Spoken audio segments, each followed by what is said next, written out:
Hey, every pony. Today I'm reading Housepets because I simply cannot stop thinking about housepets.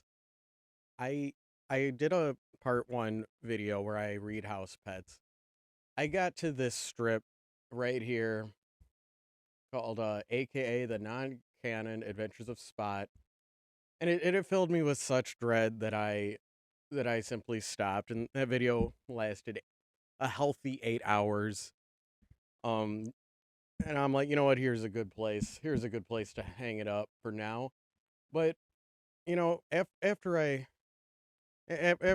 turned the laptop off and I went about my life, I found myself still thinking about house pets, and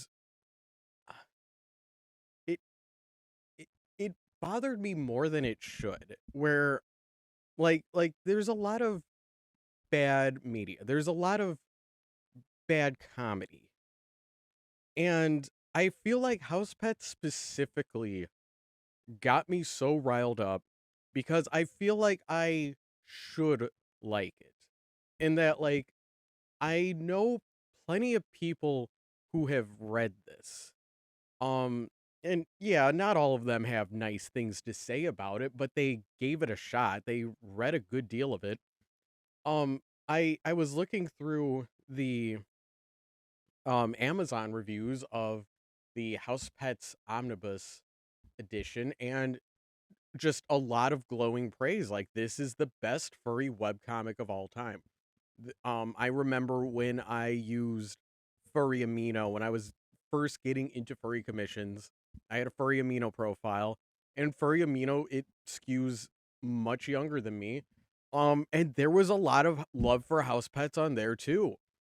Um, so it's not even it, like all my friends that like house pets or at least read it, they all are older than me. And so so their explanation is like, oh, it was a time and a place thing. It and and it was like, oh, this is like a furry thing we can all keep up with. And it's like, okay, I could see that angle where it's like, oh, this is like a cultural touchstone for furries in that era. I get that. But then why were so many people on Amino into this? And again, it's one of those, like, oh, you see five people posting about this. It's like that it's like, I know that doesn't mean like, swarms of Gen Alphas are really into this. It might just be those few couple of guys posting on Furry Amino about house pets. I I feel like when I find a bad comedy, I want to have I want to think of, like, but who would this appeal to? And I want to figure that out. I want to have that understanding of what audience is this hitting for. And so that's why I want to why I'm doing this part 2. I do want to keep reading this. I ended part 1 with the big old engagement bait. It was like, "Oh, you comment if you want a part 2." I'm recording this before that video goes live. I don't know how that's gonna do. I don't know how that video is gonna perform. Maybe every comment will tell me, "Fuck you, stay away from house pets forever." There's a chance Rick Griffin will copyright strike it. I don't think he will.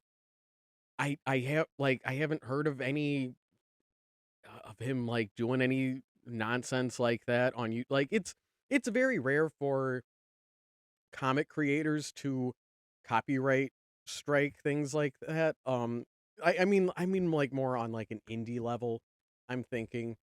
Because, like, I know webtoons gets they get copyright strike heavy, and you got to be very careful about that.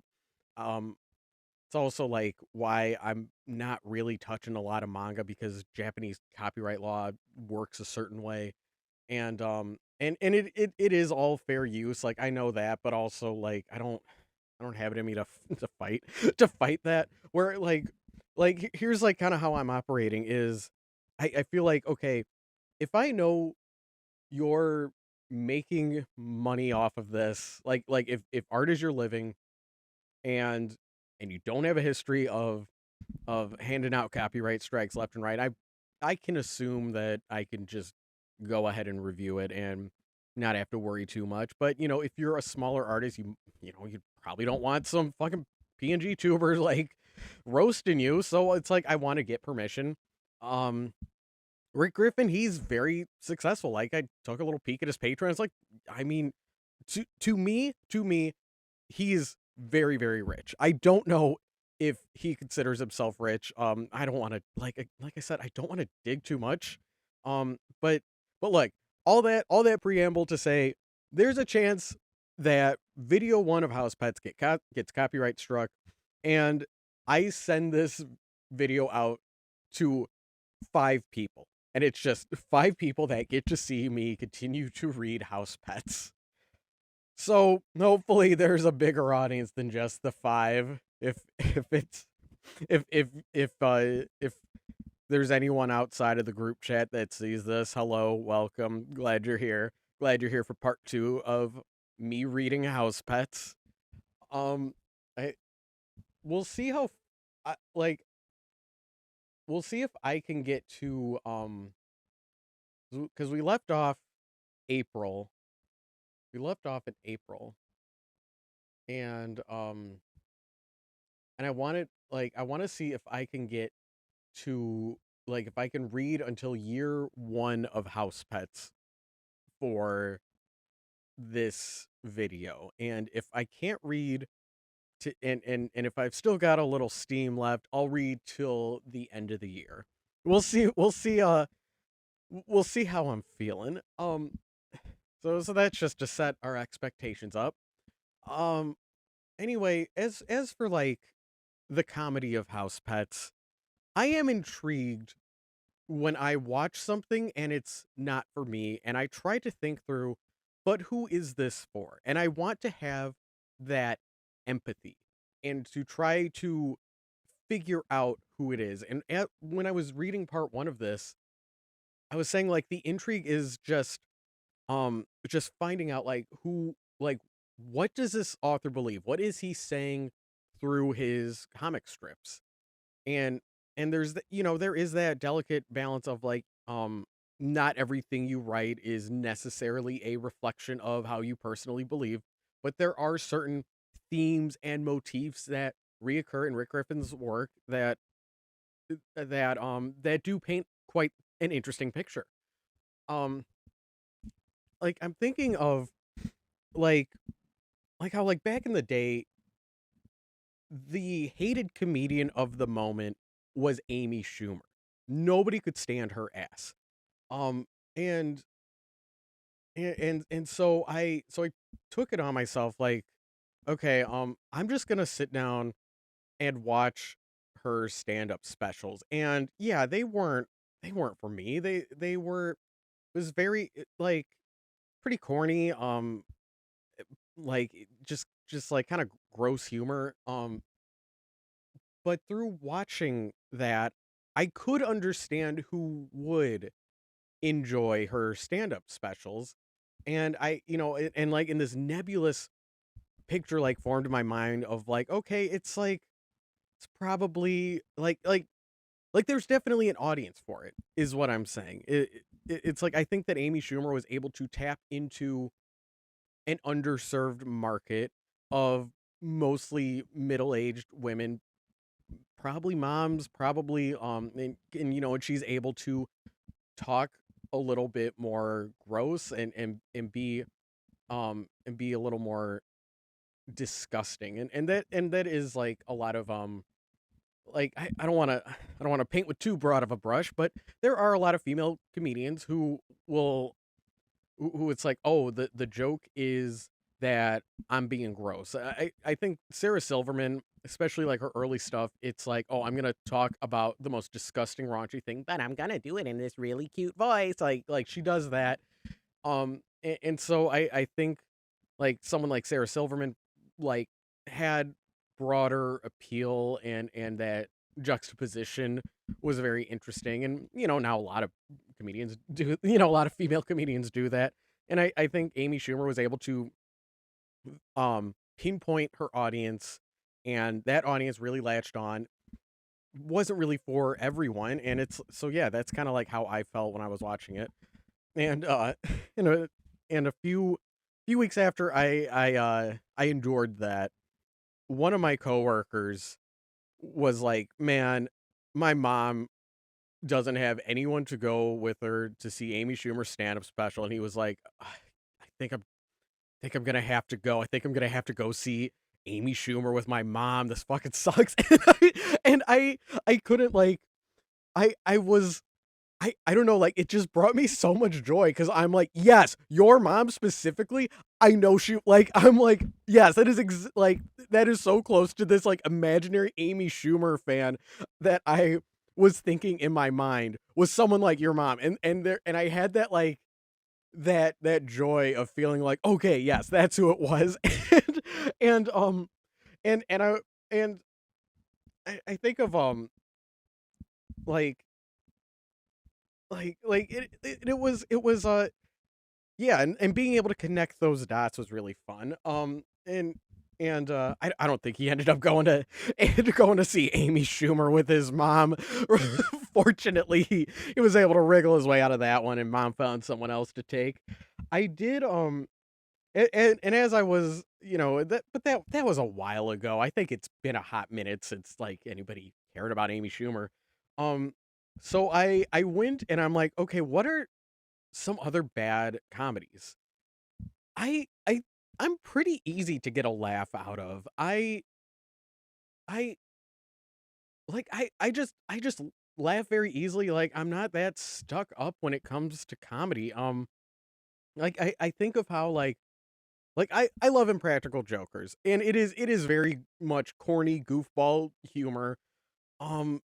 Where it's like, it's very fair to say like, oh, it's just zaniness. Like that's very fair. Um, like this isn't so much anymore, but like I did used to go to a gym and they would they played Impractical Jokers on the TV, and so I just like conditioned myself. So whenever I see Impractical Jokers, it's like, okay, it's time to fucking pump some iron. So I gave myself that Pavlovian association of like, this cornball humor with like the most intense feelings. Um, I'm thinking of like just whatever other sitcoms would play at the gym where it's like where it's like, "Oh, okay, I don't have a choice in watching this. It's just kind of on." Um, it's like I don't like watching shit on my phone. I um like I'm thinking how like something like Two and a Half Men, Big Bang Theory, it's like those aren't really my style. Those aren't for me.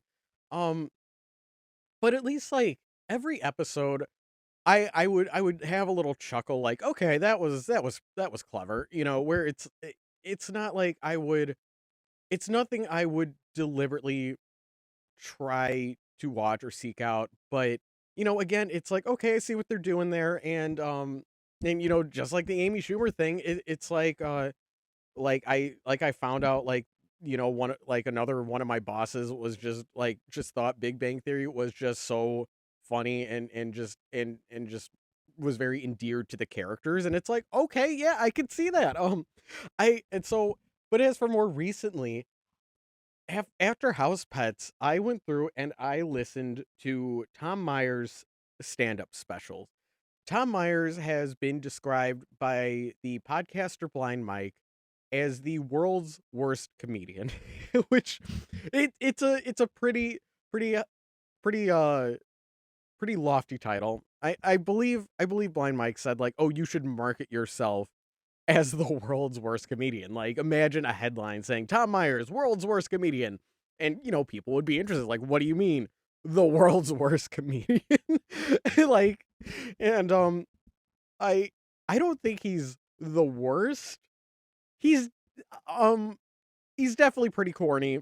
Uh, I think especially if you listen to his podcast Tom Myers versus the rest of the world where he does this opening monologue and his audience like will give this delayed reaction like huh like this like forced laugh like oh this is the moment, this is when I have to laugh kind of thing. Um, so Tom Myers is whew, he could get pretty rough. He could get pretty rough. I listened to Make America Innate Again, his 2018 album. That one, like there was like like when he was on the joke about like, oh, Donald Trump's kids are teenagers now, I could feel myself just not paying attention, and my mind was just wandering. So I'm like, okay, I've got to put on some Mitch Hedberg as like a palate cleanser. Like I've just zoned out of whatever the fuck you're saying. But Tom Myers stand-up special, Pitchforks, Torches, and Other Random Thoughts. That one was legitimately hilarious in that like pause I had to pause the Spotify to laugh. Like I was holding back tears at this. And look, I'm not saying Tom Myers is funny, but I am saying that the laugh track in that album, Pitchforks, Torches, and Other Random Thoughts, the audience for that album really sold it because they are losing their fucking mind at what is at best very average open mic night kind of humor where it's it's fine. Like I don't know, like I don't it- like there are like he's someone that's been discussed to death, so I don't want to give him any pointers, any critiques. I don't want to hear we're not here for that. Yeah, like but but that album, it's like you can hear how red in the face everybody is getting at these totally average jokes. Where it's like this is not that funny. What the fuck? The joke about like I'm specifically thinking of the bit he does about Beyonce at the Super Bowl, and the crowd is losing their mind over this, and it's like, guys, it's not that funny. And apparently, I have to double check my sources on this. Apparently, the Come Town cast was at that filming. And again, got to double check that. I don't want to spread misinformation on the chance that's not true. But apparently they went to like kind of hate watch, and so they were really yucking it up and really selling every joke. And I'm like yes, like it is like an audience giving you that much. It's so funny. That they would have this over the top reaction to these totally corny jokes. Um and I think of like, okay, well, that transforms it where it's like I can't say that every that that that like there's a lot of my favorite comedians that would not have gotten that big of a laugh from me listening to their stuff. Um so House Pets, I don't know. Like I don't know what to make of this. And when I so before that first video went live, I sent it privately to some friends, and one of my friends watched it who read House Pets back in the day because he just wanted because it was like the thing. Because it was like the furry thing, and his friends were into it, and he explained it as it made a lot of things easier to talk about through House Pets in that he it's easier to say to like he was specifically citing there's like a transformation subplot and like the different character shippings, and he was saying like, oh, um he was saying like, oh, I was kind of shy about talking about these things. I didn't quite know what was going on with me, and I think I don't know, like I don't know how this fella identifies, but definitely part of the Skittle Squad. And he was saying how it's like I can't talk about how I feel, but I could talk about how these characters feel, and everyone else has these characters, so we have that as a baseline. And it's like, okay, I can see the value in that. And he was saying how there were certain moments in House Pets that, like, when he was watching the video, he was like, "Oh yeah, I remember that joke." But he was saying like, but there wasn't ever a point where I thought it was funny. Like he was saying, there's no jokes in House Pets that stand out as like, oh man, that was a good one, or like he'll just randomly remember like a punchline in his day-to-day life.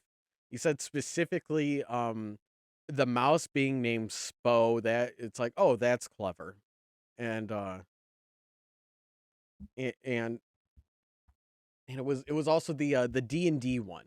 The D&D where all the humans are arguing about Dungeons and Dragons. He said that one he also remembered because he went through something similar in Dungeons and Dragons. In that like that was a big contentious issue. Like what they were discussing in the comic was a contentious issue in House Pets. And apparently there was a thing in Dungeons and Dragons where characters would try to build bombs or like modern day tech, and they would work towards that. And he was saying how he was playing a Dungeons and Dragons game, and there was somebody in the Dungeons and Dragons group who was like, my character's gonna build a bomb, and the dungeon master shut it down with, no, you're not, because your character would not have conceived of that on his own. And they moved on. And that was what that House Pets comic strip, where it's just the humans fucking arguing about Dungeons and Dragons. Apparently that's what that was about. And my furry friend was saying like, "Oh, yeah, that I remember that House Pets one because that applied to my life, but it wasn't funny." I want to know, um but who does find it funny? Is there really just fucking nothing going on? Is it really just clever moments? Is it just different references? Is it just like, "Oh, I recognize that thing?"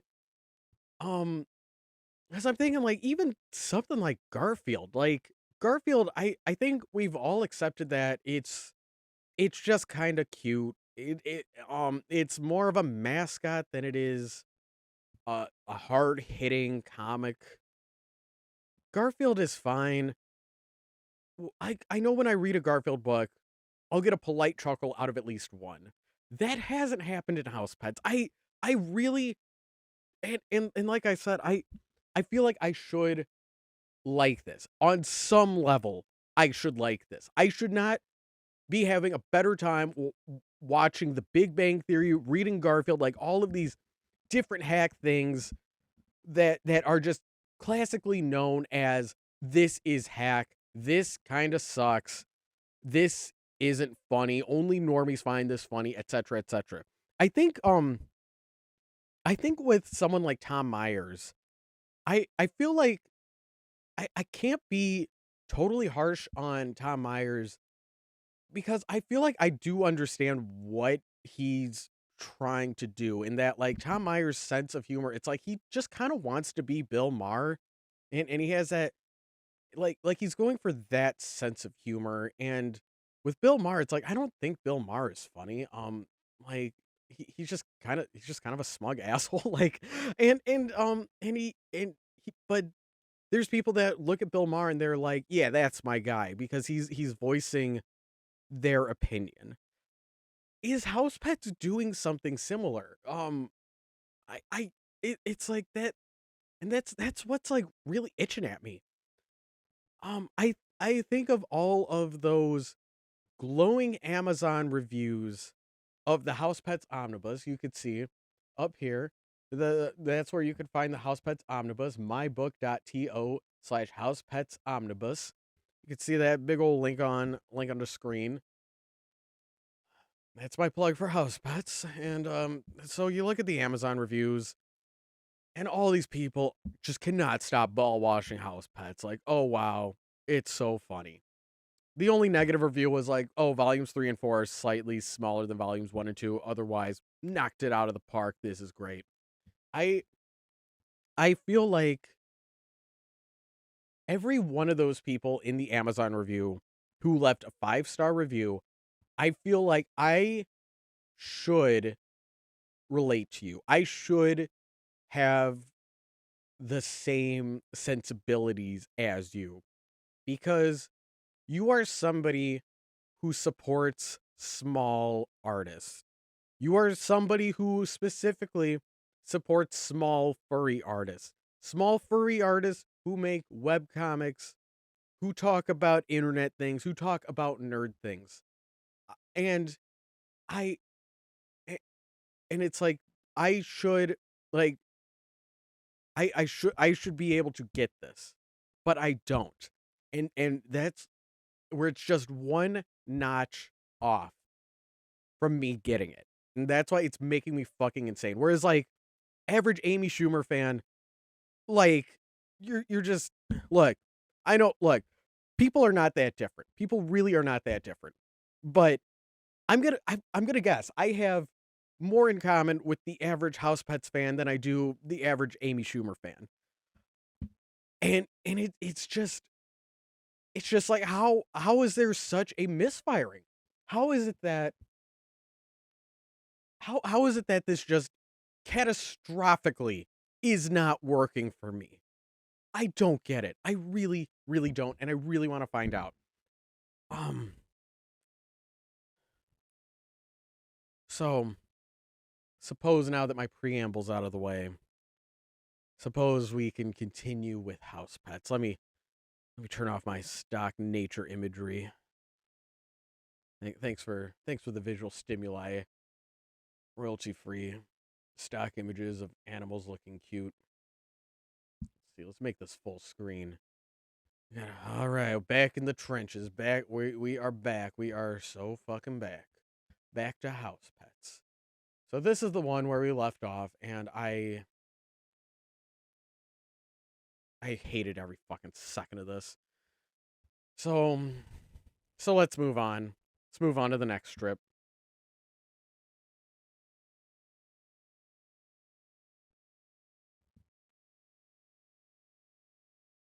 All right, so we open with the little rabbit, and he's talking to a yellow cat. And the rabbit says, Marvin, tigers scare me.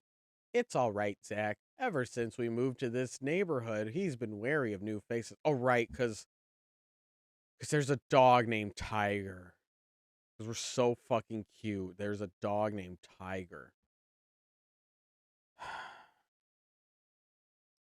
He's been wary of new faces. He needs a little time to get used to you. Go on, try and talk with him.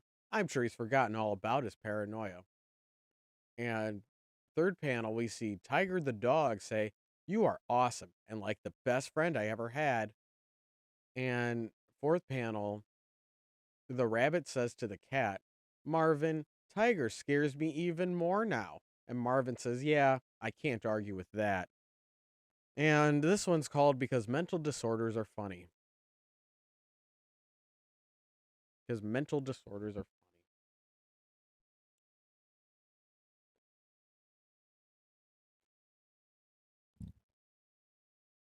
All right, so Tiger has a mental disorder. Oh, and the alt text says, Aren't they just adorable? I guess if you say so. I guess if you say so. If you say they're adorable, we're going to be told they're adorable. And then they will become adorable. Well, let's see. See how fucking adorable this gets. And, oh, God, no. No. Oh, God. Oh, no. Fuck you, man. Fuck you. This one's called House Pets Gets Political. House Pets Gets Political, guys. Oh, boy. Here, you know what? I'm going to start with the alt text. The alt text is really fucking funny on this one. The alt text says, It says the alt text is sort of like the little guy in the corner making a snarky soapbox statement, even though that's what the comic is. Um, the little guy in the corner making a snarky soapbox statement. Yeah, like the Onion does their political, but is he ref? Okay, when the Onion does their political cartoons, it's they show like the little artist in the corner making some snarky one-off statement. Um, but like, but those are like, is he referencing the parody of like of how the Onion will do it, or is the Onion referencing something that even I don't know? Like, because I thought that the intent with the Onion cartoons. Let me pull that up. The Onion cartoon, political cartoons,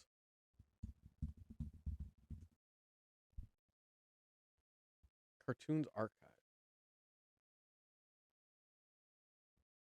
Yeah.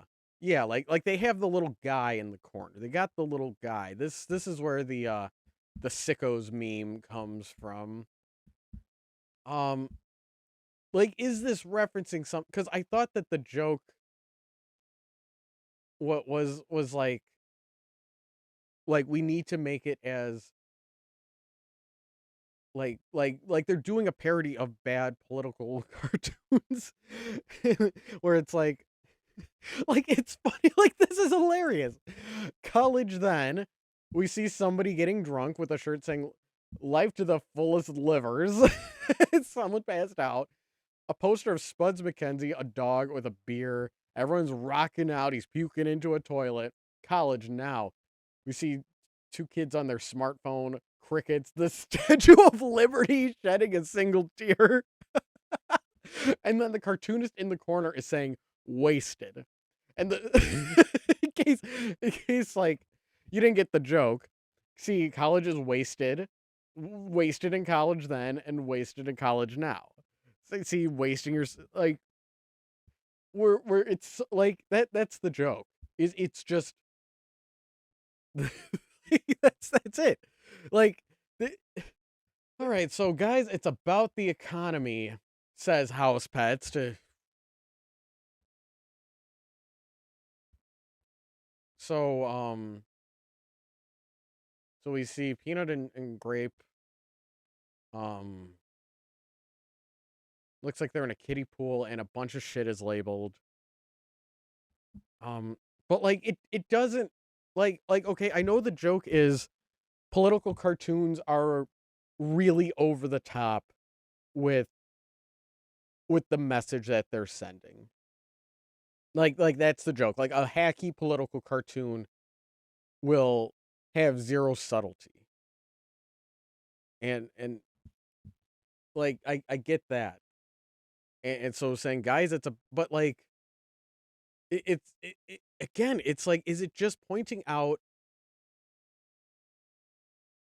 the format to be like this is what a political cartoon is.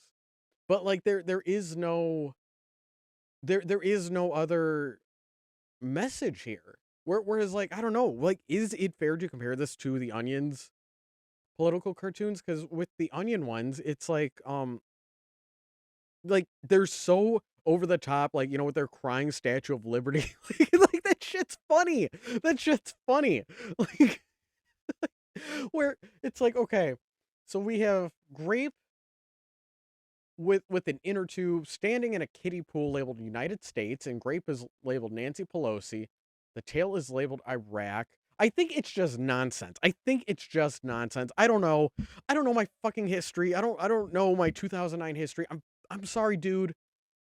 Sorry, I was a fucking zygote when this was made, so I had no fucking awareness of what was going on.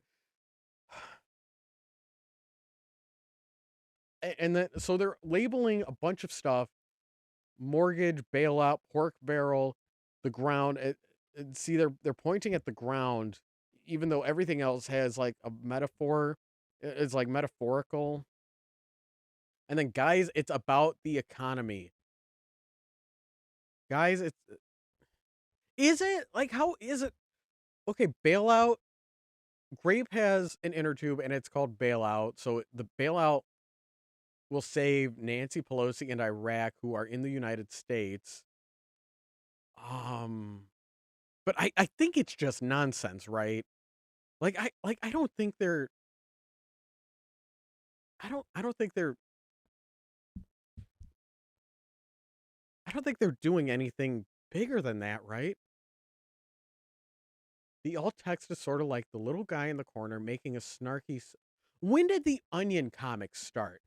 The Onion political cartoons. Let's see. Yeah, I'm going back. All right, page 48. Okay, so the Onion cartoons were kicking. 2006. That's the farthest back we can go for Onion cartoon. We got the crying Statue of Liberty. Yeah, that's what I want to find out. Was there someone before? Okay, dude, you're really fucking zany. You are really zany here. All right. Let's see. So we got Beano, and he's at a podium surrounded by dogs. A very prominent dog in the dog group is the girl dog. She's listening intently to what Beano has to say, and Beano says, "The Good Old Dogs Club annual Easter egg hunt will now commence. Please remember the rules have been amended from last year. If you eat the egg, it does not count. You will be deducted points if you eat someone else's. Eggs from last year are not worth bonus points, Sasha." And Sasha says, "What? Why are you looking at me when you say that?" And the final panel. And finally, in the event of a tie, do not shout sudden death and attempt to run off with the prize basket in the ensuing chaos. Wasn't it you who did that last year? It's in the new rules now, okay? And this one's called It Was Covered in the Meeting. Dude, every House Pet cartoon feels like a bad political cartoon, okay? Like, is this insecurity? Is this this feels like one step away from a shitty political cartoon. Oh, fuck, God, this is okay. So the joke here is Beano. Okay, oh right, the alt text. We gotta get the alt text. The alt text says about half of the rules concern the consumption of various items used in the hunt. Half. Yeah, that's what rules are for, I guess. Oh, but they need more rules because they're dogs, and dogs are pretty silly and they put things in their mouths. Oh, we gotta write some rules about that. Oh. So the joke here is Beano is saying in the event of a tie, do not shout sudden death and attempt to run off with the prize basket in the ensuing chaos. Wasn't it you who did that last year? It's in the new rules, okay? Beano Beano did Beano did something bad last year, but now he's writing the rules to make sure nobody does it this year, even though he did it last year. I think that's the joke. I think that's the joke.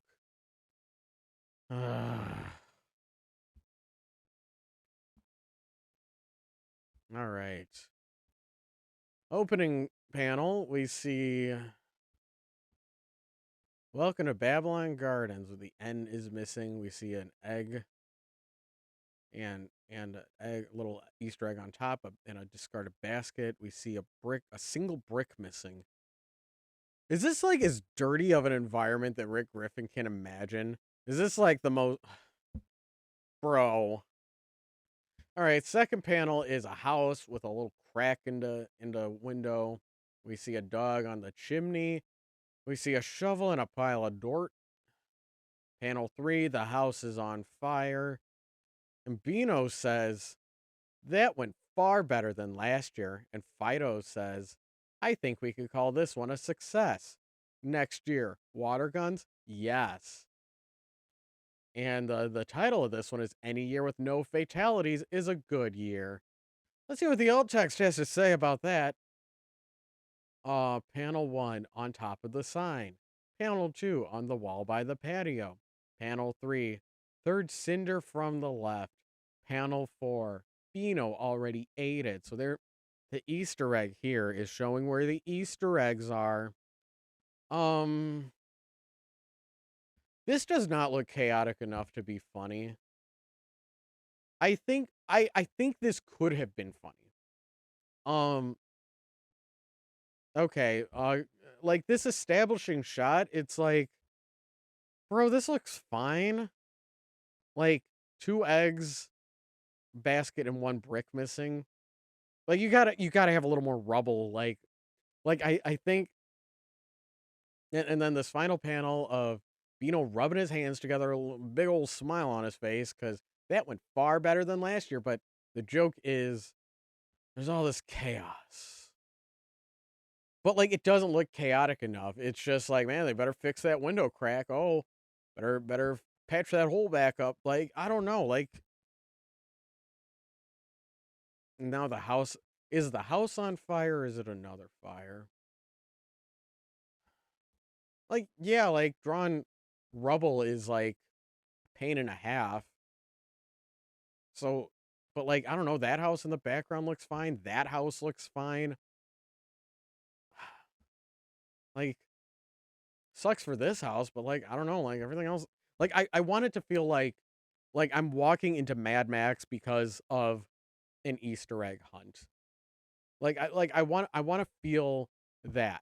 If you did that, this would have a chance. I'm thinking the paintball episode of Community, where it just went way over the top over a game of paintball. And it turns into this like dystopian setting over paintball. And that was the central joke of the episode, was the very silly contrast of paintball is a very, very silly, non-lethal sport, but everyone's taking it very seriously. I almost see a joke here. I almost do. Oh, fuck off. Fuck you. Fuck you. Fuck you. Fuck you. Fuck you for making me read your fucking. Oh,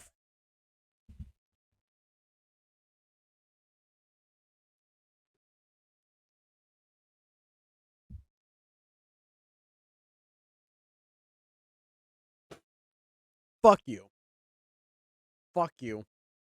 Fuck you. Fuck you. All right, so for our audio only listeners, what elicited that reaction was we are getting more of Spot the Super Dog, the most fucking adorable comic within a comic I've ever seen.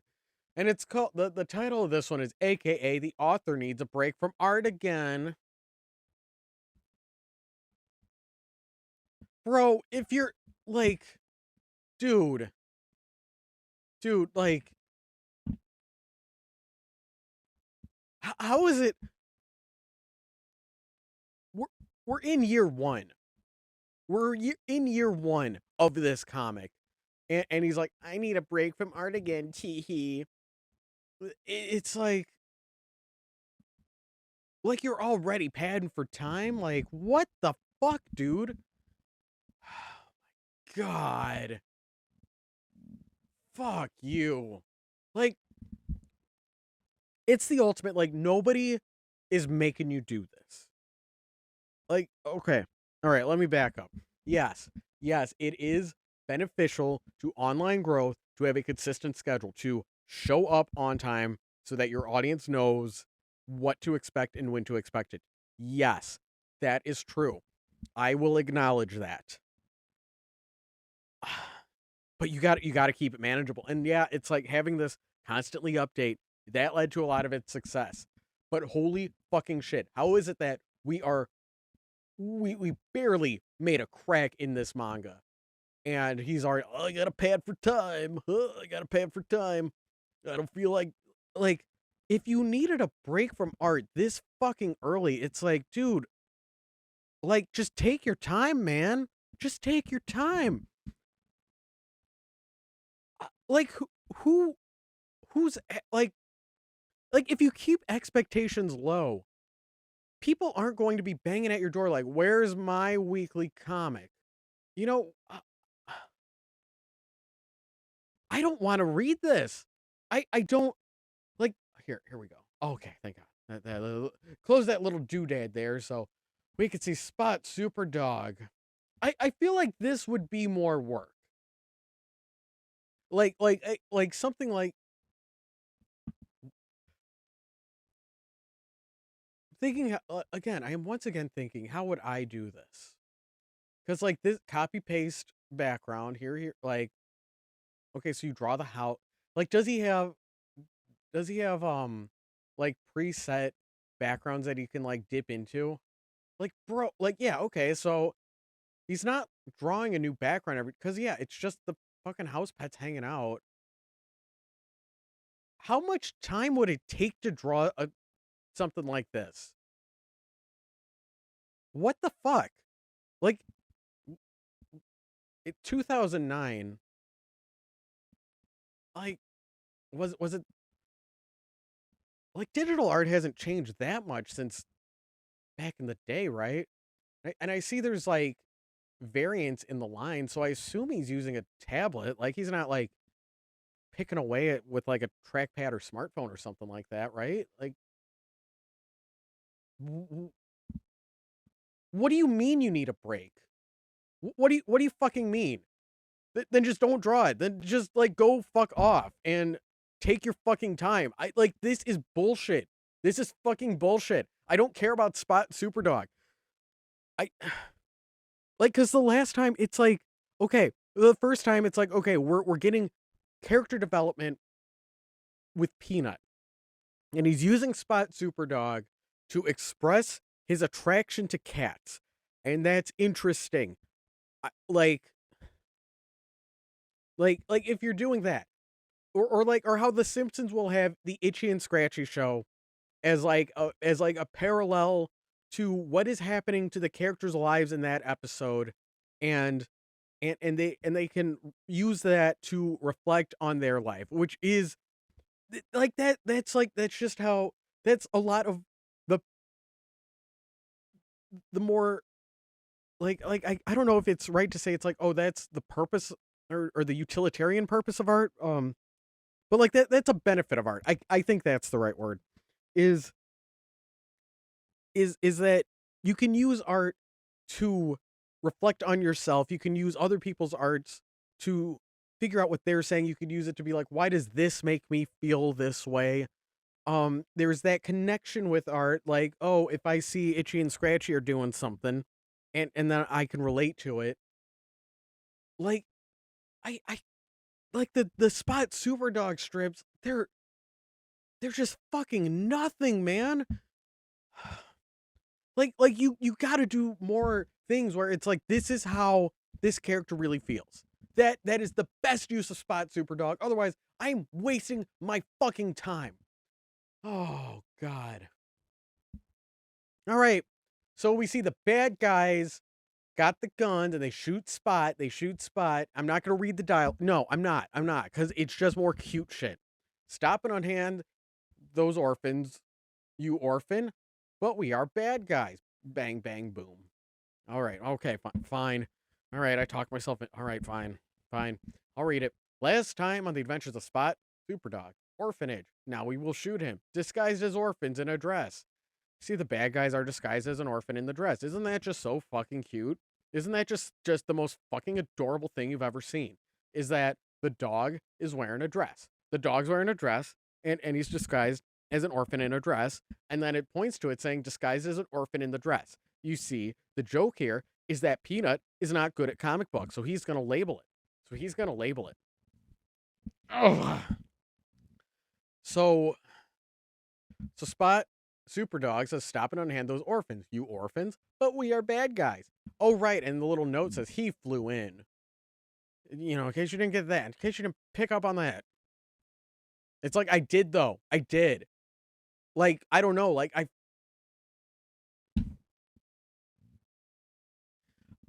like you could do like a funny, like because I'm thinking of the political joke. It's like if there was,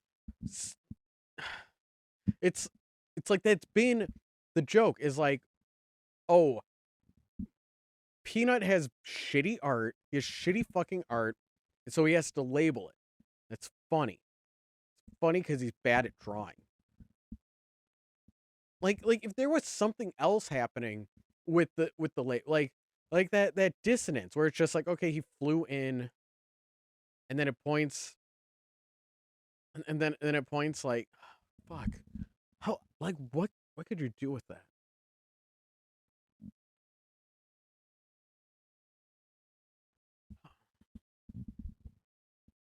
Hmm.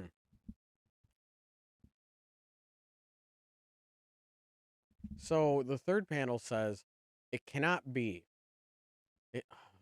Go away, alt text. However, this is the villain talking. He says, however, I have the trump card. Boys, bring out the hostage. Fourth panel. No, Stripe. Yes, your girlfriend, who, despite all appearances, is not a cat. And the cat says, help me, Spot. Tied up. See, it's tied up. How will Spot get out of this one? I don't know.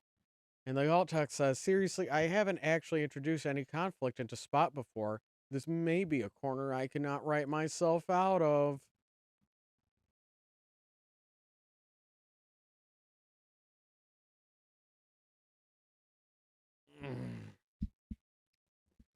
Do you like writing? Do you like writing? The author needs a break from art again. No, I need a break from art.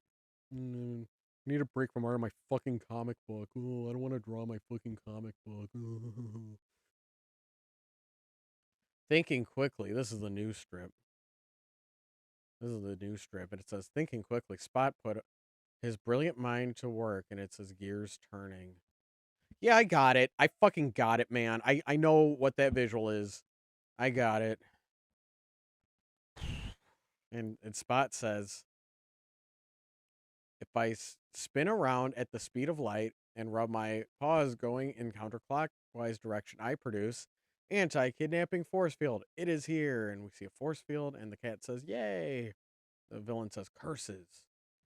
Police dog shows up and says, this is stupid. You can't make up Oh, wait, maybe he's a bad guy because he got an eye patch. This is stupid. You can't make up physics. Or maybe I am just that smart. No. And it's pointing and says, not a chocolate bar. And I think that's supposed to be a gun because he's a bad guy. This one's called Deus Ex Machina. And the alt text is, if you hang a large enough lampshade on it, you can hand wave anything. I thought this was like a reference to that Boomer Superman movie where like he flies around the earth really fast and it makes the earth spin the opposite direction and he reverses time. Like, I don't know, like this it's not like this doesn't make sense. It's not like there's anything about this that feels inconsistent with the rest of your fanciful make believe. Oh boy, we get more. We get more. We get fucking more. All right, so we got the bad guy dog that, oh, it wasn't a chocolate bar. And so panel 1 it says, or a brick. It is a gun. Yeah, I got it. I fucking got it, man. I got it, dude. Fuck you.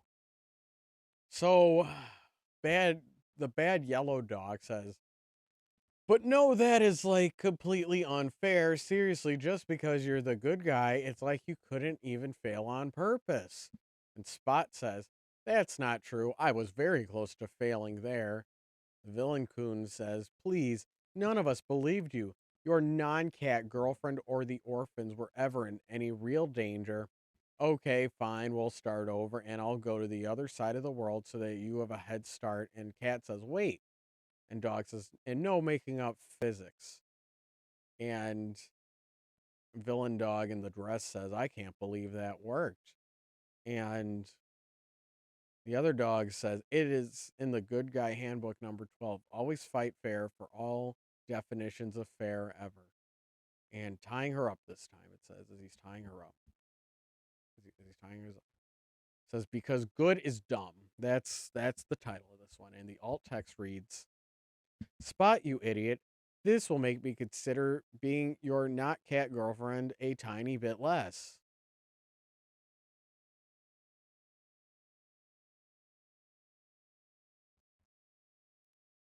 Like the writing style of this feels identical to House Pets. Like I don't I'm not getting that like show within a show feeling. Like like where like with Itchy and Scratchy, it's like it was just pure slapstick humor between Itchy and Scratchy. That was it.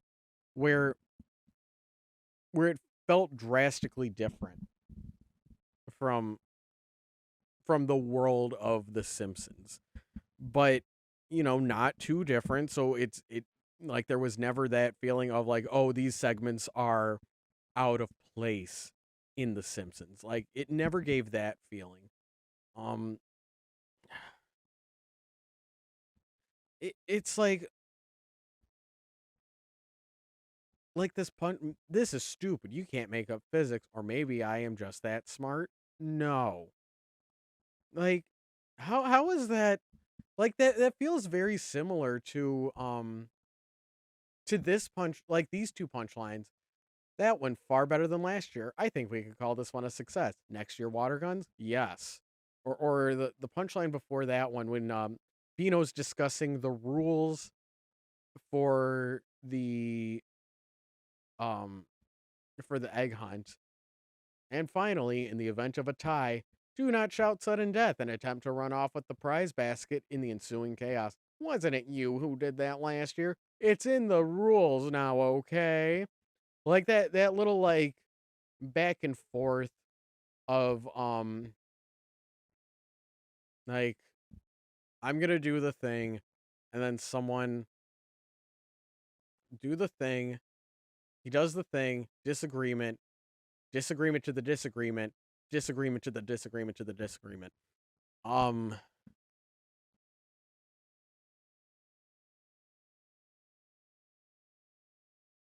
well, let's see.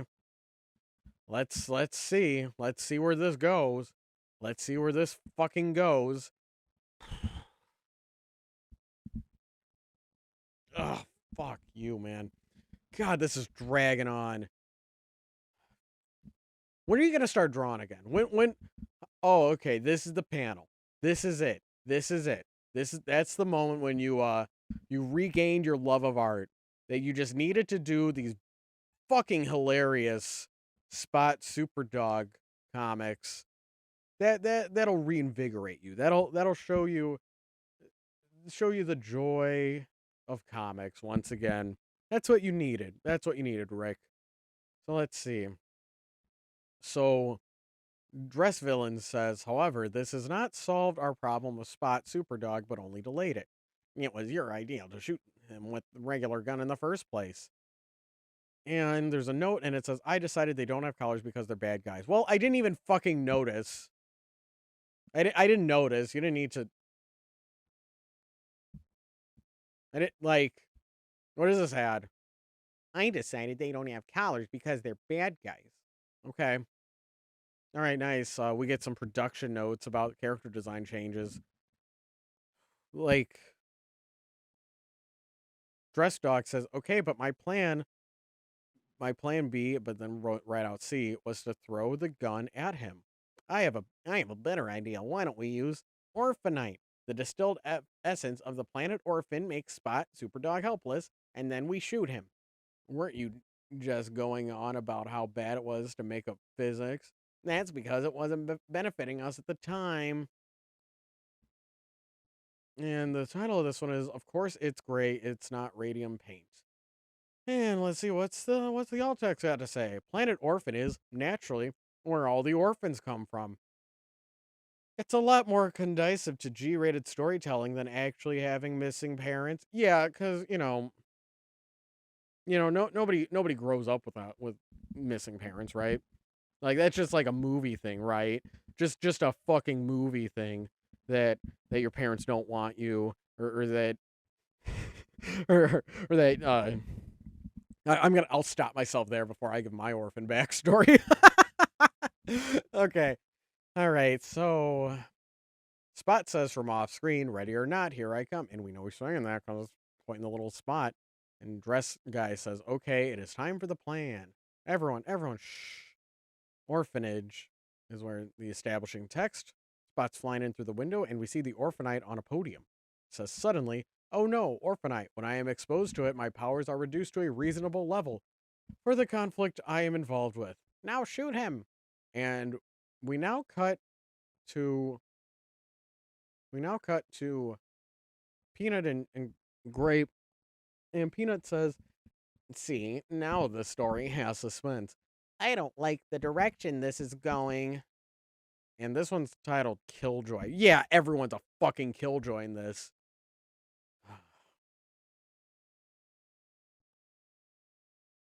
Grape, and the alt text says, here's what the alt text says. Grape can also get attached to minor villains. Why? Because within all of us is a small, ineffectual, naughty person waiting to get out.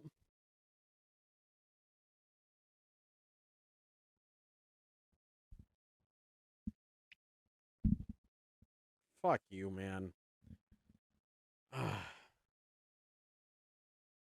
Is the point of this like... Okay, we're gonna see. Oh, thank fucking God, we're back to the main story. God. God, the fucking super dog bits. Just drain the life out of me, man. Like, it's just... Like, it's even more joyless than the regular ones because at least... Like, at least with the mainline strips, it's like we can at least learn a little bit about their world. This is like, how does Peanut treat media? How does Peanut see morality? Like, and I feel like I have a good enough idea of this character where it's like, I'm like, you're wasting my time here, dude. Do any other are there any other mangaka in this cast? Like, can we see their comics? This is just bullshit, dude. So let's see. Let's take a fucking look. I don't like the direction this is going. Because it's no longer just like power fantasy of the super dog punching to bad guys, saving to orphans, like because there's more serious conflict. He doesn't like where this is going. Like, he would rather just have this escapist fantasy. and and then but Grape likes it because Grape is attached to the villain characters. Oh, is that implying that Grape is attracted to the villain characters who are presumably dogs? Interesting. Is this like a way to show that Grape might have a dog attraction? Well, that will certainly be very interesting if that goes anywhere. But but then why is Grape like micromanaging? I don't like the direction this is going, says Peanut. Um is Grape telling Peanut how, like, what to do in the comic? In which case, like, Grape, you could start your own manga, dude. You don't got a backseat drive on Peanuts. You could just steal this character and put them in your own comic. You don't need to be fucking involved in the creative process like this. Just let Peanut fucking vibe and draw his comic. God damn it. I don't want to read it. I don't want to read it, but he should be able to fucking make it. Yeah, let's fucking go. Let's fucking go. And the black cat, I think this is Max. He says, "Dad, someone's at the door." Knock, knock, knock. Dad opens the door. Third panel, "Hi there. I'm from PETA." But then he elbows the PETA guy. in the doorway. And it's no joke today, just violence. Alt text says, there comes a time when, in writing a piece of fiction, that you realize you can make your characters do absolutely anything. This is one of those times. See, because PETA's bad. PETA's bad. PETA's a bad guy. We gotta, if you see somebody from PETA, you should elbow them. That's the joke. That's the fucking joke. Is let's do violence to our political enemies. Let's do that. I'm sure this got uproarious applause when this was made. I'm sure that's like one of the easiest digs that like everyone agrees PETA fucking sucks. Like I get it, man. I get it. Yeah, PETA sure fucking stinks, man. Sure. Yeah. Yeah,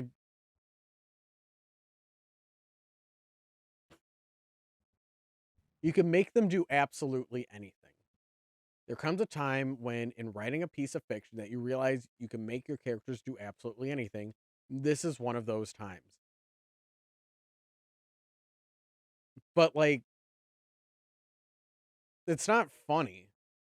Like you're not really taking a stance. It's like you could replace Dad, someone's at the door, knock knock knock. Clicks open the door. Hi there. I'm from PETA. Bam. Elbow to the face. Maybe it's a punch and that we're seeing the follow through. Yeah, because if somebody comes at your door just that you don't agree with, you should punch them. Like there's got to be something sillier, man. There's got to be no joke today, just violence. Well, buddy, you're really flattering yourself thinking that there was any jokes before this. Like what are some of like what are some of the funniest jokes about door-to-door canvassing that we've seen? Like what sitcom was it where it was like, okay, we got to hide from this guy. We got to do something to make ourselves completely invisible. So they put on a vest and they go in a like by the doors of a grocery store and they're like, "Hi, I'd like to talk to you about the environment." And everyone's like, "Oh God, no!" And like trying to walk away, not make eye contact. Like that was a good man. These guys are fucking annoying kind of jokes. Like like it's also like you could replace this with anything. It's just like nobody likes getting getting their day interrupted with somebody knocking at the door. God damn, like uh, man, all right, let's back. I was trying to think like PETA specifically, like they're a questionable animal rights organization, and this is a furry comic. This is a furry comic about animals. Um, there's a lot more you could do with this, but it's just like, oh, I want to punch them. Okay, what does PETA do in this world, or is this just more? I want like, hey, I'm gonna play to the crowd. I'm gonna play to the crowd. I'm gonna be like, yeah, these PETA guys, they fucking stink. And everyone clapped, and everyone fucking clapped. All right, let's see. Oh boy, we're getting more PETA guys. I'm gonna click the PETA tag. Let's see how many character PETA. Oh wow, wow. We got a lot. We got a lot of PETA. A lot of PETA comics. Let's see. All right. So we see a guy in a car looking all shadowy. He says, "What an ugly face of humanity. It makes me sick. Are they blind? Can they not see that they've made these animals into slaves?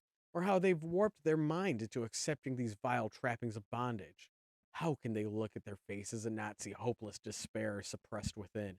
Ooh, and then we see the punch guy. He's sitting in the passenger seat. We zoom out and he says, "Okay, the direct approach not working so well.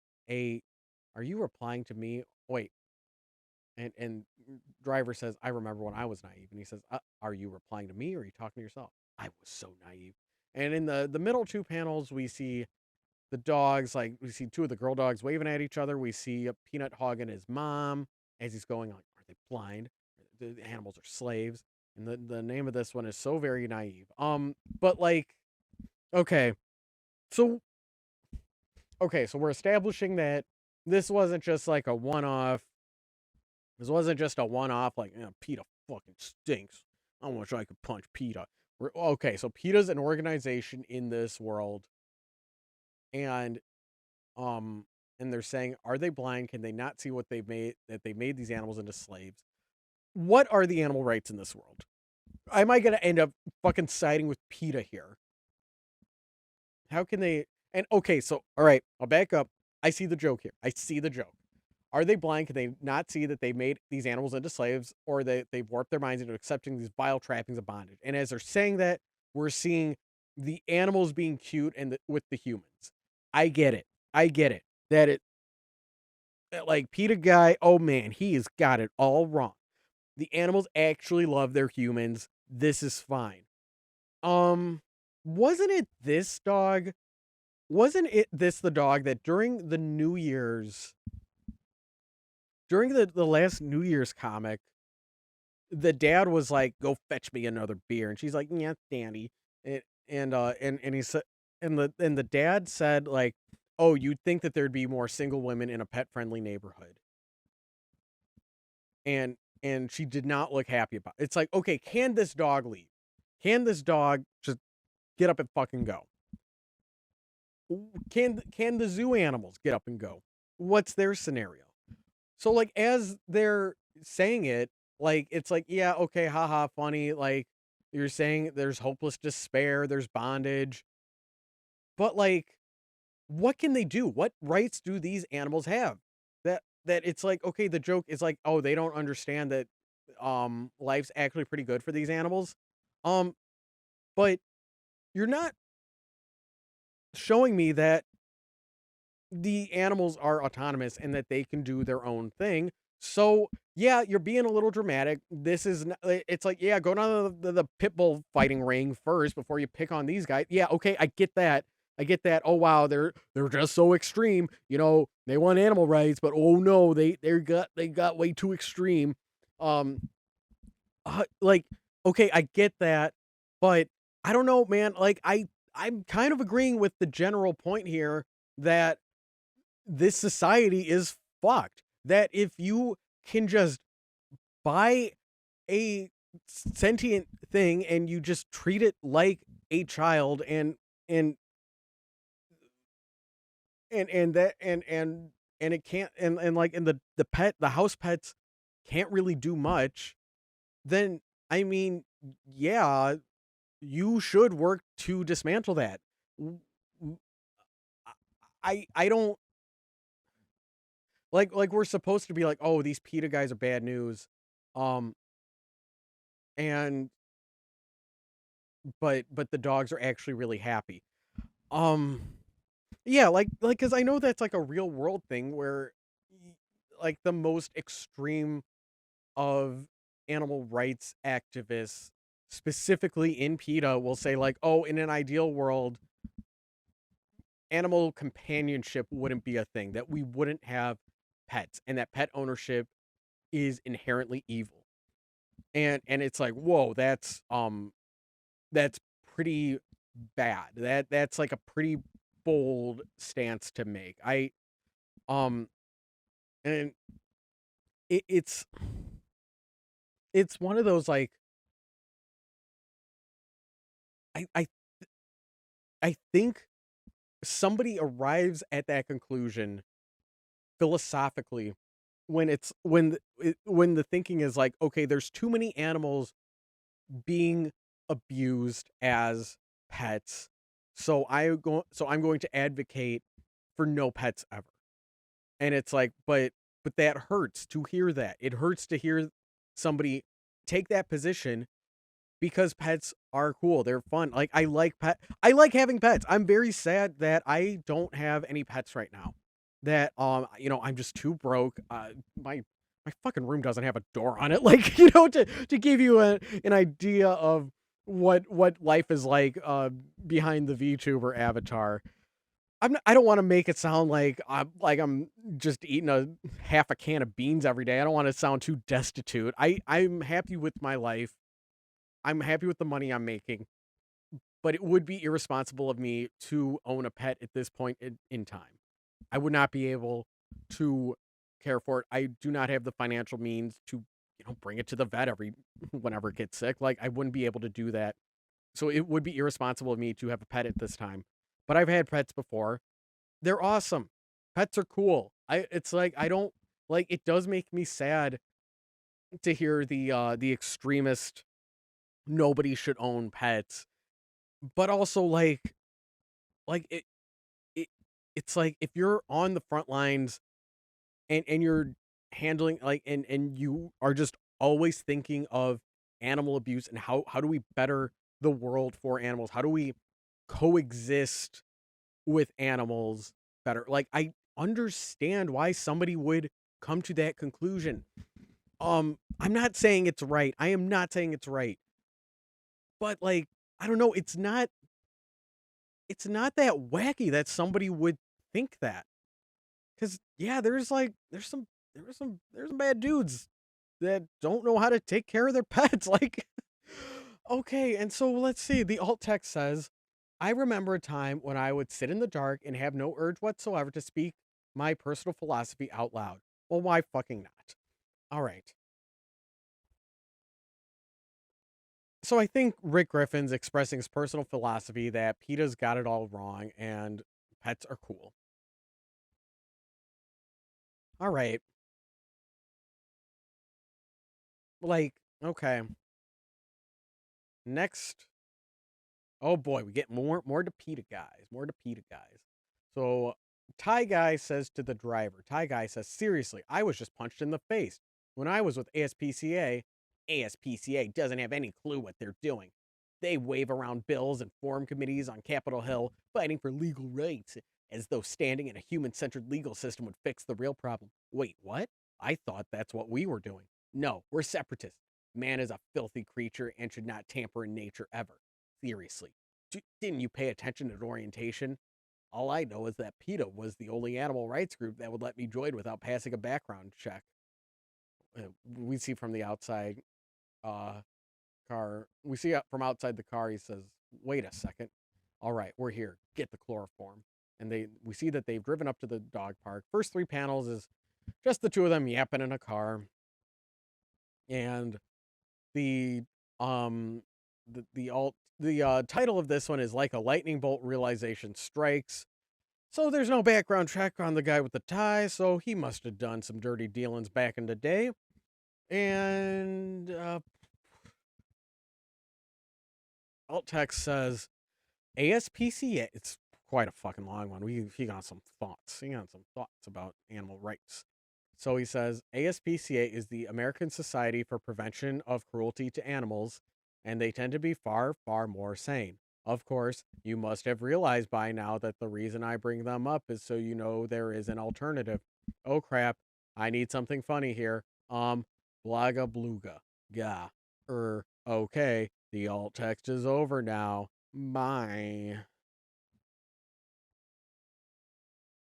Um,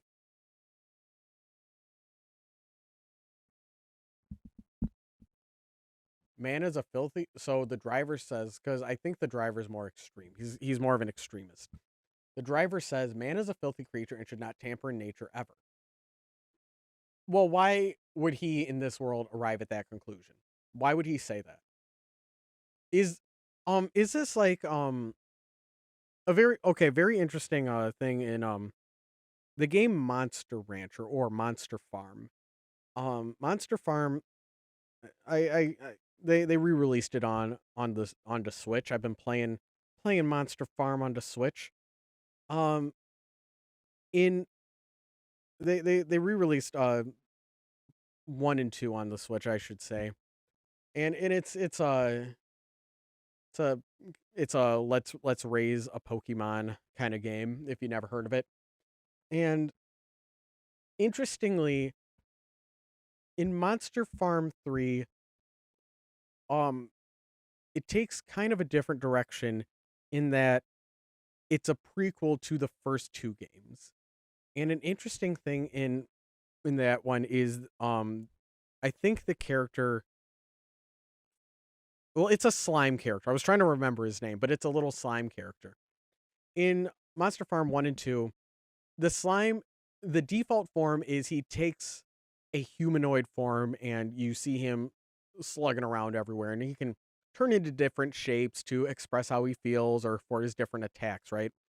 Monster Farm 3, because it's a prequel, we see that the slime monster, that he's more jello like, and he's just like a little pudding blob scooting around, and he does not take a physical form. And in universe, the explanation is that, well, this is a prequel, so this is before the slimes were acquainted with humans, so this is their more natural form, and so they started imitating humans as they became closer with humans. That's the explanation. I wonder if there is something similar going on in Housepets, that the animals are taking on more human characteristics because they are now close with the humans.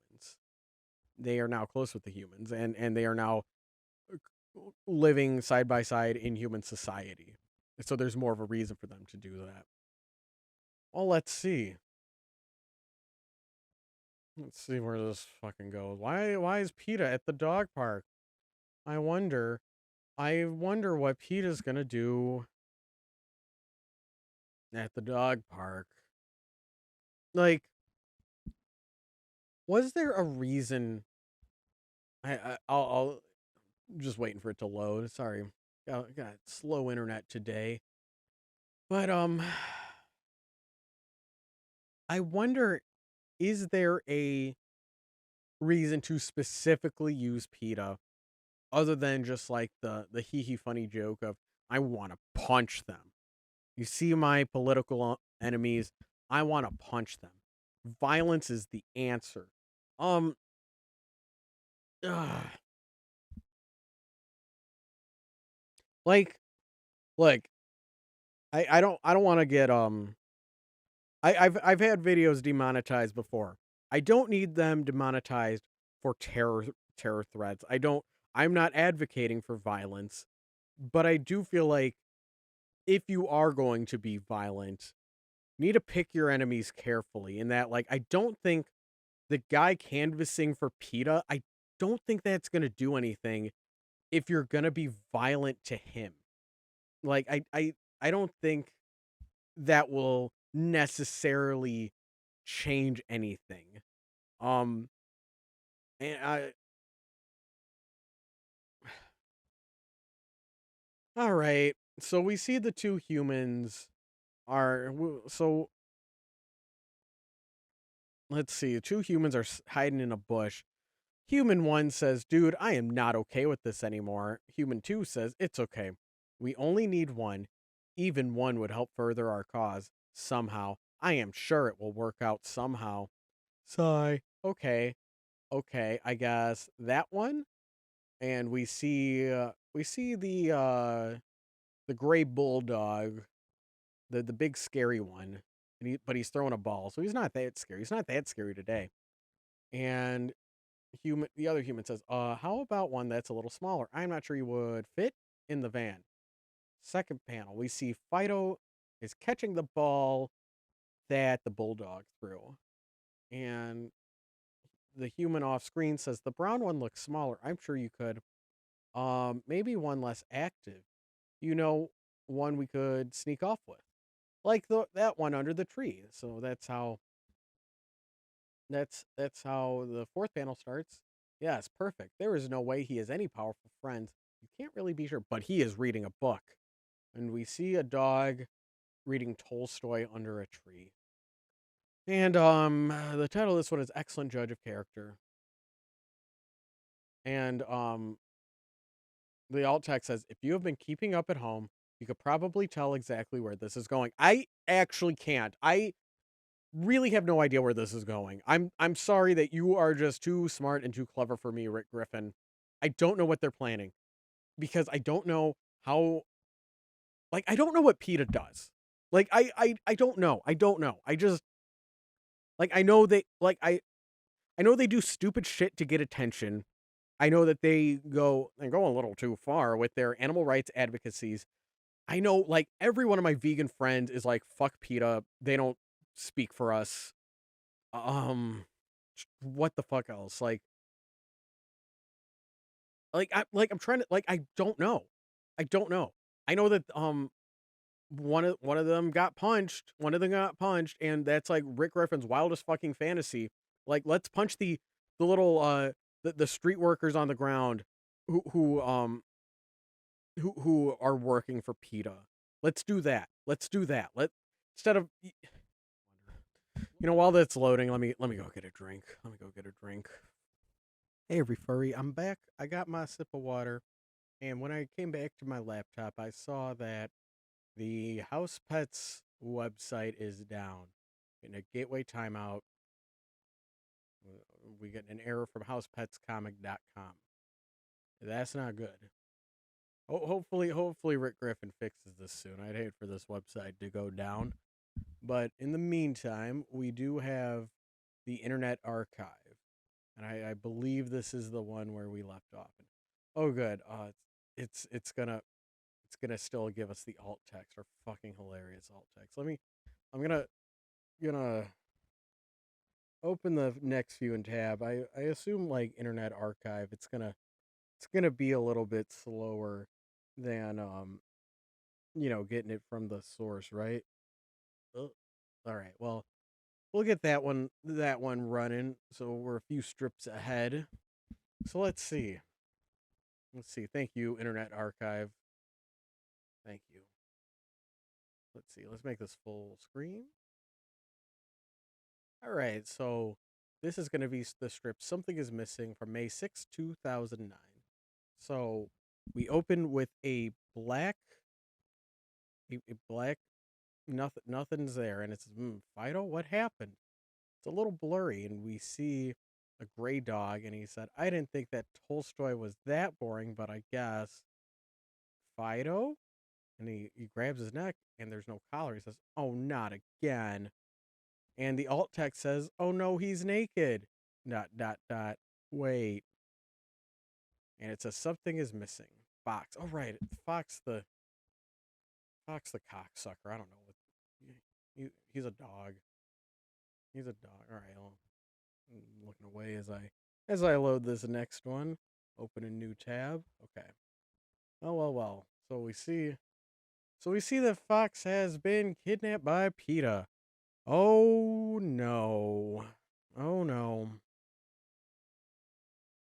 Hmm. Well, the joke is, oh, not again. Oh no, he is that he woke up naked or that he got kidnapped. Something is missing. I'm gonna guess it's the nudity. So we're not gonna escape the Rick Griffin nudity fixation. Okay, well, let's see. What's PETA gonna do with Fox the dog? And let's see. So we have the guy that got punched. Let's see. Let's zoom in a little. Zoom in. So the guy that got punched is now driving, and then the fat PETA guy, he says, don't you understand, dog? We're releasing you from your enslavement. Soon you'll be free. And Fox the dog says, don't give me your rhetoric. I've heard it all before. I like being a pet. I like my owner. I like not fighting for my food. I like not being left to bled and die when I get injured. I like humans. Present company accepted. And if you release me, I'm just going to tear you apart and go home. And PETA 1 says, but don't you see, if you don't live as nature intended, you can never truly be happy. And Fox says, I don't want to be feral. I want my squeaky bone.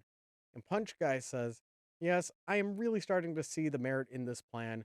Was the part where we write it in injustice before or after we deprived him of everything he loves? The other guy says, shut up and drive.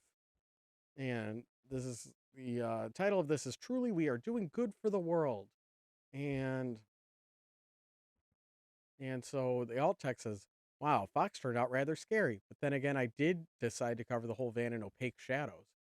Oh wow. So we're getting some artist commentary now. Okay, well that's better than trying to be funny. Okay. Okay. All right. Okay.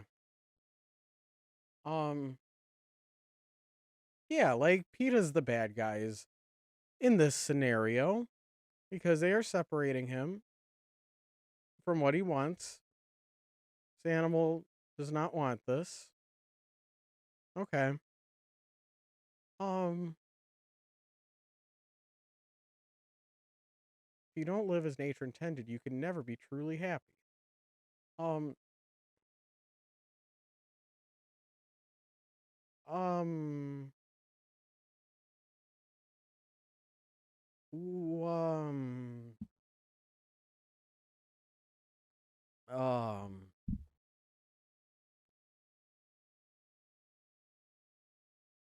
so they just kidnapped him. Like I think this is about like, oh, isn't it just messed up that PETA doesn't want anyone to have pets, but actually it's really cool to have pets. And I take care of my pets, so all of them are wrong. I think that's what they're doing. Um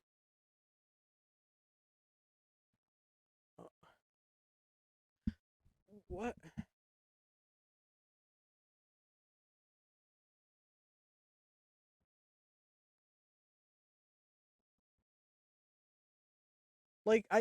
I get it. Like is this just playing to the crowd to just go like, "Wow, yeah, PETA's so bad. PETA's really bad." And so the people reading this are like, "Yeah, I agree. PETA's the worst. PETA will literally do this. This is what's literally happening with PETA." Um like is that the point?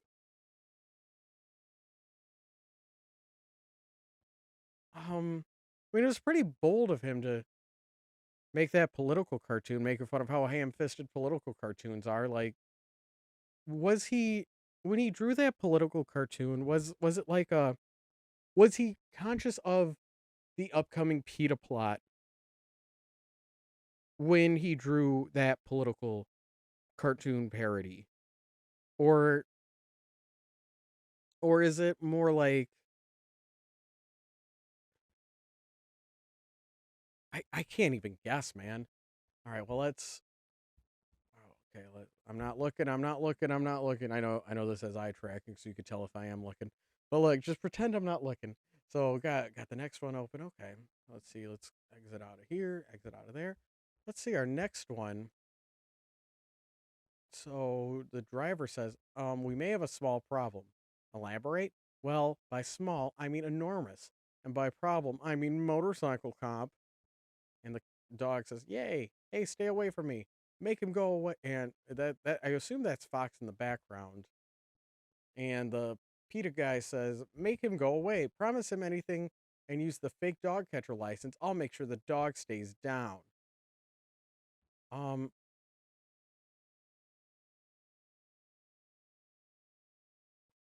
th- has anyone in PETA ever faked a dog catcher license? What the? Like, I know they've done like some like eco terrorism things. Like they've done that. How many cases are there of PETA kidnapping pets? Because I thought the focus was like more on animal agriculture, like the meat industry. Like, yeah, I know they've done shitty things with pets, but I'm just like, how often does that happen? Like, okay. So let's see. So, someone from off screen says, "Wait, what? We're screwed, man. He's going to figure us out." Okay, that must be the other guy who's part of PETA. And stay calm, skip to the script. Is this what the script is for? What script? And the driver punch guy, sorry, uh sorry, got the okay. Because the guy who got punched is now driving. They had to switch. I don't know. I guess they're gay lovers and they like to switch it up. That was a joke. That was a joke. And let's see. And so Punch Guy says nothing. What seems to be the problem, officer? And the police officer, who's a big, burly, strong guy, is leaning on the window of the car, and he says, "Oh, please tell me. I'm dying to know. I love listening to stories." And the title of this one is "Smooth as Sandpaper." It's ironic because they are not being smooth as sandpaper. Making they're not being very smooth with the cops. Let's see what the alt text says. It says, if you do not imagine Bill's voice the same as Patrick Warburton, well, now you do. I think that's the Family Guy cop. Thanks. All right, so we're taking a pro cop turn now. That's cool. That's what I want to fucking see. Look, I don't want to side with PETA, but like, dude. All right, close this. Let's get the next one cooking in the background. No. Wait. Open link and new tab. Okay. All right. So, oh boy, we got a lot of words in this one. Alrighty, let's zoom in here.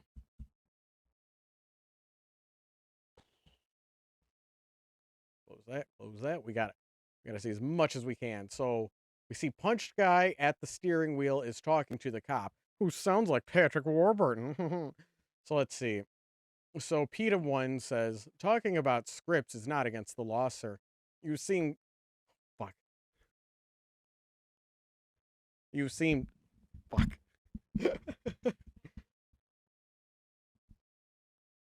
I'm not going to try. Oh, God. I tried. That's why I'm going to say I'm not going to try. You seem to know quite a bit about the law there. You would have gone far in the academy. Officer, is there something I could help you with, or are you just wasting my time? Yeah, why, yes. There is something you could help me with. See, about an hour ago, my friend quite rashly assaulted someone claiming to be from PETA. Your description, on the same side of the face you have covered up right there.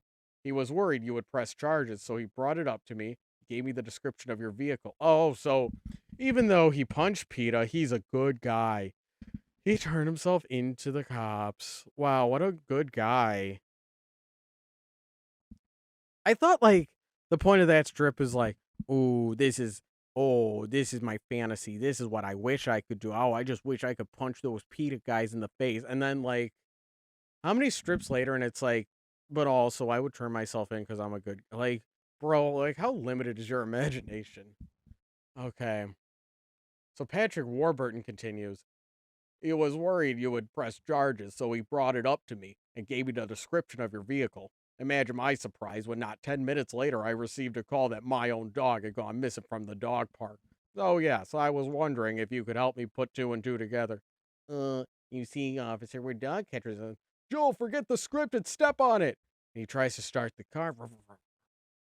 Doesn't start. And the cop says, I'm going to have to ask you to step out of the car. And the title of this one is Head Steering Wheel. He puts his head and his hands on the steering wheel. All right, what's the alt text for this one? Normally, I would end the storyline right after something like this, but I have wanted to attempt to avoid ending them prematurely. Okay, okay, all right.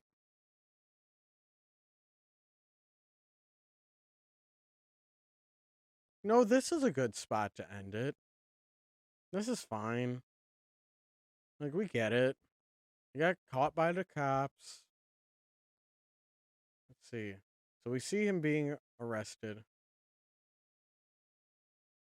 And cop says, you have the right to remain. Hey, you, stop. Cop runs off. And we see the other PETA guy run off.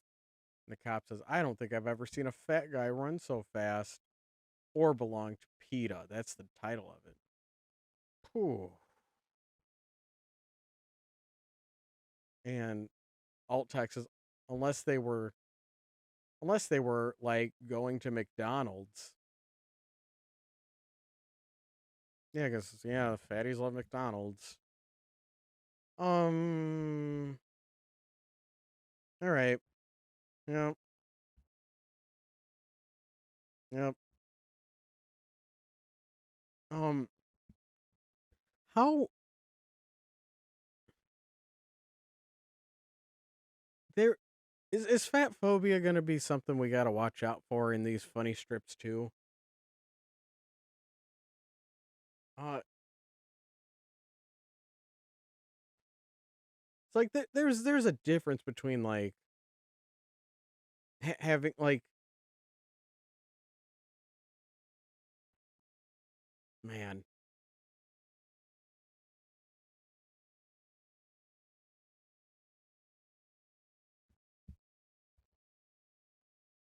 Let's see. Let's see. We got a black panel and it says he looks bad. Is he all right? I think the fat man was trying to smother him. I don't think he's breathing. Do CPR or something. Everyone stand back. And we see a big rush of water on on the dog. I think that's Fox Bloosh. And a cop dog says, Sergeant Ralph to dispatch. Victim is conscious and breathing normally. Over. And Fox says, speak for yourself. Cool, clean, and refreshing. And the alt text says, I briefly consider giving Sergeant Rush a German accent.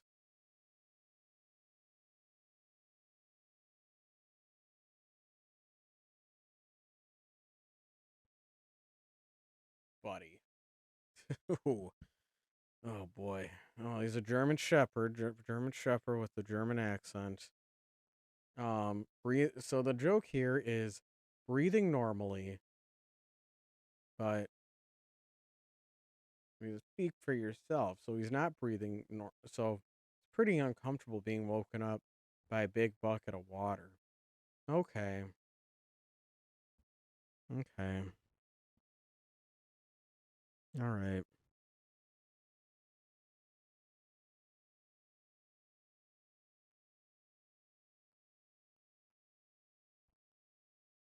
Oh God. This sucks. All right. So Cop Dog says, you had us worried for a moment, and Fox says, I had me worried there too. I just thought the guy was fat. I didn't think he tried to use it. Use what? His dog catching net? What the fuck? Okay. So, so Fox continues and he says, but I guess I shouldn't have been worried. I knew Dad would find me. And Cop Dog says, don't be too sure. You were lucky. Nobody saw the van outside the dog park. Not even Officer Fido, who reported you missing. Speaking of, I thought if anyone was going to drown, douse me, it would have been him. And we see in the background, we see somebody's getting arrested. Everybody fucking cheer because somebody's getting incarcerated.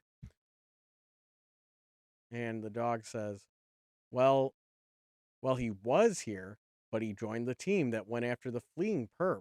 By the way, does Fido converse with his scalp a lot? Oh, okay. Oh, okay. That's a different cop dog. Right. And so Spo, who's writing on Fido, he says, this is exciting and also awesome. Are you going to go all cops on him when you catch up? Please tell me there will be blood. And Fido says, this is why I don't let you tag along on my shift. It's called backseat driver. I think the joke is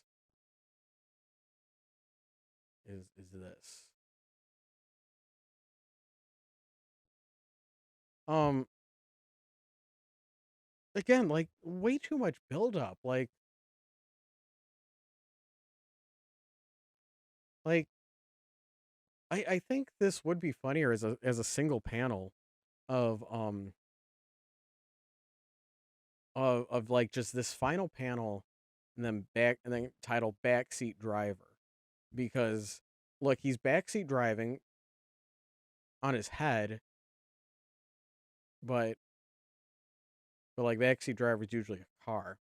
I guess, like, I don't know. It's like, is it to show like the fan service of like, oh, the dog Fox is okay, and also they're arresting someone. Is that is that fuck, dude? Oh boy, still we're still doing this. We're still doing it. We're still fucking doing this. Let's see. Is the House Pets main site back up? I don't want to take traffic from them. Oh boy. Well,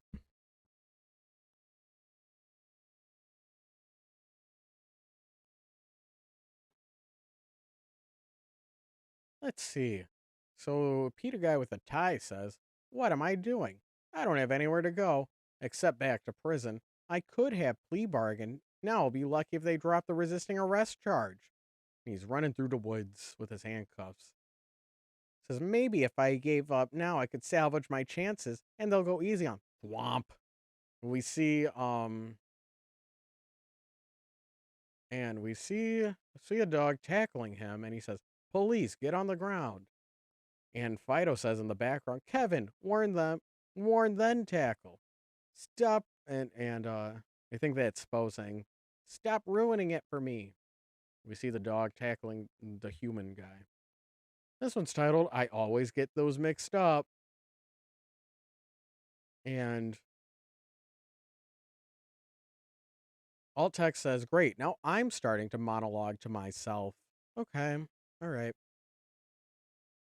Okay. Let's see.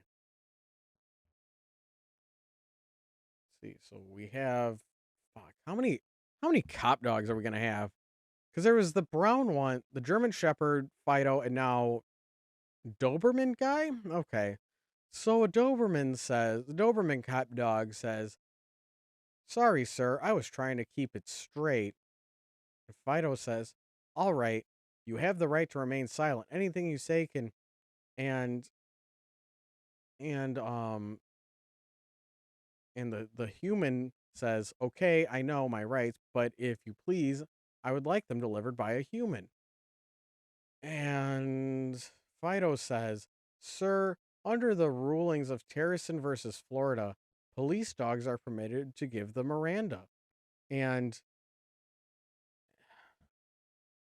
the human says, "How does that figure, huh? When your kind breaks the law, you don't get read your rights by anyone, dog or otherwise." Okay, well, okay, that's interesting. And the Fido says, "Be that as it may, it wasn't my accomplice who attempted to kill my best friend." And he's, "Grr." Oh, okay, so so PETA tried to kill the dog. Okay. That's not good. And then the little Spo says, "But let me tell you, the temptation grows." And Fido says, "Spo, you're not helping."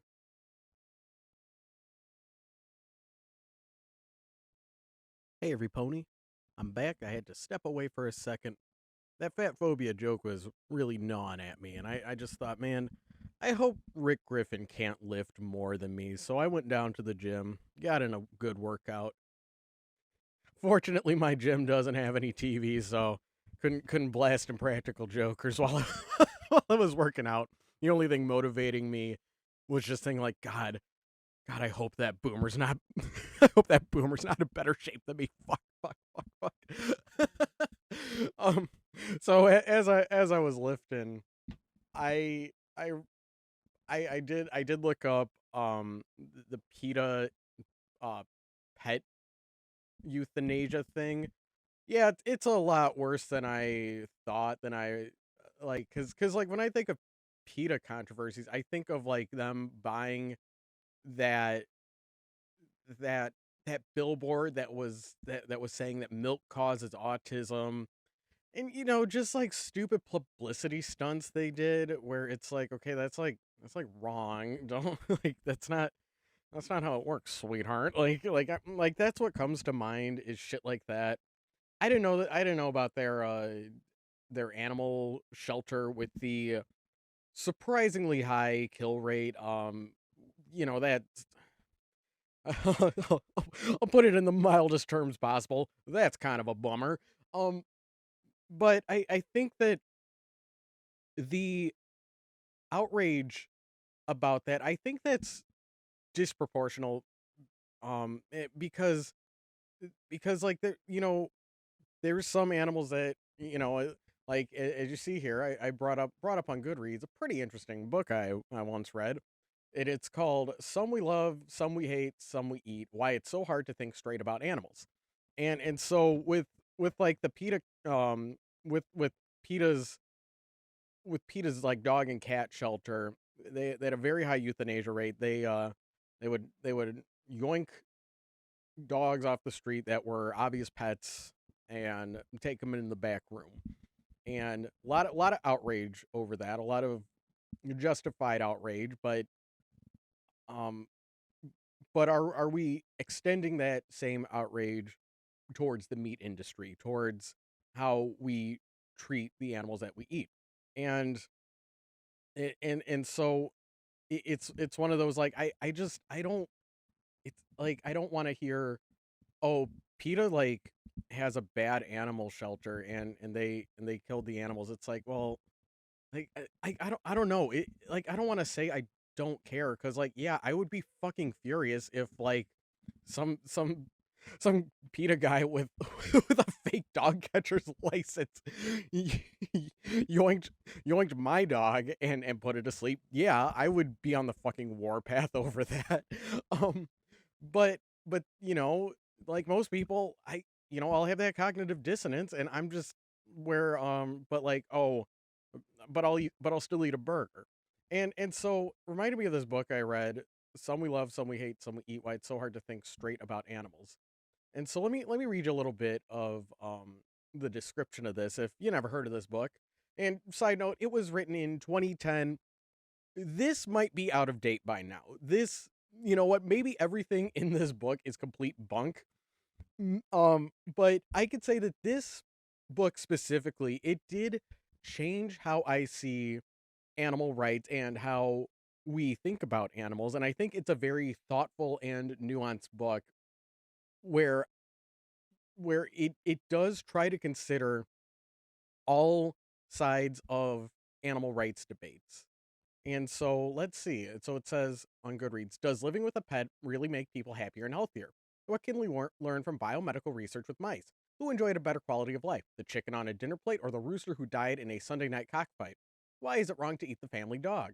Drawing on more than 2 decades of research in the emerging field of anthrozoology, the science of human animal relations, Hal Herzog offers surprising answers to these and other questions related to the moral conundrums we face day in and day out regarding the creatures with whom we share our world.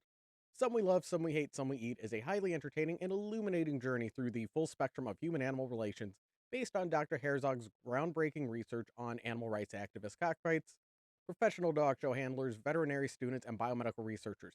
Blending anthropology, behavioral economics, evolutionary psychology, and philosophy, Herzog carefully crafts a seamless narrative enriched with real life anecdotes, scientific research, and his own sense of moral ambivalence.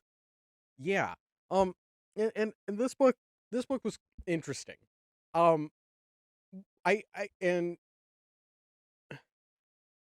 it showed,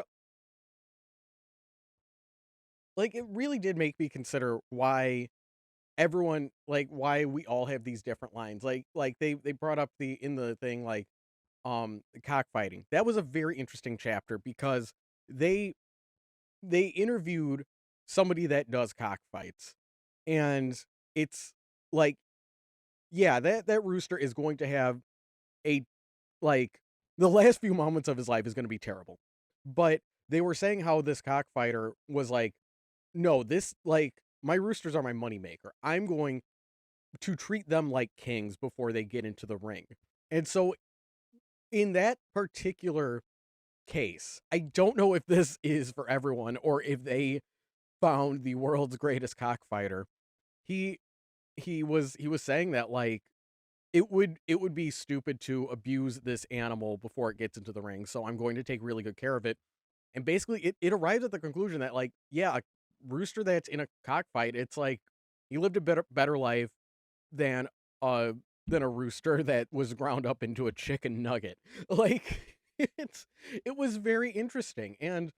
Um and just in in animal like in animal rights, like it's just such a complex issue. And I think of and I'm thinking of like how House Pets is doing it. Um like I don't like I guess like, oh, and by the way, the website came back up. Thank goodness. Thank goodness. We can keep on reading House Pets on the source. Let's see. It was you've been good you, you you what the you I kid people, I kid you're a good crowd. That was yeah, that was how that was the title of the one we left off on.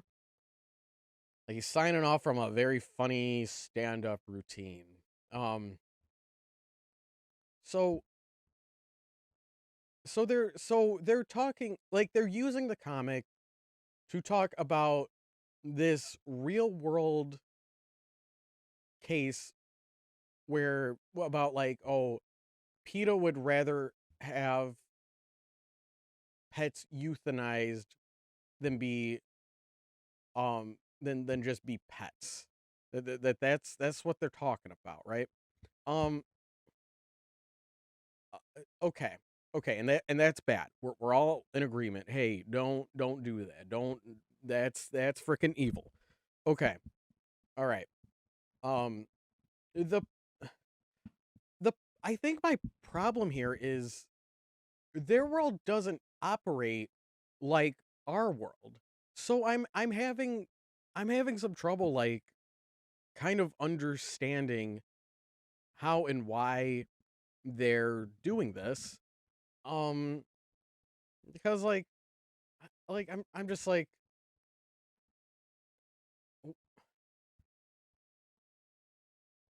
like legitimately what rights do the animals have? Let me all right now that we got House Pets up, I think we can pause our stock film footage festival.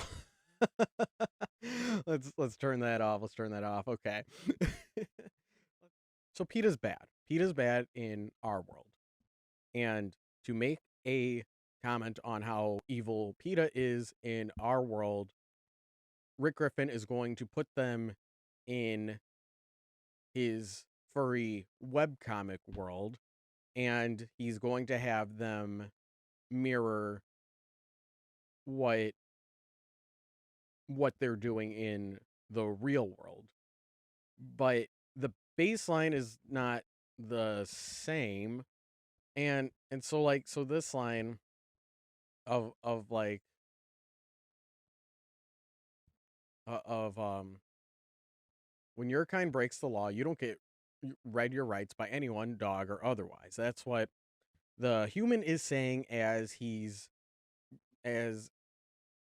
as he's being put in cuffs by Fido the police dog, right? Um like this is interesting. Like where it's like and if you're going to have like this is a cartoonishly evil villain where where he where he just like oh where they think where they think like oh it's better to be dead than to be a pet. Like that is cartoonishly evil. Um but why do they think that? Why are they like why are they of that belief? Why are they not going towards like why are they not going down to the bullfighting ring like something like that. Um and so so we see this book and it talks about the real world complexities of how um of how we see animals, how we treat animal advocacy. Like, um, and you can apply that to a fictional world. I think Pokemon has done a great job of this. That Pokemon Black and White was like, hey, maybe we shouldn't. Maybe Pokemon fights are bad. Like that was the point. Pokemon Legends Arceus is like a lot of that is about humans like slowly intermingling with Pokemon and how how does society progress and we see it become the Pokemon world. And that's really cool. Like um and you know it's interesting seeing the different characters have their pushback and their different opinions on how can we do this. I think with Pokemon Black and White because the game before that is the Gen 4 where you meet the god of the Pokemon world and so so it's like what do you do with your franchise after you defeat God? Then you deconstruct it. Then you think, okay, what are we actually doing here? And then the game after that, I think it was I think that was the first three like fully 3D Pokemon game, and that was like more of a okay, now we're so we've reached the final boss of God of the Pokemon world. Now we're gonna deconstruct it. Now we're gonna kind of do kind of a soft reset and make more of a like a baby game for and um I and I think that because Pokemon is so concerned with the way the humans treat the Pokemon and the different bonds the humans and Pokemon have and those friendships and emotional relationships, it kind of has to be at the front of a lot of their storylines. I and for house pets, we've intermittently seen the different humans, but they're kind of like they kind of just like the house pets themselves. They just kind of do whatever, and there's not really any big consequences to it. Um, w- but I'm curious, what like if a pet is being abused, what can they do in this world? What action can they take? Was the PETA's plan for like, okay, let's just grab one dog and put it down, and that will help further our goal because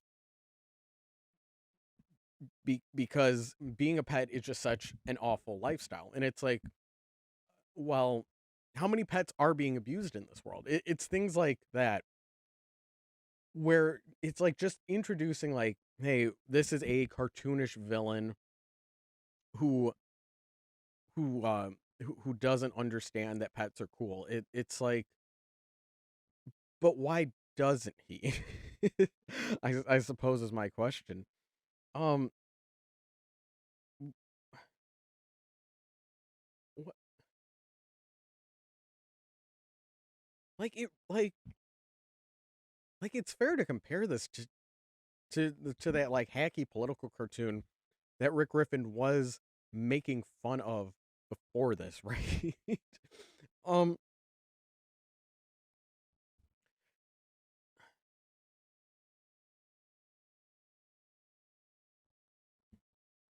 oh, oh, too far, too far, too far. Well, let's see. So, so yeah,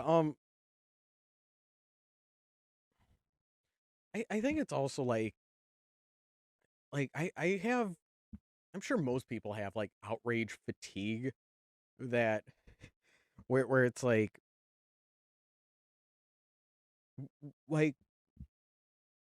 where like you have to take a stance on everything. Oh wait, oh, is this the first time we're seeing a human like a human's eyes? That it's been an interesting stylistic choice in this comic is they always have the eyes a little bit hidden. Well, Well, I guess we're getting more thoughts about PETA, about the PETA guy. Um,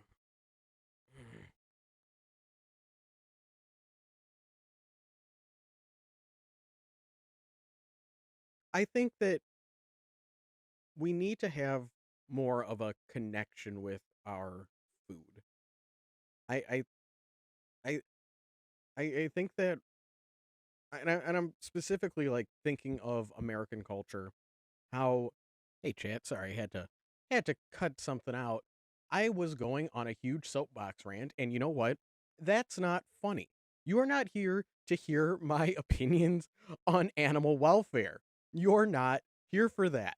You're here to watch me read House Pets, which is supposed to be funny. And I have critiqued this time and time again for being just this crotchety, angry, not funny comic, and I want to set a good example. So you know what? I I was like, you know what? Give that the old snipperoo. We don't need to hear me get on a huge soapbox. I we're just all here to laugh, right? All right. So the PETA guy is in cuffs, and he says from off screen, I swear I didn't know he was going to try and kill your friend. I thought, and Fido says, then why? Why did you go along with the kidnapping when you didn't even believe what you're doing? And and Peter guy says, I was kidnapped by my own pets once. And gasp, wide eyes over this. Oh my God. I had two dogs and a cat, but my parents treated them harshly. My pets finally decided to stop putting up with it. So one night, they decided to split, but they took me with them. I trusted them at first. I didn't like what happened any more than they did. But after a few nights on the streets, they weren't my friends anymore. I like animals. At least, that's what I keep telling myself. I thought, perhaps, I could rescue some from ending up like mine. But every time I have to face any of you, I keep thinking about that week. Because I know, deep down, you're exactly the same as they were. Animals. And Fido says, oof, poor guy. And Spo says, yeah, at least he wasn't a rodent. He'd have been eaten for sure. Missing the point there, Spo. Mm. Um, I'm never going to understand humans. That's the name. Joel's Pets. So there's like a group tag. Okay, so it's this guy. He's Joel. Okay.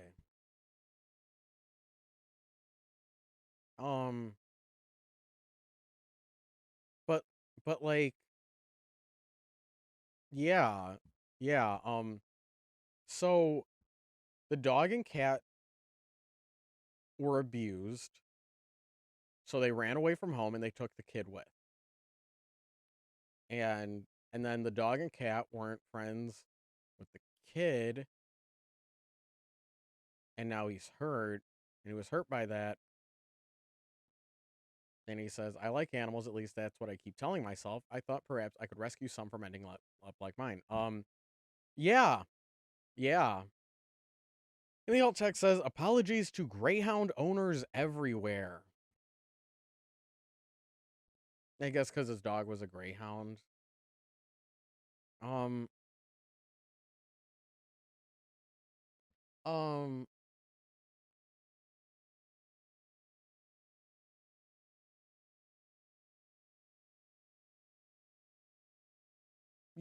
but like, yeah, like everything about this guy's story checks out.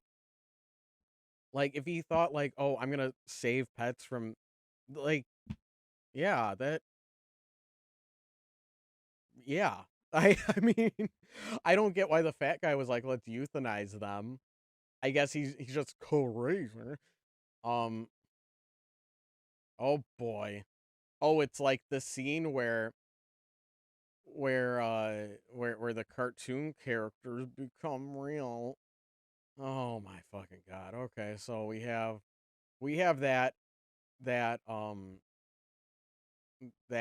establish we have that shot here. Let me see. It's here we go. The scene where the cartoon characters become real, because I'm just so fucking obsessed with this. with this meme, this fucking meme. It's the scene where the cartoon characters become real, and every time I see it, I do this fucking soy jack point. Like there it is. They did the thing. Like this is it. This is it. The scene in the movie where the cartoon characters become real. Yes. Yes.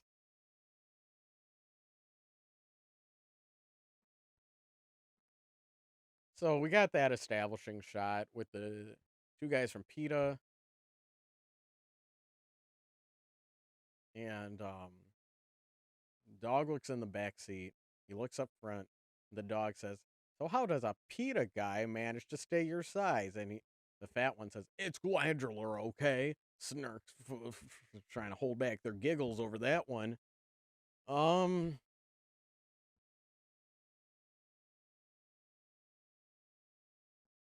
yeah, yeah. All right, I guess we're fat shaming. I guess that, man. I guess that's just something we do. Okay, end of year one. That's the title of that one. And the alt text says, "I know you were wondering. I no, I wasn't because it's none of my fucking business. You can get pretty fat on a vegan diet, okay? Like, look, if you're just sitting around eating marshmallow fluff, you're gonna, that's vegan. You could eat that. All right, so let's see. Let's see. So next strip, establishing shot of a human holding a puppy, and Tiger the dog is looking at the puppy, and the human says, "Hey Tiger, Aunt Claire needs us to sit for her puppy pap for a while." Okay. You two have fun. And Tiger's looking at the puppy, and the puppy says, "Sup, kitty?"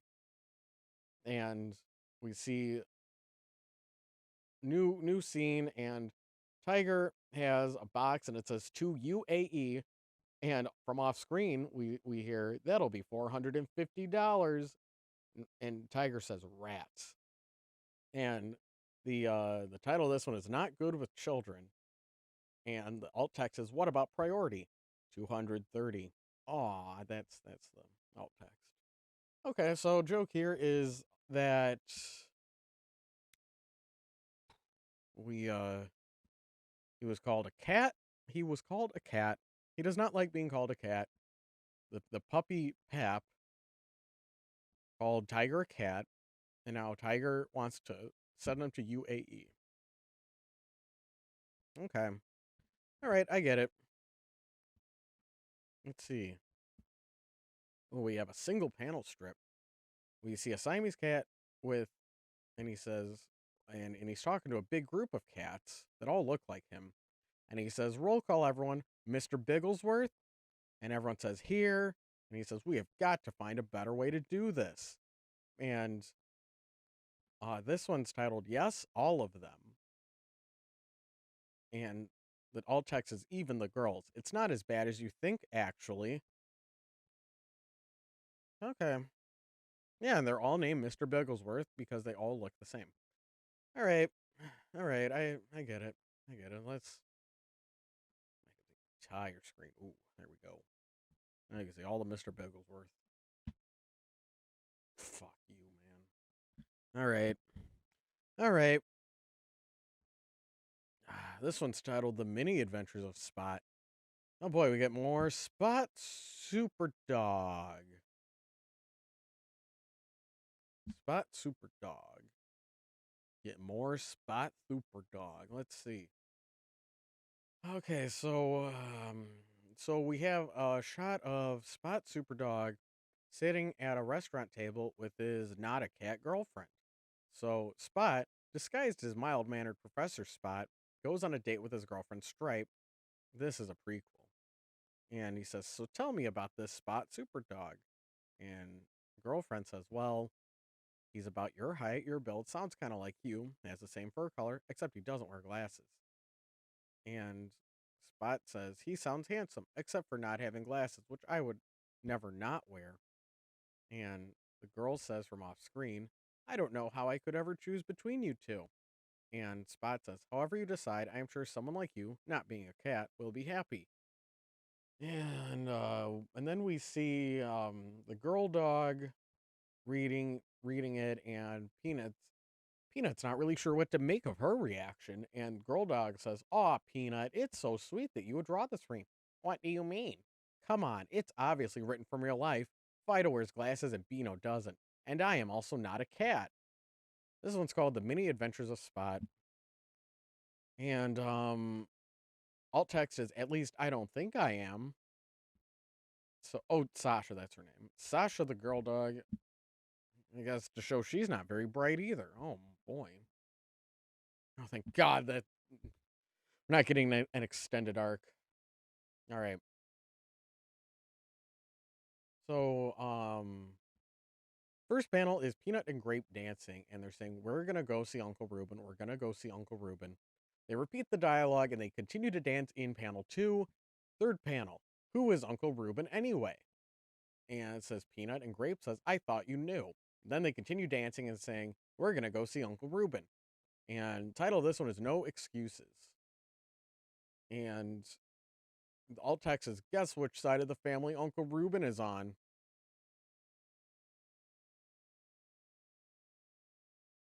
They don't know who it. Okay, the joke is, guess which. I can't. Um. So I guess the joke is that they're excited to see Uncle Reuben, but they don't know who he is. Okay. No excuses. No excuses.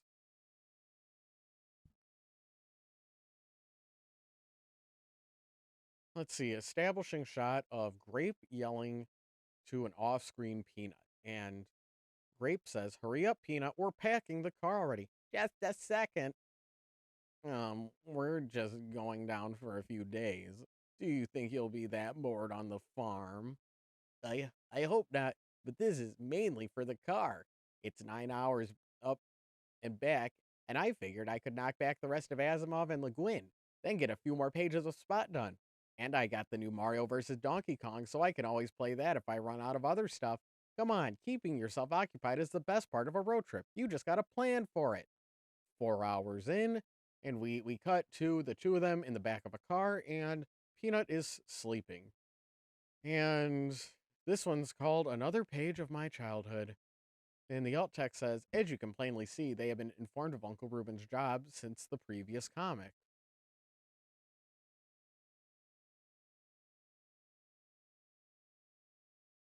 Okay, well, I get the joke here is he's really excited to do things in the car, but then he ends up sleeping. Okay. Another page of my childhood. Oh boy. Oh buddy. The picture's becoming more clear. All right.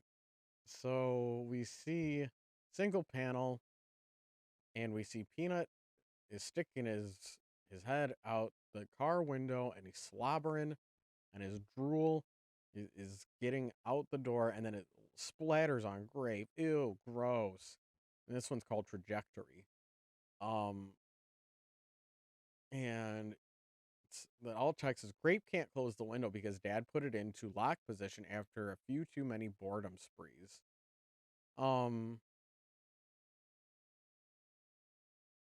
like I get the joke, like the this I like was he afraid that he would get a comment like, "Why can't Grape just roll up the window?" Like is he like preemptively planning for for the oncoming critique? Um, yeah. All right. Trajectory. Let's see what Uncle Ruben's about. Okay.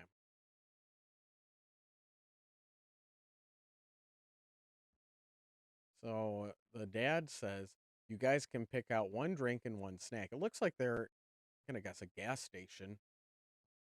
And cashier says, "Hey, Bub, no pets allowed without their leashes." And the dad says, "Oh, my apologies, sir. Give me one moment." He futzes around with Peanut and Grape. And um And the cashier says, "Get back here, you wise guy." And Grape says, how come only now I feel naked?" And the other alternative, that's what this one's called. And the alt text is, "I really ought to draw Mrs. Sandwich more often. It's like she's not even there sometimes."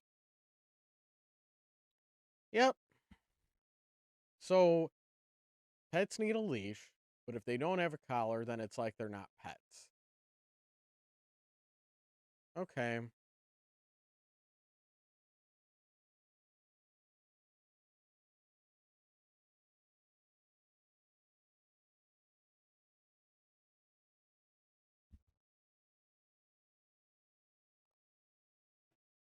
Woof. Woof a Rooney.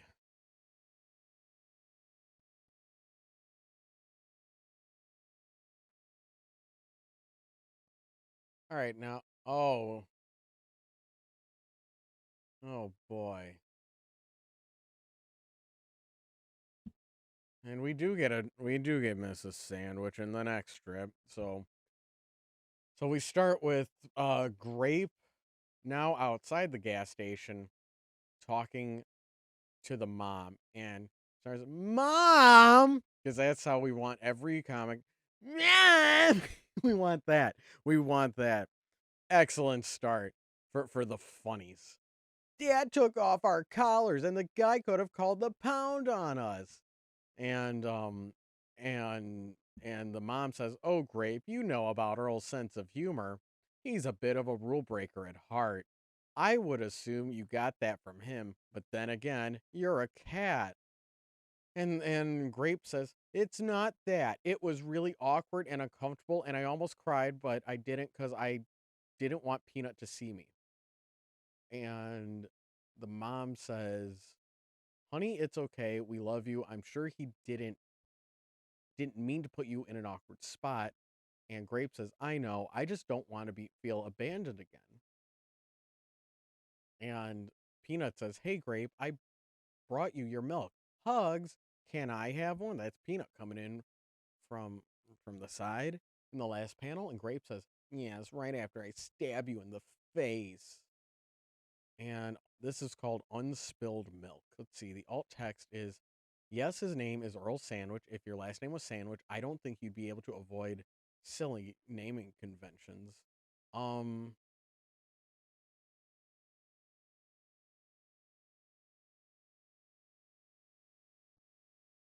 this is mean. This is it's like okay, like this was like a clever enough like, this guy's like gonna do like the malicious compliance kind of joke. Like, so I get this, like I get this, but then like to follow it up with like Grape feeling so hurt and violated, it's like, well, that just sucks any joy that could have come out of this. I also feel like, bro, that's okay. So, are we over Grape processing her trauma? This is okay. With at least with something. What the hell was it called? Pit Fighters. Pit Fighters. At least with Pit Fighters, we had different characters react to nudity in different ways, and the vibe was like, okay, we're gonna that it's like if the more puritanical, stuck up guys, they're like, oh, you should wear clothes, and that whereas like a very cool protagonist was like, nah, we don't really need to, and that was an interesting spectrum to put the characters on, like who wears clothes when they wear clothes, or like I know there was like a line about in like their school required clothes, and so some people would like kind of get around that by like wearing a toga. Like there was something like that where eh, but like and so that was an interesting exploration, whereas this is like you just feel bad for this cat that like it's like is this like the equivalent of just getting like having them pants like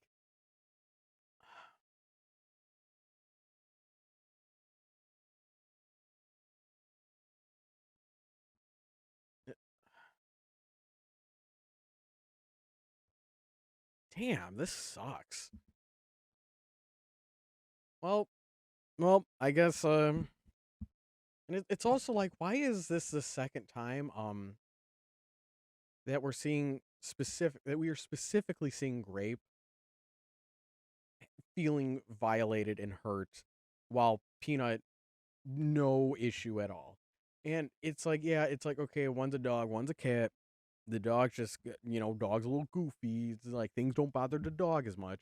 Like, I I get that. I understand that angle, but there is something to be said about, like, why is the female character specifically violated twice now? um like, why is that the attitude?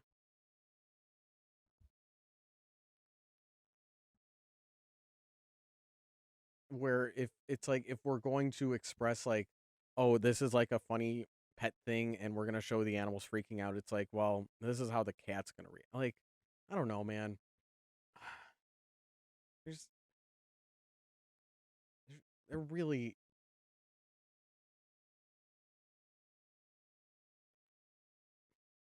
can we see, like, if we're going to have, like, oh, this character is like when this character gets emotional, when this character cries, like, does it have to always be because they felt violated? And I don't like the trajectory this is on. Um so let's see. Let's see. Well, we got to keep it moving. I can't get on my soapbox too soon. Can't get on that too soon. I already had to clip a big deal of this. We'll talk about we'll talk more about, yeah, we'll get a little farther till everyone forgot about that first soapbox that I jumped off of until for me to go on to that rant about, like, hey, the different ways that um stories will write about these kinds of things. So let's see. So now we're back in the back seat of the car, and Peanut says he's reading a book, and Grape is sitting next to him. And so Peanut says, "Okay, this time I'm going to make a paladin. Why do you keep messing with that stuff? It's not like you ever get to play it." "That's not true. One time I got to play a game with Joey and some of his friends." "That's right. He's a big role player." And so we cut to Joey and some dogs. And Joey says, "And while you're sitting, you see your contact, Buxomina, working as a tavern wench. Everyone make a will saving throw." And and the dog says, "I fail mine. Mine too." And um Peanut says, "Aren't you going to ask what it was like?" And Grape says, "No." And this one's called Fast Learner. And the alt text says, "She is also princess in disguise and 10 levels higher than all of you." Um,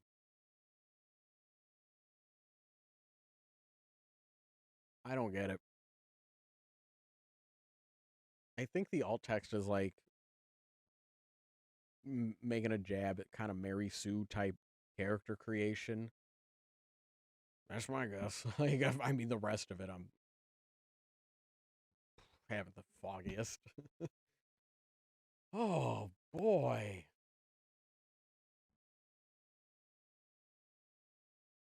So we see what the fuck is happening?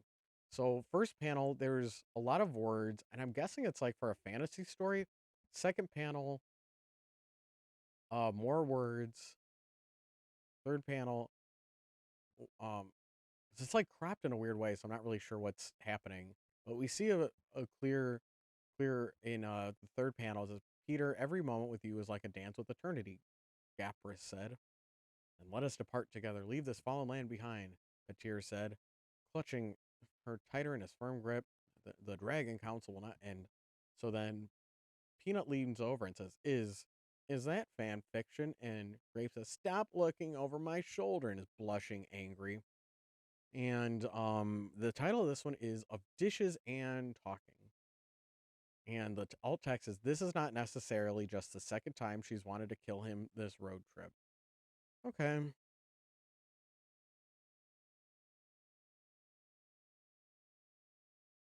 So Peanuts writing girly girl fan fiction.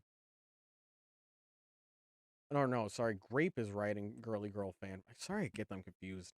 Um, Grape is writing girly girl fan fiction. Peanut says is that fan fiction, but Grape is embarrassed. Okay. Um, is it embarrassing to write this? Do you not want people to know? Like, okay. And we got quite the art upgrade for this house. A nice painterly background. Ooh. I see the. Oh man, I hope this doesn't mean more Spot Superdog comics as a trade off. So let's see. From off screen, we hear guys, we're here, yay! Says the pets from the back seat, and see the establishing shot of the house with the car pulled into the driveway. Wait, this is it? Of course. What did you expect? I don't know. I was sort of expecting every building looking like it hadn't been touched since 1930, and that we'd have to draw our water from a pump or something. Are you disappointed then? Well, no. But now I feel a bit silly for packing the backup generator. In retrospect, the only thing I would need to use it for is my DS. And the title of this one is Get Your Shoes On If You Have Them. And the alt text is, you could have warned me my perception about country life were completely unfounded. My perceptions about country life were completely unfounded. Okay. All right. So, it's not as backwards as they think. That's the joke. That's the joke. All right. Let's see. So, panel one, we see a guy in a hat and a beard, and he's shaking hands with Peanut. And Peanut's dad says, Reuben, these are our pets, peanut butter and grape jelly. Well, how do you do? Hi, Santa. I hope you two don't mind sharing accommodations with Rufus and the barn cats. And Peanut says, of course not. I've always wanted to sleep in a barn. And Grape says, wait, this house is big enough. Why wouldn't they sleep inside? Kids, come over and say hello. From off screen, and then, yeah, they are swarmed by children. And title of this one, do those still exist? I guess barn cats? Do barn cats still? Yeah, obviously. And alt text is act no touch. They don't want to be hugged by the kids. Okay. Whoa. Who is this sparkle dog? Ooh. All right, so we have an establishing shot of Grape and a fucking sparkle dog on a horse. The sparkle dog is gray with dark gray spots, and like his limbs are brown, and he's got two different colored eyes. He's got a purple eye and a green eye.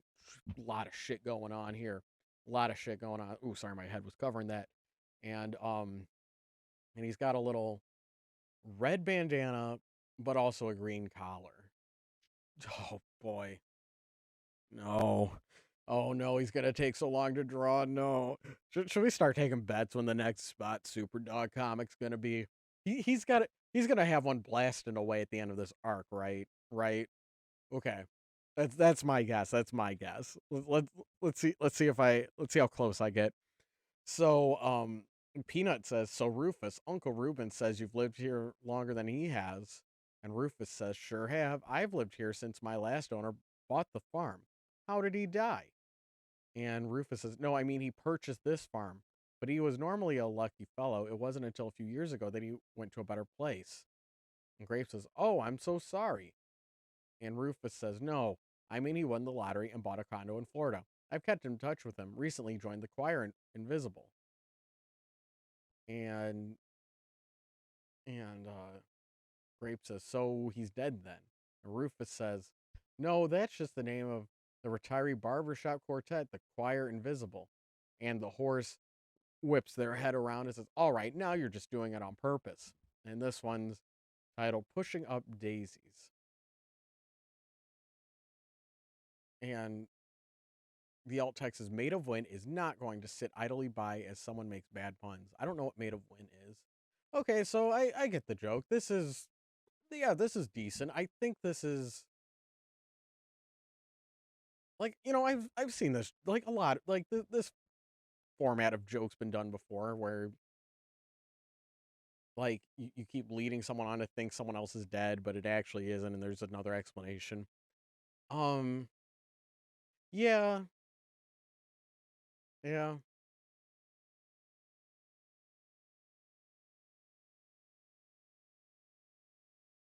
I get it. Okay, I think this is I would say this is probably one of the funnier ones. Um, Sorry, I'm not laughing. Sorry, it's still not to my taste, but I think this is a good enough setup punchline. I also think with the four panels, like they're making the most of this with like this build up of of them going back and forth, and then the horse interrupting. Um, yeah, I think this has a good rhythm, good execution. I think also like the surprise of the horse turning around and being able to talk. That was a nice little touch, very unique for a furry comic. Something you can only do in this setting, which that's always good. So it's a little different from other spins on this same joke format. Oh, fuck you, man. What do we got here? All right, so we got Peanut at the horse stable, and horse one says, "Hey, city dog, how come you didn't want to come riding with your cat friend?"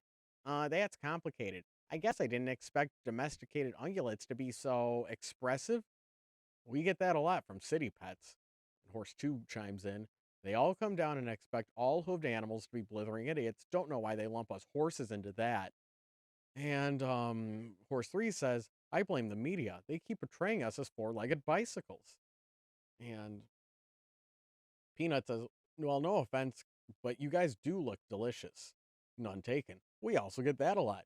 Now that I think about it, that's probably why your cat friend was so eager to go riding. And and we see a shot of Grape leaning, like climbing on a fence and then yelling at a cow. And Grape says, hey, I'm going to eat your innards. At least get a little indignant. And the alt text is, to be fair, the cow is expressing a mix of indifference and obliviousness. And the title of this one is Playing with Your Food. Okay. Okay. Um,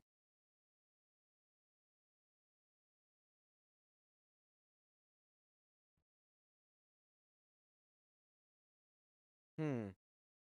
Okay, so um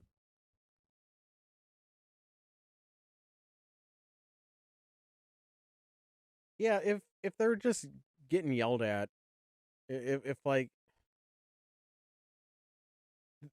this feels very dark with like with like, okay, so the animals, so like the cow knows it's being raised to be eaten. Like it's pretty sad. And and so we see Grape yelling at it, trying to get a reaction. It's like, well, Grape, you're being an asshole, dude. Like,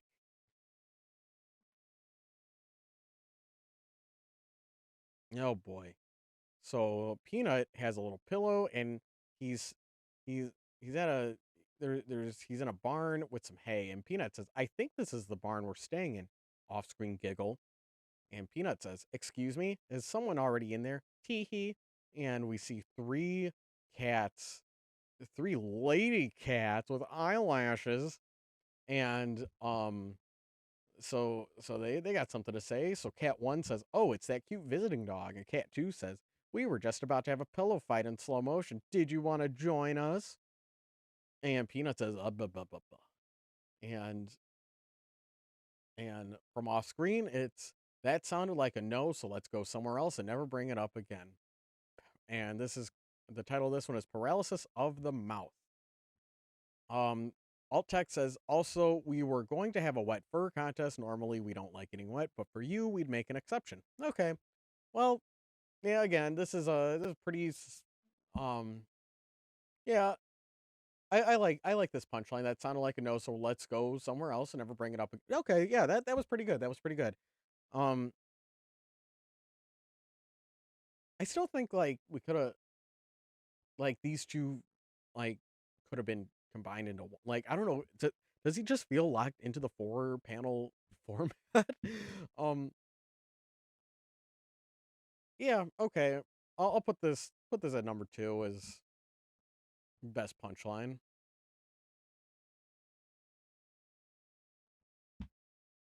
Maybe we're having the opposite of Lost.jpg. Like it starts all serious and then it kind of he kind of slowly learns how to write a joke.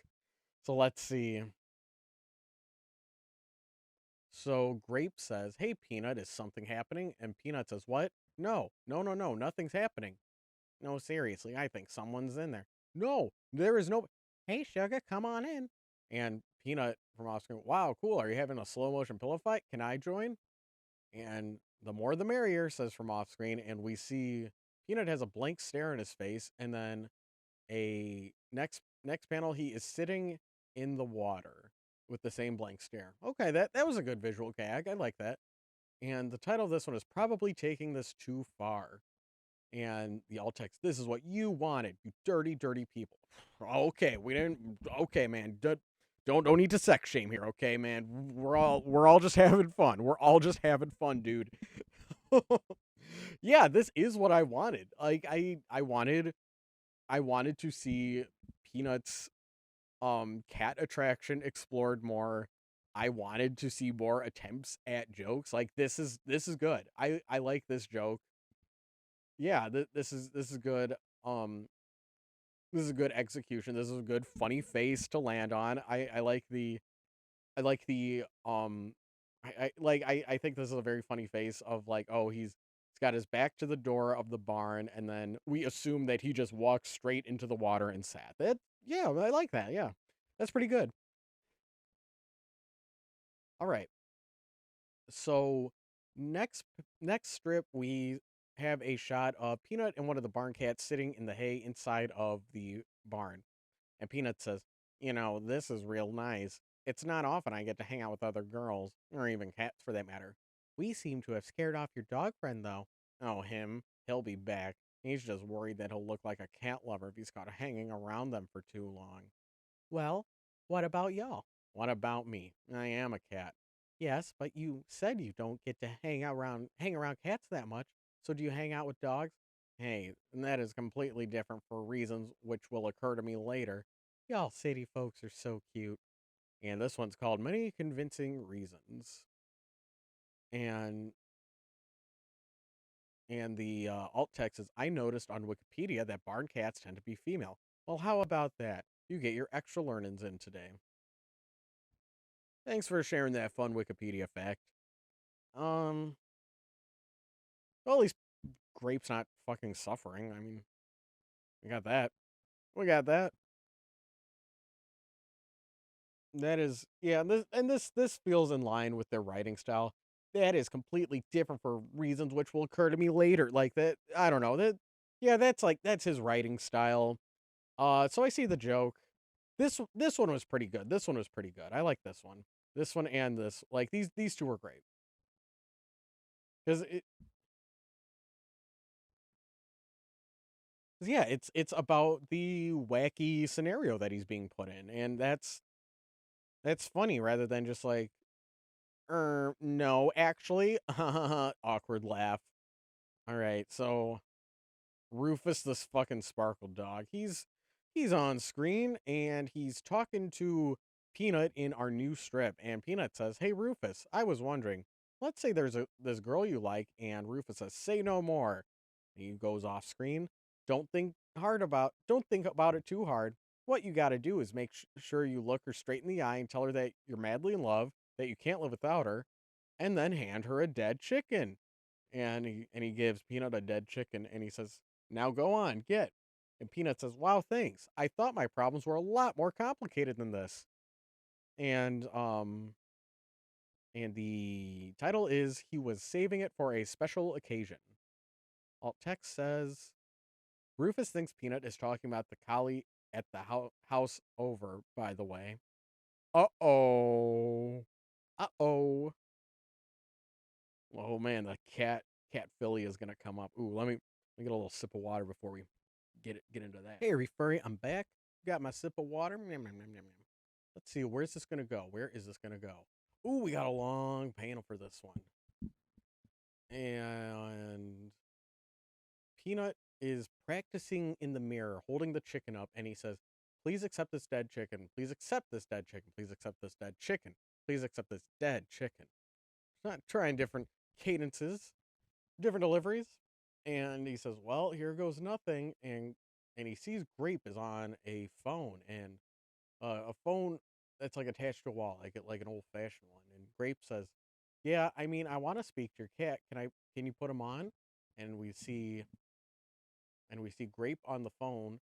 And she says, Hey Max, so I was thinking I really need to hang out with cats more. So when I get back, did you want to go out sometime?" And Grape says, "Yes, I'm serious.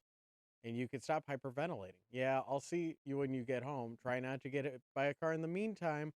She hangs up the phone, empty shot, and next panel from off screen. "Hey, who left a dead chicken on the floor?"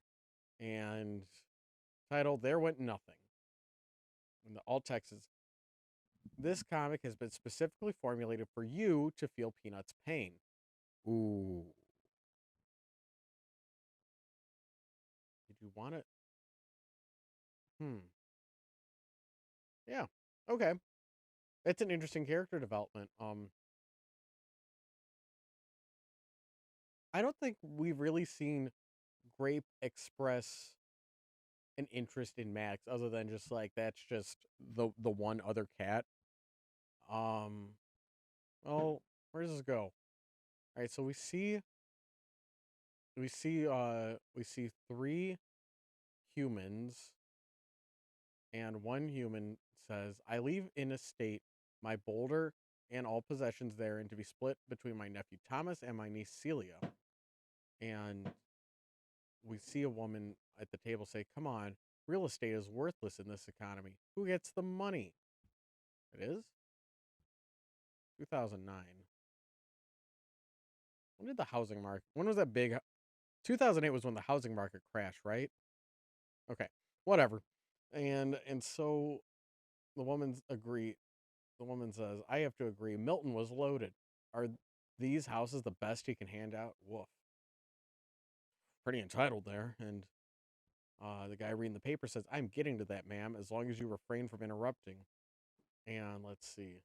"And my estate on Babylon Drive, all 12 of my manufacturing plants in Europe and America, and my accounts totaling $15 billion, I leave to Keen, Lana, Duke, Pitt, Rocket, Simon, my beloved pet ferrets." What? Yay, says the ferrets in a little box. And meanwhile, back in Babylon, and the alt text says, "You gave ferrets thumbs? What were you thinking?" Is this like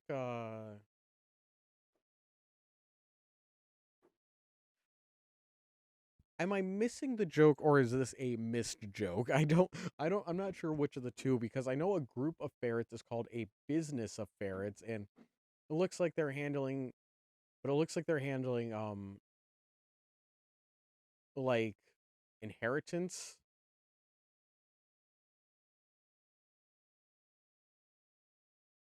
Um I mean, let's see, a state attorney. Oh, he doesn't come back. Okay. Do the ferrets come back? Does Keen the ferret come back? Okay, he's gonna be a guy. Okay. These are some cute designs. I like ferrets. This is nice. Yeah, they look cute. I like, yeah, it looks like they have more of like the slinky body than the Rick Griffin dog body. Interesting. Well, not really a joke. Just like we're gonna introduce ferrets for some ferret shenanigans. And so, oh boy. I kind of am getting this feeling of like just focus on the characters you have. um like this was like a big problem I had with what the fuck? What show was it? Something like Glee, where they just kept piling on new characters and things like that. Where it's like, no, please just, I just want to hear about the other guys first. Um, and it had that symptom of like, oh, this feels like I heard someone describe it as like this feels like I'm watching like somebody's Sims game where it's like, oh, I'm bored of this family, let's make a new family, or like, or this is like the me maker experience of like, oh, I want to think of a new guy, and to just kind of like to just kind of flip between ideas like that. I'm getting that same feeling, and then that's why it's been said that like American Horror Story, same showrunner Ryan Murphy, why it's like, oh, this is an upgrade because that format he's forced, like, if it is like, if they're really just into the novelty of like, I want to make a new guy, here's my idea for a new character.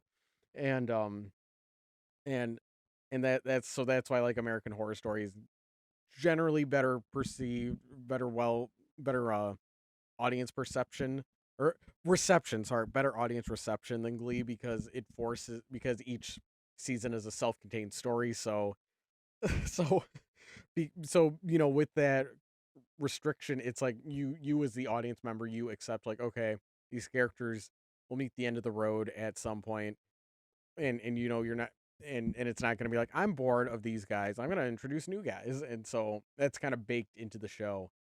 um all right, and so I guess we're gonna see more of the ferrets. Like, I don't know, I think ferrets are neat little animals.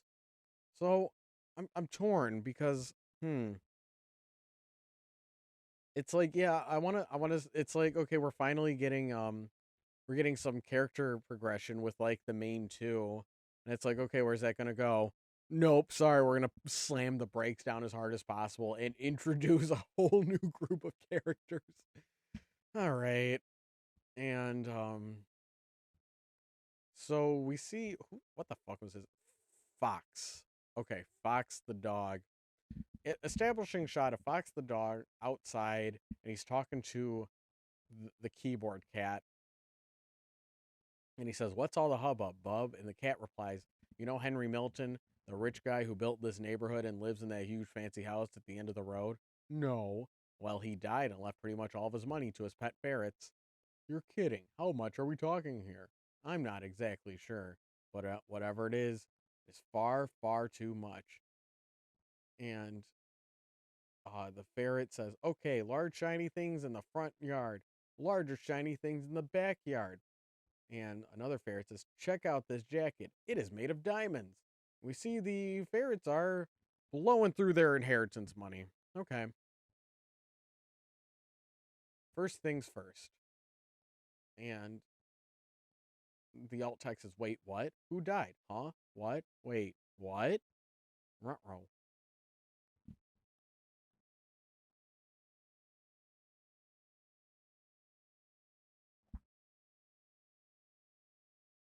Um, okay, I get it. I get this joke.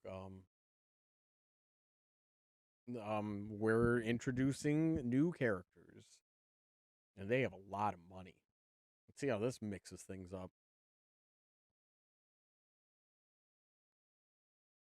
All right, so we see a ferret with sunglasses yelling into a megaphone as Fox the dog approaches, and the ferret says, "All visitors in line for the tour." And Fox the dog says, "Hey, I have a question. Your dear departed master built the neighborhood we live in, so why is it only a middle class neighborhood and this place is incredibly lavish?" And the ferret says, "Ah, yes, Dad lost his taste for the rich life some years ago. He loved all animals of all kinds, but didn't like how so many others treated their pets like toys. So he broke up his estate here and built affordable homes for middle class families with pets, and we all lived a modest life until his passing. May he rest in peace. And though he left us, and though he left us so much, I only wish to live as he would have us." And we see a guy from coming in from the side, and the ferret says, "Hey, Jeeves, stick my butt in a corner so I can do my business."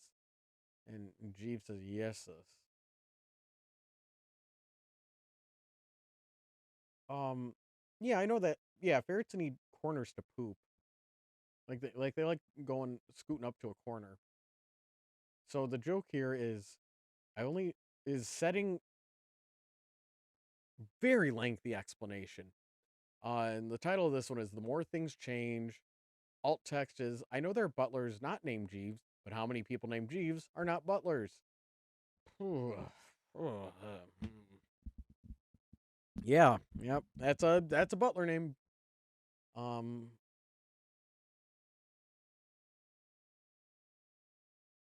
so it's setting up that it's like world building, but just really goofy world building in that, like, oh, we need to explain why this one character who is no longer around, like why he set things up the way that he did. He loved animals of all kinds, but didn't like how so many others treated their pets like toys. That's an interesting detail. So he broke up his estate here and built affordable homes for middle class families with pets, and we all lived a modest life until his passing. Um, so he's a good guy with money. He's a good guy with money. That's what we're learning here about his former owner. And the ferret. Um, um,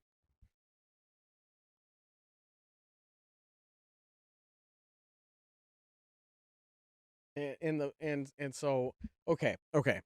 So the joke is okay. We're pushing aside the world building. We're pushing aside the simping for the landlord question mark of the community, and we're pushing those aside, and it's like, oh, our owner would want us to live modestly, but then the next one is he's asking the butler to personally carry him to the toilet. Okay, that's the joke. That's the joke.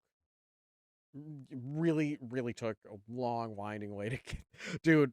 Like, okay, okay.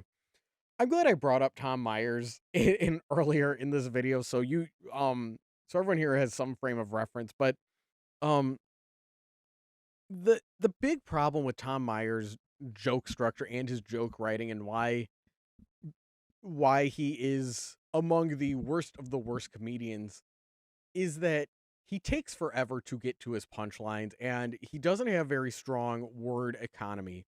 And this is something that comes up quite frequently when he's dunked on who are these podcasts, is he is just taking these long winding roads to get to very simple punchlines, where and so then that becomes the intrigue, like, wait, why would somebody think like this? Why wouldn't you think to tighten this up? And I'm getting that kind of like Tom Myers effect with House Pets, where they're taking so much fucking time to get to the core of the joke, where it's like where I feel like they're using, because most of these you could tell in 3-to-1 panels, and like if you tighten that up, like these two panels are the only ones that matter of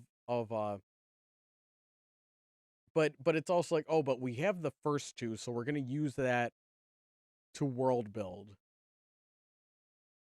And it's that, whereas like I really don't want to sound like I'm defending, like, I'm on the Tom Myers defense team because yeah, he sucks. Like, he's not really that good.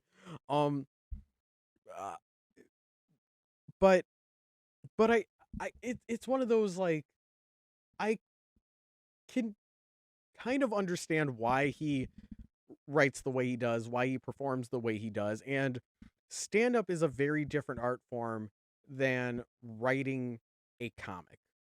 Where, like, especially on his podcast, like, and if he is like cranking out his opening monologue on a week to week basis, it's not going to be the tightest writing. Same with this. Like, if Rick Griffin is, if he's posting these strips multiple times a week, like, I don't know how much of a buffer he had, but I can I feel like it's easier for me um to imagine myself telling like a stupid Tom Myers joke than it is to imagine myself like making and writing something like this, that where it just draw, like, I can imagine myself getting on I don't know, I can't imagine myself getting on stage, but in this hypothetical scenario where I have to do a tight five, I can imagine just having terrible delivery and dragging it out and not having strong word economy. Whereas, like, w- with a web comic, I don't know why they're not trimming it up, why they're wasting so much time to get to the punchline. Like this one here, like, well, he died and pretty much, Henry Milton. Well, he died and left all his money to his ferrets. Um, and so we could have that as the first panel, and Fox being like, "You're kidding? How much are we talking here?" And then whatever it is, it's far too much. Like you. This could be a two panel strip. Um, and and this fucking fluff of, like, oh, they sure aren't grateful of all of the real estate that they're in, the businesses that they're getting in this panel where we're watching the estate attorney hand out everything that Mr. Milton is giving out in his will. Like, there's so much padding for time. Like, I think this one, I didn't get the sense of like padding for time here because like, there's been so much buildup of, like, oh, Peanut is going to finally try to confess to Grape in this strip. So so this one, like there was nothing about the pacing here where it's just like, yuck, can you fucking get on with it? Like, because we've spent so much time, like, I want this to be longer. I want them to take their time on it. This one's like, okay, who the fuck are these characters? We're gonna click on estate attorney. Oh, estate attorney never comes back. This is never a fucking thing. Celia. Okay, wow, we get Celia back. But it's like, what do we fucking learn about Celia? We just learned that um Mr. Milton was rich, and now, and he's gonna, and this is gonna be the chaotic new element in our story, is a group of ferrets, a business of ferrets is now incredibly wealthy. That's gonna be the surprising new thing in House Pets. And by the way, let's go back to House Pets. Okay, so I'm thinking, like, who the fuck do I recognize on the cover of House Pets? So the House Pets Omnibus Volume 1. I see Peanut, Grape, and I think that's Max. I'm not sure who this is. So Volume 1 of the Omnibus, I'm like, I don't know who the fuck you are. I don't I don't think I recognize any of these characters in Volume 2. Volume 3, okay, there's one of the ferrets. Volume 4, I don't know who so okay, so we're just gonna keep piling characters on. I think the barn arc, I think that was the strongest of the arcs so far, just from a writing standpoint, from a comedy standpoint. I'd even go as far to say as from an art standpoint. Like, yeah, there was the road trip. Like, that was fucking corny, and I didn't like how, okay, we're gonna sexually assault Peanut or no, Grape. We're gonna sexually assault Grape again. That's oof. We don't need that, man. We don't need that. All right. Let's see. Um Road Trip Woo and Down at the Farm chapter. Yes, this was the best arc so far.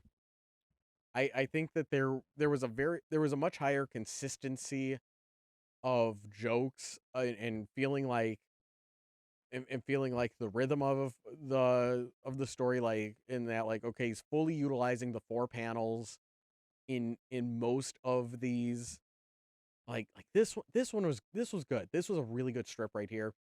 um yeah, this one was like, okay, this is corny house pets humor, but like, I don't know, it's like, it's again, it's like just back and forth, but it didn't feel too much like my time was being wasted.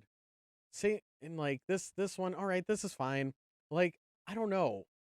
Yeah, and then it ends on this big this big 8 panel strip of, okay, Peanut wants to confess, but then he sees Grape is asking Max out on a date, so Peanut just leaves the chicken on the floor. It's like, wow, that's a great way to end the arc. Like, we get character development, we get better comedic timing, better art.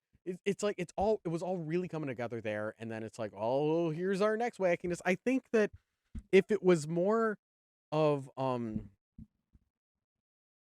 like I'm trying to think, like, what has been, like, from a chapter to chapter basis. Okay, the raccoons, Adventures of Spot, Fido's Return, the mouse, the zoo, like the yarn ball, the further adventures of Spot, the vet, a mouse named Spo. Um, I feel like they need to do more things, like to just go out and do things more. Because I feel like the typical, like, sitcom setup of, like, making like I don't know if it's fair to say, like, there's been too many bottle episodes, because I feel like those, like the most interesting ones have, like, because I'm thinking back, like, okay, the zoo, I remember the dolphin joke in that one was pretty funny, and I remember the one where he gets stuck in the snake cage, like, oh yeah, the Grove, yeah, where he goes to the Griffin. It's like, okay, that was like fantasy fluff. The yarn ball, the the vet, that I fucking hated that one. Fall of the Pride Lands, where they do their Harry Potter release party. It, it's like, I want them to do more things. And I know that, like, that was when the Simpsons went, like, that was like post season 8 Simpsons, that it's like, oh, the Simpsons are going to this country this episode, as a way to, like, like, interject novelty and funny scenarios for the characters, that it was that was the that was kind of the downfall, and why it when it stopped being less of like, oh, what um what troubles around town are causing the family to have conflict. Instead, it was in how we started to get more cartoony and more outlandish, and that kind of led to the gradual downturn. And I think, there's a lot of different things that you could point to for why the Simpsons went downhill. I'm already thinking like I'm already thinking like, oh, well, we don't want to get too crazy. I like, is that kind of the thinking where, oh, we got to be careful about it, because it's like, yeah, if it's just like, if every chapter becomes like, oh, look, the house pets are going to Brazil, like, like, if we're gonna do stories like that, it's like, is that too wacky? Like, do you want to keep it a smaller domestic thing, um where I like, because, like, this is some bullshit, man. Like, like I feel like, what are, like, if you do want to have it be more of a, oh, just what's happening around the house, what is happening around town to cause conflict in, like, within Babylon Hills. and that's more of the focus. So we can't just do, oh, we're going to the farm this week. We're going to this zany location. Like if you don't want to do that, but this zany location like this, I mean, this was the most interesting. The zoo arc, yeah, that was probably my pick for second place of like most interesting. Um, yeah, it's like, because like when it like that's an interesting kind of like degree with comedy writing where it's like how much do you want to have like the external versus internal conflict. Um and a lot of this story has been just like just characters being like, "Me, that stinks." And then the other one's like, "No, that stinks." And just kind of going back and forth like this. Um like this one's funny because of the situation that he's in. This is funny. Um All right. Well, we'll see how the ferrets go. We'll see how the ferrets go. All right. So we were okay. Here we go. Let's see. So we have a girl ferret. You know it's a girl because she got eyelashes, and we see her on screen with a man holding a briefcase, and the ferret says, "Everyone, this is Herman Stewart, our court appointed steward. Yes, we are quite aware of the pun. We requested it specifically." And Herman Stewart says, "Good morning, everyone. This is the first time the Milton Estate has been open to the public, and at the request of Lana and Keen, the first tour is pets only. In addition, one pet on this tour will come away with the grand prize of the Milton Ferret's own choosing." And we see a dog say, "Guys, huddle," from the crowd. And I think that's Beano. Okay, Beano says, "We are going to win the prize." Okay, I don't have a genius plan yet, but I thought I'd get everyone up to speed. And Fox the dog says, Beano, how come? These guys are blatantly eccentric. It's just as likely to be a can opener as a huge bag of money." And Beano says, "I'm sorry, I don't see the downside." And Max says, "Point?" Think like point taken. Okay. And this is called the spirit of competition. And the alt text says, "More thing, it is equally likely to be bread, a box of roofing nails, a warehouse full of undergarments, half a matchstick, a second edition of Flatland, a new collar, love, a box of feathers, a chocolate factory, or satisfaction." Okay, so he's just listing goofy things that the ferrets might be giving away. Okay, so I guess we're gonna have some eccentric billionaire antics. And from off screen, we hear the first stop. This is our new strip. First stop on our tour is our double Olympic swimming pool. And we see a ferret and he's talking to Fido. And Fido says, "Say, you're one of the Milton ferrets. What's the rules of this game we're playing?" And the ferret says, "Well, I suppose you could get in our good graces by giving me that delicious mouse on your head." Fido and Spo say, "What?" And Fido says, "Oh, wait, haha, I see. It's like a test of character. To see if we'd betray our friends or attempt to get bribes or just callous and stupid, right?" And the ferret says, "What was that? I couldn't hear you. I'm salivating so hard it is drowning out all the noise." And Spo says, "Fido, I don't mean to interrupt our little convo here, but why aren't you running?" And the ferret says, "Are you going to give me the mouse or not?" And the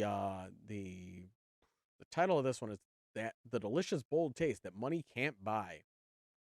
And the alt text says, "As you can see, it is aligned with many delicate frescoes and commissioned bronze statues, which would likely take an artist hours to render in significant detail if he were to reproduce this room." Ooh, we're painting quite the picture there. Well, I mean, you could do plenty with just like suggesting, like, because it looks like they're still outside. As you can see, it is lined with many delicate frescoes and commissioned bronze statues. Um, like you could do like a gold, like if it's like a gold background with like, just do like some fancy swirls. I thought they were outside, but I guess not. Because like we see the establishing shot of the steward talking to everyone outside, and we see the crowd, and the crowd is like blacked out in blue. And then we see Fido and the ferret are talking, um, with the with like a mob background crowd, but then a blue surrounding them. So it's like, I don't know, like you could suggest like a big painting as like a background, like, gold with like a square to show like, oh, there's a big fancy painting hanging up. Um oh, okay, here we go. So we see Joey and Beano are talking to each other in a red room with a fancy statue. Okay. And Beano says, Fido says that they're not spilling the beans about the contest rules. Joey, I I'll need you to infiltrate. And Joey says, "What?" And Joey says, "Look, just because I dress up for fun doesn't make me Hannibal. I don't even have a ferret costume." And Beano says, "Then we'll just have to improvise." And Joey says, "And I mean John Smith from the A Team, not Hannibal Lecter. Thank you very much." What? Okay, that's a pop culture reference. That's way over my head. So Beano says, "Hello there. I am your long lost cousin, Aaron." And he's wearing a little ferret mask, and he's got little ferret ears, and he tied up his ears. Okay, okay. And so Beano says, "Excellent. You have put them at ease and gained their confidence." And Joey says, "But all they did was laugh at me." And Beano says, "And what puts someone at ease more than good laughter?" Okay. And the title of this one is "They Pity the Foo." Oh, oh, oh, oh, too far, too far. Don't look, don't look. And alt text says, "Come on, it's fun. Laugh with me. Ah ha ha, aha, dot dot dot, eh heh heh, dot dot dot, ah heh heh, dot dot dot." Yeah, there sure was an awkward laugh there. Um, wow, it's like you reminded me why I hate this comic. It's like you gave me a little bit of something with that. Let's go to the farm arc, and then just more of the. Okay, I think the point I was trying to make with that Simpsons tangent is like, yes, okay, we all agree when the Simpsons got too wacky, it started going downhill. This could use more wackiness. And it's not because like it really is held back by being self-conscious. Um and so that's why the farm arc was good. That's why the zoo arc was good because there was like something more than just the characters being like, that just happened." Like these kind of just like this kind of like hand-wringing nervousness is kind of the joke. Um,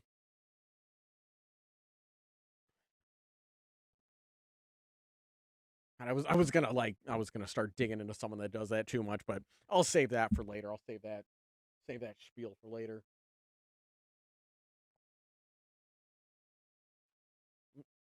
Ooh, sorry about that. Had to get another drink. So see, Beano's talking to Fox, and they're looking at a fancy water fountain. And Beano says, "There you are, Fox. I'm gonna need you to." But he gets interrupted by Fox, and Fox says, "All right, stop. Are you just going to use every one of us in turn and then discard us like a stage rocket? Because I am not cool with that." Beano says, "But the fabulous prizes." And Fox says, "Hey, did it occur to you that perhaps the reason they're not telling us the rules is to prevent pets like you from trying to rig things to go their way?" Dude, come on, man. Like, okay, okay. Zany ferrets, zany billionaire ferrets. That that feels like such an easy, like, we're gonna do something wacky, and yet it devolves into characters bickering so quickly. Okay, third panel. Third panel. Fox continues. "They may be groveling in their money, but they're still clearly anti-elitist. If they want anything from us, it's something genuine, something that says we're content no matter if we win or not." And Beano says, "So you're saying someone has to be genuine to win, eh?" And Fox gives a little face palm, and he says, "I will have to admit, only hearing what you want to hear is awfully genuine of you." Oh boy. And someone from off screen in the fancy ferret house says, "Help, Oh, help! I am in desperate need of help. And a brown ferret looks up and says, "What the? Is that dog hanging off the grand balcony by 1 foot?" And a white ferret says, "That's Beano." And he looks like he's playing on a smartphone. He says, "That's Beano. He's the head of the local dog club." And off screen, "It is most precarious. The situation I am in, troubling indeed, and genuine." And brown ferret says, "So is he stupid or?" And the white ferret says, "According to security footage, he's been trying to win our grand prize through increasingly nebulous sounding schemes." And off screen, Rex, my foot is starting to slip. Rex, where are you?" And ferret one says, "Cool, I didn't know we could get security footage on our Blackberries." And the other ferret says, "Huh? Oh no, I'm just playing a port of Zelda 3.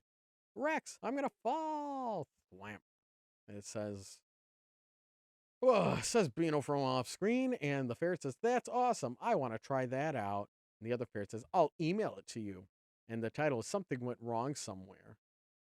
Um, Alt text is much like Lego R brick, Lego registered, little R in the parentheses, Lego bricks and Velcro register, hook and loop fasteners. The official plural for the BlackBerry is BlackBerry registered smartphones, which nobody ever says seriously. What?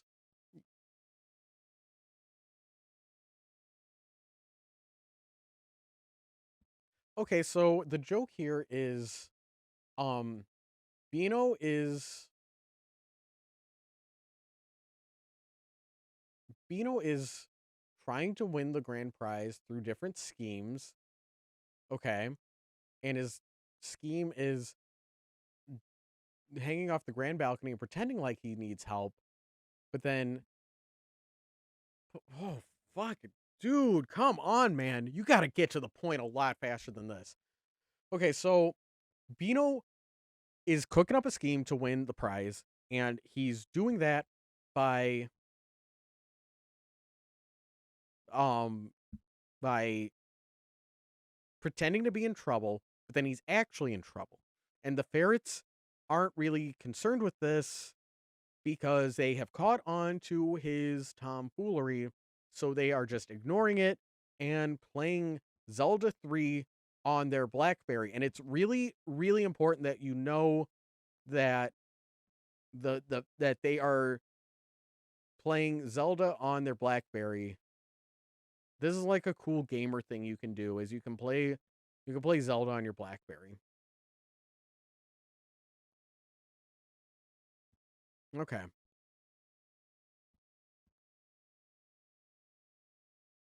I hmm. Yeah, I remember I read an yeah, there was BlackBerry was still like the dominant thing at this time, right? Okay.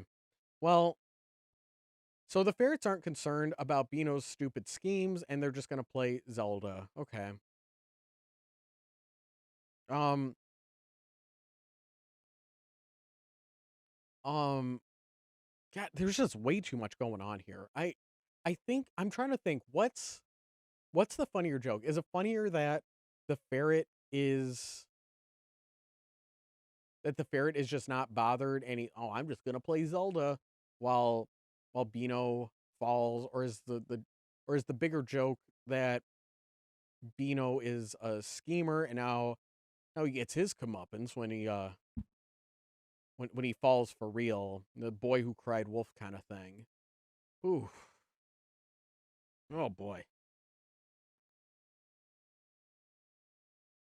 Let's see. And we see Beano in a bed with a neck brace on. He says, "Ugh, did I get knocked out again?" And Fido says, "You've been under for 3 days. It's not too bad, though. Luckily, your spine broke your fall and your rib cage." Beano says, "Man, I'm not sure what I was thinking anymore. Was I trying to get injured? Did I at least get something out of this? Please tell me this wasn't for nothing." And we cut to a shot of a ferret handing a money bag to Daisy the dog with a crowd of people watching. And the ferret says, and to you we present the grand prize, a big bag of money." Daisy says, "Hi, I'm Daisy." And Fox says, "Well, We're back to Beano in the bed, and Fox says, well, they decided to name the new pet health and wellness trust fund after you. Beano says, all worth it. And um, the title of this one is In a Laundry Bag with a Dollar Sign, because that's how they're presenting the money. And the alt text is, to be fair, it's called the Big Boy. To be fair, God, the second to be fair, to be fair, to be fair, to be fair. I suck cocks, I suck cocks. Okay. To be fair, it's called the Boy Beano Sure is an Idiot Trust Fund. Okay. You know what? I've made a lot of big claims of like, oh, I should keep track of this one. I'm going to keep track of their to be fairs. This is the second to be fair I've seen in this comic. We'll see if that's a crutch word. If he starts too many sentences with to be fair.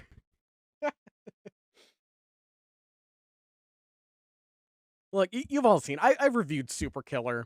I've reviewed Super Killer on this channel. Like, it's a biggest problem podcast reference. Okay. Um. Let's see. Now we are opening on a new strip. We see Grape looking a little concerned while Peanut is crying, and Grape says, "Hey, Peanut, the car is packed. We're ready to go. Are you okay?" And Peanut says, "I don't know if I can say." And Grape says, "Don't think I haven't noticed you've been down all weekend. Now, come on, tell me what's wrong." "I overheard you saying you were going to go on a date with Max, and I'm afraid you won't want to be friends with me." "Friends? Peanut, I don't say this often, but you're the best friend I've ever had. Nothing is going to change that." "Really? You mean that?" "Yeah, hey, stop. Peanut, you can let go now. Peanut." And we see Peanut's giving a big hug in the last panel. Title is which is why she doesn't talk about it much. And the alt text says, I guess I could have saved everyone a lot of grief if I had made this the last comic of the previous arc. Ah ha ha, he, gets mauled. Well, I mean, that's just like, I mean, I was just like annoyed that, yeah, like you're giving the resolution for, like, it's like, I get it, like, oh, we're gonna drag out the tension in the stakes, but it's like, this was a good enough conclusion. It's like, I don't want to have more characters to keep track of. Let's see. Oh boy. Oh boy. Oh boy. Oh jeez. We're getting Grape goes on a date arc. So we see a shot of a door, and from the door we hear, I don't know how you talked me into letting you freshen me up for my date. Oh hush. I want you to be happy. So I thought I'd put all those hours of pet makeover on TLC to use. Okay, this is before, and we see Peanut is holding a picture of Grape looking angry, licking her paw. And Grape says, thanks for the impromptu photo shoot, by the way. And this is you now. Gasp. And Peanut's holding up a mirror, and we see Grape. And Grape has eyelashes now with a diamond collar. And Grape says, wait, did you just comb my eyelashes out? And Peanut says, you'd be surprised what a difference it makes. Title of this one is Dear, You Just Look Fabulous. And alt text is My Stars. I've always thought cats were such interesting people. Yeah, just they're just like, oh, before and after she looks different. And here Peanut is explaining he's explaining why Grape looks different. Um yeah, I guess. Like, I don't know, like if they did like a funny SpongeBob close up of this one, like it'd be something. Oh man. You know, this really does have me wishing for the hackiest hack of of sitcom tropes, because I'm like, man, it'd be great if they did like a two dates, one dinner. Like what's more likely? Are they gonna do two dates, one dinner, or just more fucking bickering? Oh boy. Oh boy. So we got Max is outside and he's talking to Peanut. Max has a little bouquet of flowers. And Max says, "Whoa, I guess you weren't kidding about the girl part." And Grape says, "Don't get used to it. And this is only for tonight. Consider it a little gift." Rawr, I like it a lot. It was Peanut's idea, so thank him. I'll tell him he won't have to buy me a Christmas gift. Peanut says, "Hey Max, be sure to bring her back by midnight this time. No promises." Oh, jeez. This is weird, dude. Okay, let me finish reading this. "I have a little gift for you too. Flowers? Be no interaction. Oh, Max, you know the sweetest thing to say to a girl." Title is Paper Faces on Parade, and the alt text is not that Max was a direct cause. He is just a believer in regifting. Okay. Um, this is starting to get like, okay, okay, okay, okay. Um, be sure to bring her back by midnight this time. Like, okay, that's like the thing that the protective father says. This is like, is this supposed to be an incest comic? Because like, if they're have the same mom and dad and they're adopted, um, um, wow.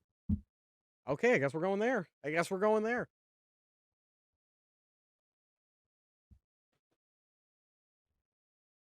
Um, and we see Peanut's heart is breaking. See a little broken heart emoji in the last panel as Grape and Max are making their chit chat. Oh no, this is so sad for Peanut. It's too bad for him. How normal it like before I'm like, ew, it's an incest comic. Ew, they're like relate before I get on that train of thought, I want to know like um like is it common in this world for to adopt a pet? Like is this normal in this world to have a crush on your pet like because like again with like the kind of like nebulous coding with this where it's like it's that like 9,000-year-old dragon lolly thing where it's like actually in this world it's actually really normal and actually she's an adult. Like it's like where it's like I want to know like what's the rules in this world?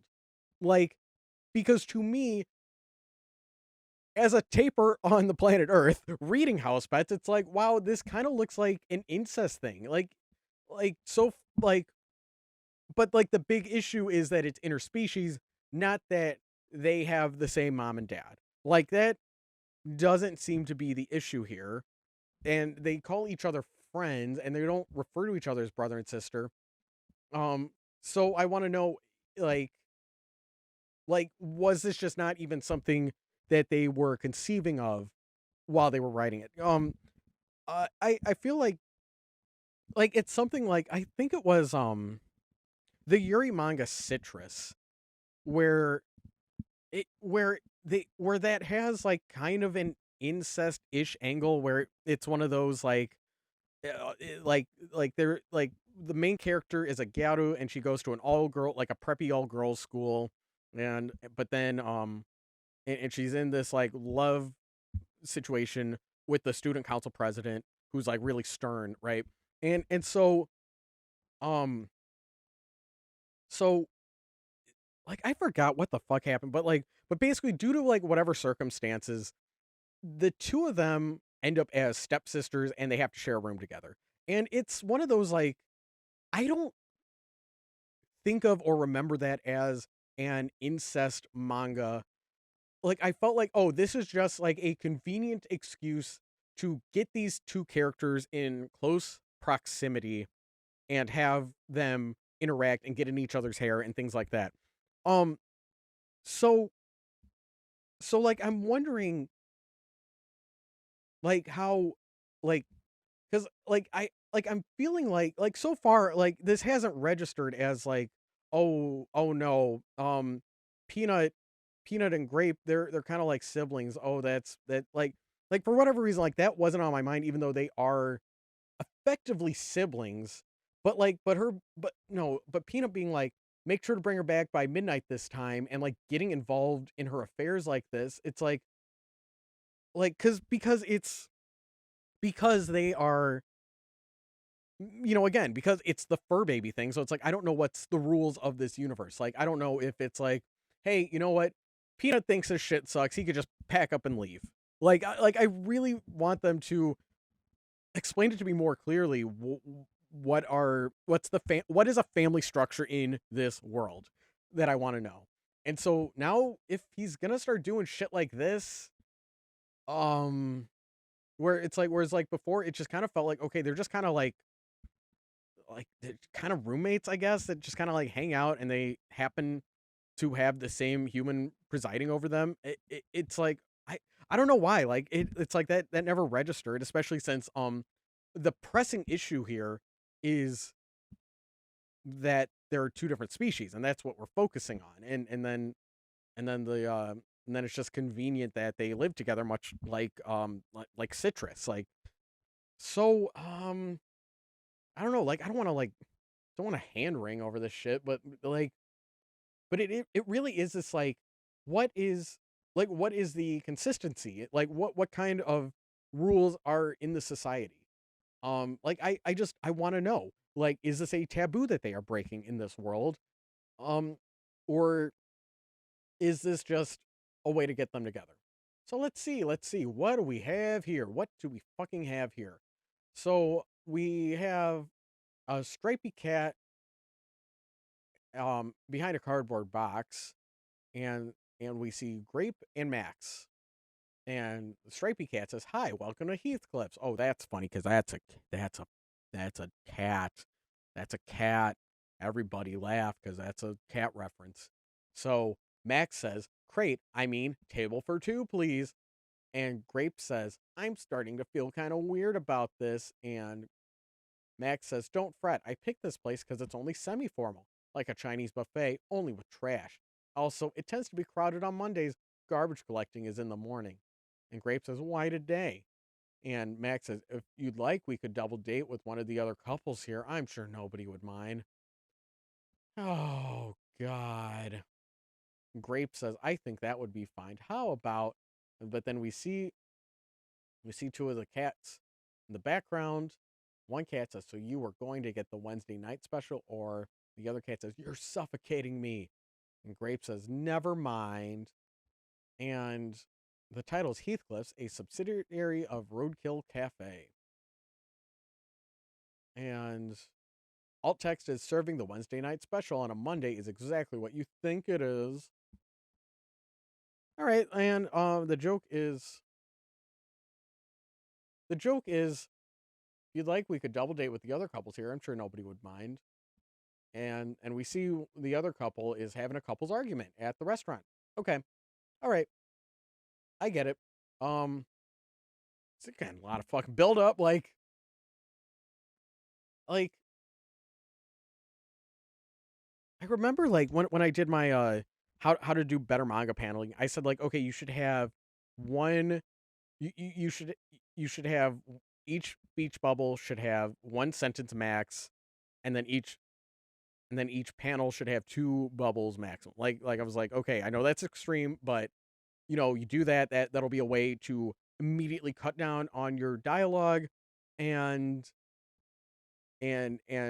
think more visually. I think for something like this, I feel like I don't want to say like it needs more words, but I feel like um because the joke is, do you want to do a double date with one of the couples here? And because Grape is feeling it's like, I don't know, like I feel like we could take something from these panels and put it in here to have this build up that would lead to them seeing the couple fight, right? Like you could have fuck, man. All right. So okay, so they did find a couple to do a double date with. So they're talking with two Mr. Bigglesworths, and Grape says, "So the so with the eyelashes out, it's clear all of a sudden that I'm a girl." And Bigglesworth one says, "It's more common than you think. Without the little details, we can barely tell each other apart." And Grape says, "I'll say, I bet with a masculine name, you all get confused for males all the time."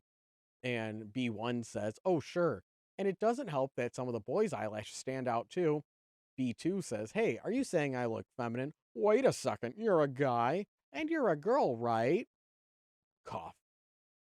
Is this the final panel? We got a big silent panel. Oh boy. Increasingly Bizarre Implications is the title here, and the alt text is, well, I would like to say that this is the first time this happened, but are you saying I look feminine? So that's a boy. Well, doesn't fucking matter. Doesn't fucking matter. So I guess they're both gay. Well, they're both okay. All right. Oh, I guess that's some more anime bullshit. Like, what? You're a boy? Like that fucking horse shit. And I guess if we see these two on a date together, like I guess it is normal in their world. I guess. All right. All right, I guess we're getting the citrus level of anime incest bullshit. Okay. So next panel we see Grape saying, "What the Fido? Sasha?" And Fido says, "Ah, oh Grape, I thought you were someone else." And Sasha says, "Hey, you're that cat that likes dog biscuits." And Grape says, "What are you two doing here?" And Fido says, "Sasha didn't have anything to do tonight, so she came and asked me ... dot dot dot." And Sasha says, "Well, I did have a date with Bino, but..." And we cut to, oh my god.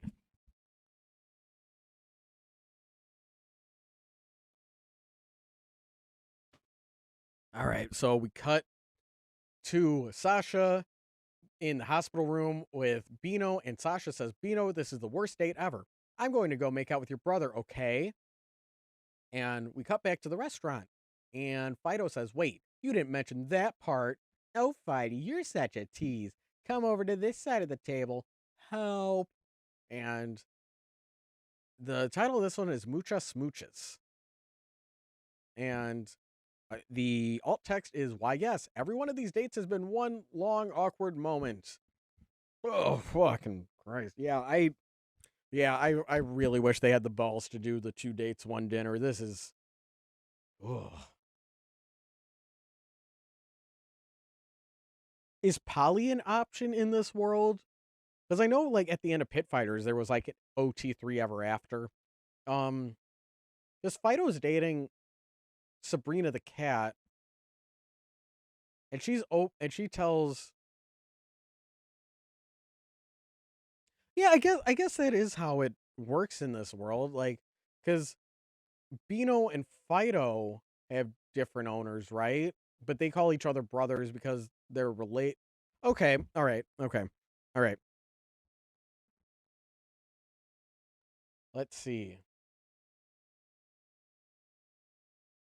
So let's see. So we open with a blue cat serenading a white cat with a bow, and we see a little mouse sticking a matchstick in his toes. Oh boy, that's some good classic Tom and Jerry style antics.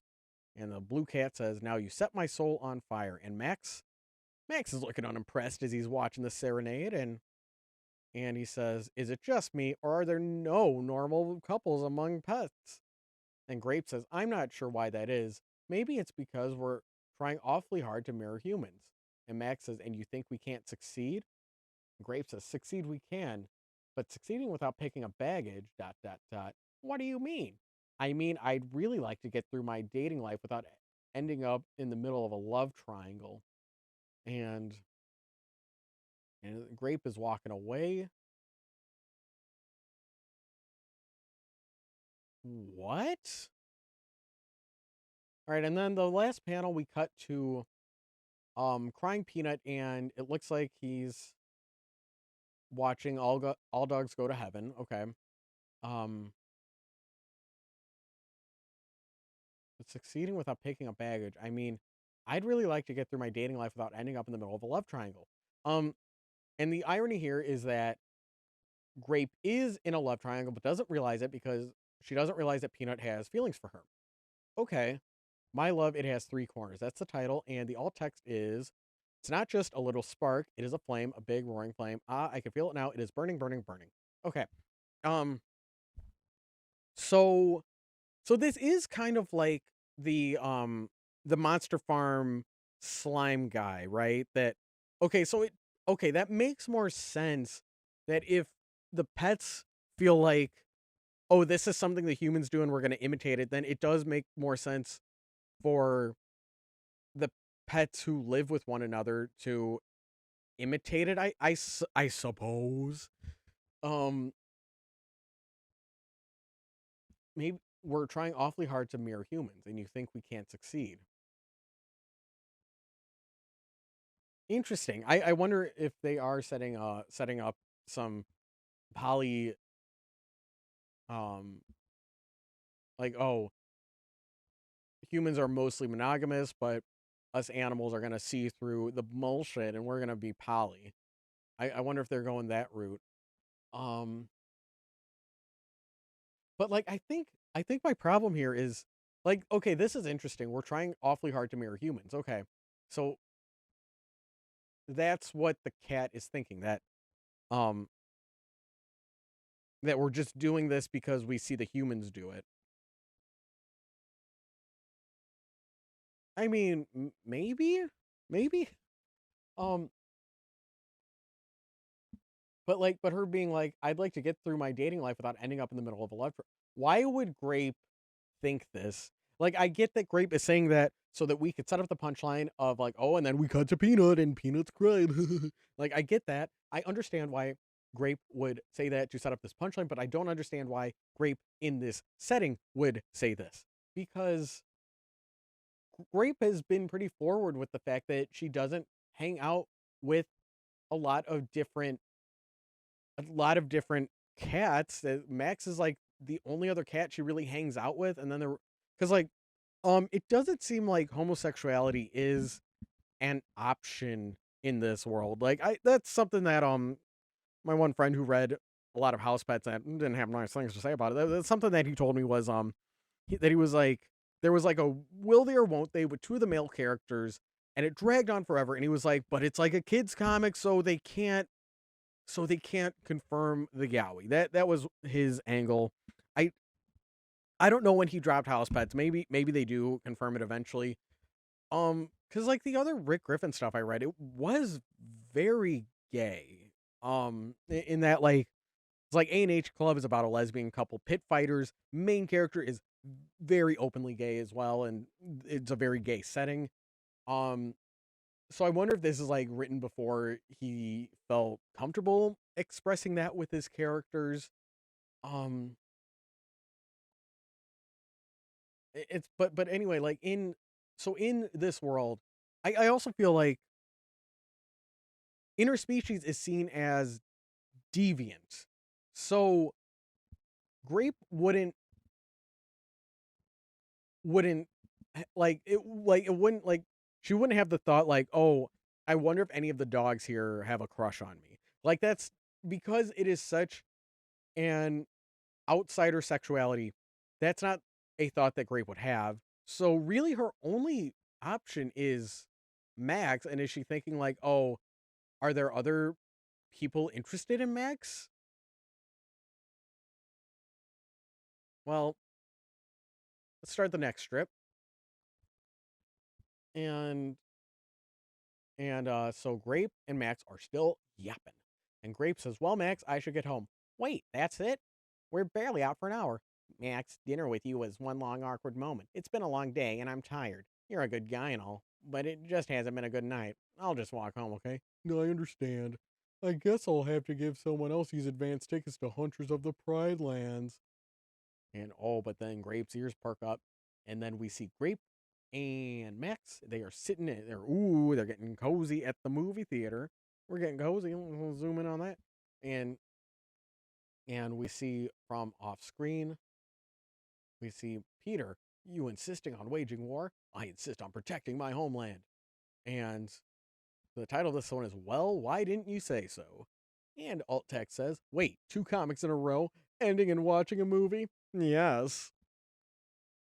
Oh, you scamp. Oh, you scoundrel. Oh, boy. So, from off screen, we hear Grape and it says, Peanut, I'm home. Are you still in the living room? And Peanut says, Yeah, I've been watching a Don Bluth marathon. Ooh, that's for the real animation nerds. Only real 90s kids know who Don Bluth is. And so Grape says, I wanted to apologize. I didn't mean to leave you home alone like this. And Peanut says, No, it's fine. I'm not alone. And Grape says, Oh, I suppose you wouldn't with Mom around. And off screen we hear, Hey, sweetie, did you want more popcorn? And a new dog is here. It looks like a girl dog. And the girl dog says, Hi there, cat. And Grape says, You're not Mom. And the dog says, Teehee, no, silly, it's pronounced Pomeranian. And the title is But Happiness is Not Dramatic. Alt text reads, How dare you resolve this with the introduction of yet another character? I haven't even gotten all the ferrets straightened out. Yeah, yeah, yeah. Um, no, I feel like I'm more okay with this, with Peanut randomly getting a girlfriend than it is than with the funny ferret subplot. Um, because like we see Grape is making progress with Max, so it's not just going to be Peanut wallowing in misery.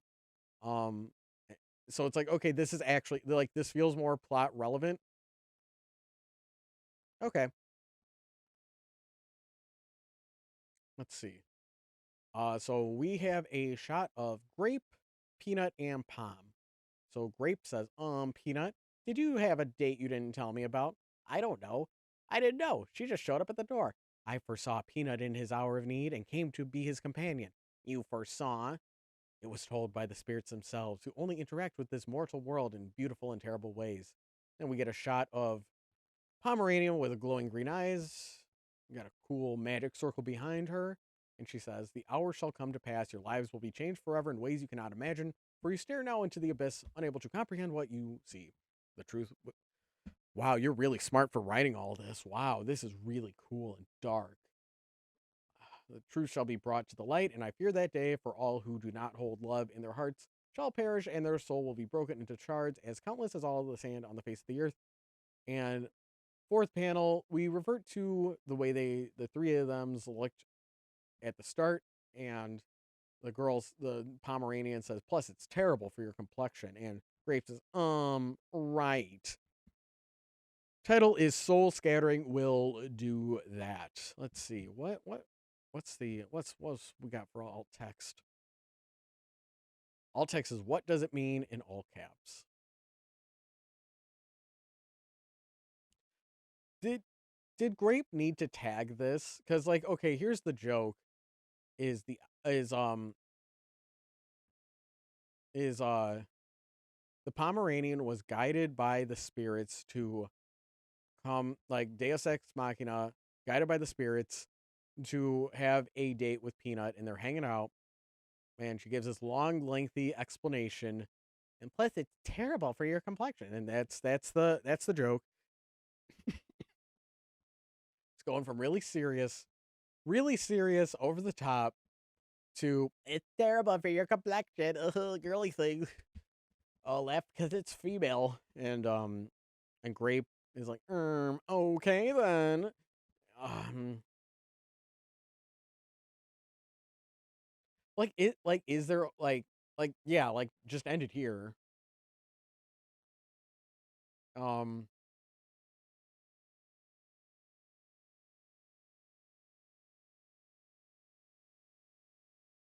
could these two be like, maybe these two could be combined in, like, just so we're glowing with like the big eyes, like have some mystical effects around her.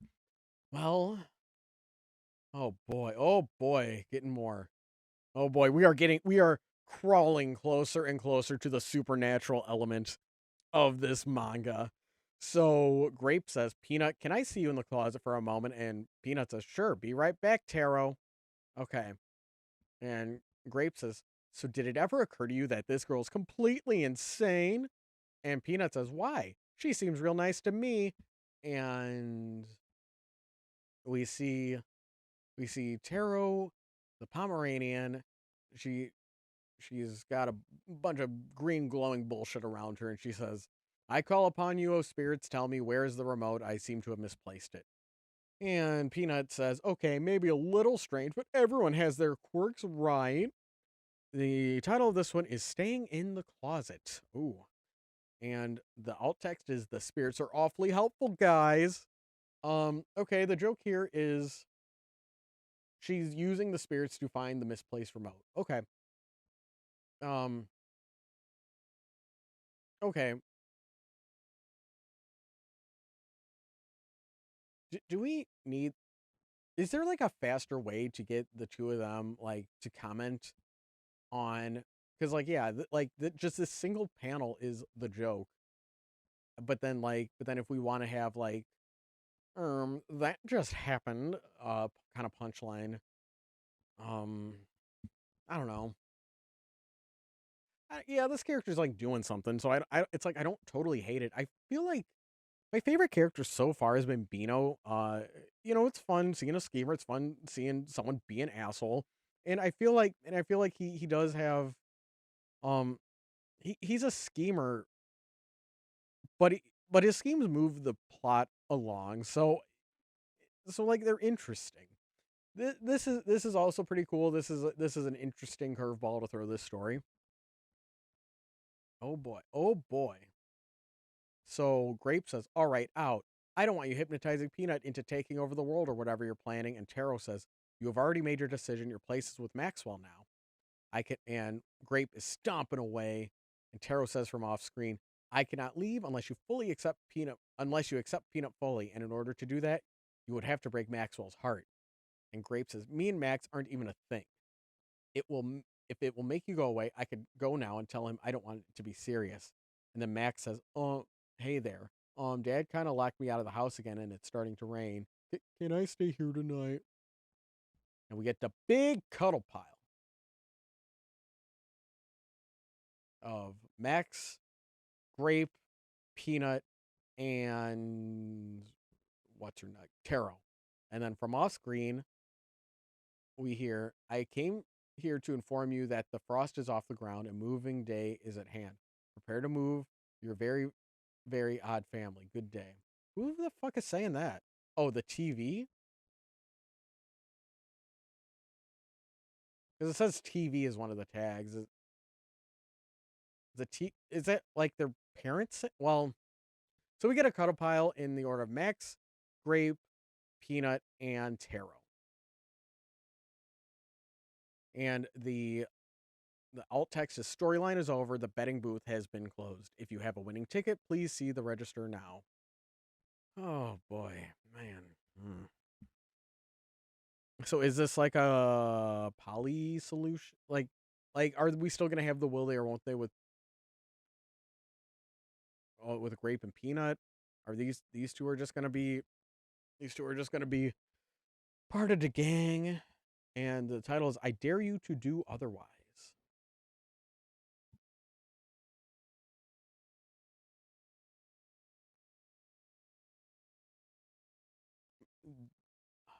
Okay. All right. I need a second to process this. Hey, every furry. So I've taken my second to process this. Thoughts have been processed. I I think that the family dynamic in House Pets is meant to be I was gonna say it's meant to be nebulous, but I think it would make more sense if it was nebulous. Um, in that like okay, um, I'm thinking specifically of Ren and Stimpy and how there's some episodes where they're written as an old married couple, but then there's other episodes where they're slobbering over a girl and they're acting like guys who want a girlfriend. And of course, you know, you can, I'm woke enough to know that yes, you can do both. You can have your gay lover and you can also be slobbering over a woman. But the intent with Ren and Stimpy is like it's more like it just kind of resets every episode. Um Same with like, a lot of Bugs Bunny cartoons and things like that. Um and so I'm just a little confused with what's supposed to be happening here. And it would make more sense if there was like something a lot bigger happening beat by beat, chapter by chapter, but unfortunately there is not. And seems that seems that so like I don't I really I don't want to I don't want to get all like look. I know none of these animals are real. I know nobody's actually in danger. I know um it's so like so as I'm trying to think um what like is there like a I think I'm just trying to read the vibe rather than trying to pass a moral judgment. Um because I have that enlightened centrism. I think the 9,000-year-old dragon lolly thing, I think that's a bit cringe. Um I where it's one of those like, buddy, I know what you're doing. Come on, like shut the fuck up. Like it's like it always gives me that reaction. But uh,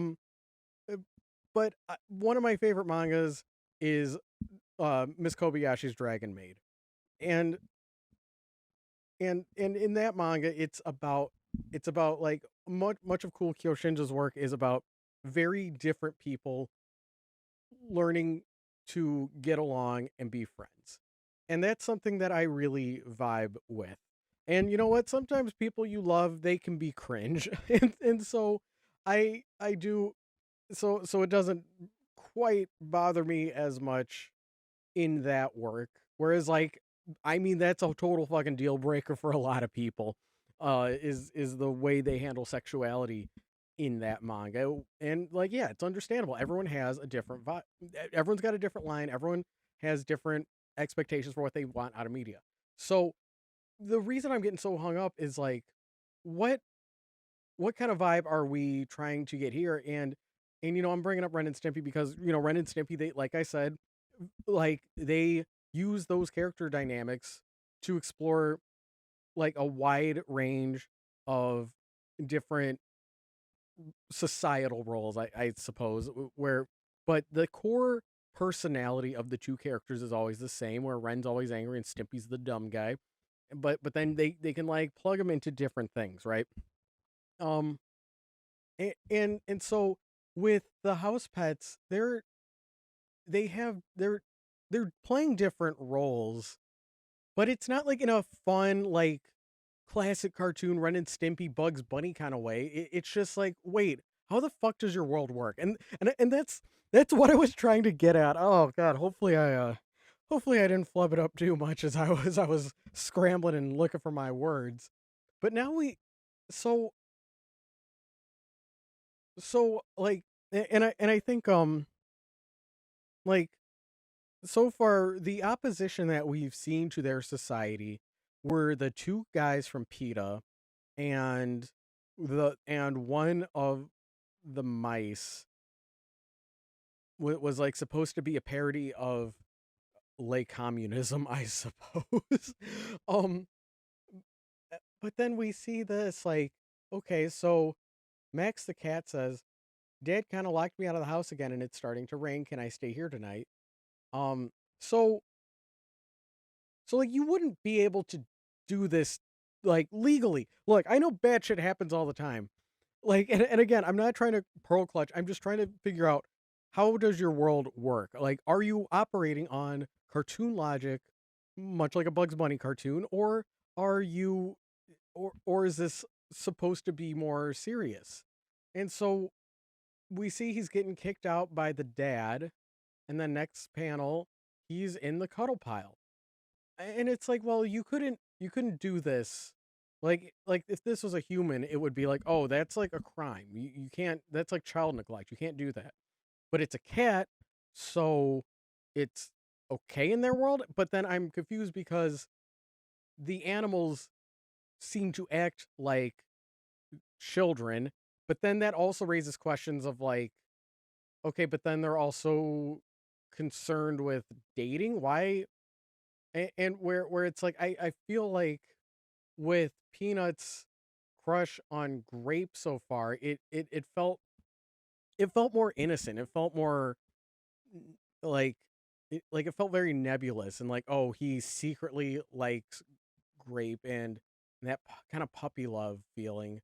But then we see Grape going to a restaurant with Max, and it seems more serious and like and this character seems to be a lot more forward with her intentions, Sasha towards Fido, where it's not like it's one of those like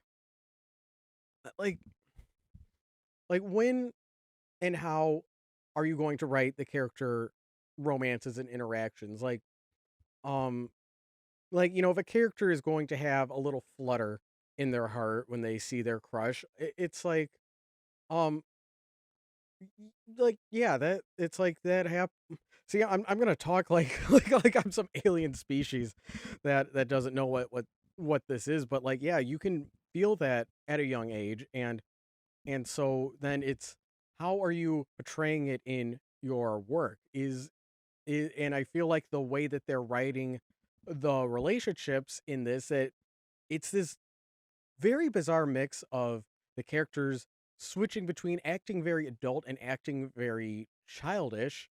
And it seems like overall they're leaning more towards being like children. Um and it's like I well, but like why?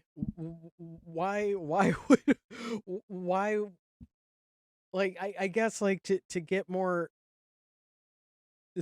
conflict so that will cause more drama, and you know we could get more of a story going if we're getting a love polygon revving up. But it we don't feels like we don't need it at this point in time. Um Especially since like, man, you just knocked it out of the park with that let's all go to the farm chapter. And now now it's like, yeah, that was good. But what if they bickered? Let's see. Let's see. So let's start our next strip. We start with the bunny. He's poking his nose in the frame.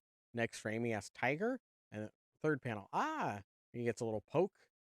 And it looks like Marvin is poking the rabbit Zach, and he says, Tiger went to the park with Jerry. And he's at the bottom, he says, thanks. And the title of this one is Tiger minus Tiger. And the alt text is he doesn't spend all his time hanging around this pet height table. Um, yeah, okay, so more leaning on the fourth wall of like, haha, pet height table, I guess.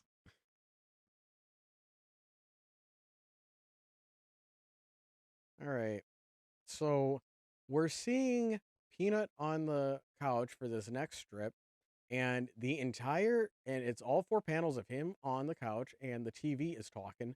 The TV sees the TV says, coming up on Throwdown, Bobby Flay takes on the world champion of cold cereal. Here I have added hot chunks of lobster tail in my special chili mango sauce. But how does Bobby's modern flair stand up to the traditional style? Let's see what the judges think. Herk. And Peanut, he's looking a little grossed out by that. And the title of this one is Next on the Food Network. Alt text says best episode ever. All right. Okay, okay. Um is there a way to do this and better incorporate who is watching? Okay, so no more TVs jokes after this one. Um, that is something like in Garfield where like Garfield will have a thought and then the TV will say like coincidentally say something like what he's thinking or contradict what he's think like different things like that. God, I'm really struggling to think of an example. It's been a very long time since I read any Garfield, but I don't like. I'm trying to think. Has there ever been a Garfield? There has to. Like, there's thousands of Garfield strips. I'm sure there's one like this, but I don't know, man. It's just like, yeah, Food Network shows can get gross. All right, oh, and let's see. Our next strip starts, and we see a paw print in the dirt, and the from off screen somebody says that clinches it. We're looking for a kangaroo, and three of the cop dogs are standing around, and Fido says, given he was at a library, though, I don't think we're looking for just any kangaroo. And he and the characters adjust their sunglasses, and Fido says, we're looking for one that's erudite. And Canine Scene Investigation is the title, and the alt text is, yeah, erudite. I don't get it. I don't get it. Eru because it rhymes with kangaroo. Er, what the hell? What the hell? Oh, fuck off, man. Fuck you. Fuck you. Fuck you. We get more Spot Superdog. Well, at least it came later than I initially feared, because I thought, like, man, the art was bumped up a notch for the farm arc. Um, so I thought they'd immediately shoot off with more Spot Superdog, but we were spared. We were spared. How many chapters? How many chapters? The Uncanny Adventures of Spot. Oh boy. Is this just one? Oh, three of them. Okay. There's only three this time. There's only three. It's only three. We can do this. We can do this, chat. The Adventures of Spot Superdog by Peanut Butter Sandwich, and we see a shot of Spot Superdog. It's flexing. Last time on Spot Superdog. Oh no, I have lost my powers. See previous issue. Note from the editor. And the robber dog says, now that he is powerless, we will tie him up. There's nothing that can go wrong here. And a little asterisk star by his gun, and it says, this is a gun I can't draw very well, from the editor. And Villain 2 says to Villain 1, I thought we were going to shoot him, but this is too good of an opportunity. And no, it's true. See previous issue from the editor. And, oh boy. So Robber Dog says, now that he has lost his powers, see first panel, editor, he is powerless to stop us from revealing his true identity. And now Spot, Superdog, and note from the editor, oh, it's getting bigger and bigger. And the note from the editor says, Spot is a common name for a dog, so it was kind of necessary to add Superdog in most cases for context, though I guess I'm kind of worried about keeping proper context in general, but Grape says I worry too much, so maybe I should stop, from the editor. And Robber Dog is roughing up his face as he's tied up to a chair. The girlfriend's on the other side, and Spot Superdog says in the last panel, "It's not a mask, you dummy." And the Robber Dog says, "Right, I knew that." And it's called The Uncanny Adventures of Spot. The alt text says, "I discovered a more elegant way to make notes in comic. True believers, editor." Um. Okay, I get the joke, but like this is like like again, this is only a step away from just how you Rick Griffin write. Oh boy. So next panel, the next strip, we open up with Spot and his girlfriend are tied up on a chair, and off screen we hear, "This might take a while, so hold on to your pants." And Catgirl says, "If you didn't try so hard to fight fair, we'd be home by now." And Spot's crying, and he says, "But don't you understand? If I surrender my principles, then everything I'm fighting for is meaningless." "What is that exactly?" "Meaningless. That's something devoid of meaning." "No, what you're fighting for." Oh, truth, justice, that sort of stuff. Sorry, the orphanite interferes with my super intellect. The issue 36, editor. Uh-huh, but it didn't seem to interfere with your strength. What do you mean? I'm completely helpless. How can you be helpless? You still have you still have the body of Atlas. And you see, he notices something, and then by the noticing, there's a little asterisk. And the editor's note said, this is not a reference to asterisk. It's a symbol that indicates the character just realized something, but I guess I kind of ruined it, editor. Let me guess, super intellect stuff? Hush. But wasn't that Shazam is the title of that? And the alt text says, I don't have to use my super intelligence for everything, Yeah, more bickering, more bickering. Um, it's like, I don't know, like this kind of, I feel like if this joke, like the joke here is that, the little asterisk notes are like getting increasingly insecure and annoying. Um, but Grape says I worry too much, so maybe I should stop. That's in the final big asterisk ones. I think, yeah, like would this like punchline work better in the other one? But yeah, more fucking bickering. Let's see. All right, third. All right, let's get through this. Let's get through this. So the two bad dogs. So bad dog one says, "Okay, since he doesn't have a mask, we just have to compare it to everyone in the city. Can't we shoot him and then do that? You don't get it, do you? We have to humiliate him, which we can do after he's dead. Look, it's not hard. If he is dead and we fail to humiliate him, we still win. If we humiliate him and he escapes, we lose. Why are you making us lose? Also, if he is dead, his identity is revealed by default. The entire exercise is pointless. Well, I guess you don't care about being a bad guy then. So turn in your bad guy papers. The fool, when he invited me to the bad guy meeting, he did not know I have a secret identity of my own. That was the first story in this archive. Forgot which issue, editor. A secret identity, for I am the cyborg. And we see very detailed art of the bad guy taking off his hat. And we see Joey is drawn. And Joey says, okay, that'll be $10. And Peanut says, $10? It's just lines on paper. I put lines on paper too.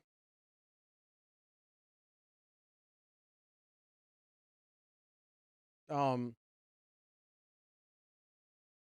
and that's why you save it for the cover, is the title. And the alt text is, okay, maybe I should put my fake skin back on before someone notices. Okay, so it's fake skin, and when he takes off the fake skin, he turns into he's the cyborg. Okay. Um, is this like Rick Griffin takes furry commissions, right? Like he, he has to, right? Okay, and like who's in the wrong here for this, or is he just trying to capture a relatable moment when you do furry commissions? Okay, because Joey is saying, okay, that'll be $10 after he draws this picture that's way above the rendering ability of Peanut.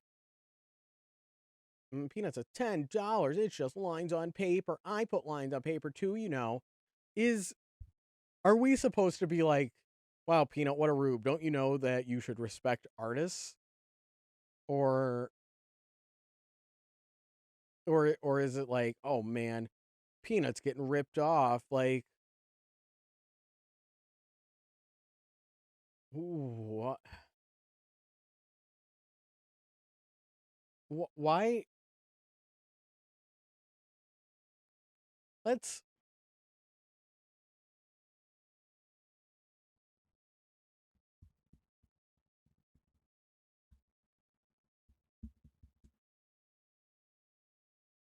I want to. Let's take a look. Let's take a look. Let's take a look.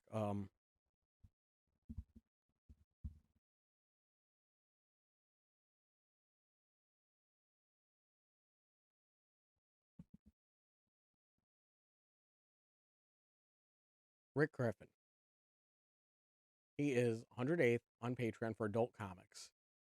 Patreon rank is 2,000. Paid members 1,000. Earnings per month 5,565. Oh man, there was a huge dip in October. What happened there? Bunch of people unsubscribed, I suppose. But yeah, but then it seems to be a little bump in the road, but it seems to be on the up and up. Let's see what was. Yeah, he just keeps getting bigger and bigger. This is the overall. Okay, so when he opened it in 2015, right out the gate, he was making $1,933, average of $9.33 per patron, and 207 paid members, and it's just crawled up since then to over $5,000. Um, wow, wow. Um, so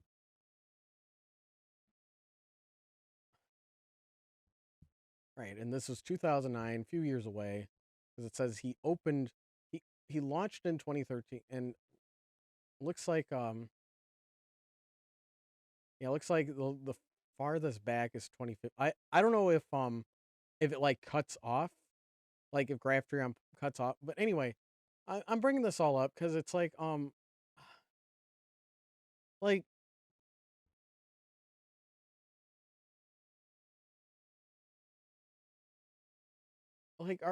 we supposed to be like, hey, Peanut, don't don't be an asshole when you commission someone, but like is the joke? 'Cause, look, it's because this is his world, right? So you would think that like wait, what is the political stance of this comic? Like, is it like, oh no, but like Joey has been largely written as like kind of a doofus, and I don't know, like, is that like another like joke within a joke? Because like Joey's the cat crossdresser, right? And so is it like, oh, if you're in the queer community, um, you're more likely to like there's a huge overlap of furry artists who take commissions and people in the queer community. Like, is there something going on there? Like, fuck, dude. Like, because like I don't know. Like, I feel like if the main character of your comic also makes comics, isn't there like a like you would assume that you're projecting some degree onto your comic making protagonist, right? But then but then he's just like angry because the guy he commissioned is charging $10. So I don't know. Is it just this like odd like fixation on money that he has, or it's like, man, that's a ripoff. Like it's like he takes every chance to say that. So I don't know. Is it like that's too much money. Oh, I hate it not having to. I hate having to spend money. Oh, like does that override the here's my OC who draws comics like me and doing any self-deprecating comic humor? It's like, no, this is the guiding light, is my character doesn't want to spend, like, nobody likes to spend money. Um and just like the anxieties that come with money, I feel like are very frequently expressed in his work. So let's see. So we open with Grape the cat and Peanut the dog at a table, and we see that Grape is reading a comic book. And Grape says, "So how come you don't work on Adventures of Spot much? You yammer about this all the time, but there's only like 5 issues." Making up ideas is easy. It feels so much harder to organize them into a story. Well, I don't know. I write sometimes, but I don't really care about anyone reading it. That's fine for you, but I want to have fans. I want others to like what I'm doing. I like what you're doing, silly pup. You don't have to be so self-conscious about it. Really? And maybe you'd like going over my supplementary material. No, thank you. And the title is only funny to me, probably. And the alt text is, and don't ever bring up the projects he hasn't started working on yet. Okay, so we are getting more of let's talk about the comic making process. Oh, I thinking ideas is easy. It's harder to tell a story. I just love thinking of ideas. I got so many ideas. Oh, I got so many ideas. Oh, fuck off. I will sound salty about this. Like, I'm. You know why I sound salty? It's because I have an idea. I have my own original idea about once every 6-ish months.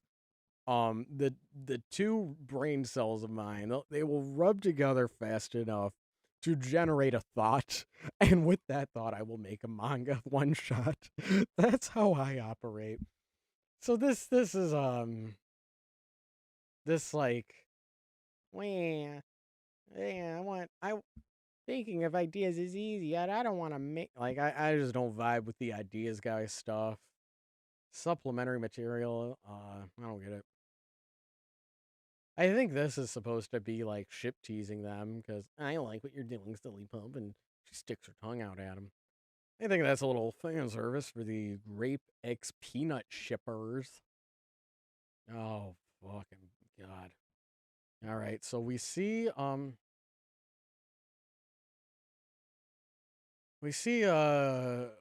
fellow with shiny eyes and bright pink hair, a red red headband, red what the fuck is this thing? It's a thing around his neck and a purple terrible colors. So he says Akira Soja, 100% big time fight, robot attack time. And we cut to a dog and who's the J guy? Joey. So dog one says, "Man, why are you watching this?" You're like, "What? I thought you liked Akira Soja." Yeah, I like the OVA, which is why I never watch it dubbed. You need to watch it correctly if you want to catch all the subtitles. Oh boy.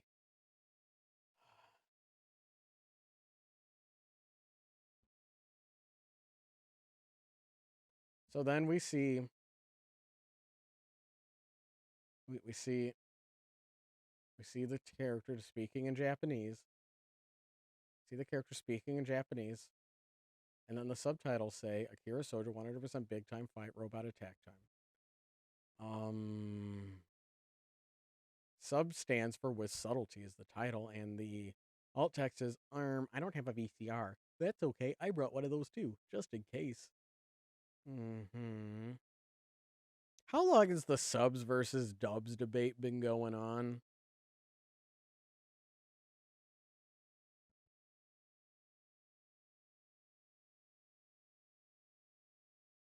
Like my problem with dubbed anime is it sounds stupid and there's like 5 voice actors and like they're really putting on a voice like and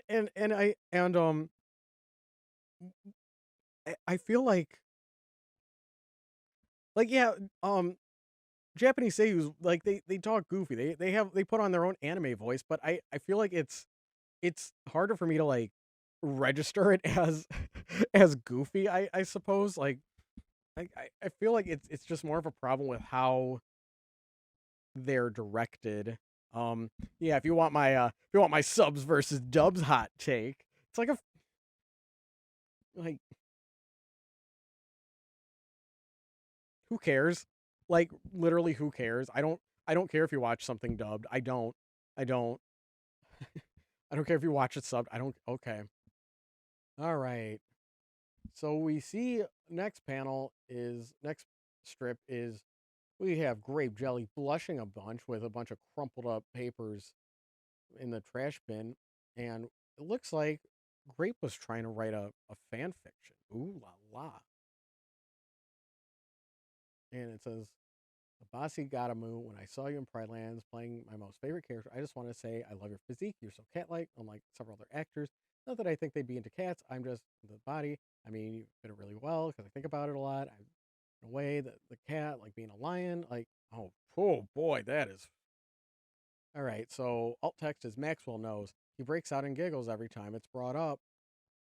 And this is titled Dear Tabby. Um,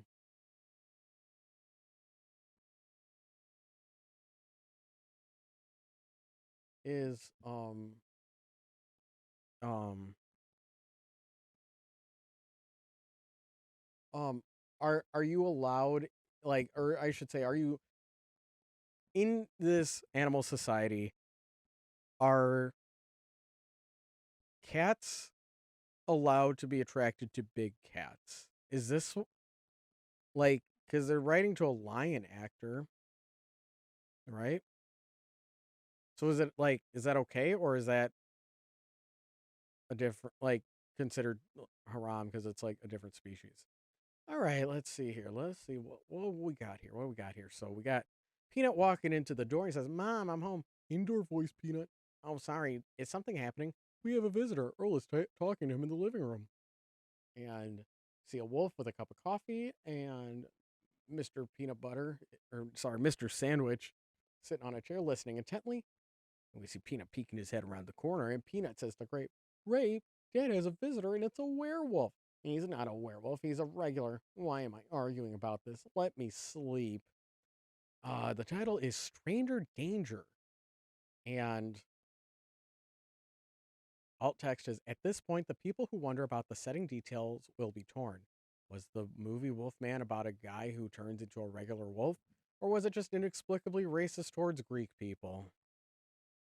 Ugh.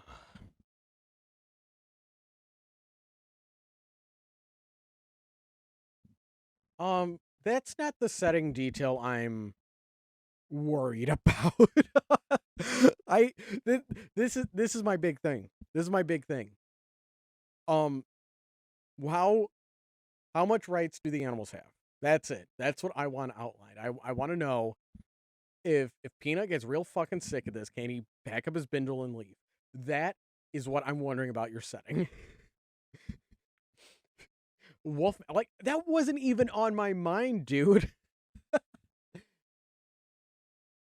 So let's see what we got here. What we got here. So we see Peanut is still talking to Grape. When Grape just wants a nap, so Grape's trying to drown it out. And Peanut says, "But wait, he's a feral. What is he doing here?" And as far as I can tell, he moved into the neighborhood. But that only makes introducing. But that only introduces even more questions.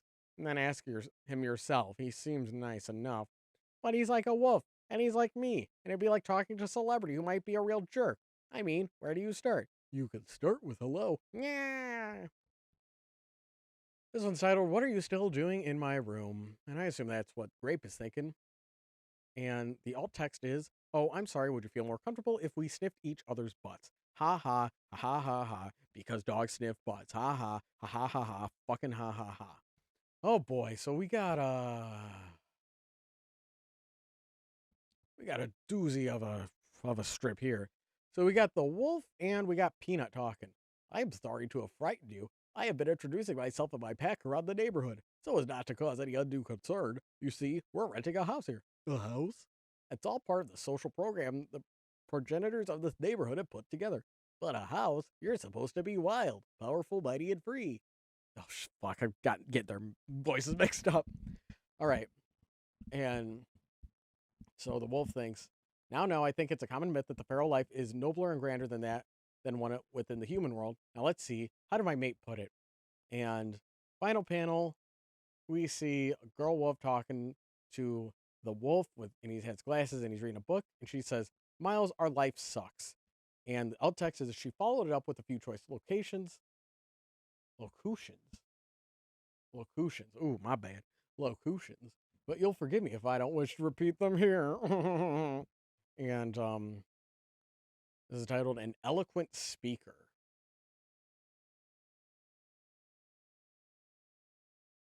Rick Griffin has to think that he's a smart guy, right? Like, it, like I'm getting that vibe. Like he's someone who's very well read, and he thinks that's better. That makes him better, better than you. um. Well, Okay. Okay, that's an interesting development. It's a common myth that the feral life is nobler and grander than that one within the human world. Um, yeah, when did this happen? When did looks like they're imitating a human. Okay, all right. So we learn that the animals can own and rent can rent property. I don't know if they can own property. They can rent, and in the wild, it's not so different. Okay, this is the second time we've established that the wild animals' lives aren't that different. Let's see. So, so we got a narration text box as we see the wolf walking down the street, and it says, "I admit it. I brought this upon my pack. I had taught myself to read and write, and amassed an amount of books which I would read, and soon we became fond of human culture, and so I sought my fortune in the big city. Excuse me, sir. I am new to the city, and a wolf. In my naivete, I had thought humans have cast aside old prejudices, but alas, I came to realize that I, being a wild animal, was destined to be the villain of their stories. Call animal control. But then again, I was given a most generous respite, and we see a ferret with a soda can opening a car door, saying, "Hey, stupid, get in the limo before someone shoots you." And the title is "Sweet Christmas." It's a wolf. Get in the car. And alt text is "Orange soda is awesome." BTW. Okay, well, we'll see. What's the ferret going to do about the wolf? Okay. He rambled on for upwards of hours, and the ferret says, "So we were binging on ferret tone that ev- that e- we were binging on ferret tone that evening." Oh, I was like, "Is ferret tone an app? I think that's a food." Binging on ferret tone that evening when Pitt said, he says to me, "Keen, you remember your dad's plan? You remember how he wanted to prove animals were people too?" And he's right, man. We're not all about instinct and appetite, but what we're doing, blowing more money than we could ever spend on treats and shiny things, what were we doing? What were we doing what dad wanted? Oh, dad, I'm so sorry. Is it all right if I say man, right? Or would it be more accurate to call you dog? Isn't it funny how that works? Hee hee hee. And the narration says, "I must say, I did not expect intoxication was possible from a can of orange soda." Title is, "Did I mention you're my best friend?" This is a joke because that is something that you say when you are drunk. And the alt text says, "Did you want an orange soda?" That's all in the mini fridge anyway. Okay. So if the dad wanted to prove that, then that is what society feels, right? The dad wanted to prove that animals are people too, then it is not a commonly held belief in their society. Okay. All right. All right. And so Ferret and Wolf are still in the car. They are still in the car and they are still talking. So the Ferret says, "So here's the deal. If you could pass the go, we'll not only take you in, but give you the opportunity to live like humans, sorta. What's the go? The general obedience exam. They give it to any kind of wild animal who wants to be a pet. I know, not everything goes through all the hoops, but we want to do this nice and legal so that there can be no complaints when we exploit every pet ownership loop in existence. I don't understand. I don't wish to be a pet. A pet on paper only. I mean, we'll keep an eye on you, and you have to obey the human laws and whatnot, but we'll give you your own house and a humanish job for you and whoever else in your pack, and you can do whatever it is that humans do, invent television. Television has already been invent television. And the title is The Voodoo They Do. And the alt text is Teleinvention. Um, so he's hatching up a scheme to integrate the wolf into society.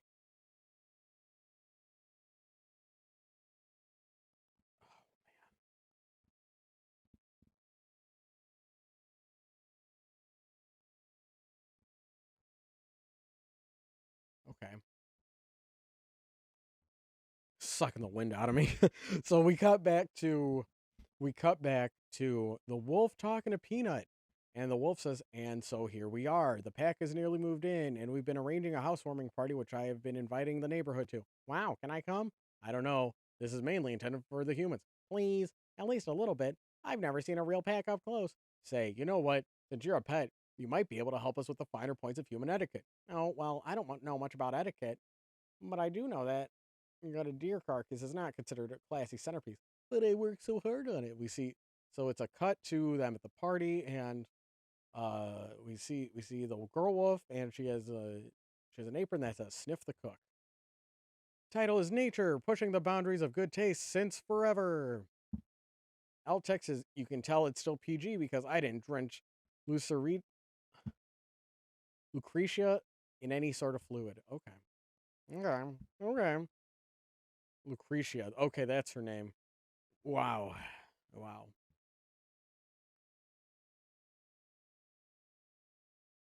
All right. So we're still at the party.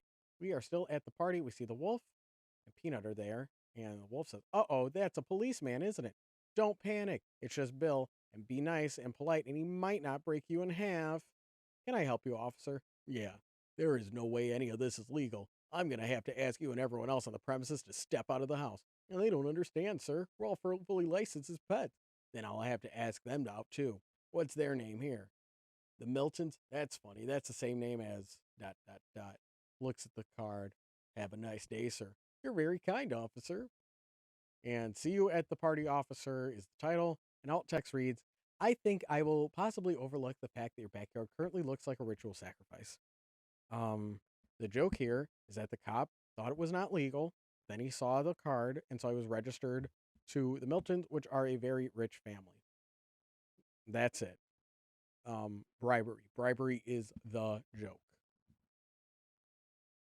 Bribery. Oh boy. We get a dress up montage. So let's see. Peanut is talking to the wolf, and the wolf says the policeman said he was leaving, but he's still passing by every few minutes. And Peanut says he doesn't trust you because you're not human, and there's nothing to help with that. We could, however, put him at ease with a few alterations. And so the second panel, we see him trying on a shirt. And Peanut says, "A collared shirt designed with a mind towards preventing sunburn on the back of the neck. Except now, if you actually wear your collar popped at any time, you will be considered very ill mannered." Which I guess you don't need to worry about since we don't get sunburned. But there's always the turtleneck. And we see next panel, he's in a turtleneck and he says, "It's a little hot." Nothing says "I'm human" like wearing so much that only your shame keeps you from passing out. But you want something more minimal. And so, fourth panel, he's wearing a red tie, and Peanut says, "The tie, the sign of the businessman, or anyone who thinks we still ought to live in 1950. It is wound tightly around one's neck to restrict oxygen to the brain in order to arrest free thinking and ease the plunge into conformity. Is there any reason none of these configurations contain pants? I don't know. Oh, fuck, dude. Man, the author's thinly disguised fetish right here. So this one's called More Human Than Human, and the alt text is Peanut the king of makeovers now? No. And I do say thinly disguised, where it is more blatant in the A&H Club and Pit Fighters. This would not stand out as the author's thinly disguised fetish if you were going in blind, but oh boy, I see it blaring from miles away. Well, I guess that's it. You know what? Y'all heard me. You heard me give a polite chuckle over Housepets. You know what? We finally fucking did it. October 16th, 2009, More Human Than Human. I was laughing because this is the author's thinly disguised fetish, and that greatly amused me, knowing how, knowing the intent of this. Knowing the intent. That's what happened. Hey, every furry. So, after I realized that this comic strip got a polite chuckle out of me, I went back to the gym. I I was thinking Rick Griffin might be stronger than me. That's a very real possibility, given like how in the A&H Club, one of the characters is like fitness or like a self defense instructor, and he draws a lot of big beefy guys. He might be referencing from real life. He might look in the mirror and he might have a big old arm like that. I certainly don't. And I felt this feeling of I don't think I'll ever be stronger than Rick Griffin, but maybe I can be funnier than him. There's a chance there. So after I got my polite chuckle, I went down to the gym, accepting defeat that this is for maintenance. It's not to show off on Muscle Beach or anything. And while I was working out, I put on the podcast Come Town because I think if I listen to that enough, I think I'll become funny. I think I think that's what I need is if I just inundate my ears with funny things, maybe it'll rub off on me. And if I go down to the gym and if I listen to Come Town every time I work out, if I work out every day, like how many hours a week of Come Town is that? I mean, I think Come Town's like that's definitely funnier than Impractical Jokers. So already, I think I'm on a good trajectory here. Going from I'm watching Impractical Jokers when I work out to now I'm watching or listening to Come Town when I work out. Yeah, I think I've got a shot at least making something funnier than House Pets. But God, man, it's gonna suck if we ever do influencer boxing. I'm gonna get my ass kicked. Well, let's continue on. Let's continue on.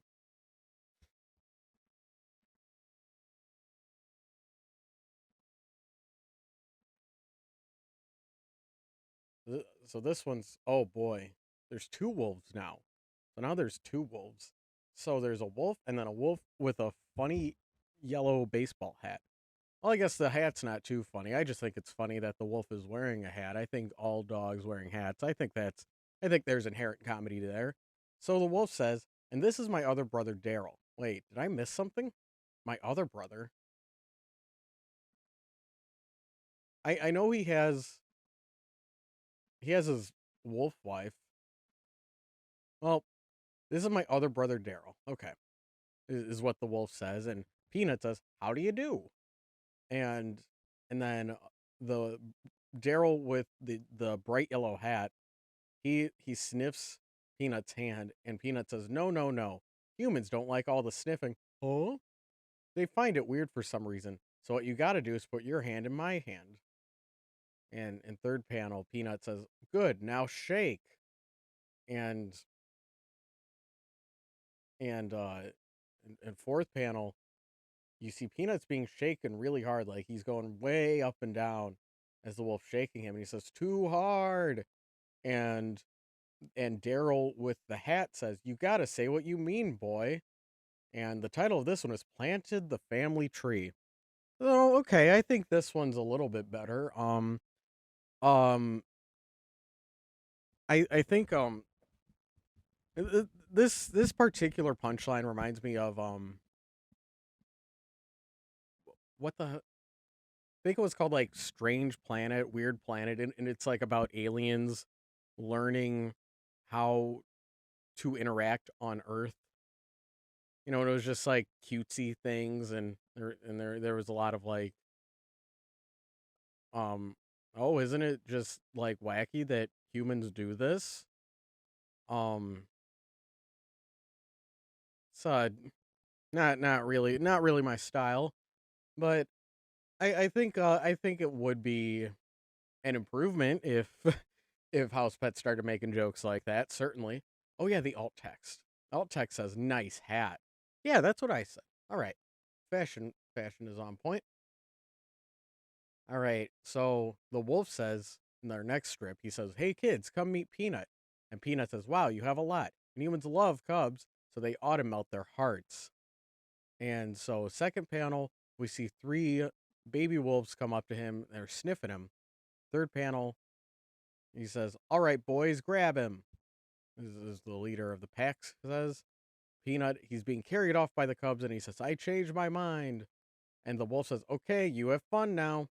And the title of this one is Puppy Power. Okay. And the alt text is, "It's always funny when Peanut is yelling in the last panel." Mm, yeah, I could see why you think that. Okay.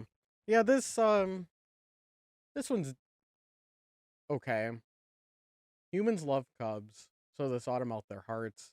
So he's expecting harmless baby shenanigans, but he is actually overpowered by the puppies. Okay. All right, that's some pretty classic hijinks. Okay. Oh boy, what is all this? All right. So we are now outside at the party, and we see girl wolf and boy wolf, the main boy wolf that we've been following in this plot line. Girl wolf's looking happy, boy wolf is looking pensive, and the girl says, "This party is turning out rather well, don't you think?" "I suppose, but even with Peanut's advice of hide all your relatives, there still is that nagging feeling that something went wrong somewhere."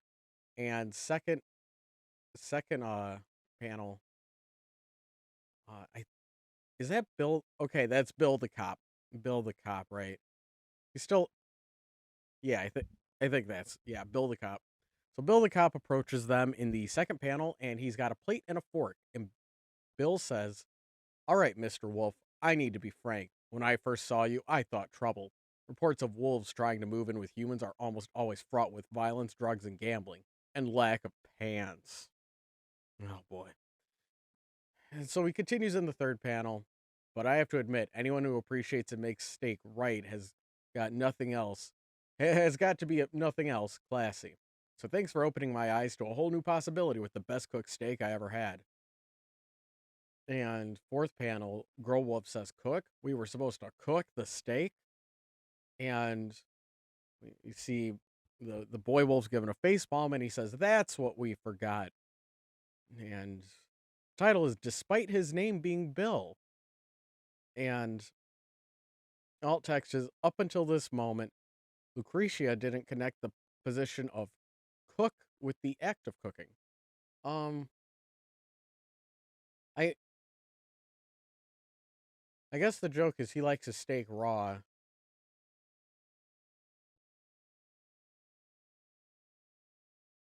Lack of pants. Well, none of the animals wear pants. Well, Lucretia didn't. Um,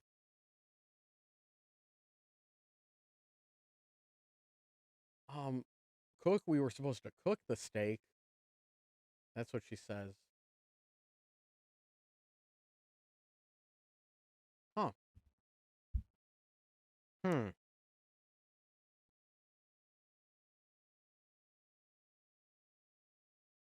Um. I guess this is another one where we're gonna cram in some world building in the first two panels, and but like I don't know. There's more of that. Like, okay, but I kind of get it. Yeah. Like I don't know. It's like, again, it's like I think this last one is like I think these two could, like, it's one of those, like, I think we were supposed to cook the steak. That's what we forgot.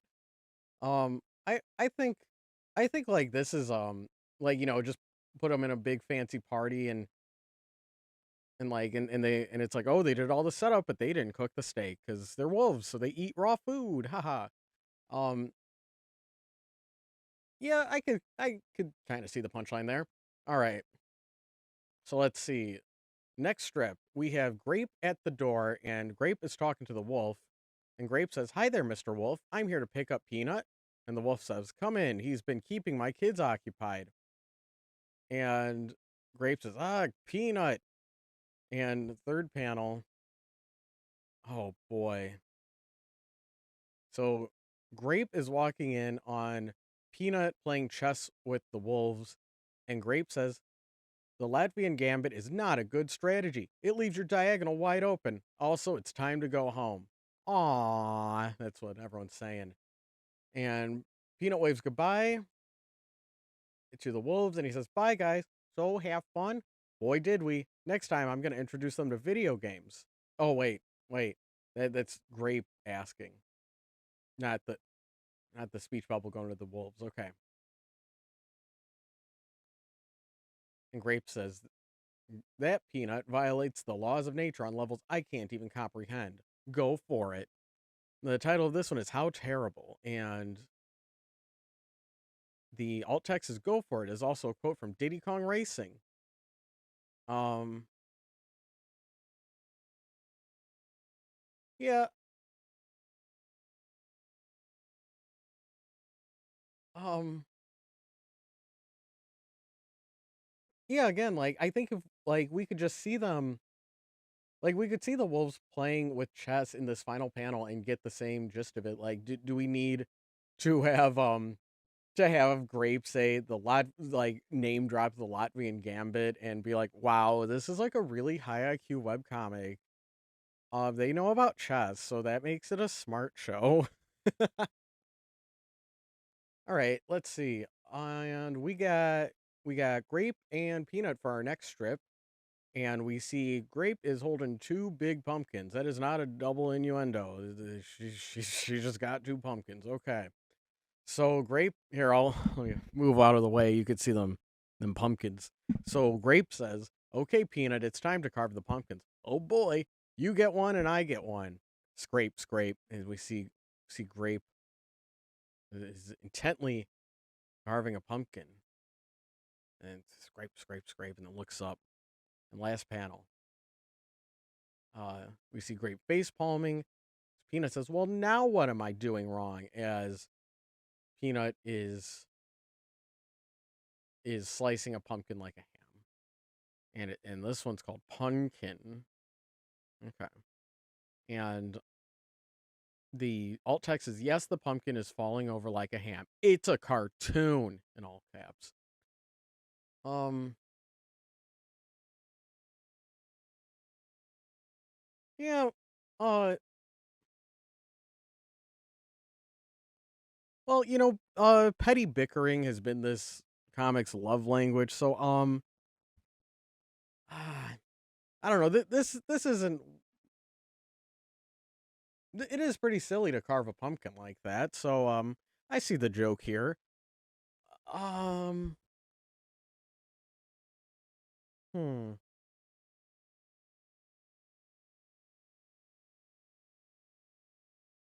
Yeah. Well, now what am I doing wrong?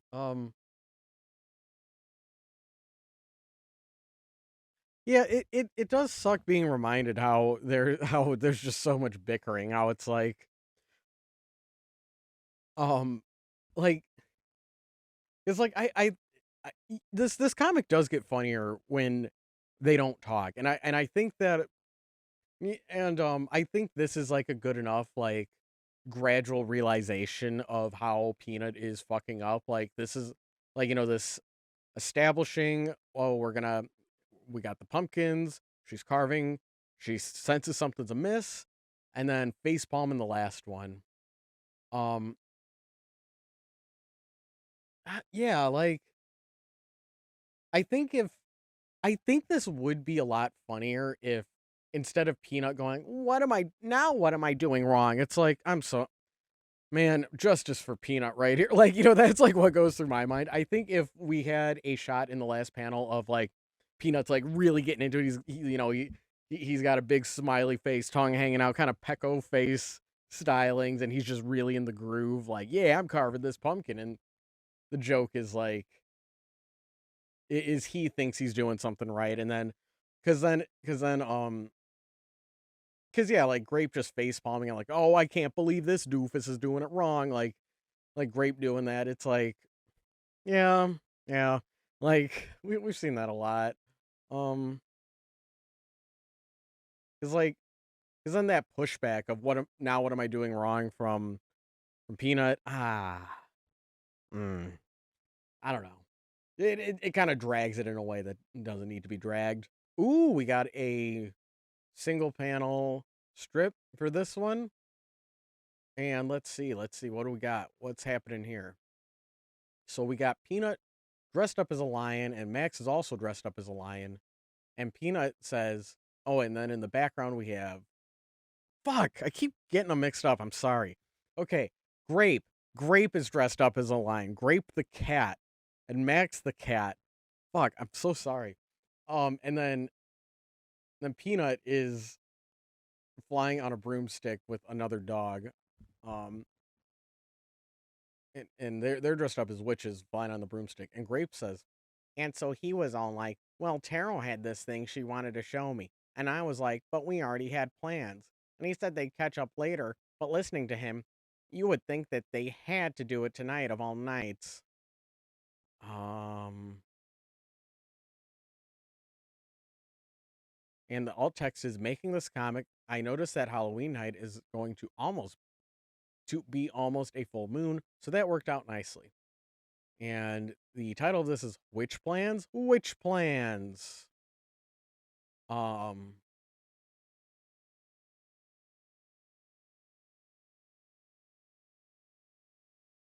okay, so Grape is upset that Peanut blew her off so he could hang out with his girlfriend. And the thing that they had to do on Halloween was some cool witch stuff. Okay. Um Man, that really robbed any whimsy and wonder from your character getting superpowers, I'll say that. Let's see, next strip. Let's see, next strip. We got a shot of Tiger and Marvin the cat. Tiger the dog and Marvin the cat. And Tiger says, do you ever get the feeling that our lives tend to consist of similar episodes repeated with only slight variations? Now that you mention it, everything does feel kind of samey. One would think that life consists of resolving our problems instead of just letting the same old ones fester. I guess the issue is that normality and vice are too comfortable to give up. Tiger, who ate all the pizza? Says somebody from off screen. And then last panel is we see Tiger shrugging and Marvin is pointing, and it says Tiger and friends will be right back. And the title is The Fun Never Ends, and the alt text is Here we go again. Yeah, I guess this is some meta humor. Yeah, I think this is one of the better we're going to we're going to bring awareness to um to the silliness and what's going on. Ooh, I noticed I'm a little too centered. There we go. There we go. So, yeah, this one's okay. I like this last panel where with like the expressions, the poses, getting that like cheesy sitcom vibe. Um I Tiger ate all the pizza. Like I could only recall one other time where he did that, right? Um hmm, let's see. Yeah, but there has been a lot of repetition in the jokes and the style and the delivery. So it's one of those like you're like I get the joke that you're making here of like, oh, like wacky sitcom characters repeating their silly catchphrases and then like drawing attention to like, oh, we're just kind of stuck here. Oh, like I get that, that's like on the same wavelength as a lot of Rick and Morty, with the wubble up and dub dub stuff. It's kind of giving me that kind of vibe. The thing is, like, this comic is repetitive, but not in like a wacky sitcom catchphrase kind of way. So it is kind of jarring that like we're seeing these two characters express that. I don't know if it's because like, oh, it's safe for them to express this, like, and compare that to the pumpkin carving one. He's like, now what am I doing wrong? Says Peanut. Like a like I I don't know. Yeah, this one's decent. This one's decent. All right. So we are repeat. Oh, okay. So because it was so fucking funny, because this last panel was so funny oh fuck of Tiger and Marvin. Tiger giving the, oh, look at me, what a silly guy, and Marvin pointing at him doing that cheesy sitcom pose. We're copying and pasting that. We are copying and pasting that in to the start of the next strip. We have the two of them taking the same pose. There they are, and then The second one, they're repeating it, and we see the bunnies walking into frame. Third one, the bunny walks between them. They notice the bunny. Third one, they cough, and then Tiger walks off screen. And third is this one's titled Third Wheel. And the alt text is Jerry wanted to see you in the kitchen. Yeah, and then this one's like just kind of like, oh, they're doing the we're doing the sitcom freeze frame, but then oh, it's real life, like where they're pretending to do the sitcom freeze frame, and then but then somebody sees them doing this silly make believe thing. Okay, yeah, I think well this is better than the other forms of make believe that we have seen in this. God, I know Family Guy's done jokes like this, like where it's like, oh, we're gonna do the freeze frame, and then like get into like the silliness of what are the characters thinking while they freeze frame? Can they hold the pose for that long? Like that's feels like that's pretty standard. All right. Um. So next strip we have the little bunny, and he's writing in his diary, and he says, "Dear diary, I am not sure what to do anymore. Marvin has been helping me fit in, but he still doesn't think I am one of the guys either. When I arrived, I thought they were trying to adjust, but they just wanted to go back to the same old things. Eventually, they're going to filter me out. I'm too passive. I feel like I'm invisible. I feel like I'm just trash. And worst, I feel like nobody ever knows I'm." And the writing cuts off and whack. And and last panel we see the raccoon going in through the window. And the raccoon says, hey there. I didn't know anyone was in here, so two things. One, do you have any trash? And two, you didn't see me." And the title of this one is No Appreciation. And the alt text is you didn't see anything, waves hands around. What? Well, okay, the joke here is the rabbit's having an emotional moment, writing in his diary, and he says, "Nobody even knows I'm here." And then um the raccoon wants to break into the house because he thinks nobody was there. Okay. Um, I think it'd be funnier if like they just burglarize the house and they're like, "Oh, that rabbit's nothing," you know, like because I think like again like okay the last two panels are all that's needed. I think if you want to expand this into a like because like right like again first two don't need it. Start with this one.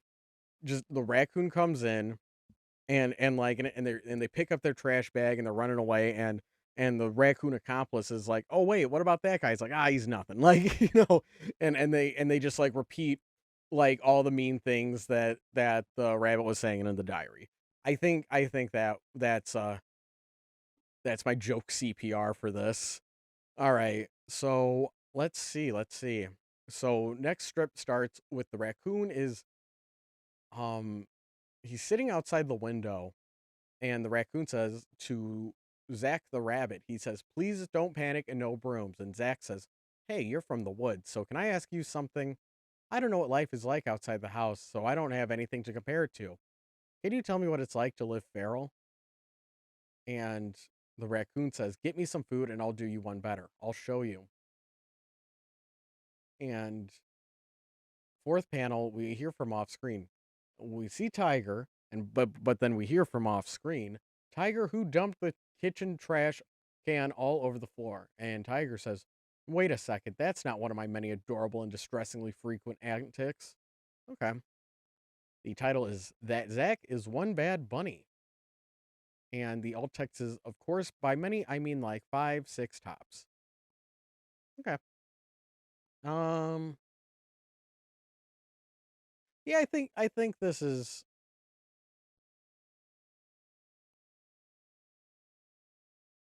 the yeah, I think this is all right. I think I like this build up of like more about the world building. Um with like what it means to be feral and things like that. Um, I like where's this plot going with the raccoon saying, "Get me some food and I'll do you one better. I'll show you." Ooh, now that's some intrigue. Ooh, and then we cut to that like that we learn that off screen they made a mess in the kitchen. Okay, all right, yeah, this is like just enough for the reader to fill in the blanks that it's funny. I think I think that Tiger I like Tiger's little quippy comment. That's not one of my many adorable and distressingly frequent antics. Yeah, that's pretty good. Like he's a little troublemaker, so and the alt text is of course by many I mean like 5, 6 tops. All right. Gotta get the exact number. And the title is That Zach is One Bad Bunny. Okay. And let's see, next strip. Next strip. It's we hear from off screen Tiger. And Tiger's got his hands in the cookie jar and he says, "Poof, now what?" And a human says, "Get Marvin, get the flashlights. I think Zach might have run away. And stop eating all the cookies." And the human puts his jacket on and he says, "It was written all over his diary, and his window was open. The poor guy's probably feeling small and overwhelmed." And last panel, we see the raccoon and Zach the bunny are at the waterfall, and the bunny says, "Wow, would you look at that? I'm feeling so, it's on the tip of my tongue." The alt text is, "This neighborhood has the most improbable backwoods ever." Hmm. Title of this one is Key Phrase. Okay. Key phrase. Um, yeah, and the alt text is like, "Wow, isn't it zany that the backyard can just keep changing and it looks like they're at this big beautiful waterfall, even though kind of doesn't make sense for a suburban setting, for the sake of storyline convenience." This is a good this is a good lighting in this third panel. I don't know why he has to be eating cookies. If it's like, oh, he's eating cookies at the wrong time, that's a pretty dastardly behavior. Um, it was written all over his diary, and his window was. Oh, that's interesting. Like bringing back the diary. Okay, okay.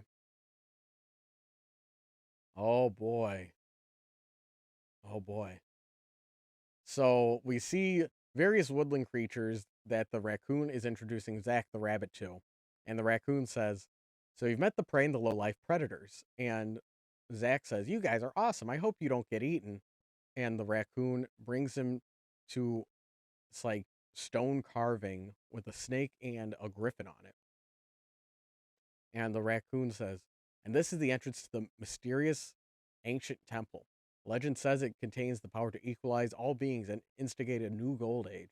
But it's been sealed for thousands of years, and nobody can decipher the inscription and solve its mystical lock." And we see Zach, he clicks it, and it opens, and everyone cheers, "All hail the opener of ways." And he says, "Huh?" And the title is "I Could Have Done That." And the alt text is, "You got to wiggle your fingers when ye say it." Okay. Oh yeah. Okay. So as I guess like as he's like really hyping this up, he's doing the wiggly fingers. Okay. Yeah. This one was pretty good. This was pretty good. Because says like, "Oh, nobody can open this," but then he does it very easily, and then everyone cheers, and he's not really sure what's the big deal. All right. Yeah. Really really good art with this one. I really good species diversity with the woodland creatures, good lighting on here, good color. Um I'm glad it I hope yeah, we got the griffin. Hopefully the griffin's coming back. Goddamn, when are we getting to that TF plot? All right. Let me, let me get a sip of water. All right, so our next strip starts with Fido and Tiger. They're outside in the dark, and Fido's got a flashlight, and Fido says, "Now, Tiger, your dad asked me to organize the search, but I'm going to need your help the most, since you know Zach sent." "I do? What? Do you think I just go around sniffing things all day?" "Yes, you're a dog." If they cut that off right there, I think that would be okay. I think that would be in the semi decent category. Unfortunately, it does continue. So, second panel, Fido marches off with his flashlight and he says, "Never mind then. My brother can help us since we've been channeling his zoning issues into more productive tasks of cataloging all the smells of the neighborhood." And oh, yeah, and then the little mouse on his head. I forgot he was there. The mouse Spo says, "Zoning issues? Don't ask." What?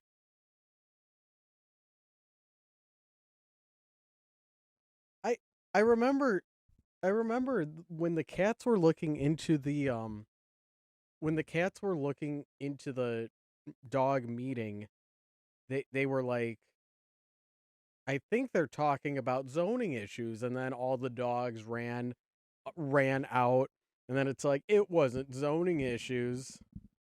What? So like, do they talk a lot about zoning issues and we just don't see it?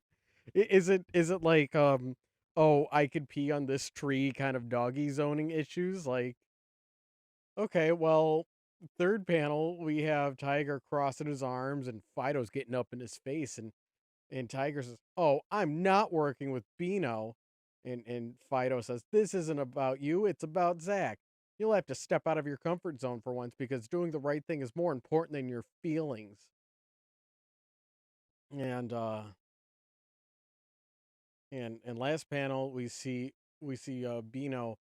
He's looking pretty sassy. He's got his tongue sticking out. He's crossing his arms and he says, "Yes, I know Zach sent, but I'm not helping cuz Tiger cuz he's a stupid fathead." And Spo says, "Is Fido gonna have to choke her?" And then he gets cut off before he could say a bad word. And Fido says, "Not helping, Spo."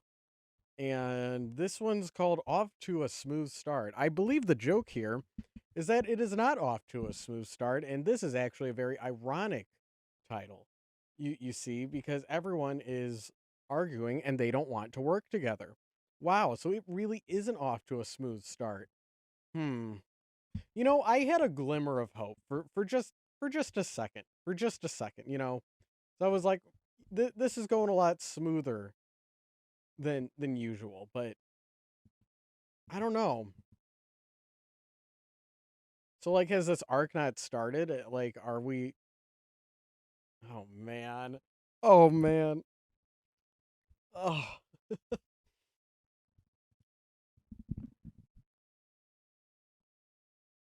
Again, like, how is this any different from the rest of the fucking manga? Well, let's see. Let's see. So we have Peanut and Grape, and Peanut. You see, they're in the woods looking around, and Peanut says, "Grape, where are you taking us? The search party isn't anywhere near here." "I'm not sure. This all seems oddly familiar. We must be in. We must be clear in the next county. Wait, clear in the next county? Okay, I got whatever.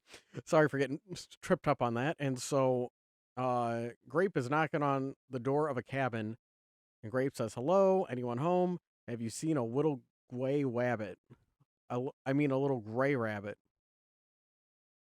And we see an old man answer the door, and the old man says, "Eh, a rabbit, gray color, you seek. Now this old man's interest you pique. The path you will find is the one on your mind, and the one in your hand, so to speak." And last panel, Grape says, "I think we're supposed to take a left here." And Peanut says, "What makes you say that?" This one's titled Everyone's New Favorite. Oh, what's the alt text? "Thinking up poems is tough. I think that I've had enough. Go away." All right. Wait, what was the alt text for this one? For Off to a Smooth Start. I was going to say dog, but okay. Oh, I was going to say dog. Yes, you're a dog. Is that in response to the first or the so wordy? I don't know what. Are they tagging the last one? Yes, I know Zach sent, but I'm not helping Tiger because he's a stupid fathead. I was going to say dog, but what the? Well, okay. All right, the more writer commentary. All right, this one is hmm. I guess we get some more cleverness. We get some cleverness in the This guy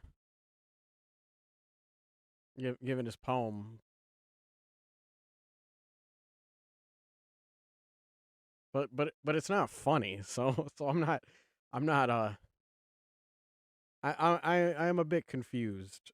Um, I guess the joke is that the old man gives a cryptic saying for where to find the rabbit, and then Grape responds very directly, and he just kind of takes the whimsy out of the moment. I suppose that's the humor there. Oh, we're never gonna find this fucking rabbit if I keep getting backtracked. So let's see. So we see Peanut and Grape are crawling through the rocks, and Grape says, "I know this place. I know this place. I had a dream about it last year with the feather I showed you." And Peanut says, "Okay, the old man was weird, but that doesn't mean we're going to find." Gets cut off. A giant stone tablet written in ancient Akkadian, and the raccoon says, "Halt!" And that's exactly what he sees. He sees a giant stone tablet, and so now the raccoon's getting up in his grill in the third panel. He's getting up in Peanut's grill, and he says, "The opener of ways has unsealed the chamber. Only he may enter, and none else may follow, especially none of your kind who have all abandoned the old ways and subjugated yourself to humans." And fourth one, Grape's getting up in his Grape's getting up in the raccoon's business, and the raccoon says, "Of course, I could make an exception. Please don't hurt me." And the title of this one is "None Shall Pass," and the alt text is, since there's only been the one, I need a different tag for the raccoon. Oh man, we gotta get our tagging system all organized. And furries fucking love tagging shit. Yeah, yeah. Yeah, I think that's the ultimate kink of E621 is how many tags can I add to this? I think that's the ultimate endgame coom for furries. And I think that is what distinguishes is if you're a furry or not, which does make me a fake furry. Um is that do you get immeasurable joy from tagging degenerate furry art? Yes or no? If yes, then you're a furry. I've solved it. I've fucking solved it. So you know what? Congratulations to Housepets for being officially a furry comic. Well, let's see. So we have yet another comic that is solved with violence. Haha, isn't this funny? Isn't it funny how Grape's intimidating him? Like you think that he's going to be all like he's this mystical gatekeeper. But then, we see this fucking rube crumble real fast when Grape gets up in his business. Man, just yep. That's how this world works. Is we just need to push and shove to get our way, and then it will be so.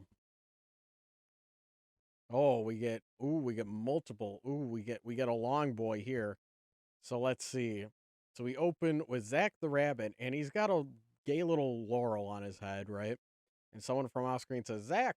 And Zach says, "Huh? Who's there?" Ooh, and then Grape walks in, and Grape says, "What are you doing?" Everyone back home is worried sick.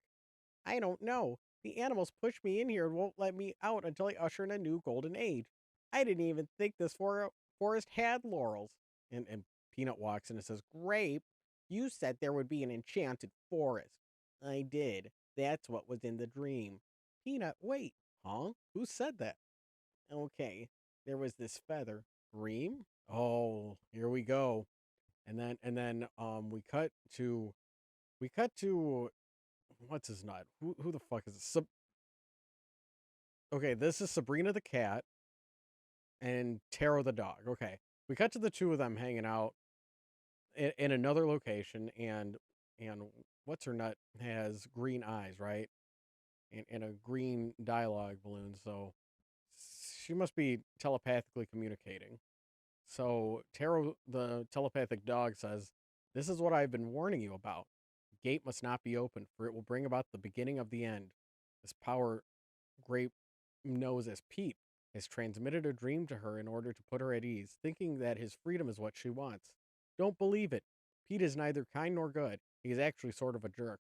Hurry, Peanut. Stop Grape or we're all in grave peril. Hugs and kisses, honey. And we cut back to Peanut and he says, wow. Last panel. You could talk in my head. That's so cool. And then we see the rabbit say to Grape, then what I did was press a button like so, click. So this one's titled So Cool, and the alt text is I wish I could say this may have been preventable, but future sight. What's a source of undeniable power? What the fuck? What the fuck is going on?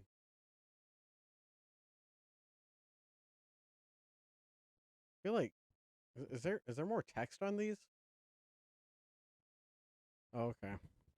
Well, I guess source of unspeakable power gets its own character tag. So when we get something spooky happening, so you could check that out.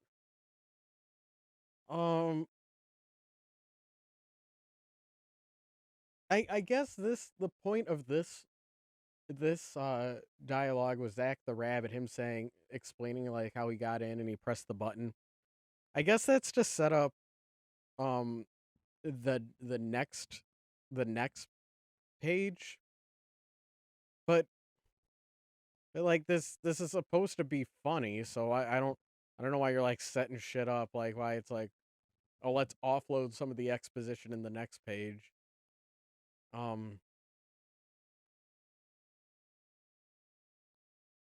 uh I think it'd be fine if it just ended like with Peanut going, "You could talk in my head. That's so cool." And even then it's like it's not funny, but that is a punchline where it's like, "Oh, we see this character using psychic powers to communicate." And then Peanut's just amazed by it instead of like taking it seriously. It's oh god. It's that like it's, it's that like Marvel quippiness where it's like it's like, oh, we can't, like if we take things too seriously then it becomes cringe. And I know that Peanut is like he's a goofy puppy. Oh, he's just so silly. So like he is like I know he's not going to get the picture like everyone else, but ah man, but like I'm getting some weird tonal dissonance, tonal whiplash here. Yeah, we don't need to see this. Yeah, just you could talk in my head. That's cool. And it's like, yeah, that's like it's like a corny Marvel joke that like undercuts the seriousness of the situation, but where it's like, okay, we kind of get some world building here, and then like, whoa, psychic powers. Did I just do that? Can I just move things with my mind? That like forsaken trailer dialogue. Oh boy. Oh, and we're getting some more. We're getting some more. We're getting another long boy. So this next strip starts with everything's dark and it goes boom. And we see a gradual zoom out of glowing eyes and a griffin breaking out of a tomb, and it says, I am free. Whoosh. There we go. And the griffin flies off. We see the humans are gasping, and Beano and Tiger say, what's everyone staring at? Jinx. And Beano says, ha ha ha. And Tiger says, I'm going to kill you in your sleep. And the title of this one is Whoops. And the alt text is, it just doesn't work without the black speech bubbles. Yeah, the black speech bubbles. It'll gives that otherworldly feeling, like he's not talking like one of the normal pets. All right, so the griffin is real now, I suppose. Um,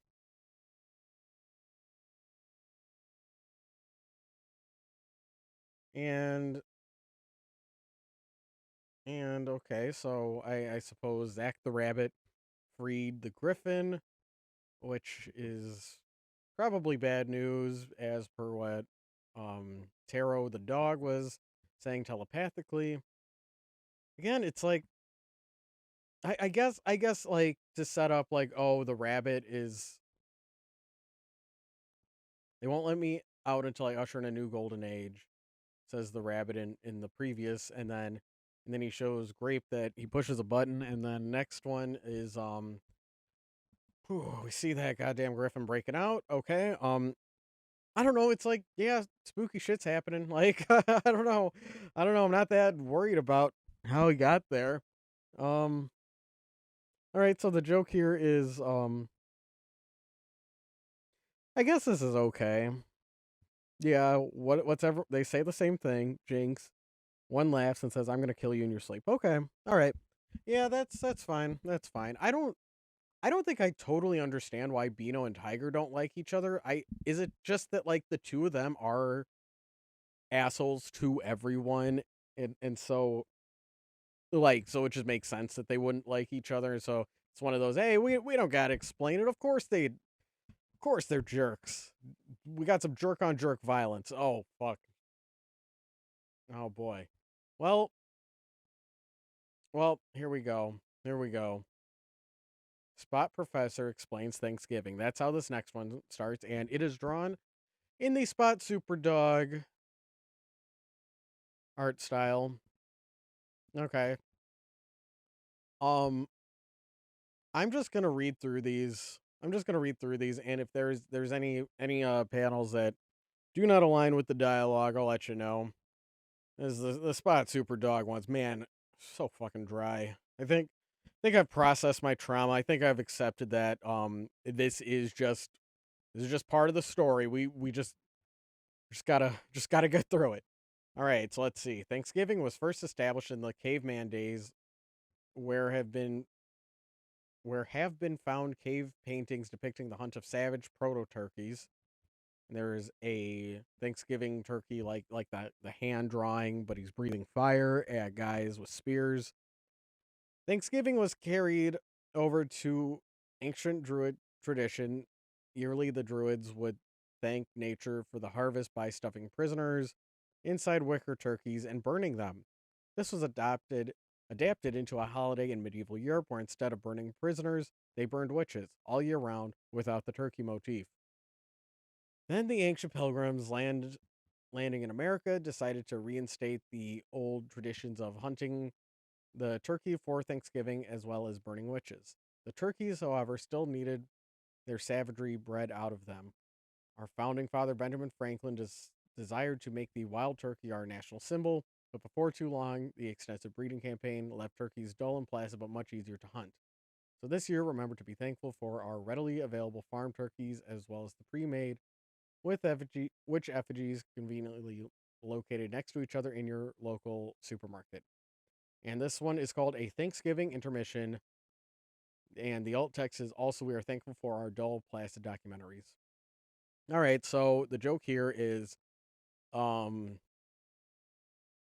since this is drawn in the Spot Superdog style and it opens with Spot Professor explaining Thanksgiving, I assume this is Peanut the dog, like retro engineering it, like him giving his childish explanation for why we celebrate Thanksgiving.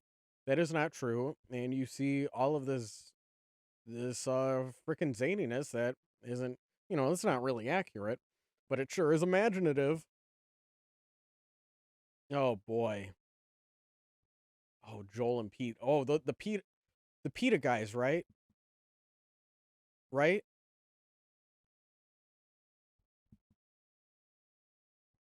No joke. Yeah, yeah. Okay, okay, it's him. Hell yeah. Hell yeah. Let's see. What do we got here? What do we got? All right. So we open in a courthouse, establishing text, district court, day of the trial. And a man in a suit says to Joel in a orange prison jumpsuit, he says, "Your lawyer will be arriving shortly with a change of clothes for you." And then, "Good morning, Joel," from off screen. And Joel is looking at the Griffin. And Joel says, "You're not my lawyer." And the Griffin says, "Oh, come on. Is that your best line? You're supposed to say something like, 'So we'll be switching to an insanity plea.'" And the title is, "And the sentence was going to be time served too."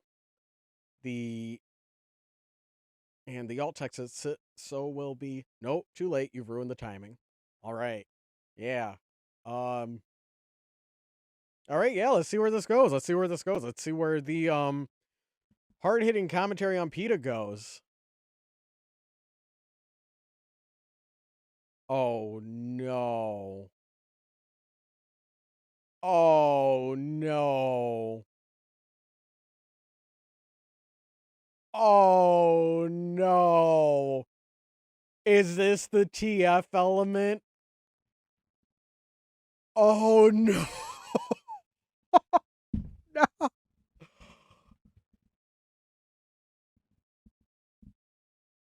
What? Oh no.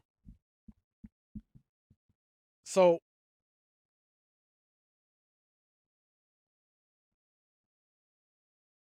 so is Joel just holy fuck. This is it. We reached it. We reached the TF element. Holy shit. How oh my god. You know, here I was all lubed up to hear his midwit takes on PETA, but man, I I don't know. Like man, I don't know how I feel about this because having oh, we're gonna bring the PETA guy back and boom, he's a dog now. Like I don't know if I'm relieved um that we're not gonna hear um the most middle of the road takes on PETA or disappointed. Well, I'm glad we finally got to the fucking fireworks factory. So let's read this one through. So first panel, the Griffin snapping with a poof, and it says, "I have been watching you, Joel, and you have been a very naughty boy." Oh my fucking god! No, dog, no, no, dog, no. Oh no. This is so. This is man.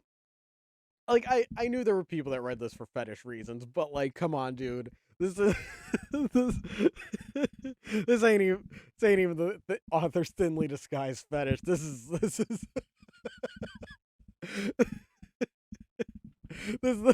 this is the author just jorking it right in front of me. So so the, so the Griffin says, "I've been watching you, Joel, and you've been a very naughty boy." Come on, dog. Come on. Come on. You I mean, I can barely get through this shit. Okay, this is it. This is it. We found it. We found it. This is the funniest house strip pet. This is the funniest house pet strip. It says, "You blame animals for your problems. You take out your hurt feelings on them, despite all the pain it's caused you in return. This cycle must stop. And a 6-month stint in jail does nothing for the broken conscience." Well, we're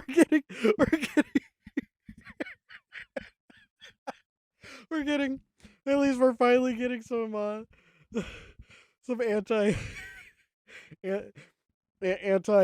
and some prison reform. Like what the hell is it called? Yeah, this is like this is like TFing my two brain cells into nothing. Oh my god, the cycle must stop. And a 6-month stint in jail does nothing for the broken conscience. Yeah, yeah. What's it called when it's like, hey, let's don't just throw people up and lock them up and throw away the key. Let's like try to like improve people's behavior. So you know, like the criminal reform is it whatever the hell it's called. So anyway, second panel, the dust clears and now we see a little dog. We see a little dog. He's not looking happy about that. And he says, "Okay, Mr. Figment, I see where this is going. You're going to teach me a lesson about how I'm a mean old sourpuss and the world is built on the backs of rainbows and unicorns." Third panel. Now he's really forcing a smile, and he says, "So, by spending time as the very thing I am biased against, I will come to a greater understanding of peace, love, and solar power, or some other new agey junk. Then, as I thought I had taken only one night, I wake up teary-eyed and newly compassionate, without ever truly knowing if what I experienced was real or a dream." And fourth panel, he says, "So let's get this hallucination over with. Are you going to change me into a dog or what?" And the Griffin says, "On the ball today, aren't we?" And the title is "An Undigested Bit of Beef." And the alt text is, "This is absolutely ridiculous. Have you gotten even bigger?" Um, wow, this is really fucking funny. Wow. This is, um, yeah, I think, okay, you know what? The funniest house pet strips are the ones that are, because this like is the ones where it's just like, oh, people are beating off to this one. Like, oh man, I'm sorry, I'm sounding like the world's worst kink shamer, but like, come on, dude, come on, you cannot start like a human turning into a dog with "You've been a naughty boy," bro.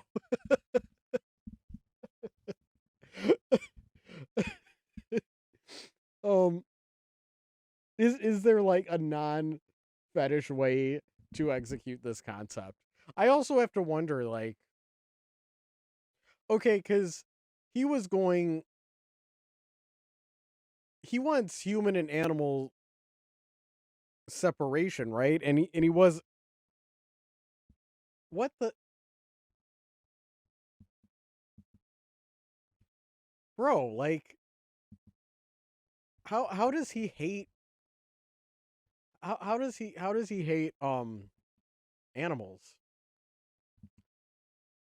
Wait, there was this, because I remember the fat guy wanted to euthanize the dog because they were like, oh, euthanizing an animal, that's like, because being a pet is so horrible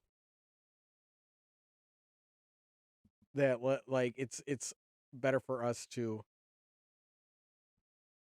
and so why did be and okay, so in his flashback he says that he, what the fuck?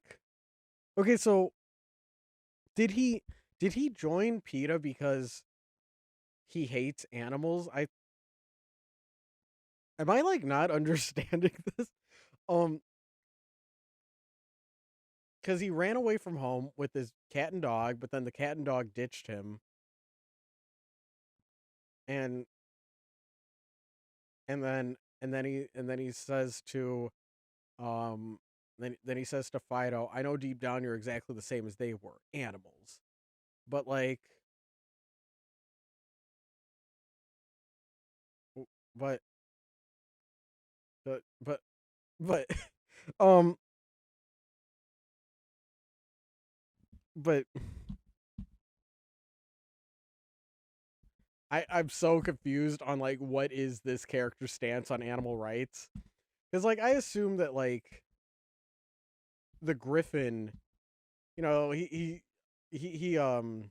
I've been watching you, Joel. Okay, you blame animals for your problems. You take out your hurt feelings on them, despite all the pain it's caused you in return. The cycle must stop.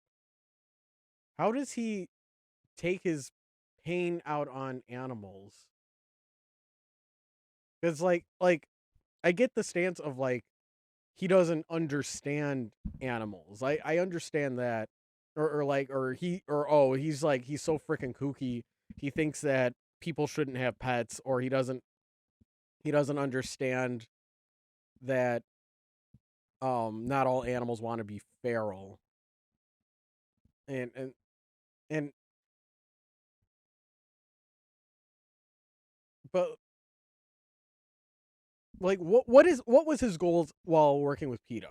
Because he acts like he didn't know that the fat guy was gonna euthanize, right? Did he just want to separate? Like, is he more, is he like, oh, I want to separate animals and humans, or is he more for like, oh, if an animal's a pet, it's as good as dead. We the compassionate thing is to kill them. So he says, when after he transforms, he says, by spending time against the very thing I am biased against. Yeah, we saw that he was biased when he got arrested. He said said like, "Oh, you're all animals deep down." But it's like, if he thought that, why? What the fuck? And he's like making fun of this of like, by spending time as the very thing I'm biased against, I will come to a greater understanding of peace, love, and solar power, or some other new agey junk. So he thinks it's new age junk to not be biased against animals. Did he? Is this like some 5D chess move where he joined PETA because PETA is animal abusers and he wants? Well, in that case, like, wouldn't like, like I get it. Is this supposed to be like, oh, PETA's like the worst guys imaginable, the worst guys are really bad, but like, I don't know, like what, like if you made him like a matador or like a puppy mill breeder, like something that that is like more actively violent. I don't know. It's like, it was this just like, what the hell? Like, I think I get it. I think I get it, but I'm just like, okay, but then why was he in PETA? Anyway, this is really fucking funny. This is really funny. I think it's very funny when authors put their fetishes on display. Um, because it makes the work interesting. It makes the work interesting. And I like that they didn't have to pussyfoot around it and do the whole like, like I'm thinking of that stupid fucking lion where like it was like he put that cowardly alt text saying like, I swear this arc wasn't an excuse to draw buff lion men, at least not entirely. Like, I'm glad we didn't get any nervous hand wringing over. This wasn't just an excuse for a TF. like, oh boy. Oh, fuck you. All right, now I'm not laughing. Now I'm not laughing. Now I'm not laughing because this is the next panel. The next strip starts the with the dog going, ah, I'm naked, and he's covering himself up. See that? I don't know. That's not. I don't know. Like, the nudity thing's not. Like, I'm sorry I can't laugh. I'm sorry I can't laugh as hard at the nudity thing. The nudity shame. And the Griffin snaps his fingers and he says, "You humans, so sensitive. One would think this universe would be more jaded." And he snaps, and now he turns into a man with a bowler hat, in a full suit, I should add. And it's a mustache man, bowler hat, and he says, "Now I will be playing the part of your owner. This here's my Gasper getup. Don't worry if you don't get the reference." I don't. "We will be moving into Babylon Gardens. You may have heard of it. They like theme tagging there, so..." And so he says, "Your tag is that of a certain chess piece to go with your new name." And and the dog says, "Oh no, you don't. I will put up with a lot, but not this. You're going to call me King. My name is King." And the last one is, "How did you do that?" And the bowler hat man is walking off screen, and he says, "Do what?" He says, "Try to understand." And the alt text is, "I don't see what Jamie from Mythbusters in a derby has to do with a Gasper." Ugh. Ugh? What the hell? All right, I don't get that. Um, yeah, this is more fetish material of like, oh, he's suddenly transformed and he forgot his old name. Ooh, ooh. Man. Yeah, that's pretty silly. That's pretty silly. All right, all right. I was saying I was making my hypothesis before that like, maybe maybe this in this comic we will see, over the course of years, we will see Rick Griffin eventually learn how to write a joke. That was my hypothesis. That, because things are picking up. and he's getting better with the timing and the pacing and just delivery of the punchlines. Maybe, if he learns how to write a fetish comic in the meantime and not a joke, I think I could think that's okay. I think I could vibe with that. Whew, because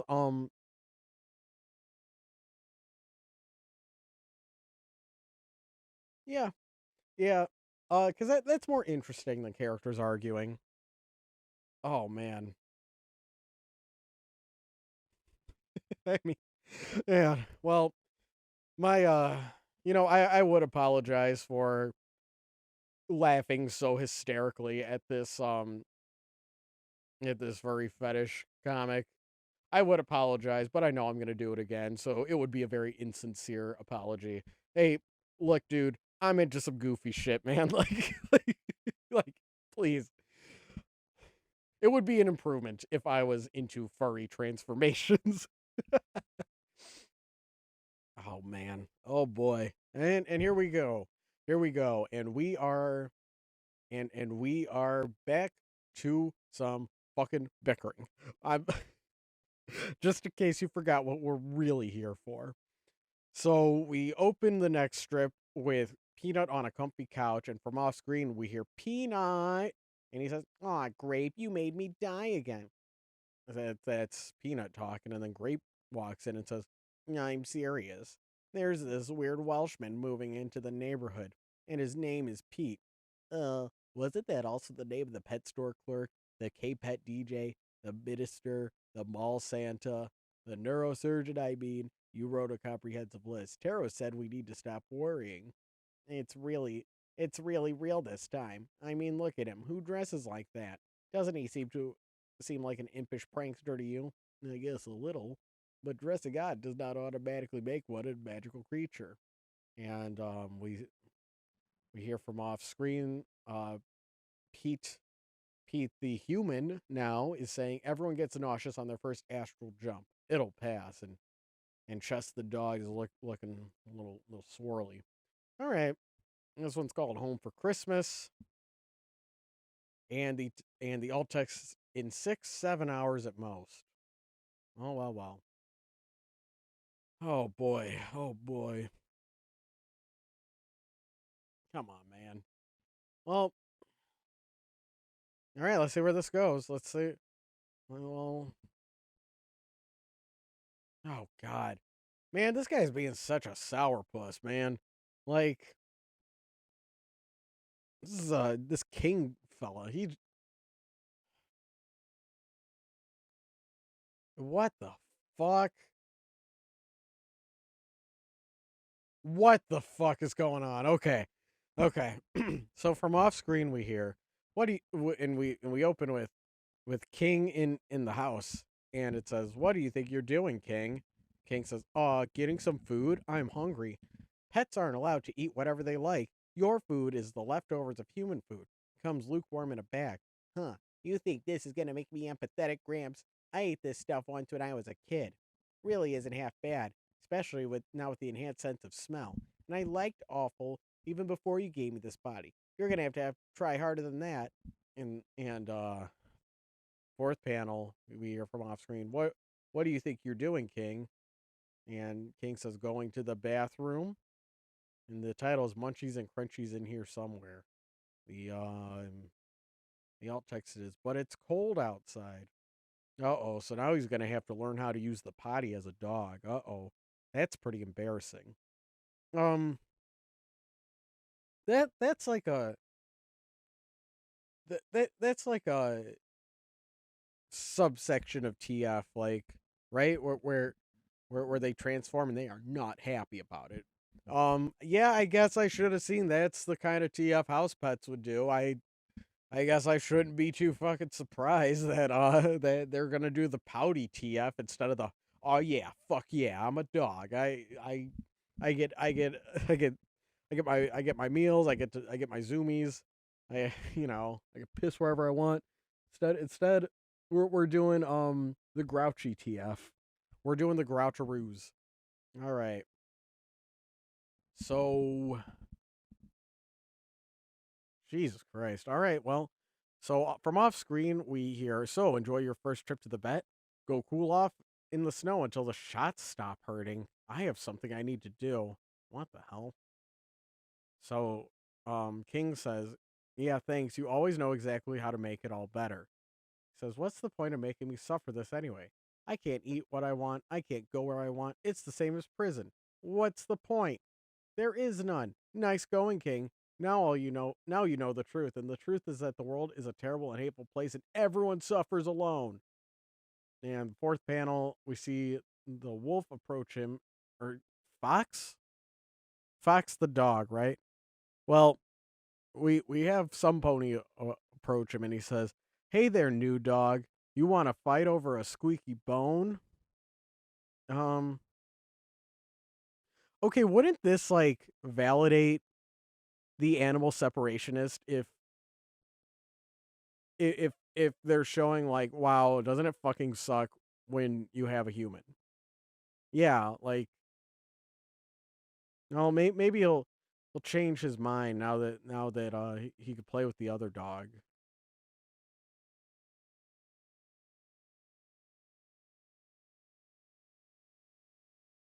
So let's see, Fox. Goddamn, God, stupid fucking names. So Fox the dog says, "Is something wrong?" And King says, "You're not that nothing's wrong. Hi." And Fox says, "I won't bite. It's okay if you want to sniff first." Oh god. King says, "No, that's fine. You can put your butt back where it was, please." "Okay, okay. How about I just say hi? I'm Fox." "I'm King. Are you crying? I'd love to fight over your squeaky bone." This is called that sinking feeling. And the alt text is, King is a bit taller than that. It's just that he's sitting down. Also, yeah, this is such a weird comic. Uh, I mean, sure, sure, yeah,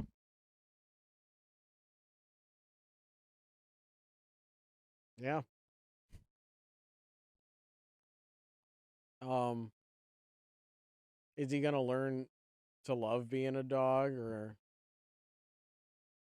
okay, but like, man, where the hell is this going?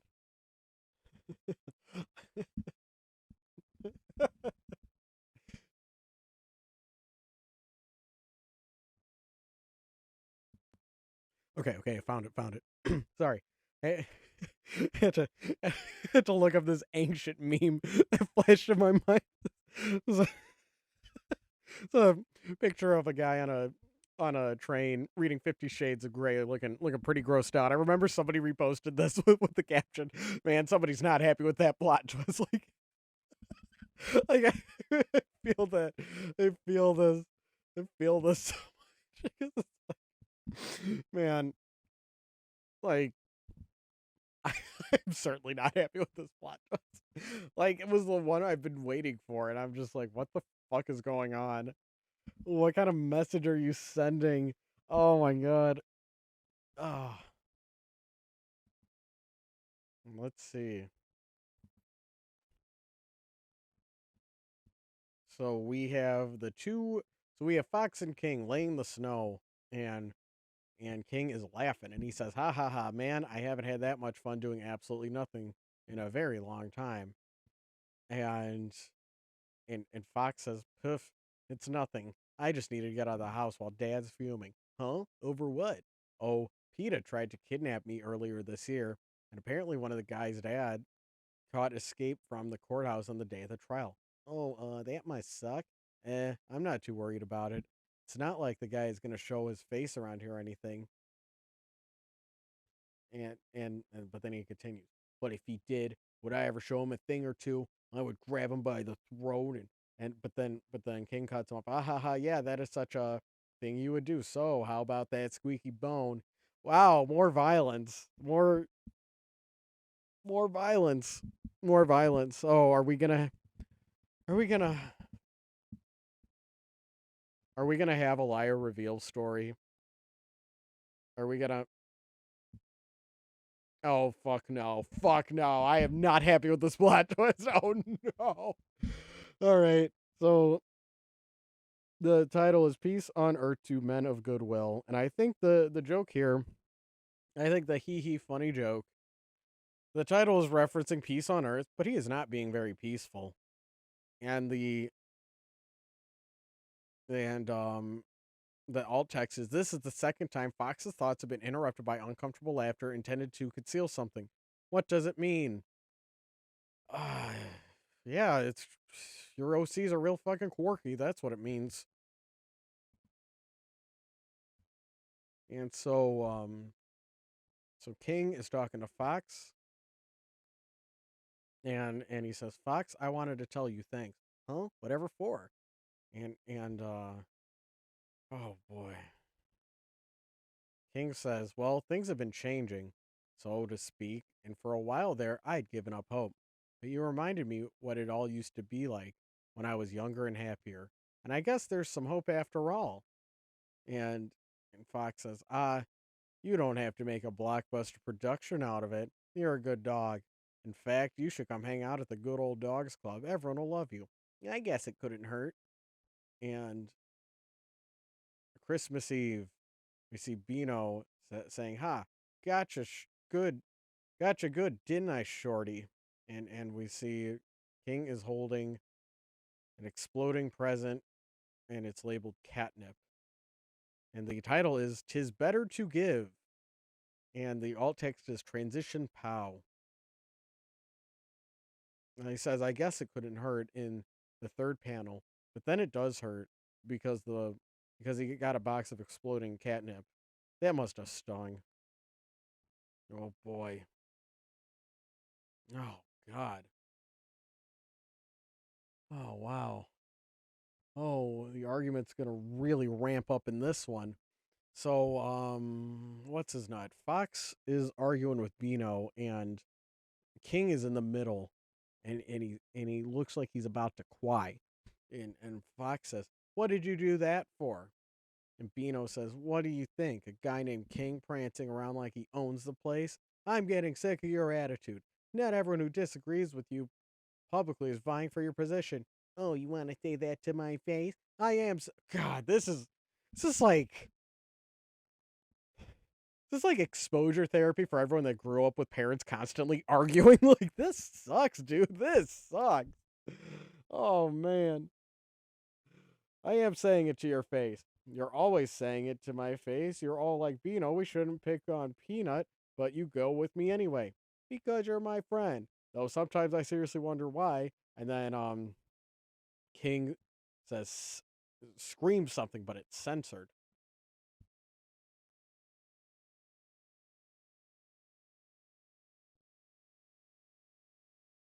Oh boy. And King says, "I've had it up to here with you animals. I can't stand your pettiness, your short sightedness, your inability to see the world past your noses. Every time I try and be a decent person, you turn on me without a thought. I've had it. Shut up." And as someone tries to intervene, he says, "I'm going home. Fox, stop following me." And one of the neighborhood dogs says, "What's his problem?" And Beano says, "Napoleon complex. I'm sure of it." And oh, Fox isn't happy to hear that. And this is titled "Your Heart is Full of Unwashed Socks." And the alt text is, "The three words that best describe you are," and I quote, "stink, stank, stunk." Okay. Um, I mean, he's making some points. Like, um, yeah, everyone is very petty and mean spirited in this comic. It's like, I don't think it's just Beano here. Like, there's just like a lot of casual violence, a lot of irritation and aggravation. Like, yeah, this fucking sucks for him. Yeah. Oh, we got another long strip. So let's see, let's see. So we see King is crying and he's outside, and from off screen we hear, "Hey, cat." And then I think that's, what's her name? Sasha. Sasha the dog approaches and she says, "Oh, sorry, you smelled like a cat. Also, Nitro. Are you crying? Is something wrong? I don't want to talk about it." "It's okay if you don't want to say. I'll just walk with you because it's always nice to have someone around." I don't want anyone following me either. Oh, okay, sorry. Aren't you going to go home? No, Daddy locked me out again because I didn't get him any babes at the party.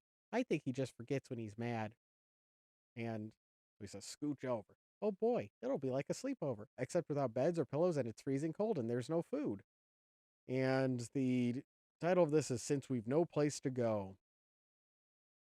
And the alt text is, yeah, I've read The Little Match Girl. Not happening tonight. Oof. Oof. All right.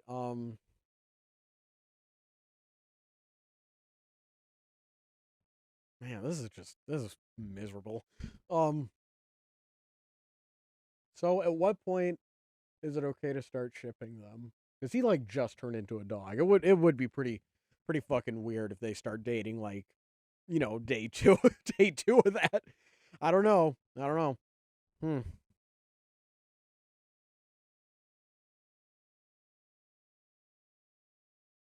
Oh boy. All right. So new strip starts and it's King and Sasha cuddled up with a newspaper, and we hear King, and oh, then we see the Griffin is like kind of in his human form, but he's got like a big Griffin face, and he says, "You didn't come home last night. Don't worry about Sasha. She is protected." And King says, "Cram it, you old bird. I don't even know what you're trying to teach me anymore. Humility, empathy. Do you even care? I haven't learned either. And I stayed up with Sasha all night. But last night proved I'm the same person I always was. Even if I was going to change, I wouldn't know where to start." And the Griffin says, "King, most changes don't happen in one magical night. They don't happen in months' time, nor do they end so clearly as stories would have you believe. But the journey of 1,000 miles begins with a single step. The farthest a teacher can lead is to the front door. The decision to continue is your own. I've shown you how hard it is, and you still wish to grow. I'm real proud of you." And King says, "You mean it? I can go back to being human?" And he says, "Oh, King, whoever said anything about changing you back?" And then he puts on his hat, turns back into the human, and he says, "By the way, vet follow up is tomorrow." Oh. And this is titled, "So This Is Christmas." And the alt text is, "I told you about that, right? I didn't completely overlook saying it in order to give you a bit of false hope." And we see this one signed off with "Merry Christmas, if you can, Rick Griffin." Well, well, um, yeah, that sucks for him. Sucks for him. Um, okay. Is he gonna like learn to love it? Is there gonna be any of that? Any of that? Oh boy. All right. Title of this next strip is "So As Not to Leave You Hanging," and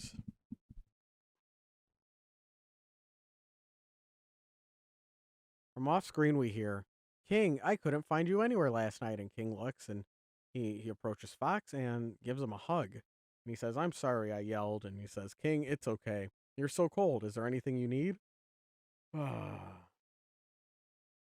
And he says, "Is at least one section of Bino's body currently inoperative? Three, in fact. Then I'm good." Is so not to leave you hanging. And the alt text is, and then Sasha gets up and is like, "Group hug." Okay. You know,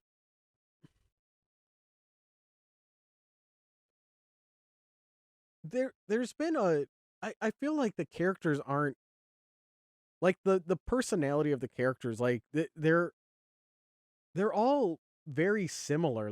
I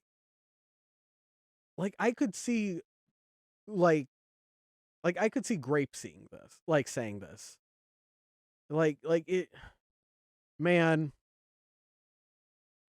like he's a human. So I feel like this would be the chance to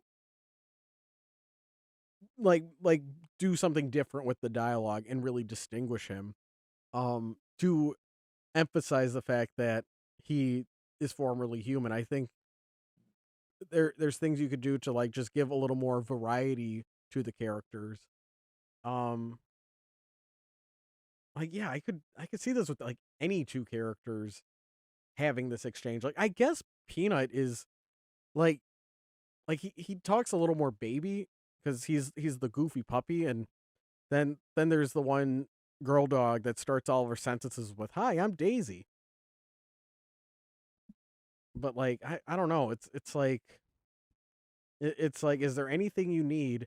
And he's like, and so then he replies with, it's like, well, is the person I'm fighting with, is he hurt? Yes. Then I'm good. And it's like, man, like like legitimately, how is he different from everyone else?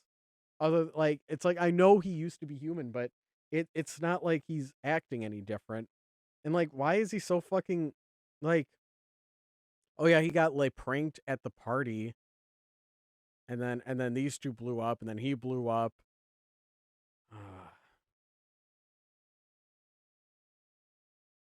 But like what why it's like why can't he just roll with it? I guess it's like why okay, so Beano does the prank on him and sprays big catnip bomb on him. But then like instead of just being like, "Ha, that was a good one." You know, the again zero yes and game with this manga. And then more of like, "Oh, I hope he's hurt. I hope he's hurt." Oh, like, bro, come on, man. Come on. Oh boy. Oh, it's everyone's favorite, Spot Superdog, and this one is called Spot Superdog Saves Christmas by PBS, Special Christmas Edition. One day in space, we must capture the one known as Santa. It's got some aliens looking at space. They teleport to the North Pole. Santa, we've come for you. No! North Pole. Here you are, little penguin. Oh no, a distress call from Santa. Too late, Superdog. We have Santa, and you cannot defeat our radar lasers. Also, it is 2 seconds to Christmas morning. And then Superdog punches, and so Spot delivers all the presents in the world in 0.000000001 seconds. Whoosh! And last panel is Santa saying, oh, real nice job showing me up there." And this one is titled "Because One Christmas Special Is Not Enough." No, it was plenty. You could have taken, yeah. Alt text is AKA Spot Superdog saves Rick from having to do art while family is visiting. No, dude, just take the week off, dude. Just take some fucking time off, man. Go spend time with your family instead of making me read this shit. All right. So we see the three little wolves. They're partying for New Year's, and they say Happy New Year. Giggle. Okay, shush shush. 5, 4, 3, 2, 1. Happy New Year. And they go back to partying, and Grape pokes her head in and says, "You realize that you're just supposed to do that at midnight, right?" And one of the wolves says, "Why? What's at midnight?" Again, 5, 4. And the title is Gregory Who. And the alt text is, and now we can go back to saying the year like two separate 2-digit numbers. Finally. Yeah, this one was posted January 1st, 2010. Oh boy. We're making progress here. We're making progress. We're making progress in Housepets. We're going to get through this, man. We're going to get through this. Okay. So, next strip opens with Max and Grape sitting by a fireplace, and Max says the best part of Fall of the Pride Lands has got to be where J-John found out the laughing face was part of an ancient conspiracy. And Grape says, "I don't know. I was hoping Miss Auburn wouldn't fall victim to the Illuminati problem." Grape continues. So they come up with this dogma 1,000 years ago that the world runs on, and they attempt to suppress any rubes who try something different. Oh boy, is this going to be a epic religion commentary? Oh boy. But if conspiracy is composed of intellectuals, why do they unanimously adhere to the conspiracy's vague dogma? when they know it to be a convenient lie? And if they're all evil and wish to perpetuate the lie for gain, why have no members hijacked it in its 1,000-year existence? And if the founder, who could plan 1,000 years ahead of time, decided it was all best for the world, wouldn't an intellectual equal be the only one who could judge if he was wrong? Yeah, and Max says, "You didn't dig this deep when discussing the Spear Bears chapter." And Grape says, "That's because 100 lions in tribal gear make a convincing argument all on their own," with a little blush. Oh, And um and the title of this is "What They Want You to Think, Yada Yada." Alt text is, "Of course, Miss Auburn could circumvent the entire problem if it turns out the old gods had survived the gasp. That's it. To the internet." Oh, man. Okay. Okay. So again, it's just more I know how to speak fandom. Wow, like if I was talking about a real thing, this would sound really smart. This would be like really smart. And then the punchline is grape does yeah. Punchline's obvious in this one. 100 lines of tribal gear make a convincing argument all on their own. Yep. Yeah, pretty standard, pretty standard. Pretty fucking standard. All right. So next strip, we see Peanut. Fuck, I didn't call Grape Peanut in the last one, right? Well, look, it was the cat. It was the fucking purple cat. I'm sorry, I can't. Sorry, I keep mixing them up. Anyway, so Peanut is hanging with Taro the dog. Peanut has a little card with a skull on it, and Peanut says every time a movie has a tarot reading, someone has to draw death, or it's not suspenseful for some reason. That is misinformed. Death really represents change, I guess, because it is suspenseful to threaten death. It is our fear of the unknown that holds us back, but continuing into it is inevitable. And so it is with the card, as it means a resisted transformation. Oh, no, you don't. Oh, no. Oh. But we must embrace change. It is a thing to overcome and not to fear. For only in overcoming our fears can we face the greatest challenges of life and reap the greatest rewards. Huh, so what does the tower represent? Death. And the title is "The Real Culprit," and the alt text is, "So it's also like the metaphorical, no, like the regular death." Okay. Yep, we got some tarot lore in this one, and we got this character explaining it. All right. Yeah, this one definitely a huge hit if you're into tarot cards. Okay. Oh boy. So we got that wolf with the beefy arm talking to one of the ferrets, and the ferret starts us off with, "Say, Miles, I was going over your papers and I noticed that you did not put down any of your kids' names." And the wolf says, "I apologize. I should have told you that we don't name our children. It has been a long-standing tradition with wolves that children name themselves when they come of age. Then not only will they have a better idea of who they are, but what they can connect with. For instance, my name comes from the Latin meaning soldier, and my wife's name, Lucretia, comes from the woman of the Roman legend whose death instigated the toppling of the tyrant Tarquinius."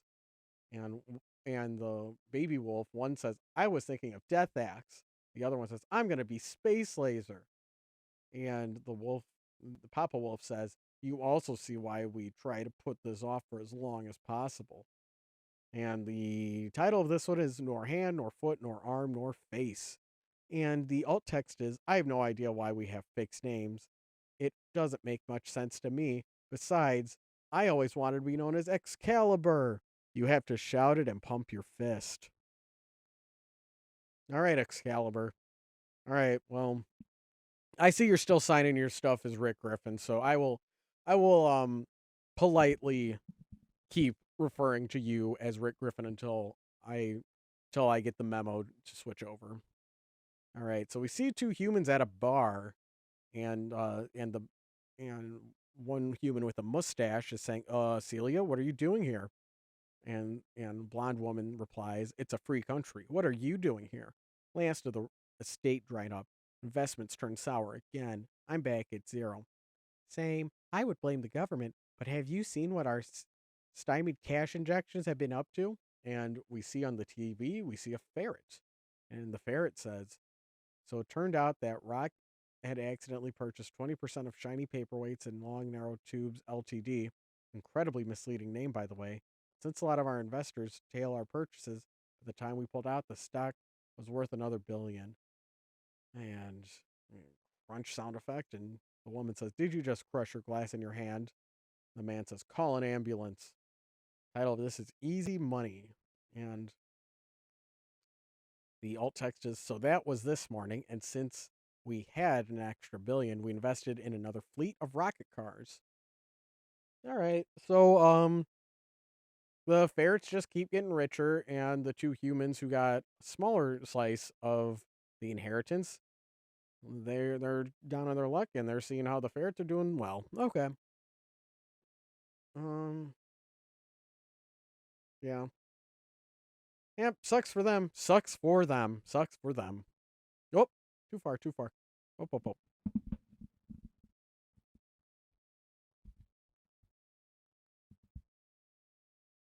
Oh boy. So we see the man with a wrapped up hand, and he says, "Why? Why is it that honest, hardworking people like us get the raw deal? I'm just trying to earn my fair share, and I get blasted for it. Do you know how many orphanages I've had to foreclose?" And the woman says, "Well, as rational human beings, I believe there are two ways to approach this. And what would those be? Our fair share of Milton's inheritance was stolen from us, given to a pack of flea factories. So we demand a larger part of the inheritance, and if we're lucky, they'll throw a few million at us to keep it out of court. If we're lucky. And we don't have the years to spend in court if we're not. What's the other option?" And she says, "Start again from the bottom." And he replies, "Let's not be too hasty." Mm, and the title is, my favorite villain shorthand is Orphanage Landlord. And the alt text is, this guy is so Dickensian that even Pete wouldn't touch him. Okay. Man. Yeah, well, okay.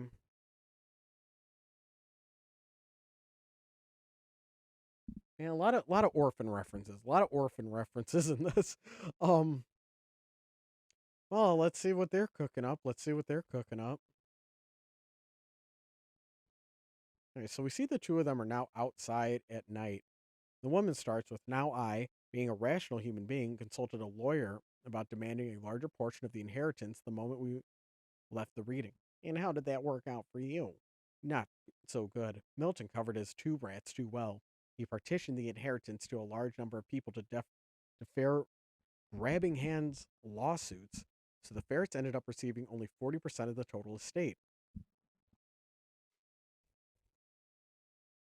Well, and the man says, well, I can't fault the man for covering his tracks. Wait a second. That would mean he only had around 50 billion when he died. And that's nowhere near what Forbes had him pinned at. Where did the other 20 billion go? And we cut to two ferrets, and one of them has has something that's a secret on it. He says, "Look what I found, a treasure map." And ferret 2 says, "Oh boy, now we'll have something for when the TV news people want to play show and tell again." And the title is A Man of Secrets, a Ferret of None. And the alt text says, "I hope Mr. Stewart doesn't ruin our fun again. Those news people are so nice." Man. Um, this is like interesting power scaling with how, like, I get it that these two are bad guys, very entitled. Um and the ferrets don't really have a concept of money. Um hmm. How how do I feel about this? How do I feel? Um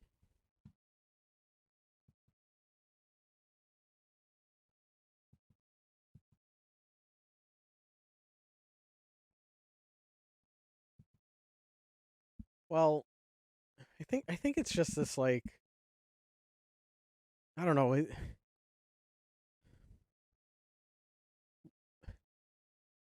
where it's like, oh, these guys are bad. I don't know. Like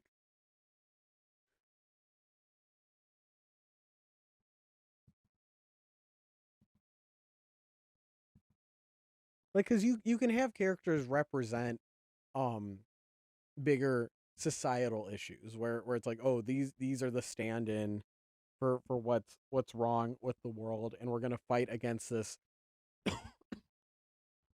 Oops, sorry. You know what? I felt my body shutting down as I was about to get on a soapbox, my eat the rich soapbox, but you know what? I'm going to stop myself right there. I'm going to stop myself right there. Well, let's see where the ferrets go. And so the ferret is now on a talk show. It says Daily Talk Show, Simon Milton. And the ferret says, "Okay, so I got to tell you, we found a treasure map, but Mr. Stewart says we're not allowed to show it." Someone from off screen says, "Chuckle. Oh, really, Simon?" "Yeah, we think our dad wrote it, and he puts secret all over it. I could give you a hint, though. What do you think, folks? Would you like a hint to the secret treasure?" Clap, clap, clap, clap. And the ferret says, "Okay, Lake Michigan." And the from off screen we hear, "Is that the general area then?" Daily Talk Show, ferret obscenely rich, and trapped in editing room. Send help.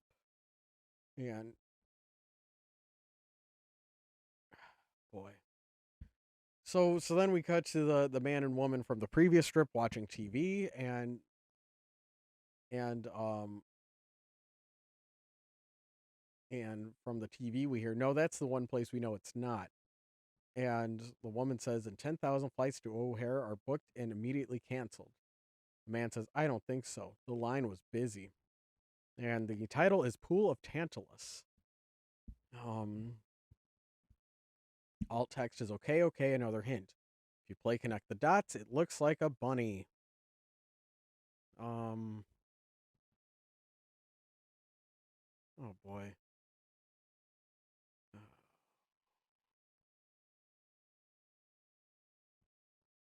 Okay. Okay. All right. Okay. So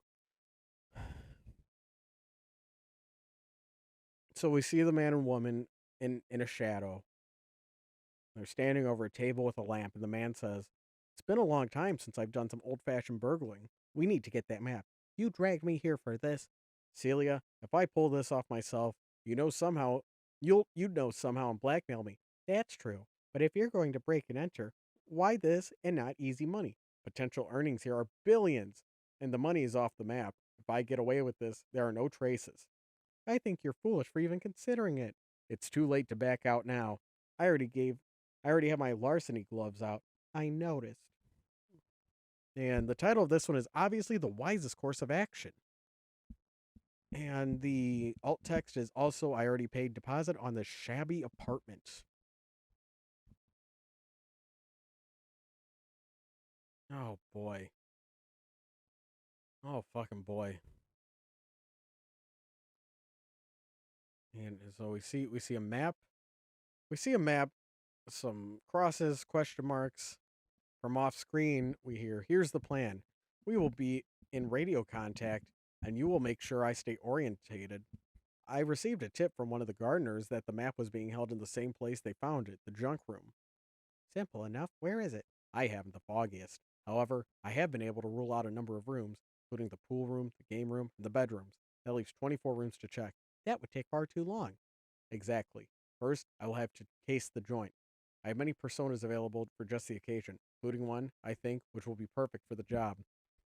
So then we cut to him in a jumpsuit with a the toolbox at the door for the ferrets, and he says, "Pneumatic tube installation service." And the butler says, "We didn't call for," and the ferret cuts him off and says, "They still do that? Let him in now." And the title is "When Casing, It's Always a Joint." And the alt text is, "They turned the ballroom into something more literal." Oh yeah, because they're ferrets, and ferrets like playing with they like with the ball pit. Um, yeah, almost this might have worked. I mean, again with the fucking fluff and the filler, and it's like, man, like the update schedule is really dragging this down because it's like it's one of those like maybe like you could push the like because it's like I try to be forgiving of manga because like it's just very well known that manga is made with very tight deadlines. So if something looks shitty, it's like, okay, yeah, that fucking sucks, but also you're drawing like 4 pages a week. Or no, 4 pages a day, sorry. Um and so the punchline gag of like the guy shows up in a funny costume to install tubes and the ferrets are like, let him in, we want the tubes, like but this like, oh, the this like build up, like I don't know if we need this. I think it's like if I pull this off myself, you'd know somehow and blackmail me. And it's just like I like, yeah, they're bad guys. I wouldn't be surprised if like one double crosses the other. And potential earnings here are billions. And the money is off the map. If I get away with this, there are no traces. It's like, yeah, I kind of already knew that.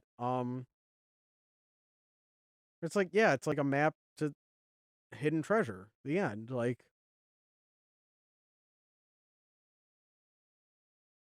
I, I, I think this is okay. Like, did you just crush your glass in your hand? And he says, call an ambulance. Like, okay, I think that's like okay. That's like his reaction to hearing about the ferrets spending the money. Like, all right, that's fine. Um, just like just all this like I get it, they're dastardly, and oh yeah, so I bring up like the manga deadlines because it's like, man, like I really feel like this would have had a better shot if just if there like if Rick Griffin had more time to think things through because like just so much of this just does not fucking matter. It's like, okay, so the ferret's on TV and he's revealed some information on everyone's on the hunt. Okay, like okay, we're setting up some hijinks. Um Cause yeah, like I don't know, like this is a pretty standard punchline. Like I don't know, it'd be funny if it's like I've devised an expert plan. I'll carry this out with all kind with all my precision and wit, and then smash cut to this panel. Like you know, man, this is getting rough. Oh boy. All right, so the human in his disguise is talking to a white ferret, and he says, "Ah, yes, I see it will be very difficult to insert tubing without ruining the beautiful marble floors and walls and ceiling." And the ferret says, "Marble is no fun anyway, unless you soap it up first. But then it dries and gets sticky and yucky. And why do that when you can have something fun and practical? Mr. Milton, I'm appalled. Pneumatic tubes are not toys." And the ferret says, "I beg to differ. If tubes can transport cash, why not ferrets?" And the person says, "For one, the pressure differential might well kill you, and two, you would need an exterior operator at all points of entry." And the ferret says, "I am prepared to write you a check of any size to fix these problems." And the human says, "So would you prefer your tubes clear or translucent?" And the title is Secondary Objective, and the alt text is, "As we say in the pneumatic tube business, there aren't enough of us in the business to have a pneumatic tube specific lingo." Um, I'm I'm confused why he's arguing with the ferret, because like ferrets really like tubes, so I thought that was like part of the plan. So he'd butter them up and be like, "Yeah, here's the tubes," and but then he's like, "Oh no, the tubes will actually kill." Cause um, hmm,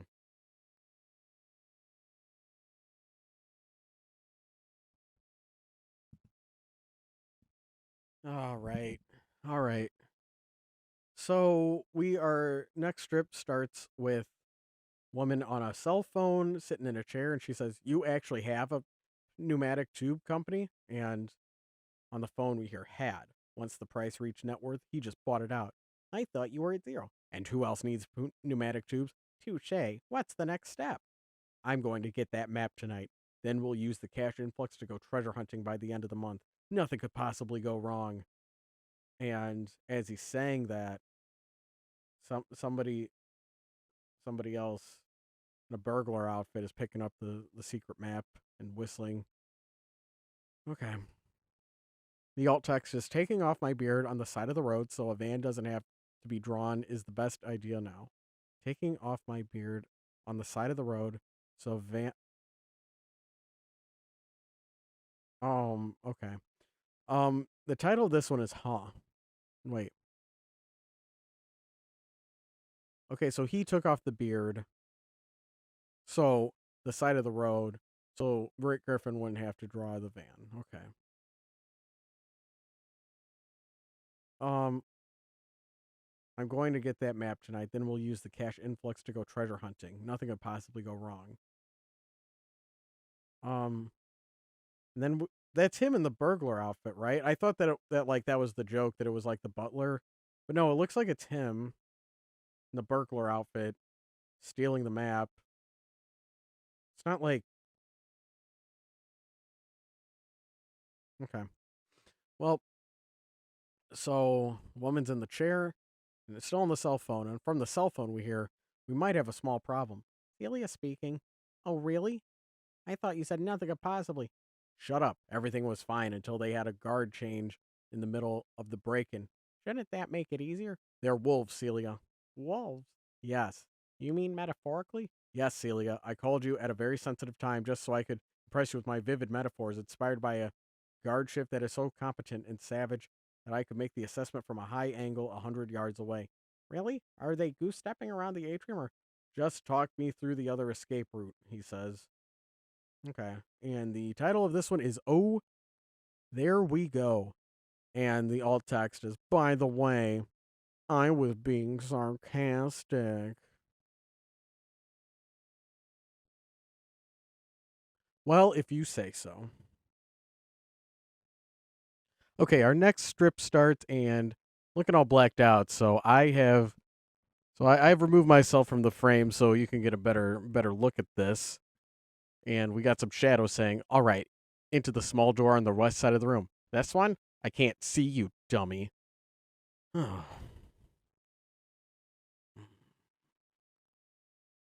Okay. It's dark and I can feel clothes. That's because that's a closet. What?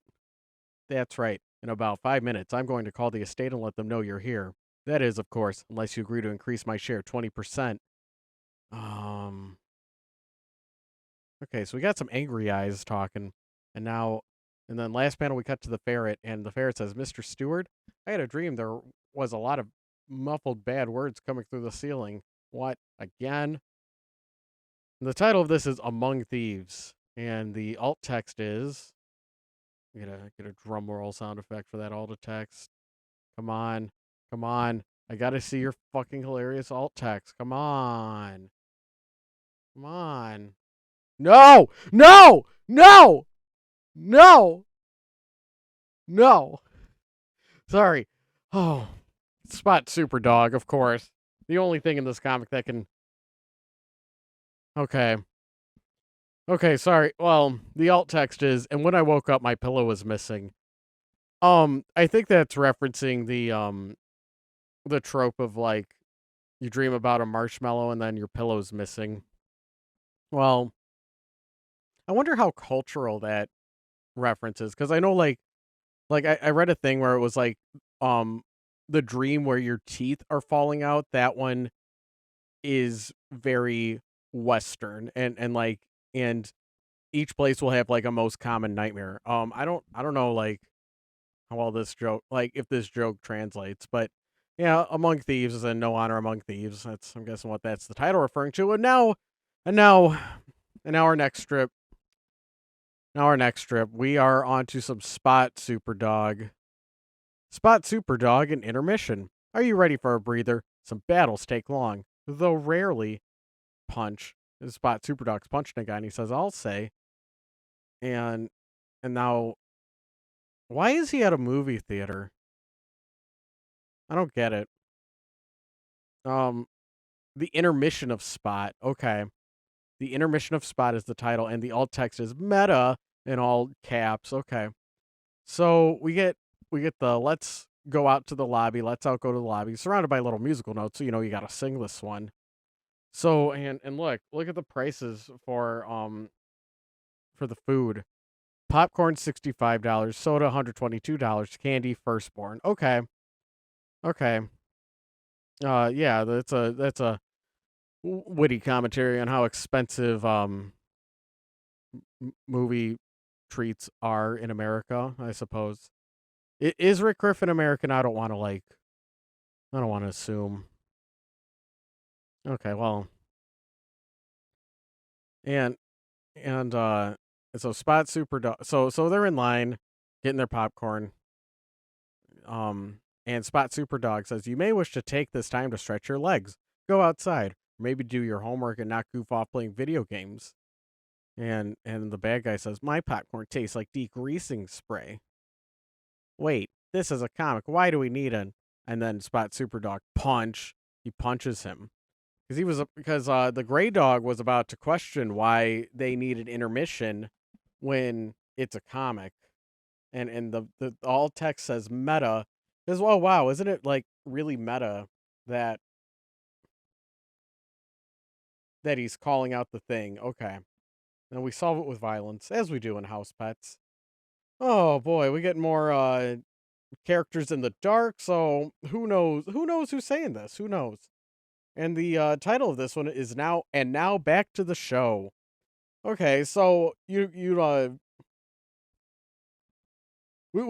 had to see this. We had to see this. This is to fill time. But like it's in between a strip where like 3 out of the 4 panels are all black and with the one drawing, and then Spot Super Dog, and then followed up by another where 3 out of 4 are all black, and then one rendered one at the end. Okay. Okay, yeah. Well, I guess that's better than enduring an entire Spot Super Dog arc, but let's see what we got here in this one called "And Now Back to the Show." Okay, I this is one of the shadow faces talking, and it says, "Okay, I am sure I could get out of this by myself. I'm calling the shut up, oh God, shut up. You get nothing." Okay. Oh God.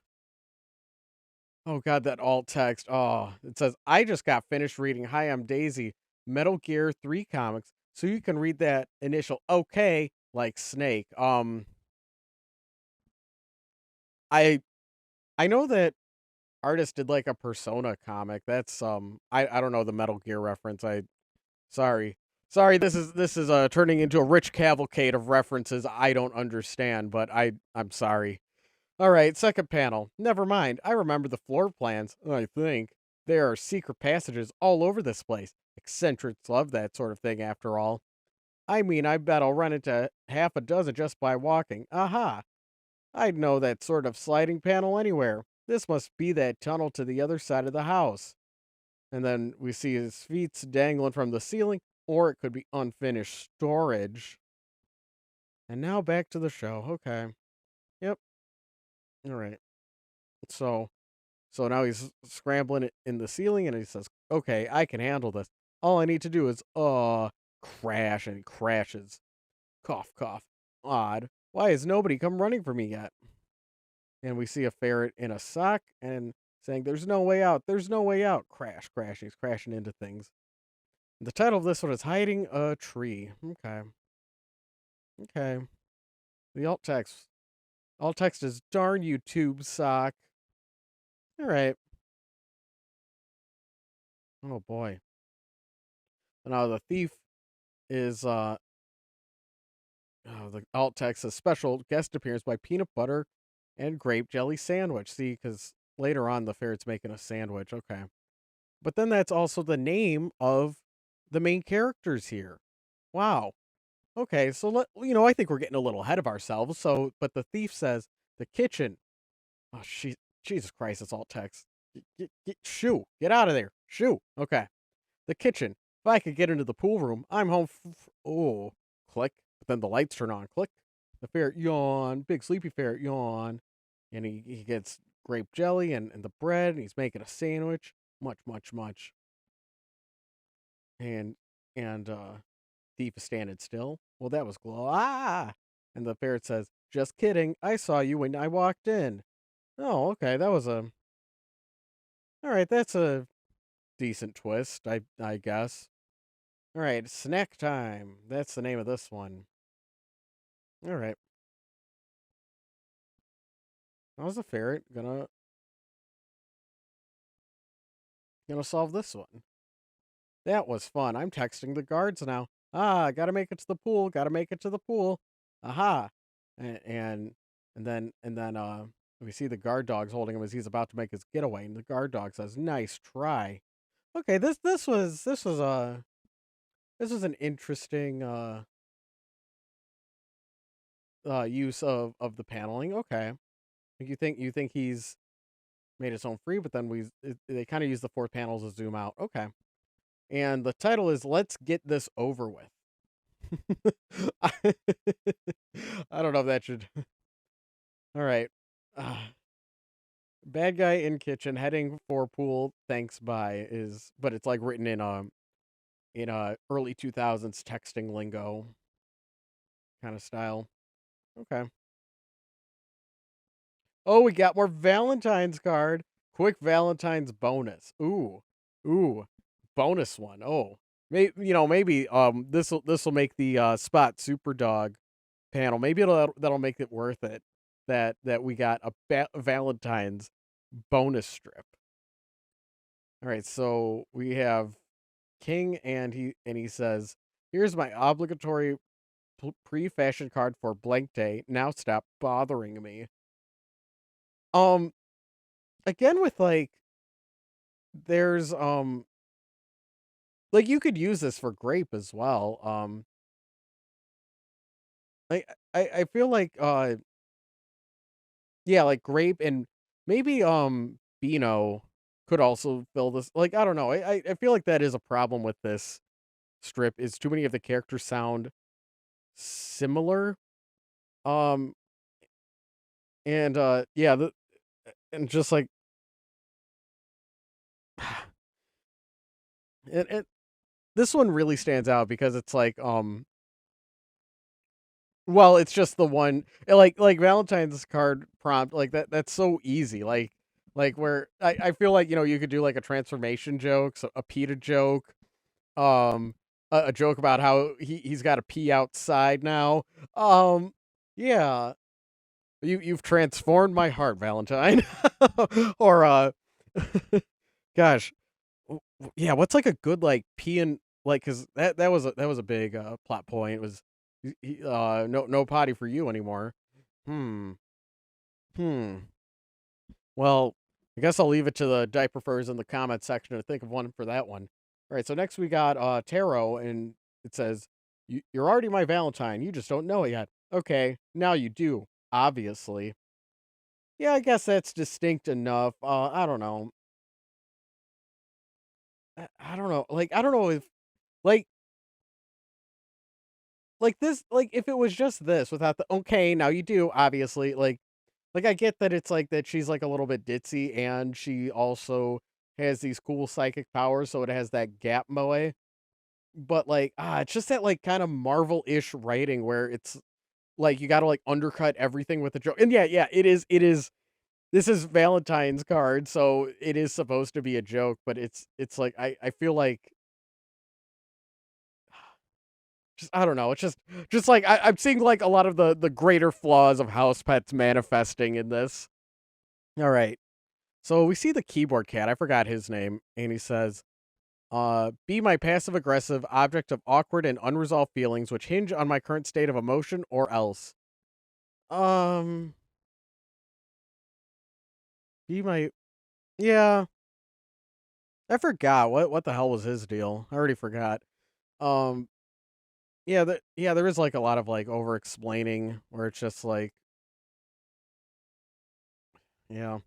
Yeah, that is another flaw of House Pets. And Mr. Bigglesworth, will you be mine?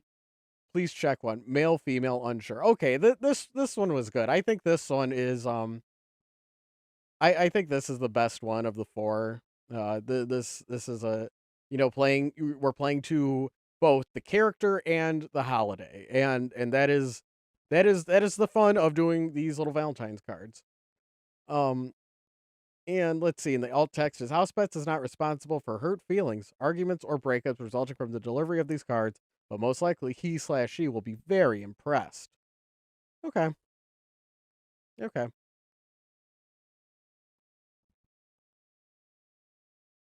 Right now, we see it looks like the thief, and he's looks like he's calling from jail.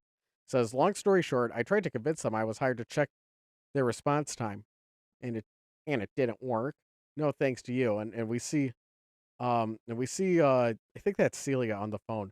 You blew your chance, double crossing me early. And he replies, Thomas, the key here. Wait, this is still her talking. Fuck, sorry. No, that shit. I got okay. So it's on the phone. It's on the phone. So it's him talking, and he says, "You blew. Fuck. God damn it. Get out of here, peanut butter and grape, or whatever the hell your name is." Well, we'll deal with your antics in a little bit. So he says, "You blew your chance double crossing me early," and the woman says, "Thomas, the key here is that you are currently in jail, and I am not. There was a reason that you gave up thievery, so I was hedging my bet in the most likely direction." Wait, did he say early? We see him at the bail office, and his cuffs are unlocked. Ha ha ha ha ha ha ha ha ha ha. Ugh. And from business, and we see he's loading up a computer, and ha ha ha, and he's printing out the map photo. He says, "Ah, I had my thumb over the lens. Wait, no, this is carbon paper. Why did I put this in the printer?" All right, so the title is Plan B.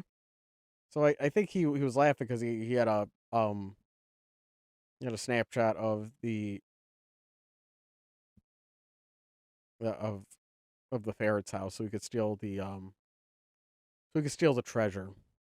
And the alt text is, I should probably get around to selling that carbon paper company before I skip the country. Yeah. Yeah. I guess procrastination's the joke there. Or is the joke, oh, he's just so wealthy that this is just like another ho hum thing on his to do list, which would be a big deal for most people, but it's not for him. All right, so we are now, looks like we're back to the A plot. We got Grape the cat and Peanut the dog, and and oh fuck, this is like bad text play. Like I don't, I don't know if it's bad text placement, but I feel like if like the dog's starting to talk, so I feel like the dog should be over here. Like you should switch sides with the cat. Okay. But Peanut says, "Okay, so writing these stories, uh-huh. I wonder if the biggest problem is I'm not getting feedback quick enough. But you already show your writing off when you finish one page. How much more instant can you get with writing? Do you want me to like look over your shoulder? No. I mean, no. So you want instant feedback, but you don't want it instantly? If someone looked over my shoulder, they'd be judging me on how I develop ideas instead of how I present them. So you want to be judged on your final product before anyone knows what it is. Ideally, I would be lauded as brilliant beforehand, then someone else writes down my ideas." And the alt text is, "See, I have this idea, but I want you to do all the work, then we could split the profits." And the title is Creator's Lament. Okay. Um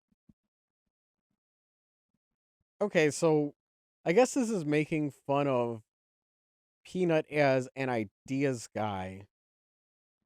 Um Based on the alt text. I have this idea, but I want you to do all the work, then we could split the profits. Cuz yeah, that's something you get a lot, you know, when you make comics, when you draw. It's like, I have this great idea. You should, and I'm going to honor you. I'm going to let you draw it. It's like, ugh. Good luck, buddy. Like, um, but like the problem is like, okay, I get it. Like, this is some like, I think this is some like venting frustration about ideas, guys, or maybe like, but like, and I'm not gonna speculate. I'm not gonna speculate on what this on any feelings that may or may not be shared by the creator, but Peanut does. I'm confused by this because if someone looked over my shoulder, says Peanut, they'd be judging me on how I develop ideas instead of how I present them.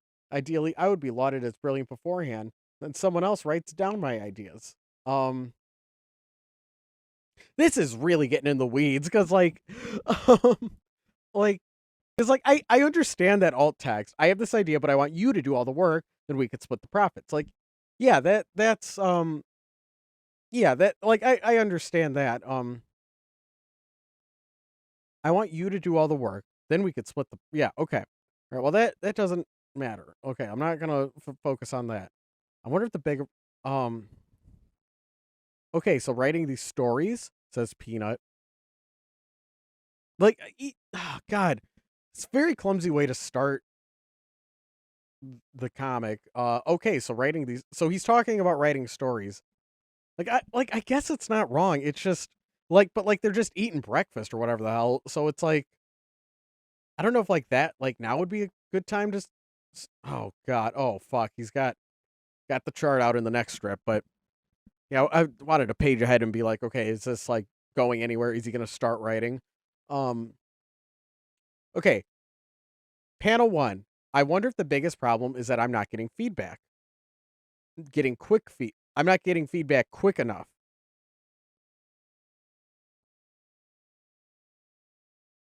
I'm confused too. Okay. And then Grape says, "Do you want me to look over your shoulder?" No.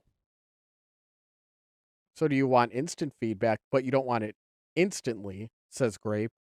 If someone looked over my shoulder, they'd be judging me on how I develop ideas instead of how I present them.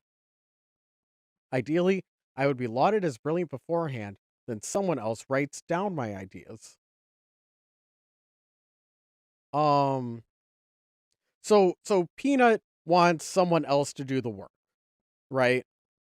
I think and even but the thing is but he does do the work. That I think that's my confusion is that we have been exposed to one too many Spot Superdog comics for that to not be the case.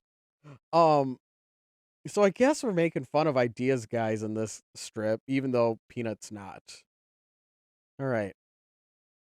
Show and Tell is the name of this one and all right, so Grape and Peanut they're talking and they're pointing to a board and please direct your attention to figure 1. Instead of showing a human Sunday dinner with like carrots, this bag has a wolf.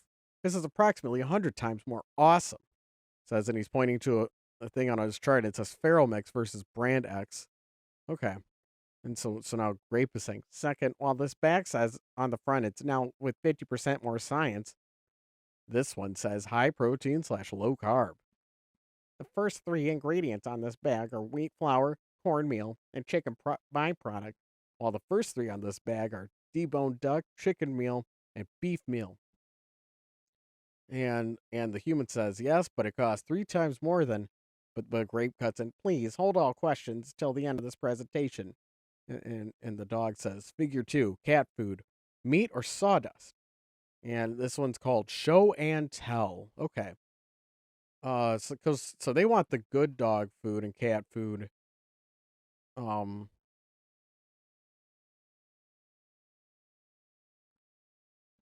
but but the human says yes, but it costs 3 times more. So the human doesn't want to buy it. Okay. And the alt text is 50% equals 6 or 7 cents worth. Science equals powdered vitamins. Okay. Um. Um. Do oh fuck you. Got more Spot Super coming up because you know Peanut's just such a goddamn ideas guy. You know. Well. I think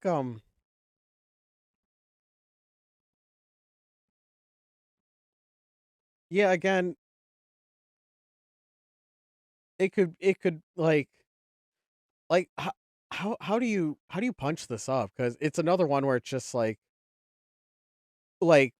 panel one and the last panel. I think get the joke across a lot faster. Um, like I guess if you're going like with the real gross out humor of like the one we're eating as sawdust, yuck. I really liked there was an old Saturday Night Live skit making fun of the blue buffalo dog food, and it starts out with like, we want the best for our pets, and it just and it escalates to to like this pet owner like getting worked up, like, are you saying I don't want the best for my pet? Like, and her like getting incredibly emotional over over the thought that like she wouldn't that she would ever provide less for her pet.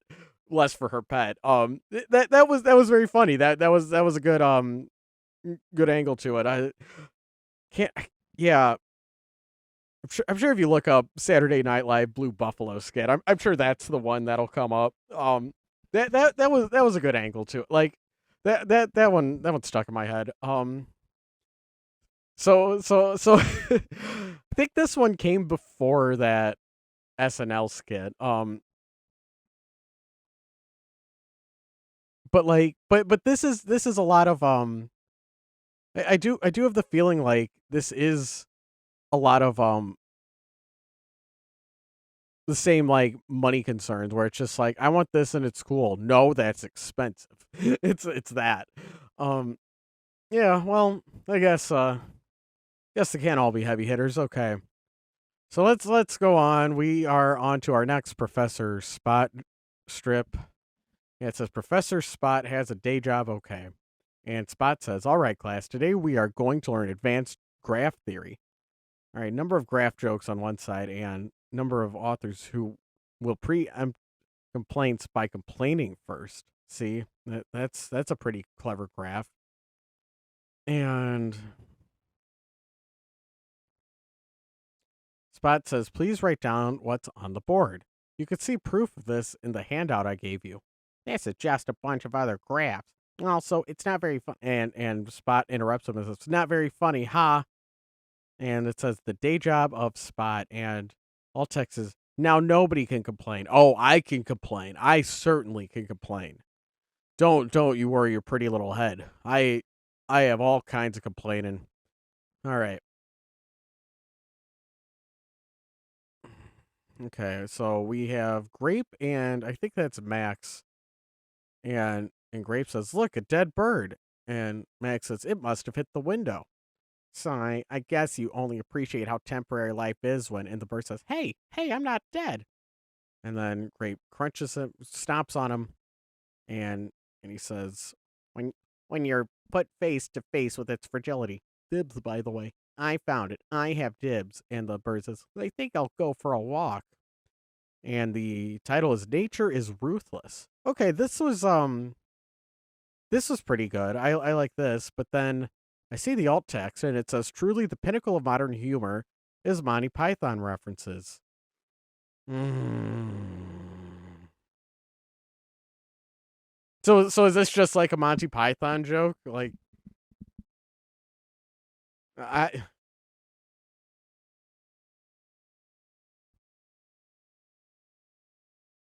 okay then, like, I can't compliment it. I can't compliment this on being any good. Like, all right. Oh fuck. Oh man, we got a lot of words coming up.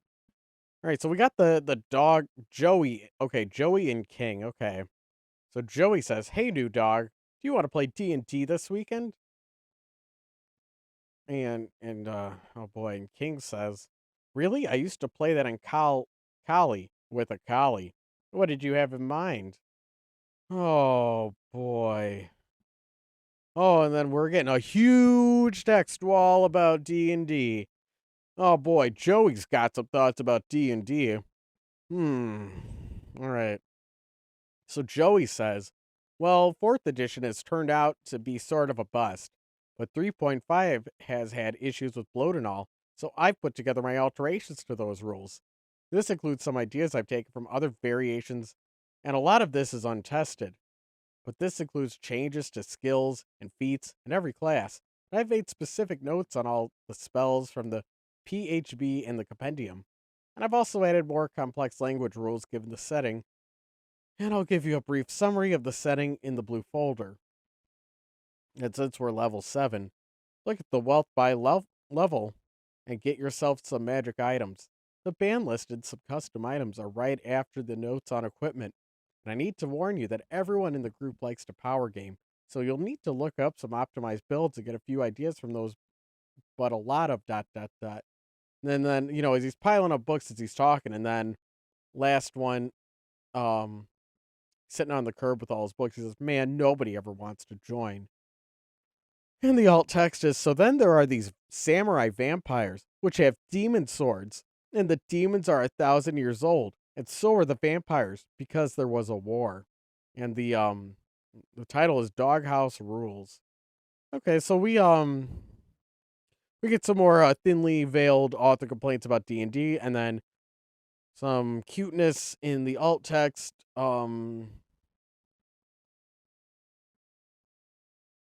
Yeah, all right. Yeah, I get it. I get it. Yeah, he's you think he's gonna join, and then he gets the books loaded up, but then and the lore loaded up, and then oh no, I guess King's not gonna play after all. 'Cause he doesn't want all that.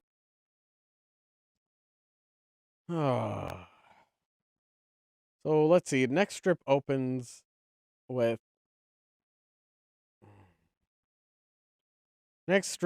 Peanut holding the box labeled paper hats, and he says, "Hey, Grape, I got a, I got the paper bags with the hats on them. Are you ready?" Actually, Peanut, I should tell you that. I'll get it. Knock, knock, knock, knock, knock. Max, what are you doing here? Hi, Grape invited me over for a play date. Maxie, Grape, playing pretend is our thing. I thought it would be good to interject some new ideas. And besides, Maxie was curious. Here's an idea for you. Curiosity killed the cat. No, we did that last week. Oh, that's right. Yeah, I feel again. Just like the writing pattern, the style. Um, Character says something quippy. There's a correction, and then it's just like tag tag tag tag tag. Okay. And alt text says, in it, Peanut had to find 9 unique ways to kill Grape. Pretend. And the title is Three's a Crowd. Okay, wonder if this is going to lead to any poly shenanigans, or poly coded shenanigans, I should say. Or if we're gonna get more of the will they or won't they with Peanut and Grape. Oh boy. So let's see. Next strip starts with Peanut, and he's holding a pretend horse, one of those stick horses. And he's got his hat on. He's got his paper bag hat on, and he says, "Ready to play Search for the Lost Idol? And where did Maxie go?" Only I get to call him Maxie. He had an idea to integrate our game with the one he and the Pound Cats used to play. When? Are we gonna do something stupid like keep score? I already tried integrating RPG stats. We just end up LARPing. What does lava have to do with not RPG stats? Lava. Okay.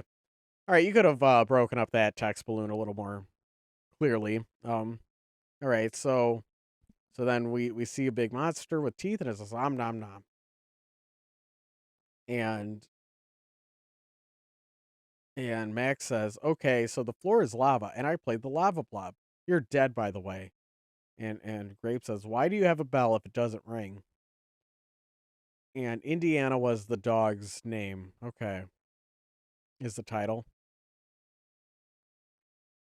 And the alt text says, yes, I know it's impossible to go through childhood without learning the floor is lava.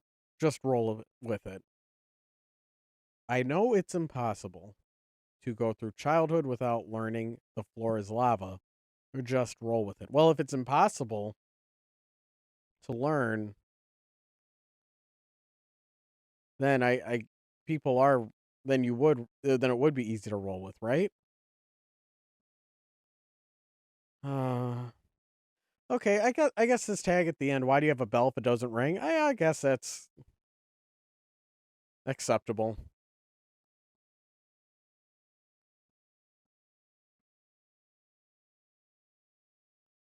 All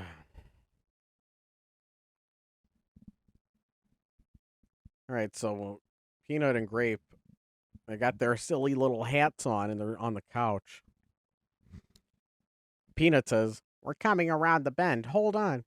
"I don't think we're gonna make it, Mr. Bones." "Yeah, lava lave." And looks like Grape gets eaten up by the lava monster. And Peanut says, "Sniff. Oh, shortbread. You were such a interesting and useful sidekick." And Grape pops up with a new hat and says, "Hi, I'm Square Round. The studio sent me in as a replacement because the audience demanded it. Morning over. Let's go." This has to be a reference to something, right? And this is called replacement excuse.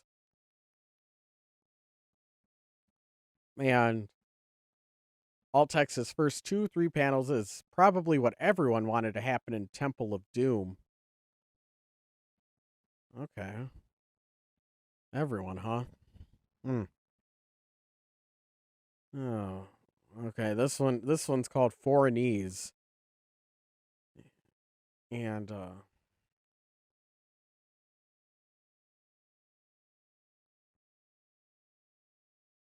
okay. I'm skimming I'm skimming ahead. I'm like trying to calculate how much of the dialogue do I skip over versus like to maintain clarity. Okay, so we see the Peanut is strapped to a board and it's a sacrifice and it's pointing to him. Uh-oh. And notice, everybody notice he took his collar off. Uh-oh, that you know what that means in the world of house pets. Wink wink. So Peanut says, "You're insane, Muller," and he's talking to Max. And Max says, "You don't believe me, Dr. Bones? You will. Calamari." And and he's saying a lot of words. He's saying a lot of words. They don't look like they're in English. And then he keeps talking and until he finishes with something French people say. And and then Peanut says, "Can we continue, or are there any more people you'd like to offend?" Max has a little smile and he says, "Nah, I'm good." And the alt text is, let's see, drum roll for the alt text. "I'm in your chest, steel in your heart," written in leet speak. Okay. Well, that's the game they're playing, I guess.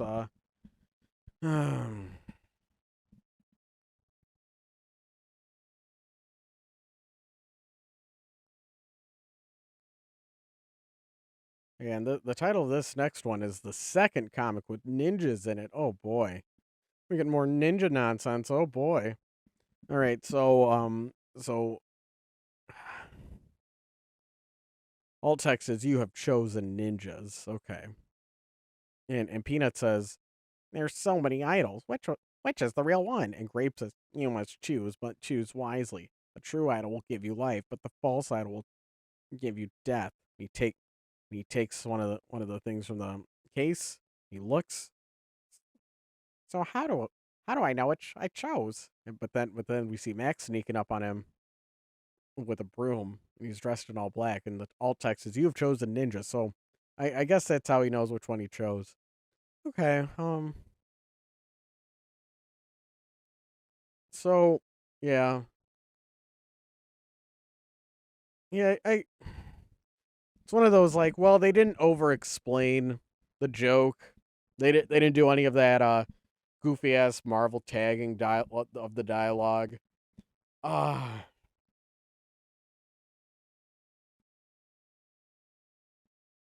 yeah, yeah. You've chosen ninjas. Can't believe this is only the second comic with Ninja. Wow, that is a. Well, I'm glad old Rick's keeping score for us. Okay. So we see Peanuts riding on a stick horse, and he says, "Okay." And then the horse slides under the car, and Grape, Max, what are you doing? We were playing just a second ago. And Grape says, "Calm down, Peanut. Max was just mentioning how he was hungry, so we decided to take a break."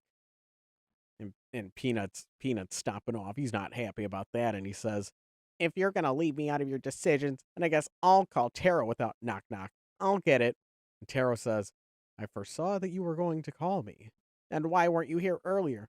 As you weren't about to call me till just now. Duh." And the alt text is, "But if it was in the future, then dot dot dot. Wait, dot dot dot." All right, and this one's called The Calling. Okay. All right. And title of this one is Your Mind Makes It Real. Yeah. All right. I think we're starting with Grape because the dialogue balloon is on top. Okay. All right. Second recent time we've had that, but okay. So Grape says, "Hey, Peanut, I'm sorry about not telling you, but why bring Taro into this? Because she's weird and that results in creativity. I think it can only help." And second one is Taro saying, "Actually, I don't think I've played pretend before." "Oh, really? Well, it's easy. First, close your eyes. Okay. Now we are searching for a lost idol of lost idol in the belly of an ancient volcano. Picture it in your mind. Make it real. Make it real." But then, fourth panel, we see, falling into a volcano. It says, "Too real." Okay. Um, in the alt text is, "And why couldn't you have been here for Candy World?" Okay. Okay. Yeah, I get it. Yeah. The imagination is simply too vivid. But and it would have been better if Tara was around for Candy World and she was imagining that because that's a more fun place to be. Yeah, a lot of fluff here. A lot of allusions to being richly creative, but not like it's kind of giving me that like that feeling of like, oh wow, like same for this one, like with the D&D one where it's like, oh, we're going to talk about being creative without showing. Like I don't know. Like cuz like these are just like these are just like not connect like unless it's all like Indiana Jones shit I don't get. Well, it's yeah, like I don't know. I feel like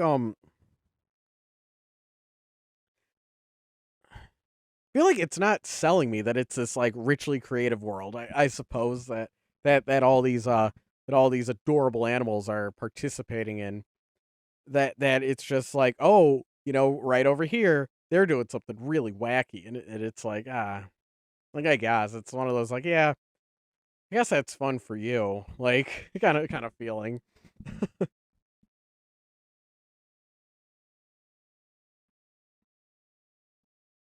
And so let's start with our next strip. And Max says, "What was that? For about 10 seconds there, I felt like I was lava." And Peanut says, "That was Taro's mental projection. Sometimes it gets out of hand." And Max says, "What?" And Grape says, "You knew she could do that, and you haven't asked her over yet. Why?" And Peanut says, "As we're playing pretend. Now, come on, we need to keep searching for the idol." "Idol nothing. If we're gonna play hyperreal sensor sound, I am putting in a request that we drop the idol and switch to Pride Lands now." My seconded, says Grape. Oh, oh, this is some furry bullshit right here. Oh boy, this is man. I guess that's the most I can zoom. But Max says, "Also, I request that Grape plays the delicious Queen Palier." And Grape says, Max, honey, I request we don't do anything that forces me to balance out your ears, okay? They're like clinging to each other. And the alt text is, it ruins the entire point of playing pretend. The title is Kitty Talk. Ah, man, that's gross. Man. Like, again with like the weird fluidity of the characters' ages, it's just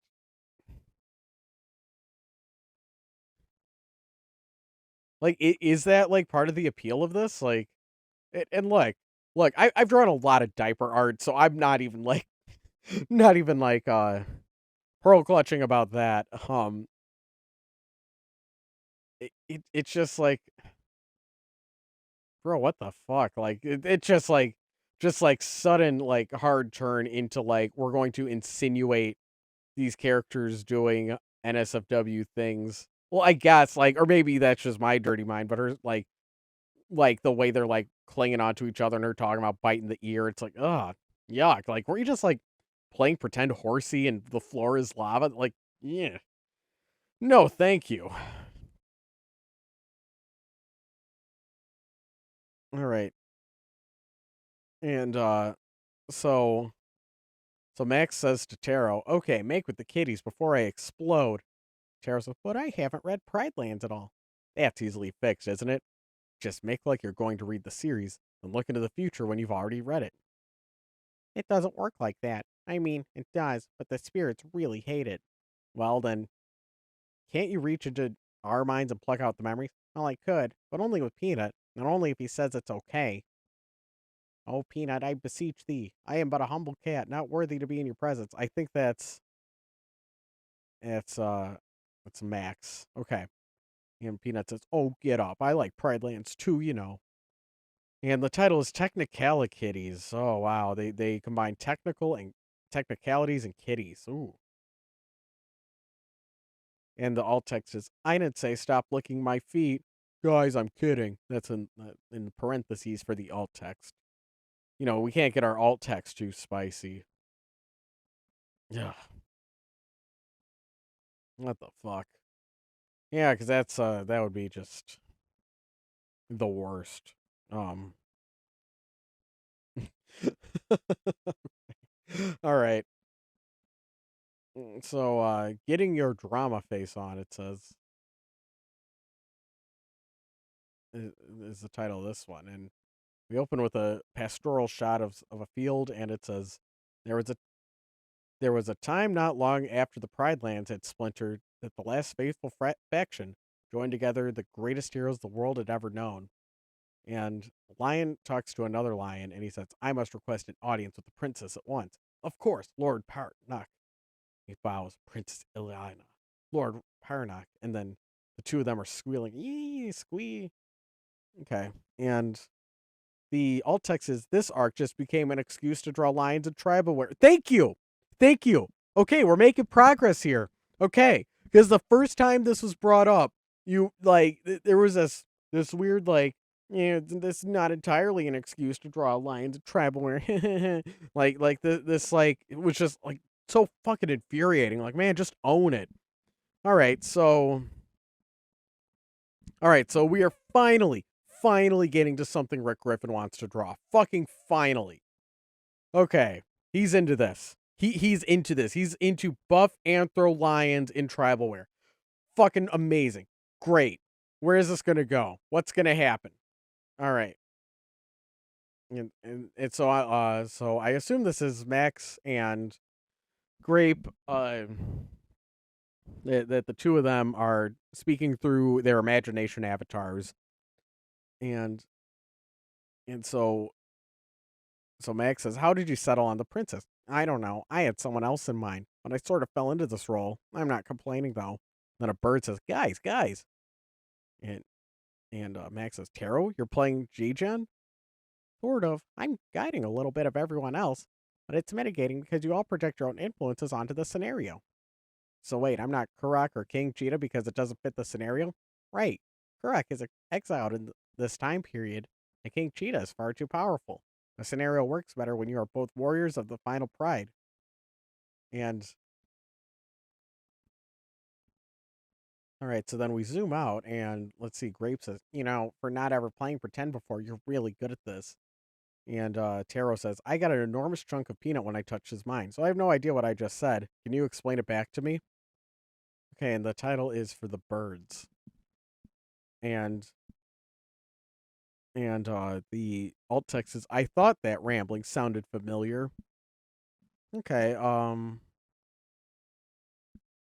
don't know if this came up, like how much of this came up before in the comic. Okay. Yeah, I like this setup. There's a big hand on that bird. Uh yeah, this is a good setup for playing this is some good astral plane rules that they're doing. Okay. So finally we are getting something creative instead of just like, lol, so random. Whoa, floor's lava, quirky. Okay, I like this. I like this. This is called Exceeding Expectations. And so the lioness, who is Grapes, says, so if all this is Peanut scenario, who is he playing as? Sasso? Isn't Sasso dead?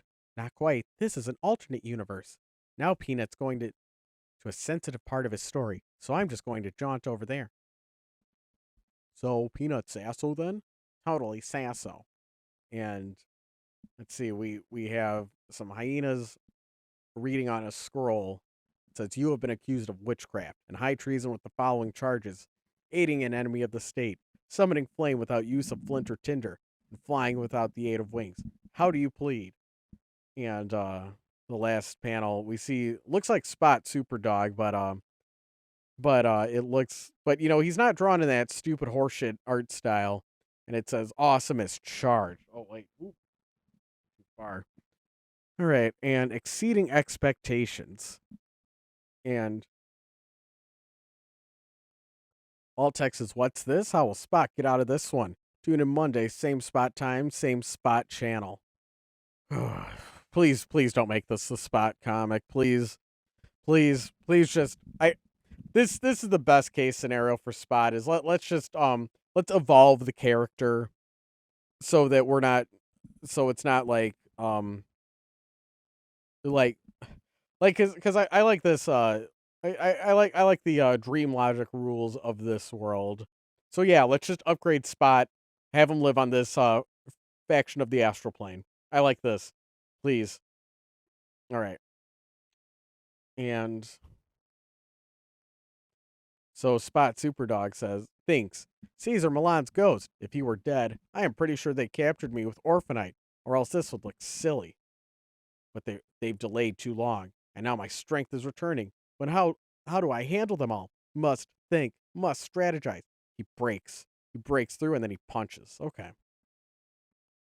Title of this is When All You Have Is a Hammer. And the alt text is, well, how did you think he was going to get out of this one? How did I think? How did I think? I thought, I guess I assumed, like, I mean, yeah, violence has been the solution for a lot of these, so but I would assume it would be after he gets pleads awesome as charged, that then we cut to some epic ninjas would break in, because whoa, that's just epic. um Oh, right. This Sasso, that was the character that made me rage quit in part 1. Oh boy. Well, let's see if he gets his redemption. So Spot Superdog is walking in. He says, Sasso, I bad news. It's not safe in the city. Sasso says, I think I figured that out already. And Spot Superdog says, Taro, you're not supposed to use information from other scenes. You have to pretend you are Sasso. Oh, okay. And they say, I am. And Sasso continues, even though he technically defected back to the Laughing Face, they would still consider him an enemy, as they were unaware of his actions. He wouldn't have reason to believe the people and the faith he turned his back on would welcome him home. And Spot says, yeah, but I'm supposed to say that because I'm the hero. And Sasso says, "Oh, sorry, I didn't mean to step on your line. Jinky Spot, what's going on out there?" And the alt text is, "I can't use the coarse language Sasso does. I am a lady after all." And the title of this is In the Spotlight. Okay. Okay. Um that's an interesting character discrepancy. Like her taking this too literally and can't play pretend because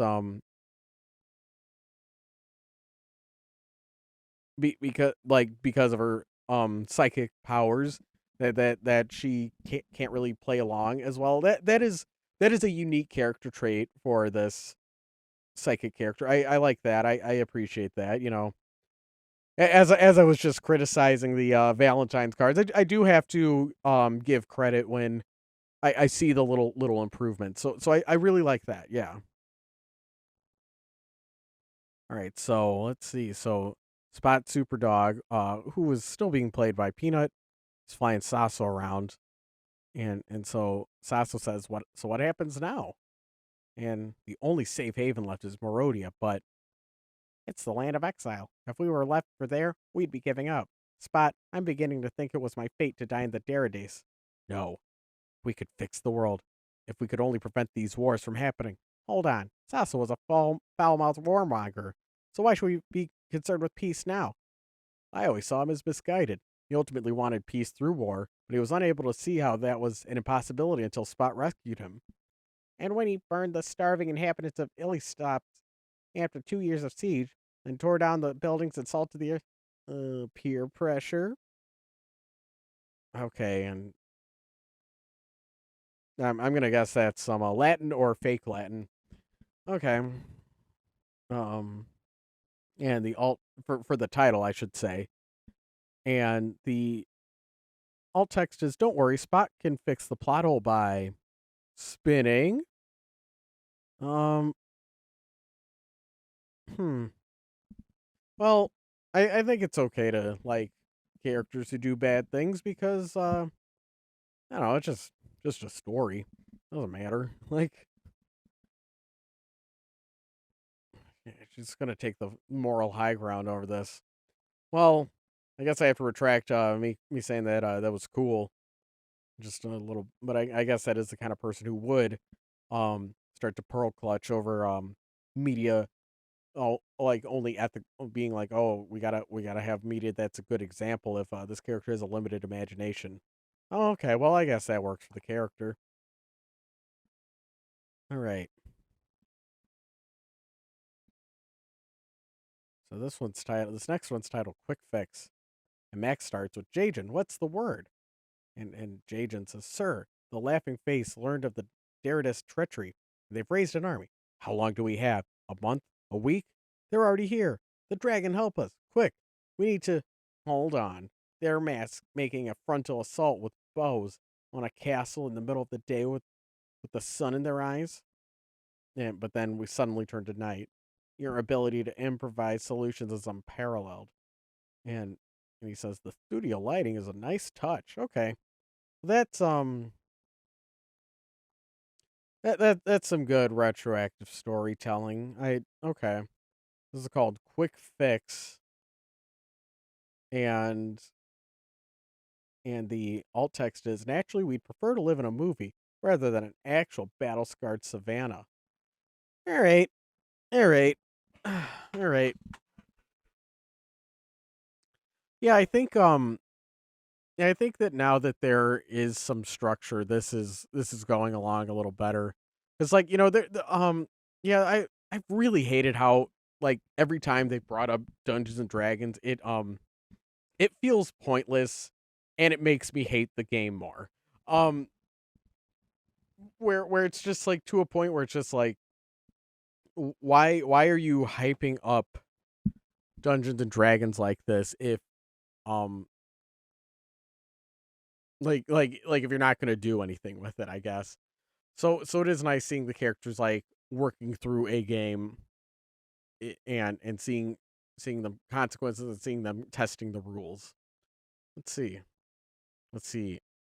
So the Lion King, he jumps down. He says, "Ha, yes, finally we get to see some action. All right, you hyenas, bring it on. They don't call me Spearbearer for nothing. Oh, but then Spot Superdog punches a hyena. He says, "What are you doing?" Saving you.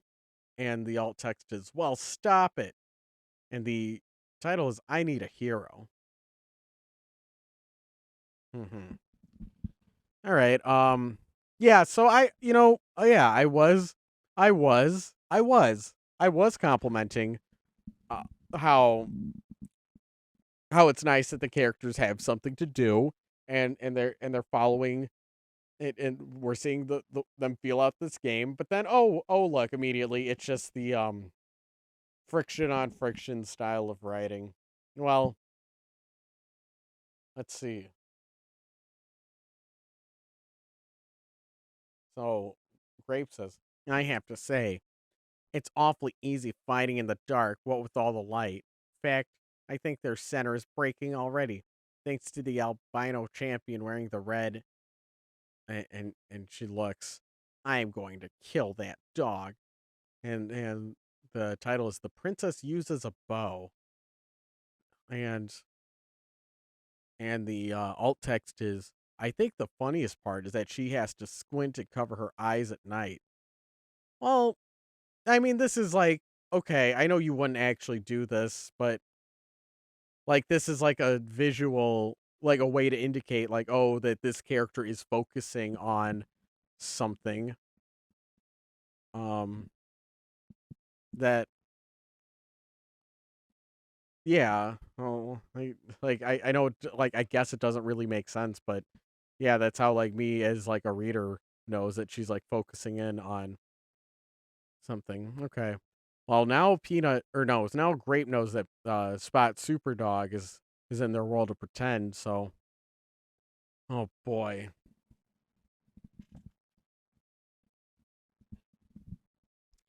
Of all the lousy stupid things to do, he had to go and ruin my fantasy. And like stomp stomp. Oh man. Grape is not fucking around anymore. Grape is headed up to fucking here with this nonsense.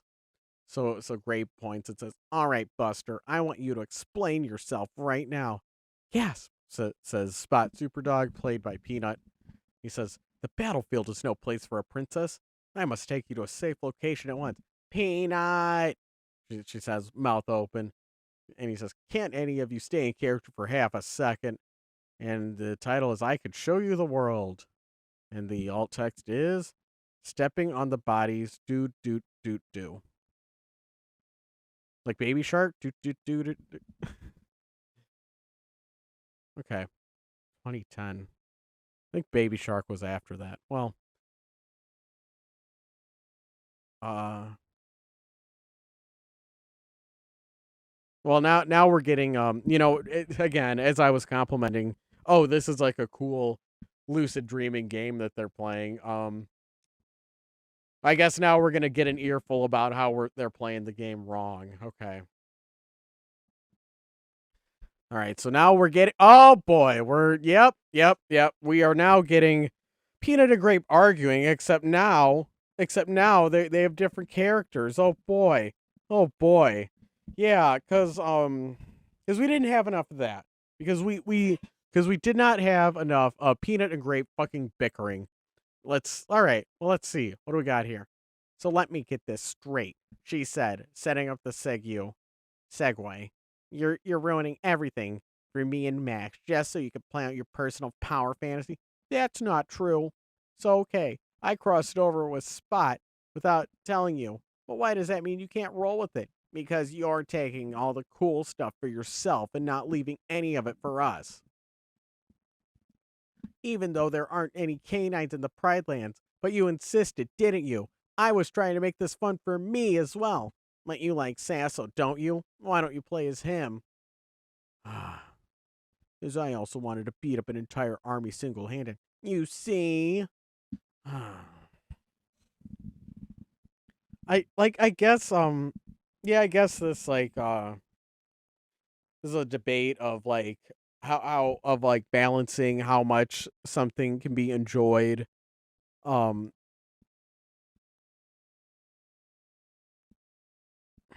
taking Um,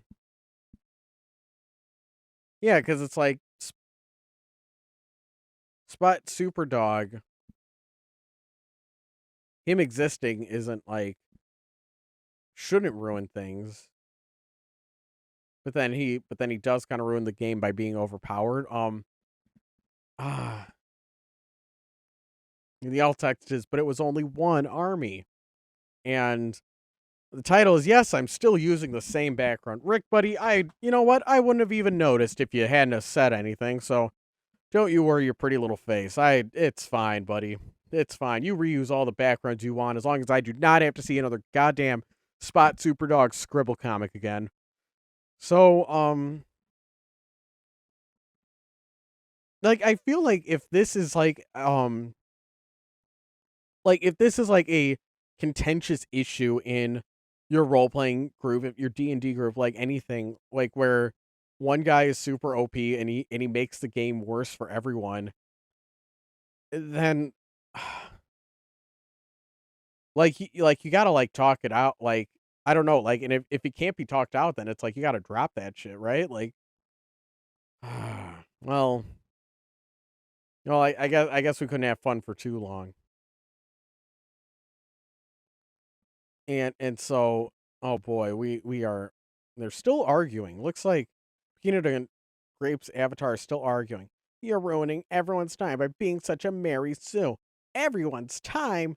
You invited Max without telling me, and then you two hijacked our good time. Then you two complained it wasn't up to your standard. And when I thought we were just trying to have fun, not you. No, it's not compatible. Jesus Christ.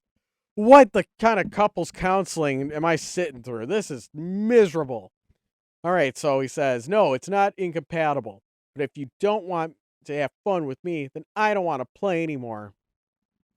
And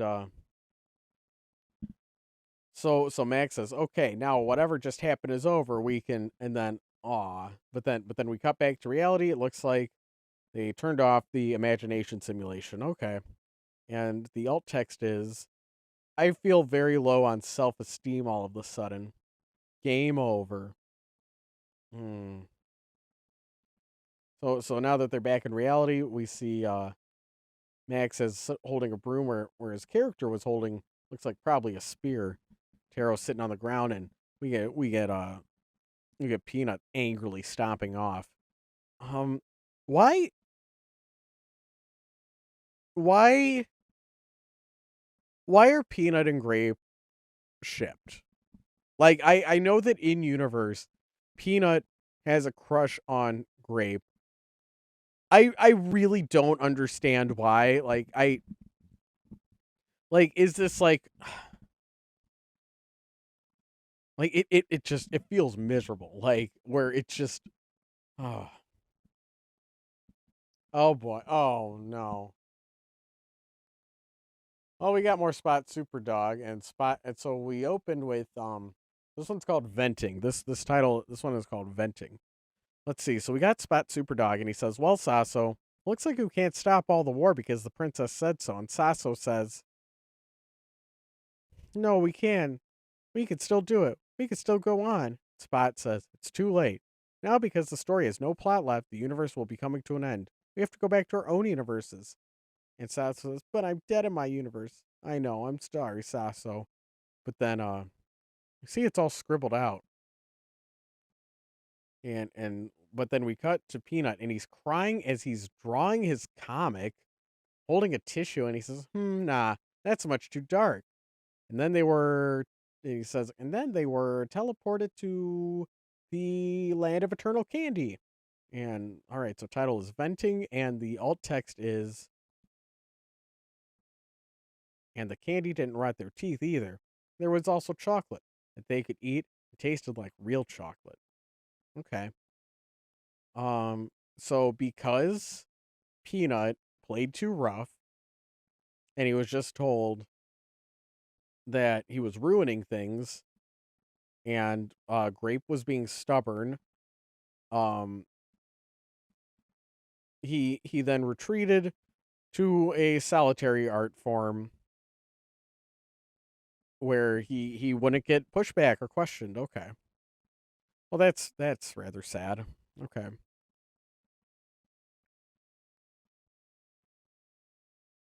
And so we open with a shot of Grape, Taro, and Max. And so Grape says, "Thanks for saying something to him, Taro. At least now he's just laying in bed listening to Weird Al." Taro says, "It's not us you should be apologizing to. Guys, I'm sorry about all this. I didn't mean for it to end this way." It's not? Oh, fuck. Okay, I think that was supposed to go after Grape's dialogue. Okay. So Taro says, "You invited Max over, and that gave you the power of majority, leaving Peanut no choice but try to win your attention back. He was okay until you started ignoring him in favor of Max, when all Peanut wanted was to have fun with you." And Grape says, "Oh, when you put it like that, I guess I do owe him an apology. I didn't mean to hurt his feelings after all. I must have been. Wait a sec, you're a psychic girlfriend. So why didn't you speak up before all this started?" And then Max says, "Oh wait, no, that's I think that's Taro walking off screen saying, 'Oh, look at the time, I really must be going.' Turnabout is fair play." Okay. And alt text is, "I left a pentagram in the oven. See you guys." Hmm. I think Taro wants, yeah, because Taro wants Grape and Peanut to get together. She wants to push them together, I suppose. So I guess she has a reason to walk off. Okay. Well, we'll see now that see how it goes now that Grape's like, okay, yeah, they're following up with like Grape being like, "Yeah, sorry, like it looks like that's where it's going," but I'm still just like, "Yeah, but I had to endure Grape being an asshole to Peanut." Like, ugh, I don't know, it's just cycle of misery right here. Oh. So Peanut is sitting in his bed and Grape walks in. Says, "Peanut, I think we need to talk." "I know, Grape. I'm sorry for ruining everything." "Don't apologize. I was rude and inconsiderate first. And if you felt ignored and shut out, I guess I deserve most of it. But I didn't want to ruin anything for you. I wanted all the best things for you and Max, and then well, I don't know why I got so jealous of you. Isn't it because you have a crush on me?" And, oh, then looks like Peanut's all surprised, and she says, "Hello. Hello, anyone home?" And the title is, "I Thought You Knew." And the alt text is, "But I thought that you knew that I knew that you knew that I knew about it." Ooh. Well, looks like we are finally getting some character development. Oh boy. Hopefully things progress. Hopefully that you know what? Hopefully the two of them having this goddamn argument. Hopefully this is the last Peanut and Grape argument that we see. Hopefully the relationship progresses, and then I can officially pay for their couples counseling.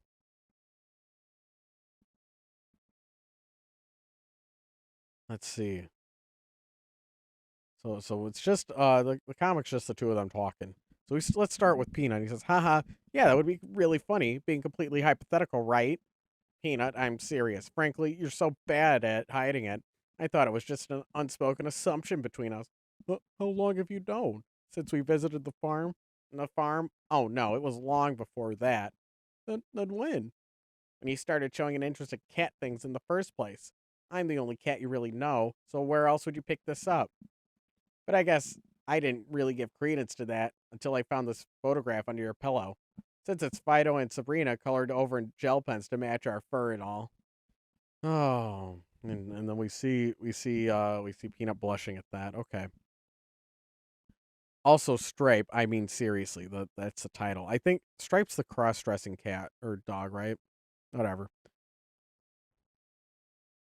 And the alt text is, "And the only reason that Grape's been in his bedroom in the first place is because he kept borrowing her jingly mouse and not returning it." All right. Okay. All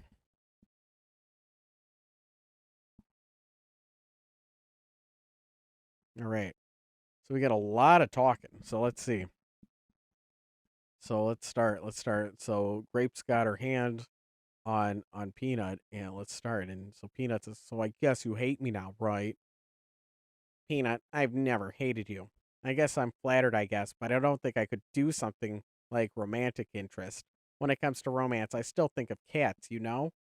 I swoon over lions and tigers. And Maxie has been growing on me an awful lot. I guess you're right. It's not like stop thinking of tarot either. Still, I know I didn't expect you to drop everything. I'm not even sure I could handle the ridicule even if you were interested. Oh, don't talk about this in terms of interest. We still hug, cuddle by the fireplace, and do next to everything together, don't we? I mean, what part of we already have do you think is missing? I don't know. I want something more than just friends. Peanut, we are not just friends. We were never just friends. You are my best friend in the whole world, whether it's supplied with mushy stuff. Oh, and then we get grape kiss and peanut. But I guess you've earned the right to be mushy with me. Is this actually taking a poly twist? I like it. And so Grape says, "Do you need any help?" No, I am sure my motor functions will return in an hour or so. Okay, I'm gonna walk Maxie home. Love you, Peanut. Love you too, Grape. And the title is Just Friends. And the alt text is, "What's a little mushiness between friends?" Okay, this is going in a direction that I like. I like this. Um, yeah, I like that it does seem to be building to poly. I like this. Them saying very clearly, um,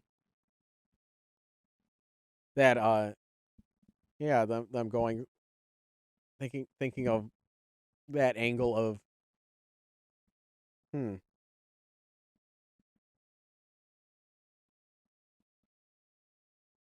But I guess I'm like I guess I am worried that hmm. What am I worried about? I think I'm worried that it's that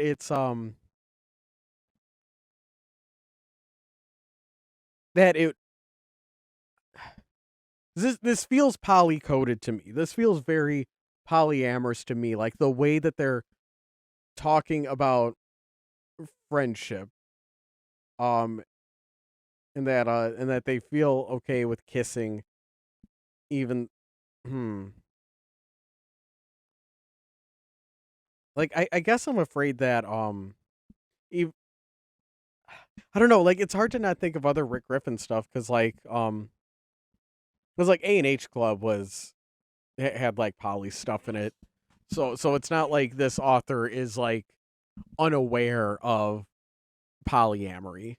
Um, I guess my fear is that even though this is like a very cool, very open minded place to take the main will they or won't they.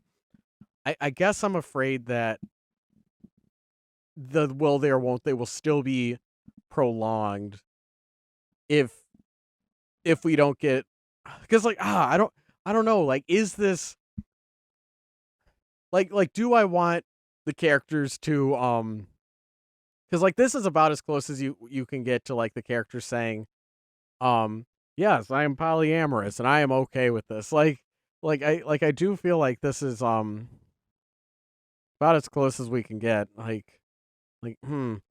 don't know.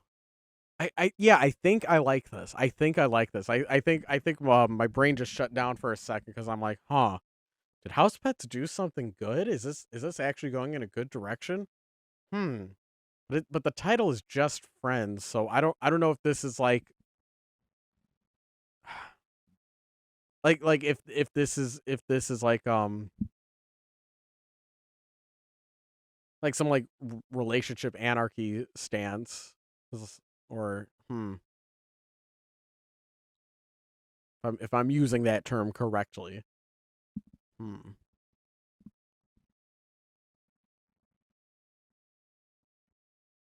Well, let me take a second to gather my thoughts. Hey, chat, I'm back. I've gathered my thoughts. Thoughts have been gathered. So I think I have my hesitation because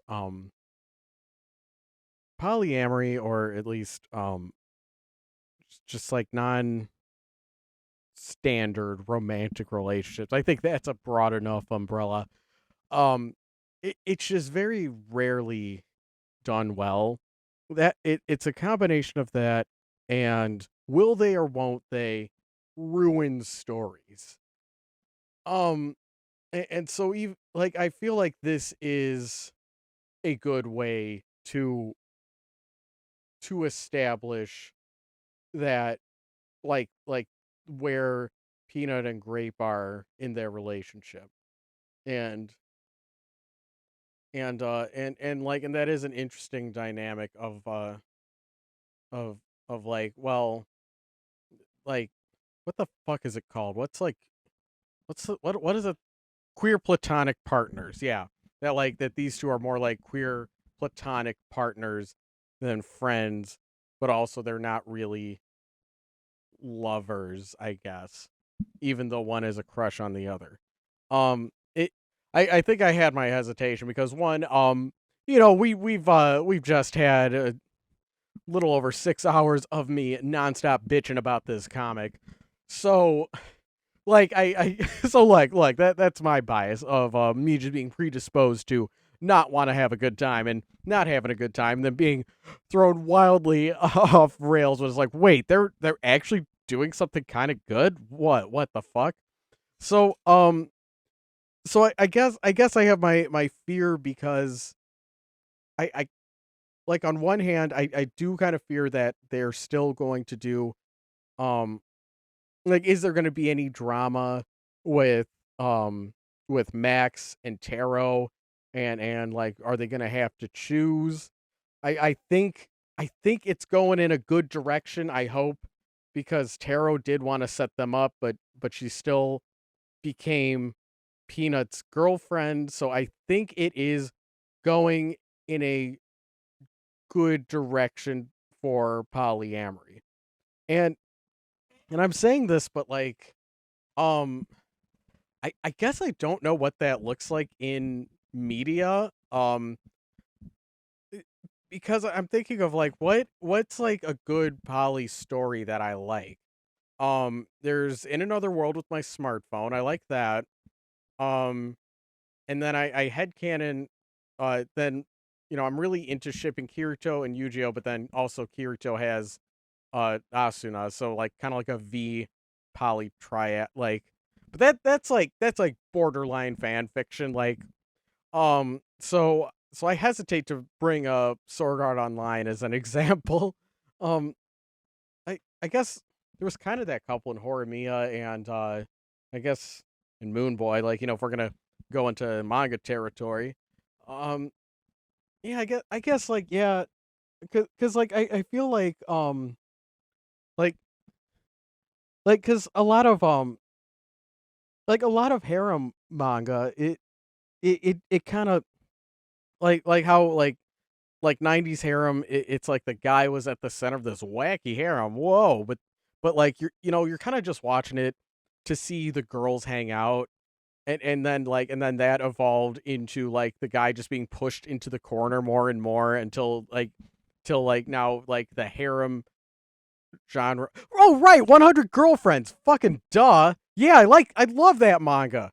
Jesus Christ, how could I forget? Yeah, that's my favorite for poly shit. Yeah. Yeah. Oh, my bad.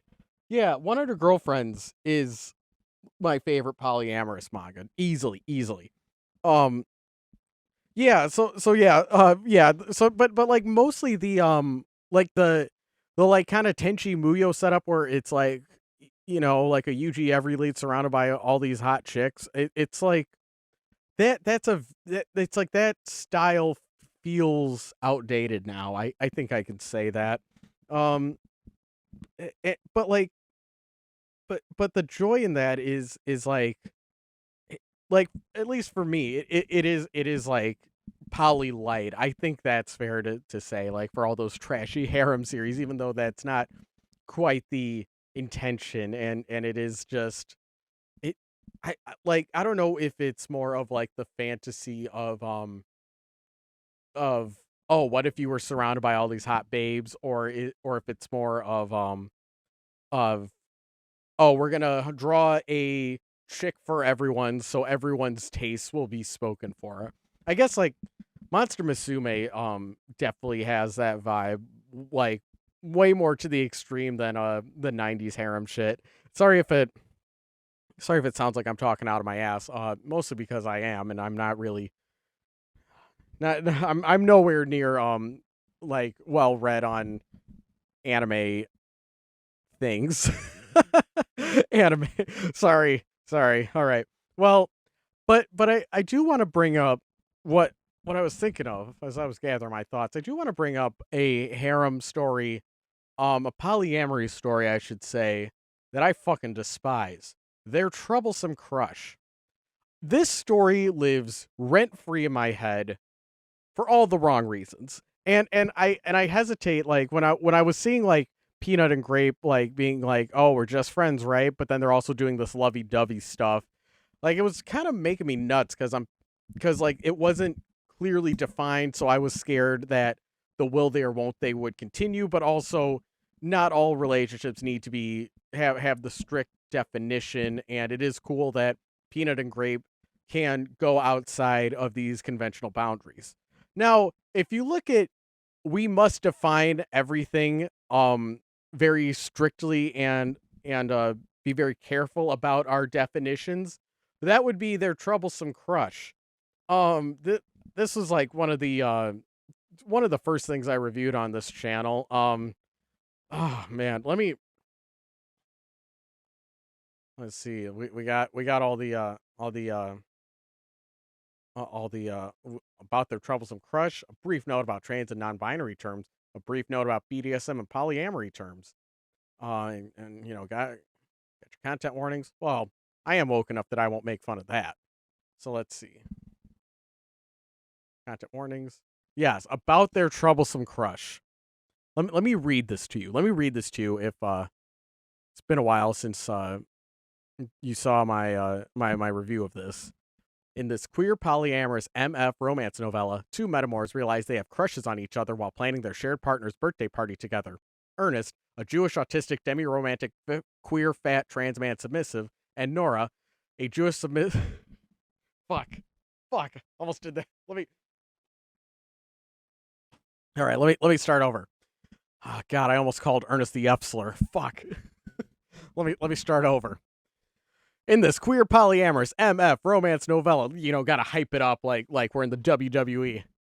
Two metamors realize they have crushes on each other while planning their shared partner's birthday party together. Ernest, a Jewish autistic demi-romantic queer fat trans man submissive, and Nora, a Jewish disabled queer fat femme cis woman switch, have to contend with an age gap, a desire to not mess up their lovely polyamorous dynamic as metamors, the fact that Ernest has never been attracted to a cis person before, and the reality that they are romantically attracted to each other, all while planning their dominant birthday party and trying to do a really good job. Oh. So this so this book really cares that that you know um that you know what's up. That they are not misunderstood and that they are using the correct terms. And it's one of those like I get it. It and it does feel like it's taking it's just going to it like I don't know if it's going too extreme, but it is one of those like I mean like I I'm torn because it's one of those like sweetie, it's not real. Like I kind of like have that reaction where it's just like kind of like who cares if like someone doesn't perfectly understand that what the fuck was like if someone doesn't understand that Ernest is a demi like if someone doesn't perfectly know what a demi romantic queer fat is like I don't know like it's okay like I wouldn't be so goddamn worried about that. But also, like, if you are a demi-romantic queer fat trans man submissive and you're like, hey, I'm sick of being left out in the rain and not getting not getting anything from me. Feeling like, wow, it's nice that that they are putting the identities front and center. Um and in my review of their troublesome crush, I and I'll spoil the end of that because nobody watches till the end of a video, but I make the point that this is all kind of corny. It's like very not for me, but I come to the conclusion that if I could be like about like 1% more like the person writing this book, I would be happier because I don't like talking about gay shit, but they obviously do. And they like get really in the weeds of it like for their other characters and and yeah, and then there's this also this like very extensive note about pronouns and how to use easier pronouns. I yeah.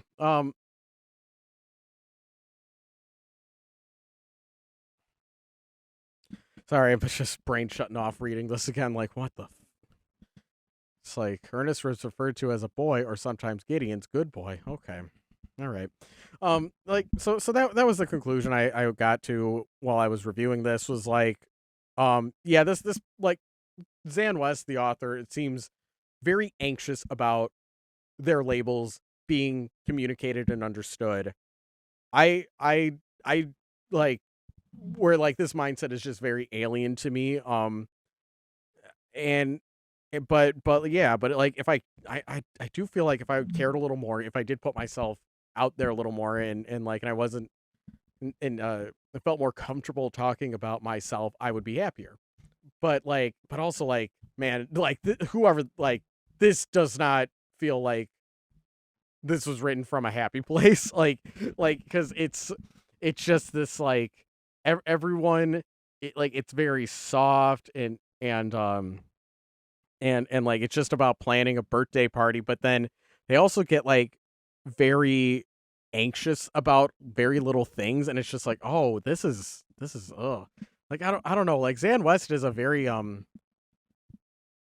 like like God, like I really like I want to read more of their stuff, but I am just kind of bummed out that they're dead. So yeah. Uh well, so in bringing this up because I was like, yeah, I'm glad that House Pets isn't doing that. That we're not having Grape and Peanut just stop fucking everything, look at the camera and say like, "Wow, we're going to practice non-hierarchical relationship anarchy as and like oh god and just give like the troublesome crush rundown of exactly how they identify, which is like how the characters in the story talk. It's like it's not just that little blip of an intro.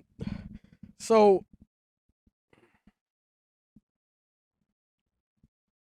so yeah, I get like I guess this is good. I guess what's a little mushiness between friends is the alt text, and I guess what's a little mushiness? Like, so are they still friends? I guess I'm confused. But I guess I did peek ahead and it looks like moving on to our next arc after this one. Whew. So yeah, well, yeah, hopefully yeah, hopefully no will there won't they. Hopefully no more fucking arguing. I think that's my big hang up is just like God, it's just like all these characters are fucking miserable. All right. Well, let's see. Onward to the next strip. So we got Tiger and Marvin standing around, and Tiger's reading a newspaper, and it says, "Cartoonist wins prize fight." Tiger says, "Ugh, I can't stand these comics. So why does anyone keep making them? Are you reading a newspaper?" I mean, in general, all stories get on my nerves.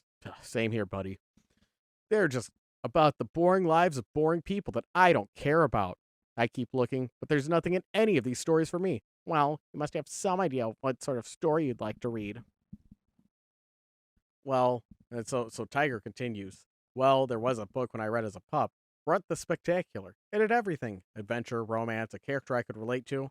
Great. If you wrote, great. What if you wrote fan fiction about it? Tch, no, I'm not going to be so indulgent.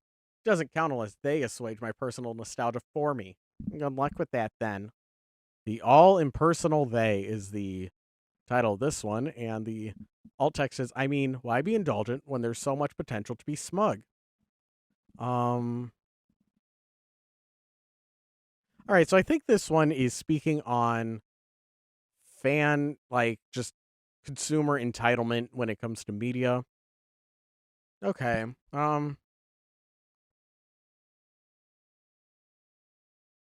And just he's being picky about his tastes. Okay. All right. Oh boy. All right, Spot Superdog. Spot Superdog. And this one's called Professor Spot and the Incredibly Geeky Joke. Spot Professor versus Professor Killbody. And it looks like Professor Killbody, he's got a bow tie.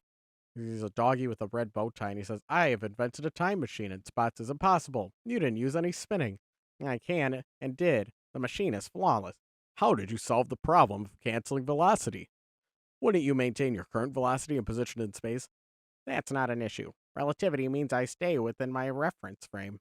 To prove it, I'll go 3 seconds back in time. And then we see, in the distance, someone screaming in the distance. You could tell he was destined to be a villain because of his name. Okay. All right.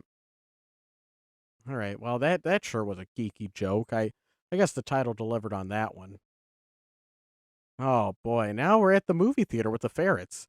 And this one's called The Private Screening Room. So Ferret 1 says, You've never watched Scooby Doo before? And Ferret 2 says, Give me a break. I'm like 4 years old. Oh, well, what do you think of it?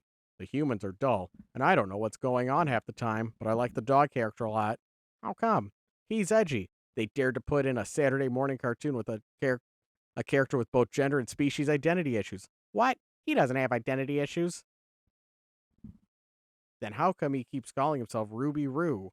Then we get a big face palm from the other ferret. Okay. I'm surprised they didn't make a joke uh about Shaggy and Scooby fucking in the back of the mystery machine. I think that would hit a little bit harder. I think that's the bigger identity issue here. And the alt text is, yes, it's another kangaroo pun. All right. The private screening room. Um, Ruby Roo, like a kangaroo. Okay. Um,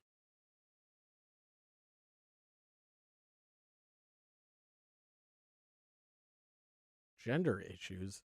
I guess, is Ruby a girl? I guess Ruby's a girl name. All right.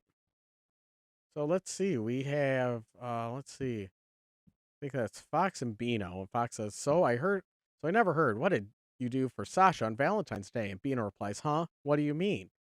And Fox is crossing his arm and he says, what do you mean? What do you mean? She's technically your girlfriend, right? Sometimes. Well, duh, she is. I just don't think I have to shower her with junk. But what I mean is, it's May. Why are you bringing it up now? And, and then, God. And Sasha glomps Fox, and she says, Foxy Bon, thank you so much for the present, especially the delightful squeaky bone in the box with dog-safe white chocolate. I love white chocolate. Glomp, and she's nuzzling. And Fox says, because it takes her about this long to sort through all of them. If you hurry, I think Walgreens should still have leftover Mother's Day stuff. And the alt text is, oh, Biney, I haven't gotten to your present yet, because I just managed to move the last truckload to the back shed, but I'm sure it's in there somewhere.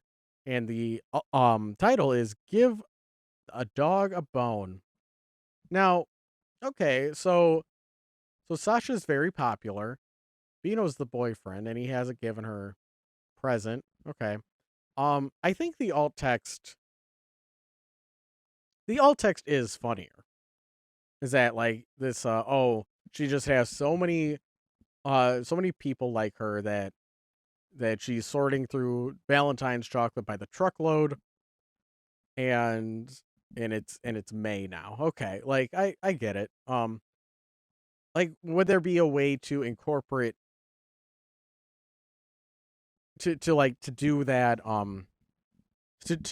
joke instead of just like shoving it into the alt text? Like I'm thinking of like the the gayest SpongeBob episode, the one where SpongeBob and Patrick adopt a baby, and it's like, oh, it's just one baby. How many diapers could it have? And there's like the power escalation of showing the diapers and diapers and diapers.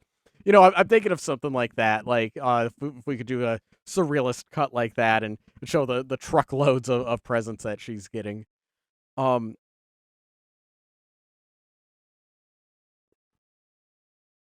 then it's just again, it's just all this buildup. Hmm. Well, I guess we're putting this in the show's potential category. All right. And so Max is talking to Beano, and Max says, "What's this? You finally decided to give away your worldly possessions and become a monk? Because if so, I want your stare." No, I'm putting together a belated Valentine's gift for Sasha, and I figured I could at least unload some stuff I never use. Isn't she gonna know you just slapped this together? No, but just in case, my excuse is that I was still relearning how to walk for most of February. I see. So what's your excuse for Red Rover's doggone good joke book for dogs? Your lingering brain damage? Oh, hardy har. But I should probably write that down. Okay. Um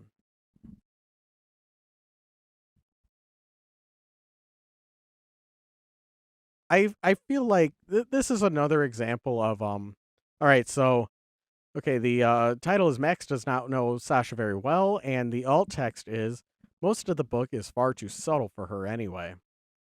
Um Again, I feel like this one is not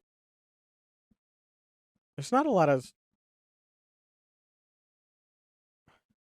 yeah, I guess we've been improving on that, but this one is an example of like, okay, kind of need like the previous strips for context, um and I do feel like you could set this up cuz like the joke here is Max finds a lame joke book owned by Beano, and he's like, "What's your excuse for this bad joke book? Your lingering brain damage." Okay, like that's the joke. That's the joke. But in order for him to find the book, Bino is sorting through his garbage because he wants to find a present for Sasha. Um okay, but like so we're working with the premise of Bino is sorting through garbage. There is there anything and I is there anything funnier he could find, or is this to remind us that Bino was bandaged up around February? Yeah, I got nothing. I got nothing. This is pretty bad. Pretty bad. All right. Let's see. So we got Sasha and she walks up to Bino and she says, "Biney bun bun hun bun." Ah, Sasha. I was just in here to make sure your present was safe. And Sasha says, "Huh? I don't remember any of this stuff." "You're kidding. I mean, if I saw this adorable unicorn figure, I would have opened this present first. Where did you get it?" Um, and he's looking, but then we flash back. Bino's first birthday. A unicorn? That's girl stuff. But I am a girl, silly, I think, and that to see the two of them are talking back in the day. All right, and the title is Keeps on Giving. Okay. So so the the joke here is um she gave him this present.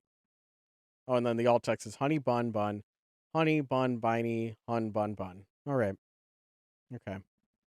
So the joke is she gave Bino the unicorn. He didn't like the unicorn. But now she finds it and now she wants it. Okay. Well, again, just taking a while to get to the point. Like it's not. This isn't a non sequitur punchline. Like I see how things built up to this, and we're playing on this character's trait of being kind of ditzy, right? Mm, but like, I'm just like, well, like because this is like one of the few times that we're like, okay, we're gonna do a flashback in the past, and it does feel like it's just a little too mild. I suppose. Like, looks like the Spot Superdog pages are paying off because we're getting a little more variety now in this arc, which is nice. All right. So, and Bino, and so let's see. So Sasha's talking off screen. She says, and gasp, what is this? A joke book? Ha ha ha. This is so great. I bet it'd be even better on the inside. And a rawhide bone. That smells just like your breath. That's awesome. And a pair of roller skates. And a cardboard box with bubble wrap. And an adorable manatee plush. Oh my goodness, and a tiny piano like the Peanuts guy. This is awesome. Thank you, Biney. And she's hugging him. And he says, you're welcome, Sasha. I mean, if I knew you were going to be like this, I'd have.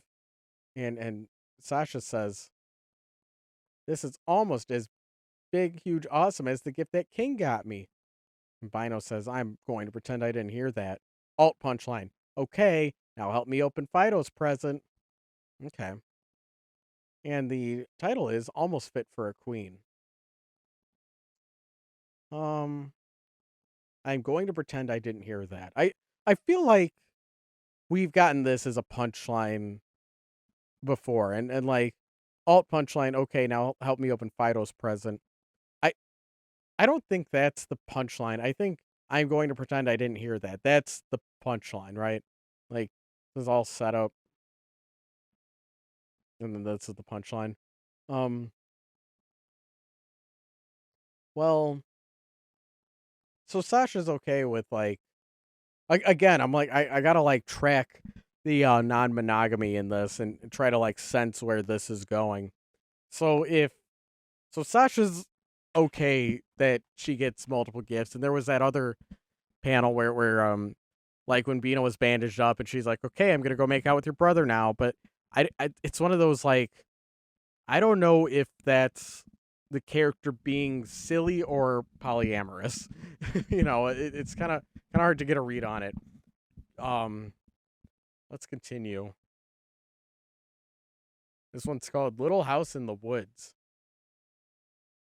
All right. So let's see. So Bino says, okay, Sasha, where is it that you're taking me? A doghouse out here? Yep, it's what King got me for Valentine's. He got it from one of the neighborhood dogs before it was thrown out, and he fixed it lined with insulation from a scrapyard, put in a heater, and a really long extension cord. And there's a bunch of old blankets and pillows and blankets in here, but I put the nicest one on top. Sasha, why did you bring me out here? Are you just trying to say I'm not good enough for you? Is your latest boyfriend that much better than me, huh? And Sasha says, no, silly, because I need to furnish his present with your presents. Also to invite you in for cuddles. Right. I knew that.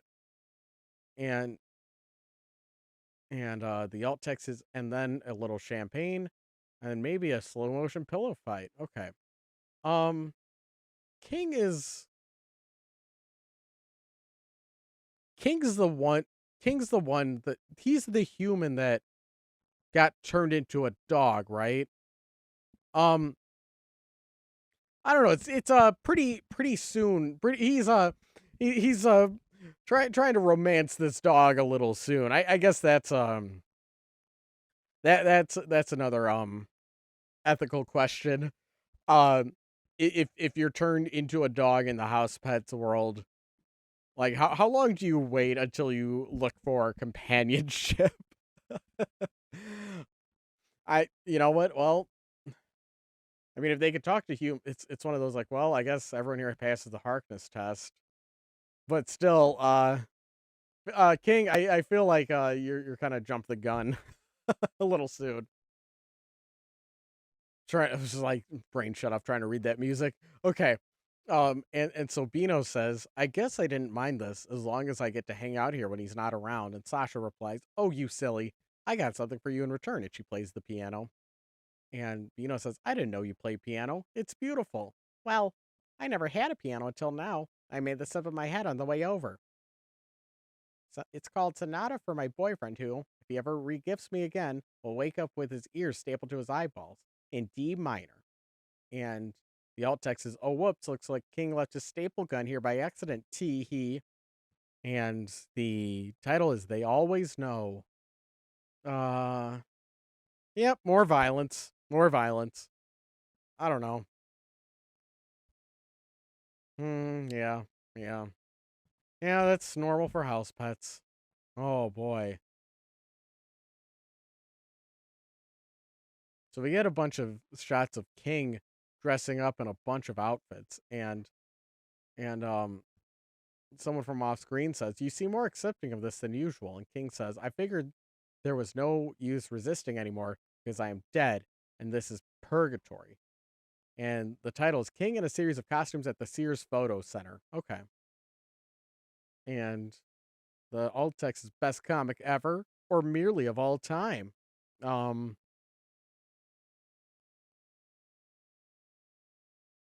Yeah, I guess if you're really into people being grumpy, I guess so. I guess like wow, now he's grumpy with a cowboy hat. Fuck you, man. Fuck off. Nope. Nope. Nope. Nope. Nope. All right. So we have a stick figure. This art somehow looks worse than Spot Super Dog with even worse uh worse with the scribbly text. But let's do our best. Let's do our best. My name is Death Axe.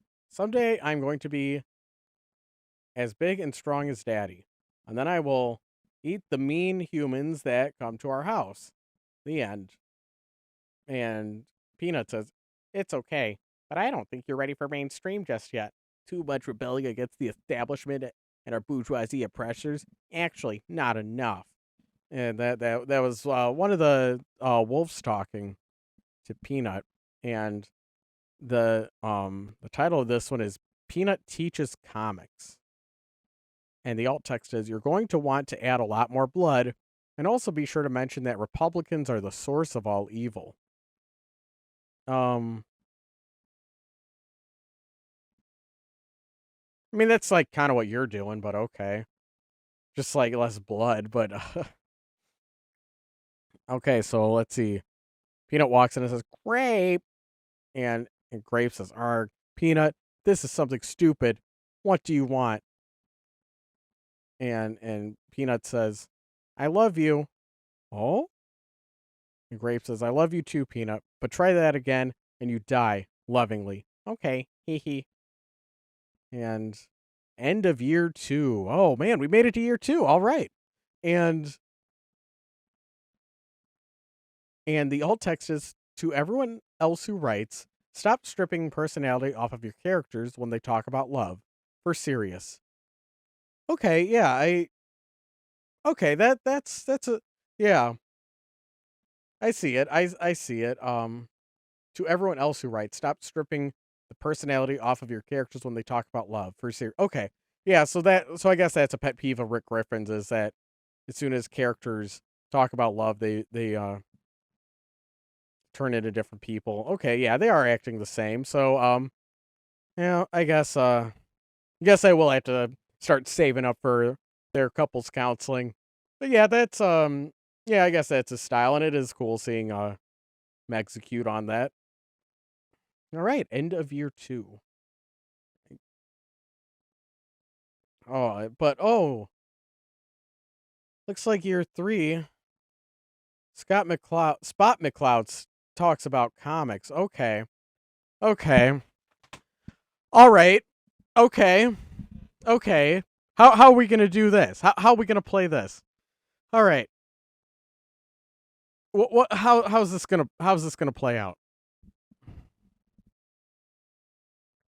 Spot McCloud talks about comics, and we start with, let's see, opening panel opening panel. We see Spot Superdog, but he's dressed like Scott McCloud, okay? And he says, "I'm Professor Spot, and I am absolutely insane about comics." You don't say. And so, of course, defining comics is a task in itself. What good is the common definition if I can't include all of my favorite art styles? And we see Shakespeare, music, and a painting in the simplified art style. So we'll start with this to begin. Comics, plural, noun. 1. Art with juxtaposition. 2. Space equals time. See also art. With this definition, we can plainly see that comics go back millions of years. What? Comics do not equal survival. So when cavemen were bored, they made comics. What? Okay. The ancient Sumos, Sumerians? I guess that's a way to cutesify that. Had art, I mean comics as well. Baron Bull Market found 1519. In fact, words and comics come from the same source, picture with meaning, and bull equals A, and bull equals Blood Gun issue 1. Okay, you can see exactly what I mean in the form of this handy pyramid and squares, etc. Like they're parroting Scott McCloud's semanticizing art styles. That graph, it keeps me safe from all evil aliens, but he's like wearing it as like a tinfoil hat. Do is this making fun of Scott McCloud's understanding comics? Because I feel like it is. I feel like this. Let me look up that chart because it's cool. This is like what he's referencing here. The pyramid of styles, the picture plane. We got the abstract, reality, meaning, which is very cool.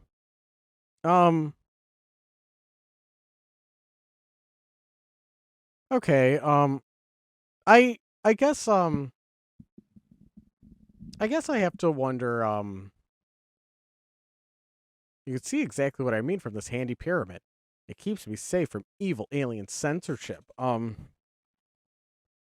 Like he's obviously read this book. Like if he knows the graph, right? And I like I'm not trying to be like, oh, Scott McCloud is like this is a sacred cow and don't you fucking dare make fun of him. Oh God, and I'm like just raring to go to white knight him. Like I love him, man. Like, but like I think I'm just confused if Savage Turkey. Oh yeah, I remember that that came up in the Thanksgiving. Oh wow, are we reusing the Spot Super Dog art? Okay. Um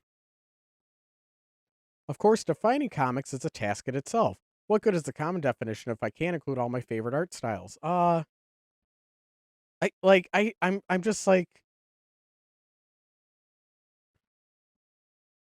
I guess I'm like confused if like what was the goal here? Because I guess like is this supposed to make Scott McCloud look like an asshole for taking comics seriously and to like redraw and like reinterpret his ideas in this and through the filter of Spot Superdog? But then it feels like I don't know if this is the best or the worst way to do that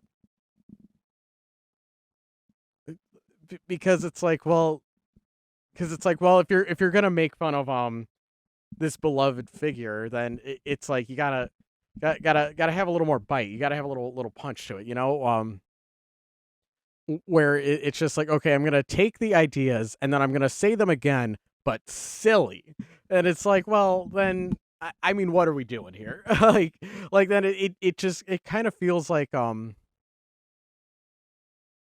like I don't know, it like not even like parody, but just more like just like a bad karaoke rendition of of understanding comics just to kind of show off that you know what it means, or maybe it's just like that like little wink to the audience that like, hey, real ones know who Scott McCloud is. But it's like, I don't know, like Scott McCloud is like required school reading in some places. So so I'm just like I don't see him as like this totally unknown thing. Like, I don't know. Again, the year. I got to remember this wasn't published last week. Okay, 2010. Reinterpreting comics. Okay. So this is how he defines comics in Spot McCloud. Art with juxtaposition, space equals time, see also art. With this definition, we can plainly see that comics go back millions of years. But like like that but that's cool though. Like, or is this just like supposed to be like, haha, Peanut's so silly. Peanut thinks this. Like is that the angle? Man. Well, okay, we're getting more. We're getting more spot. Um I guess like this has given me a little more to chew on than the average spot super dog. I could be triggered in new ways now that we're in year 3 of House Pets.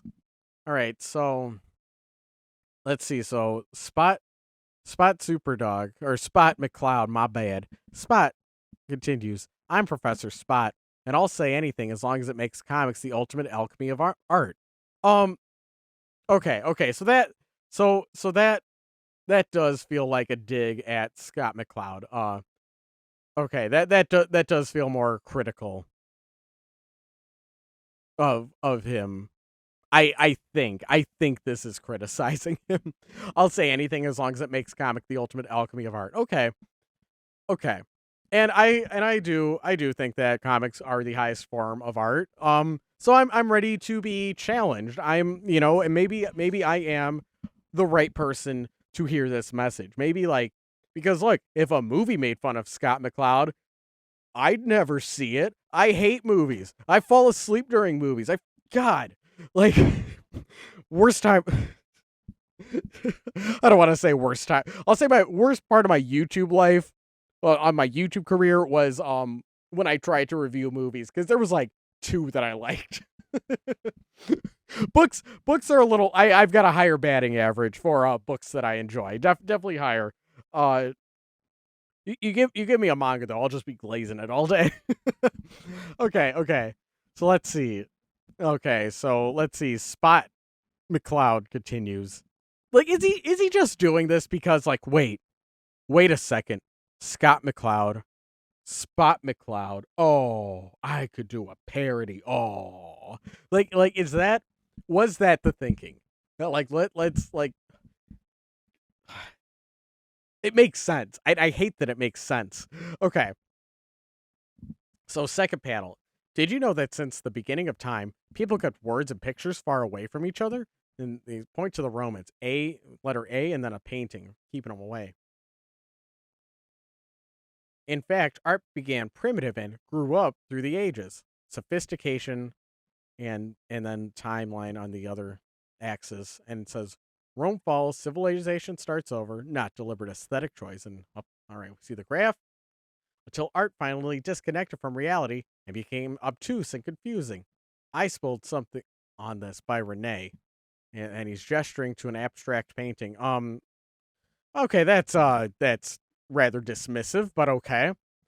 Um, okay.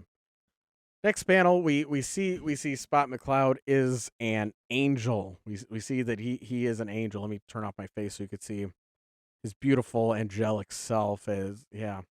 And so he says, having ascended to a higher plane of existence, art could no longer fulfill the needs of man. So comics had to step in. Comics are the ultimate form of expression. You can make them do anything, which means all comic artists fall into one of these categories. And so I looked a little on the alt text, but so we'll get our answer to what this is later. And so Spot says, however, as I understand it, most of you settle solely for category 2 simply because it's story driven. You sicken me. And this is called overemphasizing comics, and the alt text. Let's see, what's the alt text? Come on, you just had it. Just had it. I was just trying to ignore it. I'm like, wait, no. No, it's gonna answer the funny puzzle. No. um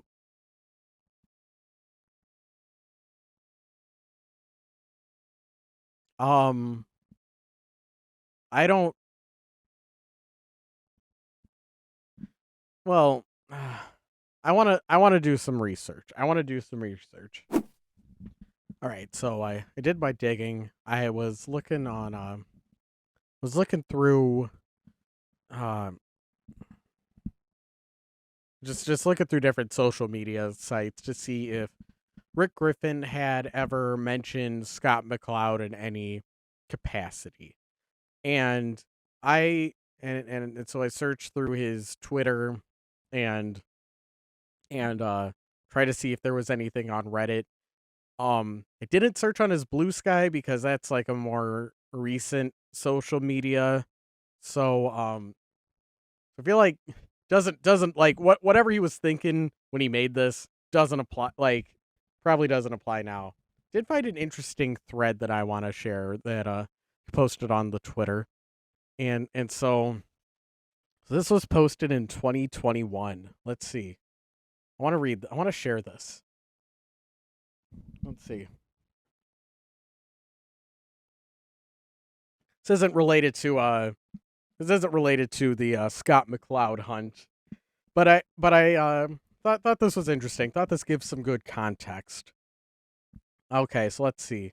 So everyone's probably wondering. So this is Rick Griffin saying, everyone's probably wondering how the Housepets script is coming along, and I have a lot to talk about regarding it. So buckle in. It's time for a thread.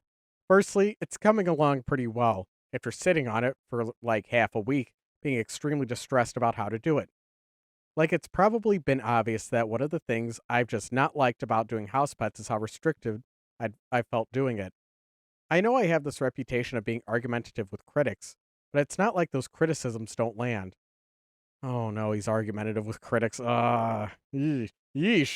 Pulling the collar on, on my avatar. Oh boy. Hope he doesn't find my stuff. Oh. Nah, it's all good. Oh. Like, I don't know. That's yeah, if he see like I'm making this with the assumption that Rick Griffin can copyright strike me at any point and take away this video and possibly my channel.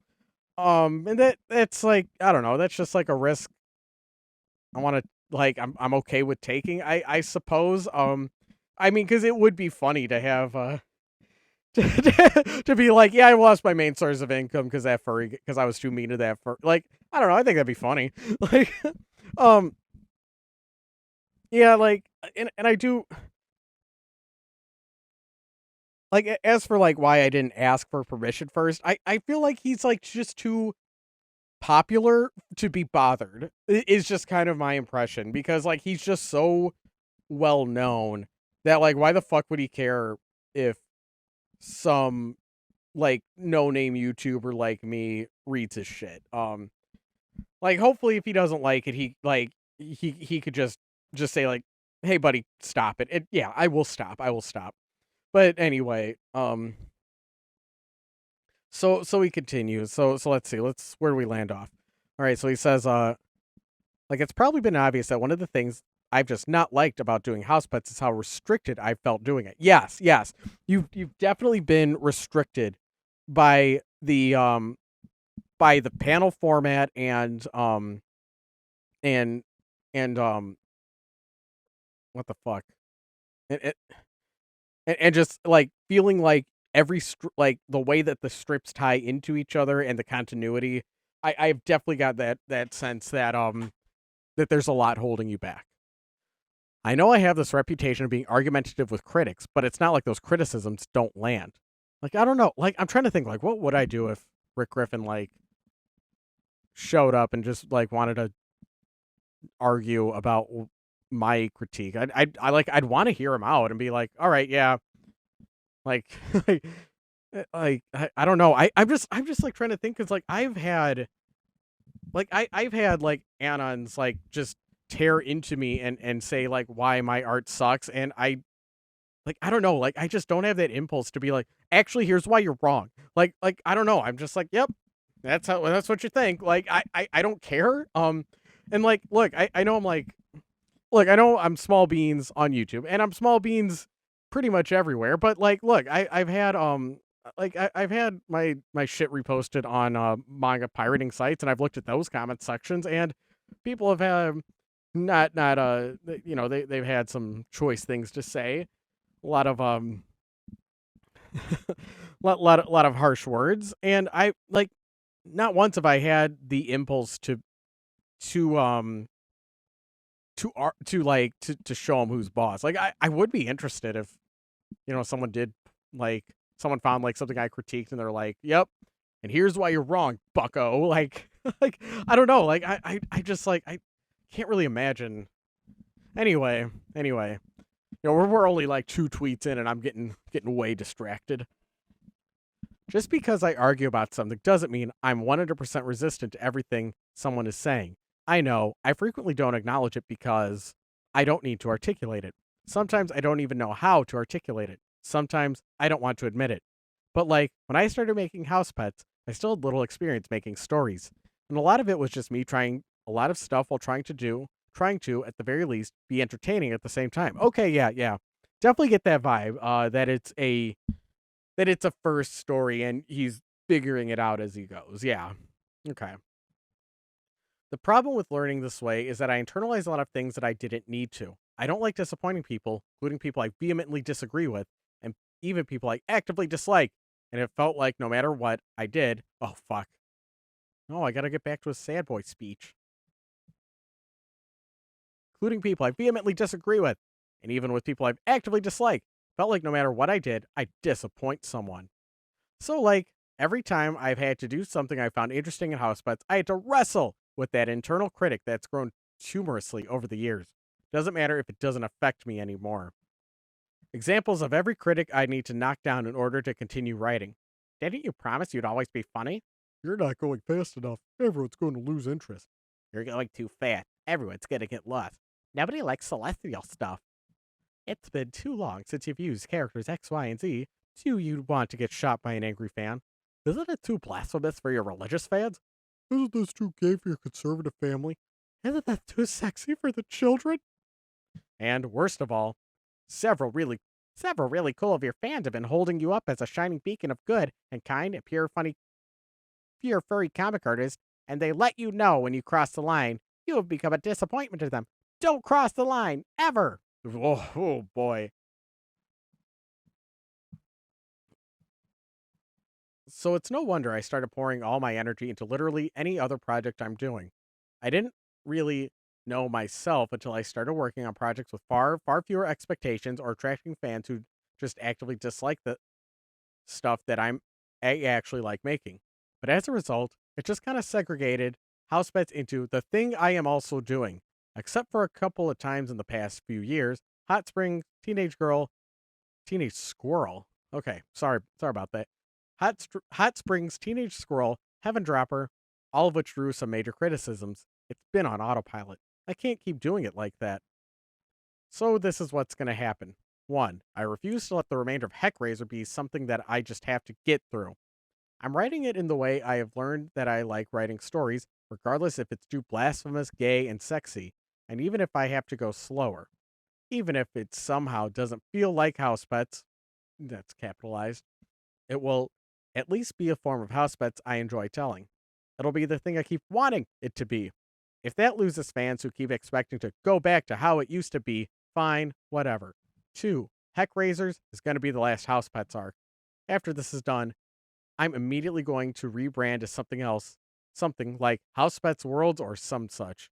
Still have a bunch of stories I want to tell, but I'm going to tell them at a pace that isn't rushed anymore. Good, good, good. This gives me hope. This gives me hope. 3. I'm done segregating Housepets from the rest of my work. I'm going to partition anything virtually NSFW into its own thing eventually. But I need to stop acting like casual Housepets fans will be scandalized by A&H Club or Haven Celestial for acknowledging sex exists. Yeah, yeah. That's good. That's good.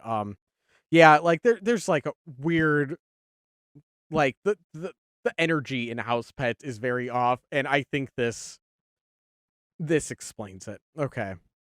Number 4, I'm reworking my update schedule to 2 pages a week and will put all my comics on the same update track. Any given update day will be one of any of my currently ongoing series. Ooh.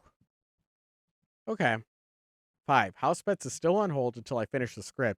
I'm not going to resume until the script is finished, period. Thank you for understanding. Okay. We got some comments from the Peanut Gallery. All right. Well, so I guess we have that to look forward to. That he starts that he starts to acknowledge these issues 2021. That's the other thing. Like uh,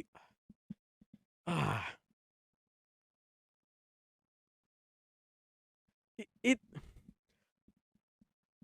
it does it must like the I can't imagine what that's like to like the first comic you make is this huge hit and people are still into it like decades later. That is like I don't like not a lot of people have that experience. Even like with like mangaka who like get serialized right away. It's still just like to have it continue for all this years and I don't know like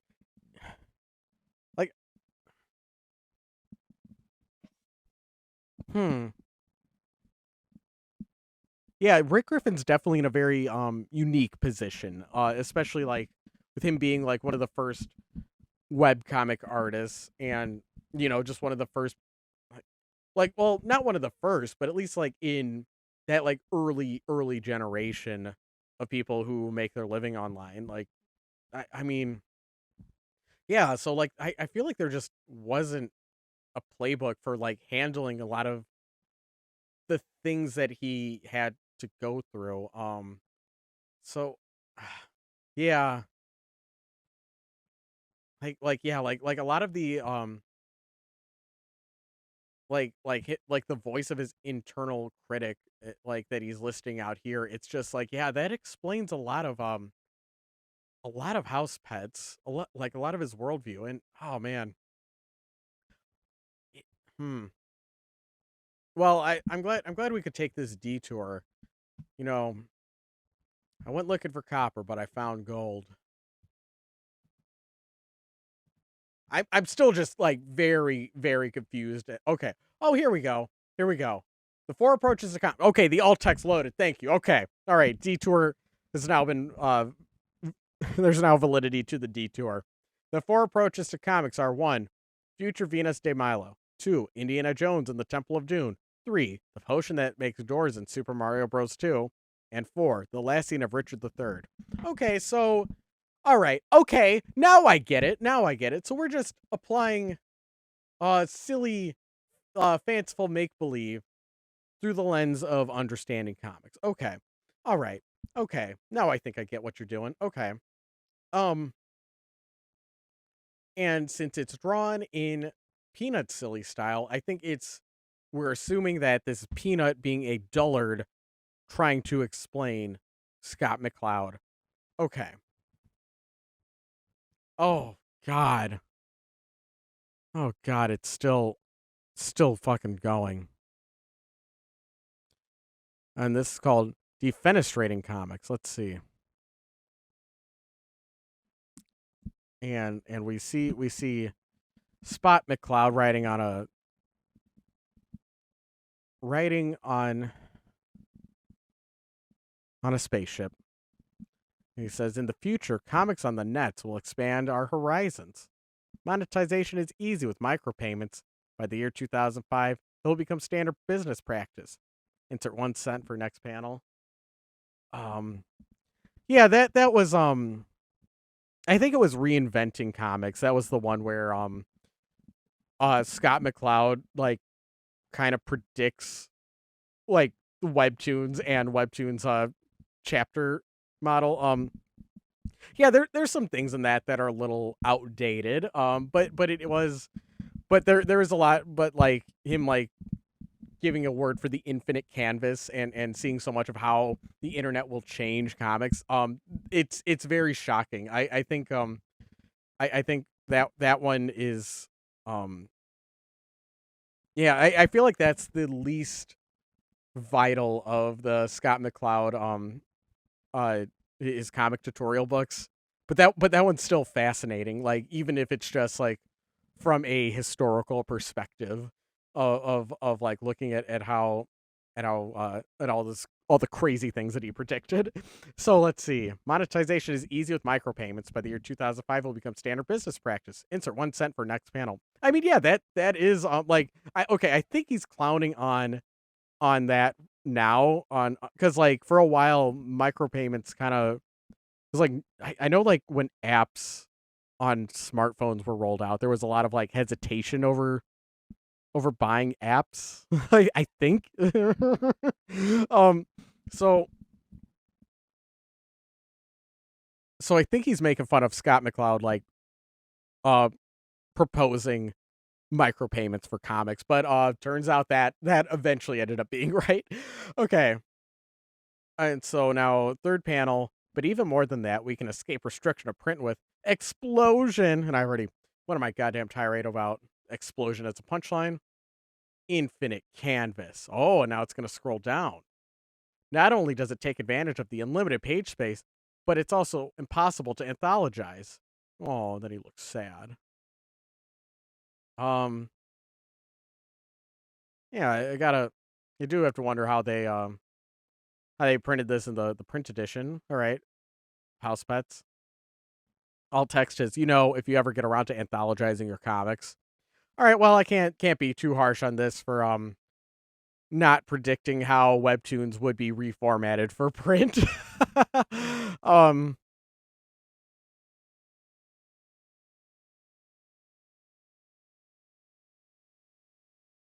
I okay, so he's making fun of the concept of the infinite canvas here, right? Um but also like I do feel like just like I'm sorry I keep saying it, but it's like it's just so much of this comic is held back by the four panels. And okay, and that was like a clever like, okay, we're going to do a joke about the infinite canvas, so we will do a non-standard panel format to express this. Okay. All right. Well, that was something. All right. Mm-hmm. All right, so let's see. We start with Tiger and Tiger's friends, and Tiger says, "Attention, everyone! I have an announcement. I have purchased this particularly large marshmallow.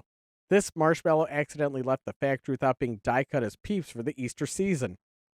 It's placed in the discount bin, continually marked down until now, and it fell into my price range. Just so nobody gets any ideas, this marshmallow is off limits until I successfully create a mold of myself and carve tiger peeps. I recommend eating them on cereal or as an afternoon snack." Later that night, okay, and now we see Tiger. His face is all yellow and his paws are yellow. Oh, it looks like he ate the big marshmallow. So he says, "Okay, so funny story. I had a dream I was eating my pillow." Oh, stale jokes for stale mallows. Okay, that's the title. And alt text is guest starring Biff. Oh wait, no, it's just Marvin. Oh, we got a new background. Okay. So let's see. Zach the rabbit is talking to his human, and the human says, "Arg, if those Disney-esque woodland critters keep swarming our backyard, I'm going to call animal control. They're still here." And then he looks outside, and Peanut Gallery says, "All hail the opener of ways." guys, I seriously don't want to play anymore. Don't you have, like, I don't know, families? I would forsake them all to follow you, O opener of ways. That's great, but I don't want you to forsake them. It is seriously no fur off my tail if you decide to not forsake them. I mean, I sort of mean it as a hypothetical. They're actually right here. Say hi to the opener of ways, kids. Hi, Mr. Opener. Get out of here. Okay. You're all individuals, it says. And the alt text is I'm not. All right, so I guess we're going back to the supernatural. Oh, no, I guess we're not. I guess then we're getting back to Grape being asleep, because that's fucking hilarious. Okay.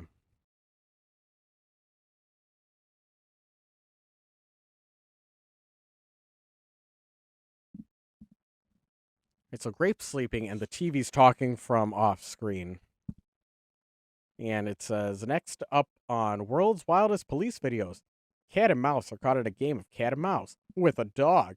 This crook finds out what happens when you mess with the law, the second law of thermodynamics. This joyrider thought she got a ticket to ride, but she didn't care. I don't know why she's riding so high. She ought to think twice. She ought to do right by me. What the? Where's this going? One drunk driver will be sobering up behind bars, and these bars aren't the wet variety. They're made of steel. What the fuck? All right.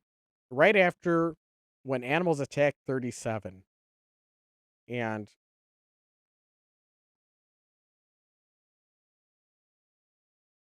the alt text is, this little piggy went to market, but this little piggy stayed home with a G. I guess it's a typo. Oh, well, first typo. It's okay. First time for everything. I guess they're making fun of just like the overly bombastic, like true TV style. T- uh, but like I don't know, but like we're just seeing Grape just lazing about, like where it's and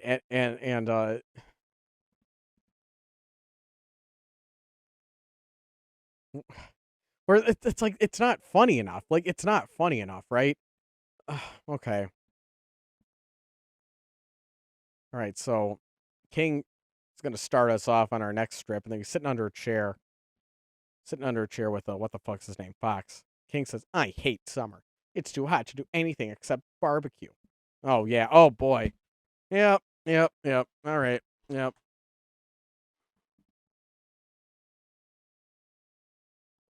Yep. Just more characters who are not happy about things.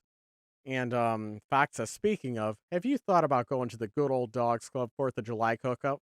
And King replies, "I can't say no to free food, but I'm still mad at Beano for that stunt he pulled on Christmas."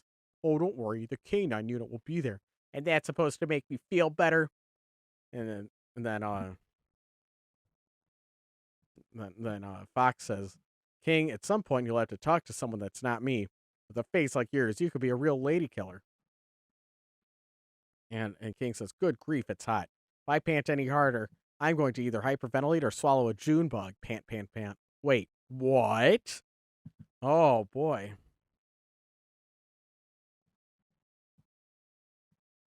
Deliberate Deliberations over ice cream is the title of this one. Okay. So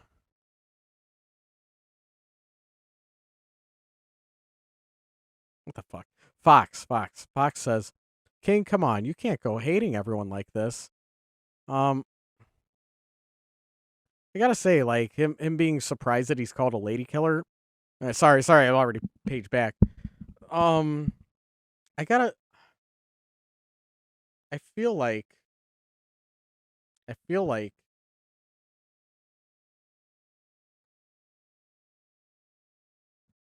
Ah, but like he gave a gift to Sasha, right? So he's already like, just like kind of like, well, I'm stuck here. Might as well start looking around for a GF. But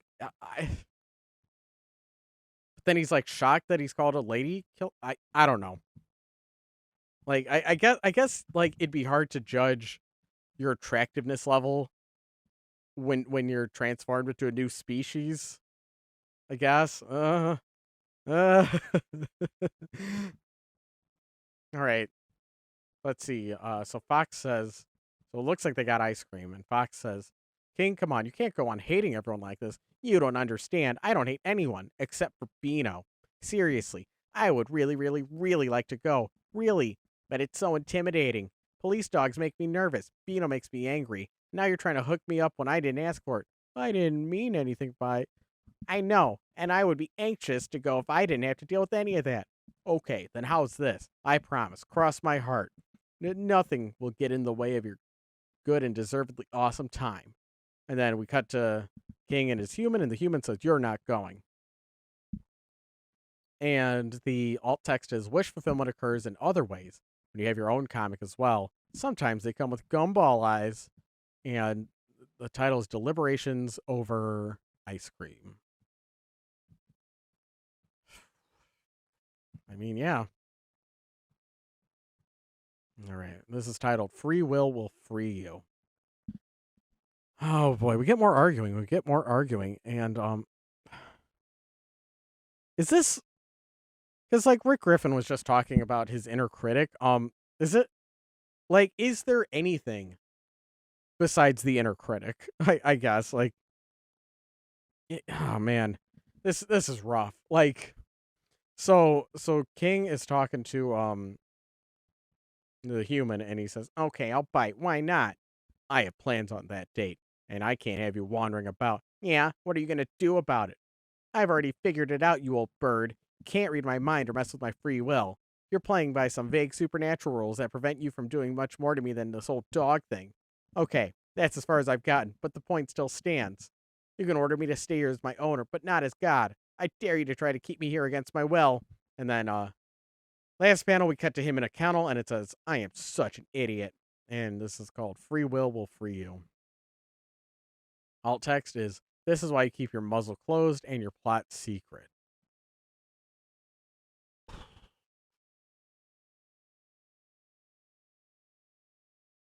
Mm-hmm. Oh boy. So well, he's still not looking happy about that. About being locked in a fucking cage. Oh, who would have thought? So he says, maybe I could watch the fireworks through the window. I knew I should Jesus Christ. I knew I should have asked Fox to check up on me if I didn't show. He looks at the phone. Or there's no time to RSVP like the present. Wump, wump, wump. Wump, thump, bump, bump, bump, bump. Wheeze. And so he scoots the kennel over the phone and he says, maybe I should have emptied my water bowl before I did all that. And the alt text is, I guess the kibble really does make its own gravy. And the title is Rough and Tumble. I mean, so he moves the kennel around, and then he bumps into the phone, and then he swears because it falls down the stairs, conks his noggin, and Fox says, "Hey King, I came by to see if what happened." Oh, hello, Mr. Elephant. Let's take a walk down the gumdrop lane. Oh, cool. We got a Homestuck reference. And the alt text says, I warned you about the stairs, bro. I told you, dog. And King knocked the phone over. Okay, yeah, just like Homestuck. Wow, that's something I recognize. So you know what? You know what? I'm going to say this is a good House Pets comic. This is great. You know what? Fantastic. Fan-fucking-tastic. This is, I think, trying to think, which ones have I liked more than this one? Yeah, I like the goofy transformation one was pretty funny. That one made me laugh. As far as referential humor, yeah, this one's cool because it's referencing my shit. Okay. All right. Yeah. Okay, let's see where that funny Homestuck reference is going to lead to next. This was a good one. This was a good one because this was a reference I understood. Let's see. Our next strip starts with Fox the dog, and he's hosing off King, and he says, "That was a nasty spill you took. Huh? I was worried for a second you might have gotten amnesia." And so then King says, "It only works like that in books and movies." I know. I'm just saying, what if? You okay? Yeah, but I'm gonna need a series of drinks after all this. And he's shaking off the water. And King said, or no, Fox says, orange soda, okay? I guess that's fine. I don't want to trade one kind of amnesia for another, right? And later, dot dot dot. Oh,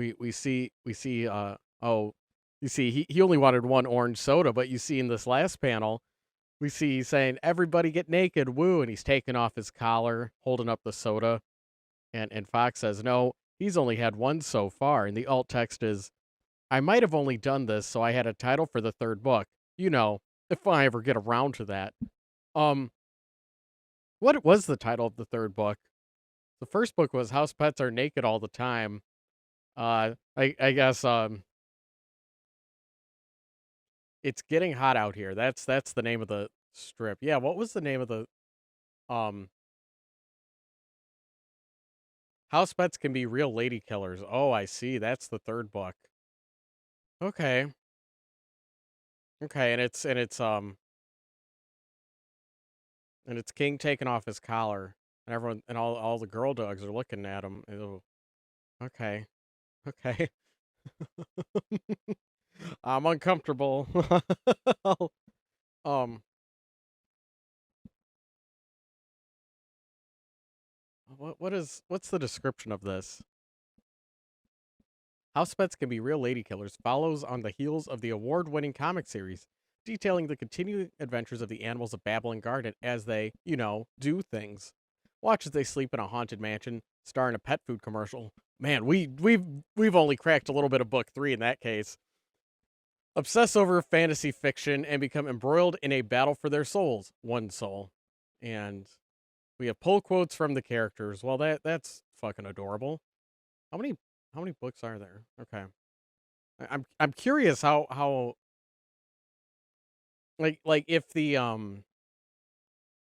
update schedule, if it ever like slowed down, and so because yeah, like we can measure it by years, or all right, so 7 books, god damn. All right, all right, okay, well that's good to know. um well, it sure is curious that King's intoxication leads to him taking his collar off and more public displays of nudity. Um, you know what? I want to go on another. I want to snoop a little more, 'cause I want to see how much like how much he talks about nudity and nudism. Like if he has some grand philosophical um like beliefs about nudism and how this ties in. Let's see. Because all I could find is, well, this has been an evening arguing with someone, and he links to a DeviantArt um comment thread. So like some fucking guy comments, not sure what happened, but the contents you make here went from tasteful to pornographic. Um, okay. And and then, Rick Griffin Defense Squad comes in and gives their hot takes um about nudity, but Rick Griffin, he asks where, and Aristodes, the commenter, says, "Do you really need to ask? The pictures where everyone is naked and you could see all the parts. It's not that I'm morally opposed to nudity per se, but it is gratuitous past a point. It wasn't like that before. It's like there's nothing but weird fan service with the breast, feet, and private parts." And Rick replies, "Yes, I do really need to ask because you're saying you're not opposed to nudity, but I haven't done much of anything beyond nudity? Question mark." And Aristodes replies, "It's the amount of it. Gratuitous means too much of it. And there's little else but that by now. Tons of furry fetish fan service." Now, I would argue this is this is like in a weird place where it's like I know this author has thoughts about nudity, but this can be kind of played off as a joke. Like, haha, isn't it silly? He got drunk off of orange soda and now he's taking his collar off. But given the context of the world of House Pets and how this author feels about nudity, it's it is like there is a fetish element to that, and I don't. That's not saying this is bad, but it is one of those like, are we gonna say like, are we gonna be able to address like what this actually is? Okay, all right. So we get some white knights jumping in to debate this guy, and but then Rick re-enters the fray, and he says, "How do you know it's too much? This gallery doesn't even remotely represent my entire output. What part is offensive to you?" Like, he really cares. Like, man, this guy must have bought a lot of commissions from Rick Griffin for Aristodes the Dragon. Must have, like, man, he must be a white whale just constantly buying all these furry commissions if Rick Griffin's spending this much time. Oh, okay, it doesn't look like that. Okay. Um, all right. Request collabs commissions. Okay. Oh man, I wonder how many from Rick Griffin he has. If Rick's like coming in to defend this. Oh wow. I'm not seeing any. Huh. Well, that's just the darndest thing. Isn't that odd? Well,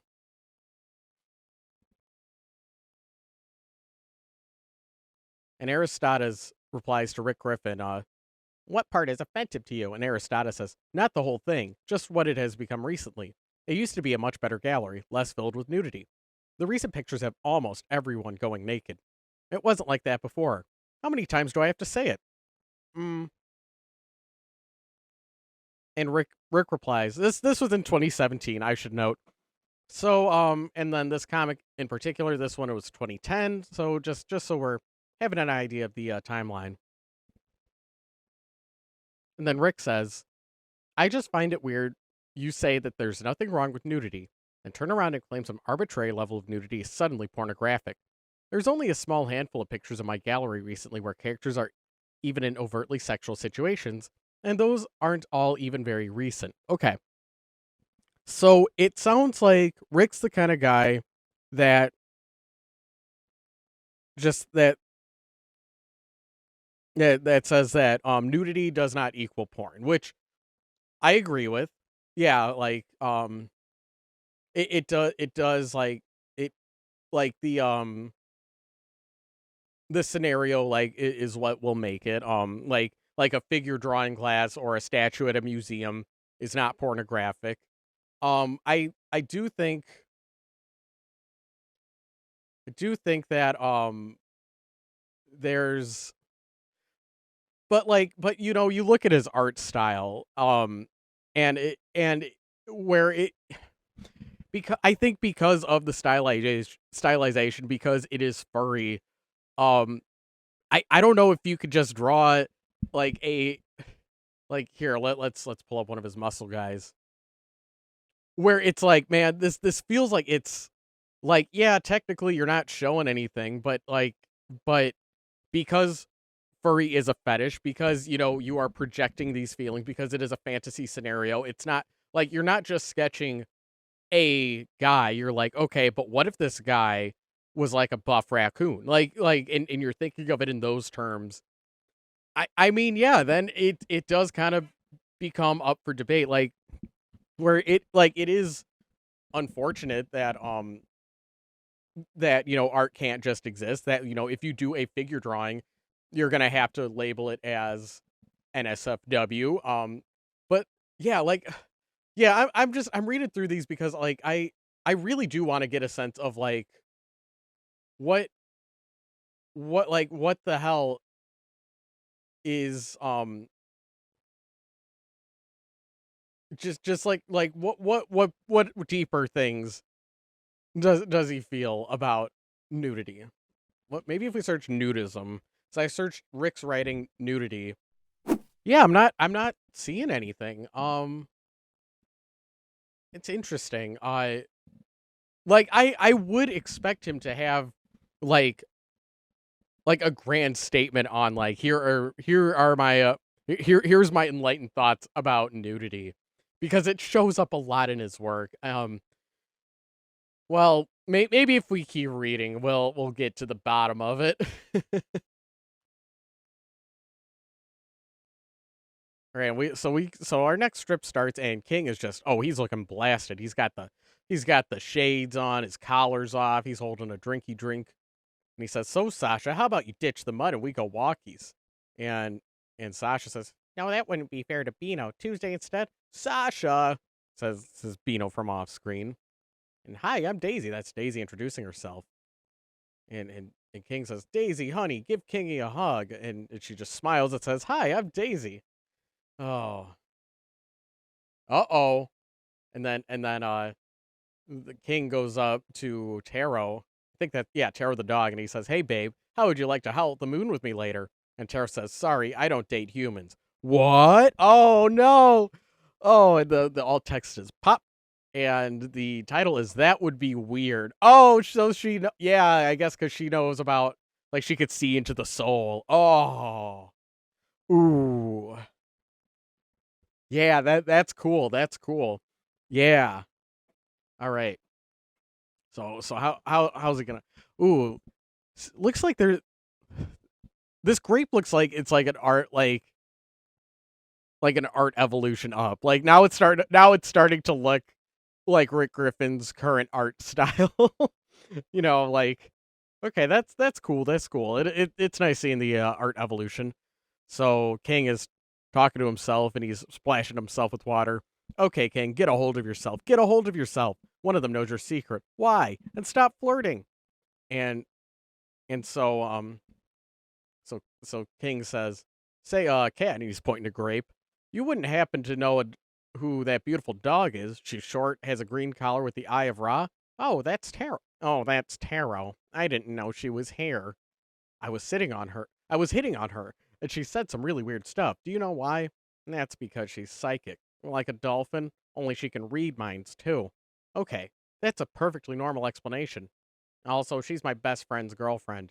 You have 5 seconds until your appendages start coming off." "Oh, hey, look at that. Soda went right to my bladder. Ha ha, see?" And he disappears in a cartoon smoke cloud. And the title is "Not Sober Enough." And let's see, alt text is that you don't have a tail. That just means I get to start with something more important. Uh-oh. Uh-oh. I think that means it's ding dong. Uh-oh. All right, so let's see. So King is gonna. I keep wanting to call him Chess. I'm really sorry. Uh, okay. So King is talking to Fido, and he says, "Have you seen Taro? Cute little Pomeranian, I think is what the breed is called." Fido says, "Oh, I think someone like that walked walked into the woods just over there." "Hey, you're gonna miss the fireworks," says someone from off screen. And and he says, "Taro, hey Taro, I'm sorry for hitting on you. Come back, please." He's like, "I need someone who understands." Oh, but then the big Griffin appears. "Didn't I tell you to stay at home?" And oh no, and then King says, "Oh hee hee, oh Soda, what walk in the woods at night won't make you absolutely horrifying."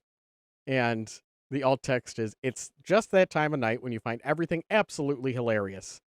Into the Woods is the title of this one. Ooh.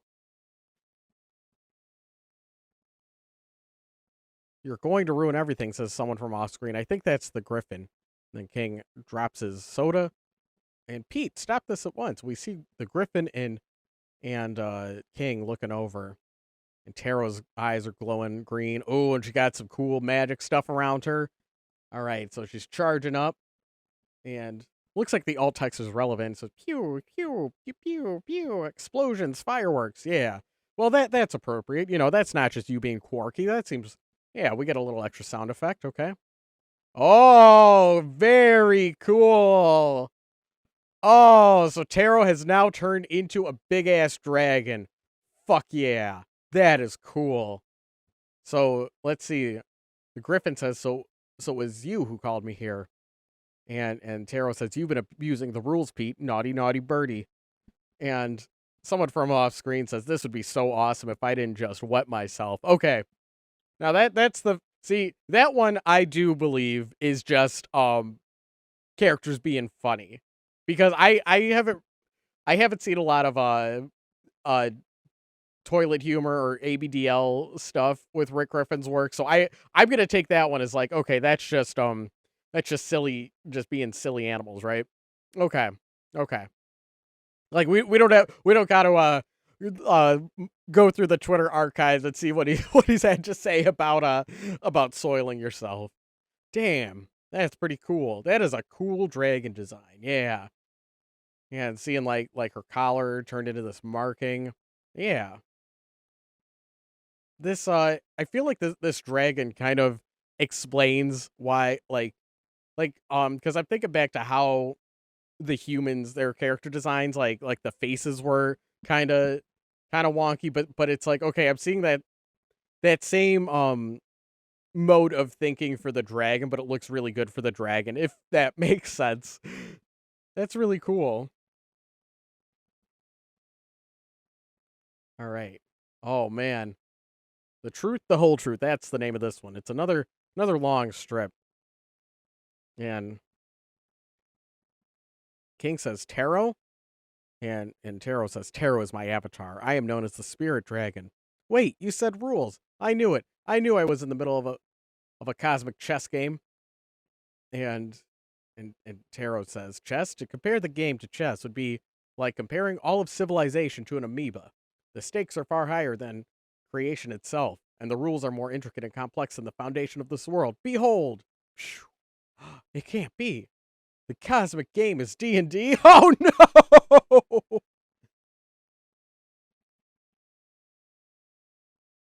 And the Griffin says, universes and unrealities, actually. 467 billionth edition because Baby wanted her way. And Taro says, oh, hush, you agreed to it. Oh, are they an item? Oh. Nice. Okay, and she was dating Peanut. So, okay. That's cool. That's cool. So, more canonical poly stuff. Very cool. And Chess says, okay, sorry, but I don't buy this at all. This is too silly. And the Griffin says, ugh, you mortals take everything you see so literally. You can't comprehend things on our level, so you've created a complex metaphor to handle it. These game books represent the rules. The actual rules wouldn't be able to fit into something so crude. Sort of like your common chess metaphor, but not so stupidly vague. And King says, what do you mean battle maps represent? And the Griffin continues, it represents the world, of course. Before you say anything, no, we did not make your world.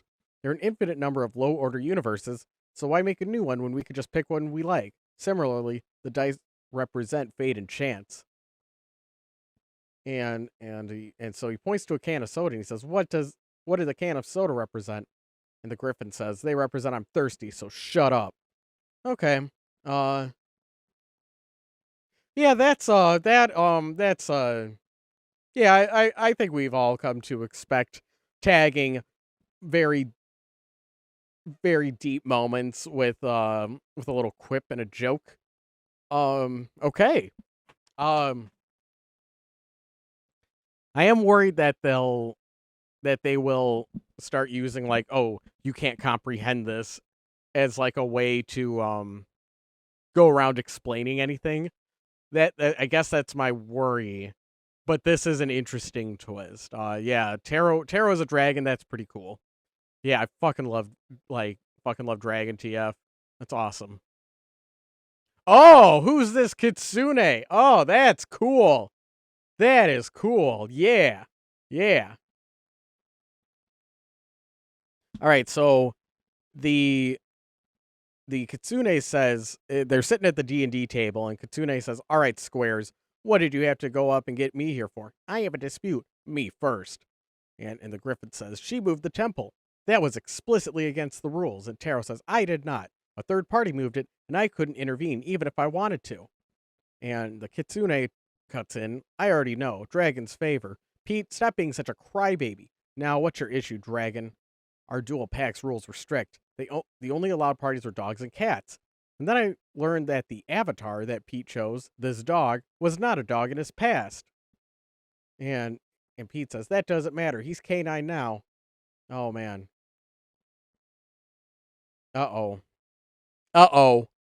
Uh-oh. So we're getting an extended D&D argument. Okay, okay. So the Kitsune says, true, one for the rules for this game is no weird time junk. Past status is fine. Oh, God.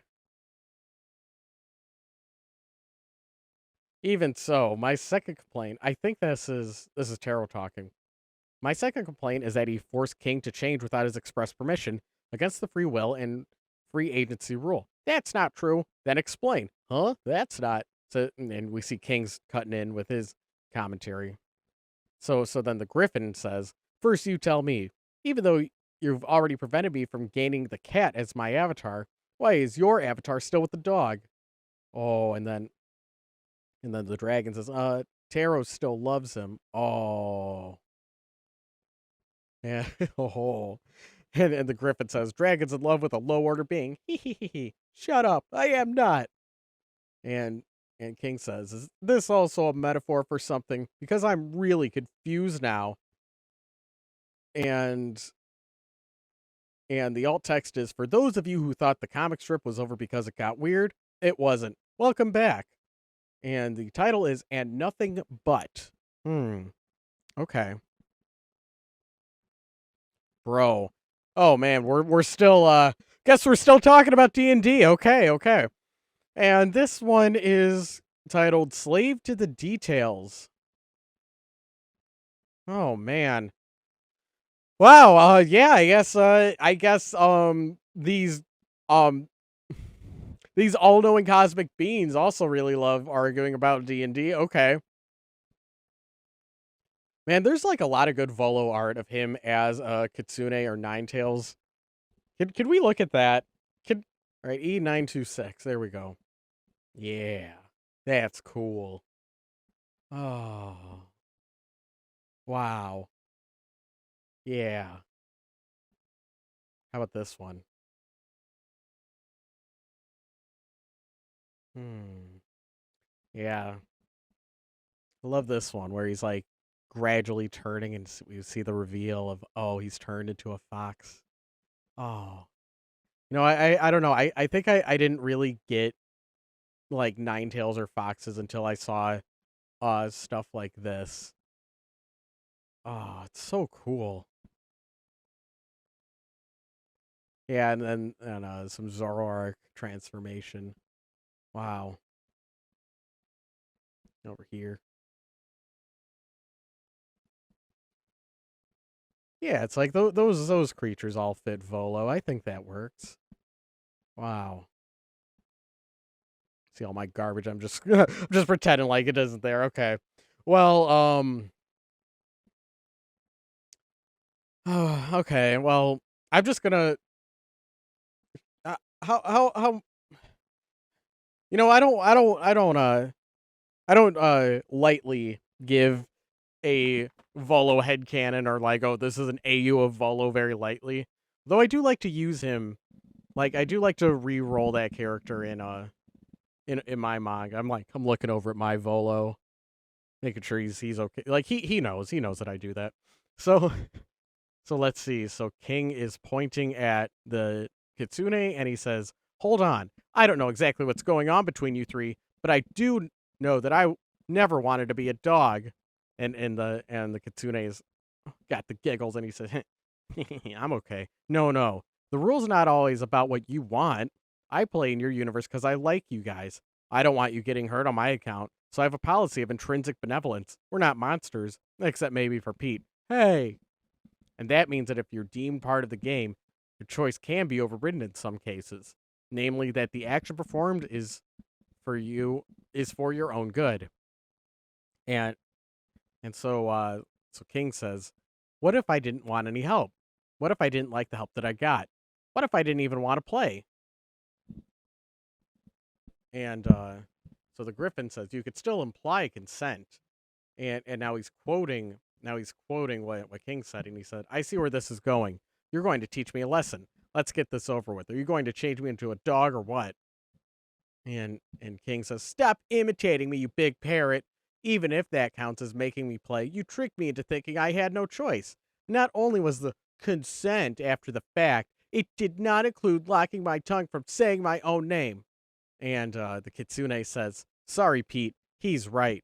Dragon's favor. You're forbidden from doing anything more to King or entering the arena until you have a full avatar like hers." Whatever. I can always work around it." It says the Griffin, and he says, "Say, King, is it all right if I do whatever I like with you from now on?" Oh God. And he says, "Yes, master." And the Kitsune gives a big old facepalm. "You're only allowed to ask that before you override his brain, dummy." And the Griffin's like, "Oh, details." Man, and King says, "What just happened?" And the alt text says, "What do you expect? That I should be an expert on the laws of cause and effect?" And the title is Slave to Details. Jesus Christ, this is going on for a while. All right, so the title is Never Believe It's Not So. And King is talking to the Kitsune. God, he's so ugly. God, just this stupid fucking smile. Yuck. P.U. Yuck. Hmm. All right, so let's see. All right. Let's see what happens. Let's see what happens. So King says, "Does this mean I get to go back to being human?" And see, Kitsune says, "Turning you back to human would take another performance of magic on you. I doubt Pete would do you that favor." And the dragon says, "I could do it for him. Sorry. For now, he counts either as an unrelated third party or an enemy player. And you are not allowed to intervene until this is over." All right, and King says, "This is stupid. I don't want to play by these rules. Unfortunately, you exist, and therefore, you're always playing by rules you didn't agree to. That's life. Deal with it for once." Bro, what the fuck? If you just relax, try to keep up, you might find that you actually enjoy it. Like any good game, there's plenty of rewards after you earn them. What the fuck? It's like alluding to an afterlife or what? Or more of a uh the real journeys, the friends we made along the way. And so he says, "Rewards sound much better. What are they?" And the Kitsune says, "That would be telling. But one is coming soon to compensate Pete's wrongdoings. One comes at the end of the game. But in order to receive the boon, you'll have to do one thing for me." "What's that?" "Wake up." And so he wakes up and he sees a gold statue with the Kitsune pulling his eyelid down, and it says, "Or was it?" And the alt text is "Trickster Figures Be Trixton." And the title is Never Believe It's Not So. Okay. All right. Well, yeah, it's interesting getting the poly angle move forward with Taro. I like that. Or maybe she just doesn't see. Yeah, because they were like, "Oh, haha, you're in love with a lower being." Like, so maybe it's not seen as serious. If it's if or it's just like, having a crush on a game character is like because they're just these enlightened beings. All right. Oh, jeez. We got another long strip. I don't know, like another 8 panels. So I don't know if we're gonna break free of the 4 panel format or what. So let's see. King gets up, yawns, brushes his teeth, and he starts shaving, and then then he realizes, and then Fox says, "King, what happened to your?" And he says, "Don't ask." See, so because he's a dog now, so he doesn't need to shave. And the alt text says, "I had an accident with a stick of duct tape." All right, title is Morning Routine. Okay. Okay. Well, yeah, this one's fine. Yeesh. Oh, God. Like getting increasingly more muscular as time goes on. Oh, no. All right. And so King says, "Huh? This isn't my house." And Fox says, "I was going to ask, why did the wolf show up and take you home last night?" "King, there you are," and that's one of the wolves. "I wanted to let you know the ferrets are very excited to bring a domestic on board the Equal Chance program. You might still be upset that your old owner had to leave quite suddenly, but I want to reassure you we will do everything in our power to make you feel at home." And so let's see. And then King says, "Did you why did you have a shaving kit inside your bathroom?" And oh boy, and so the wolf says, "Hey, Daryl, why do you have a shaving kit in our bathroom?"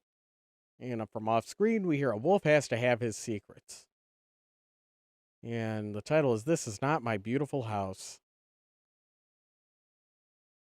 And the alt text is Time isn't holding us, time doesn't hold you back. I'm guessing that's like a song lyric. I don't know.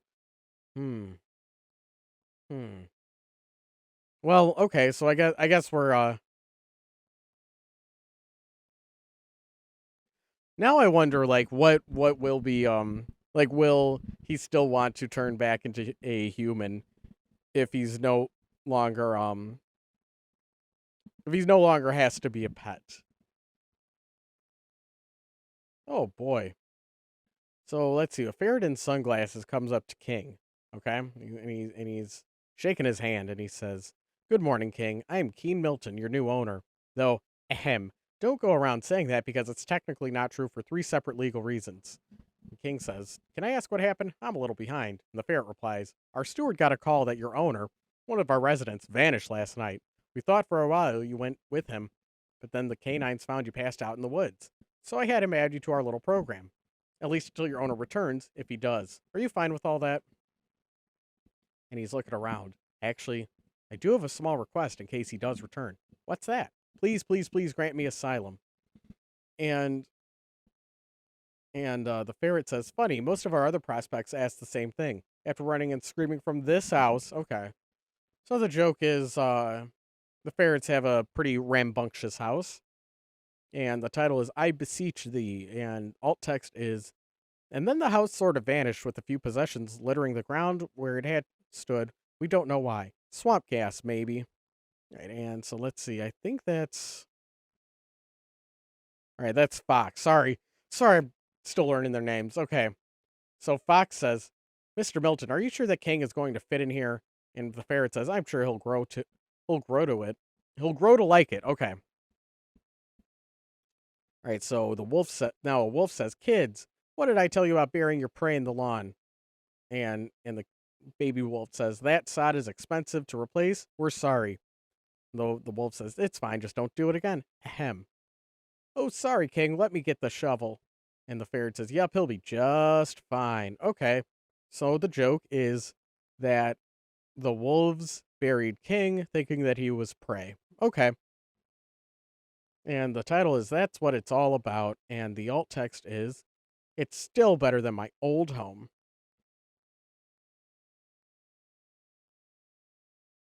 Hmm. Okay.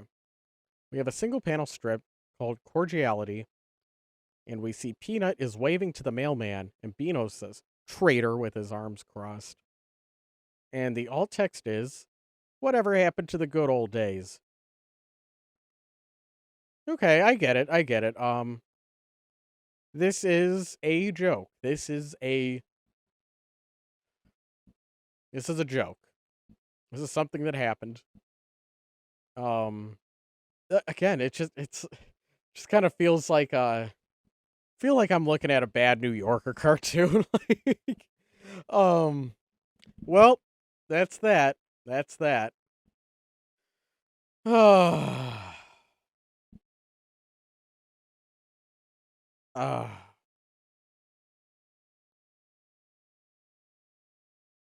all right. This is the problem with shared universes featuring Spot Superdog. Okay. This was made in July 28th, 2010. Okay. All right, let's eat our vegetables. Let's see what Spot Superdog has to say about shared universes because I too hate shared universes. So let's see.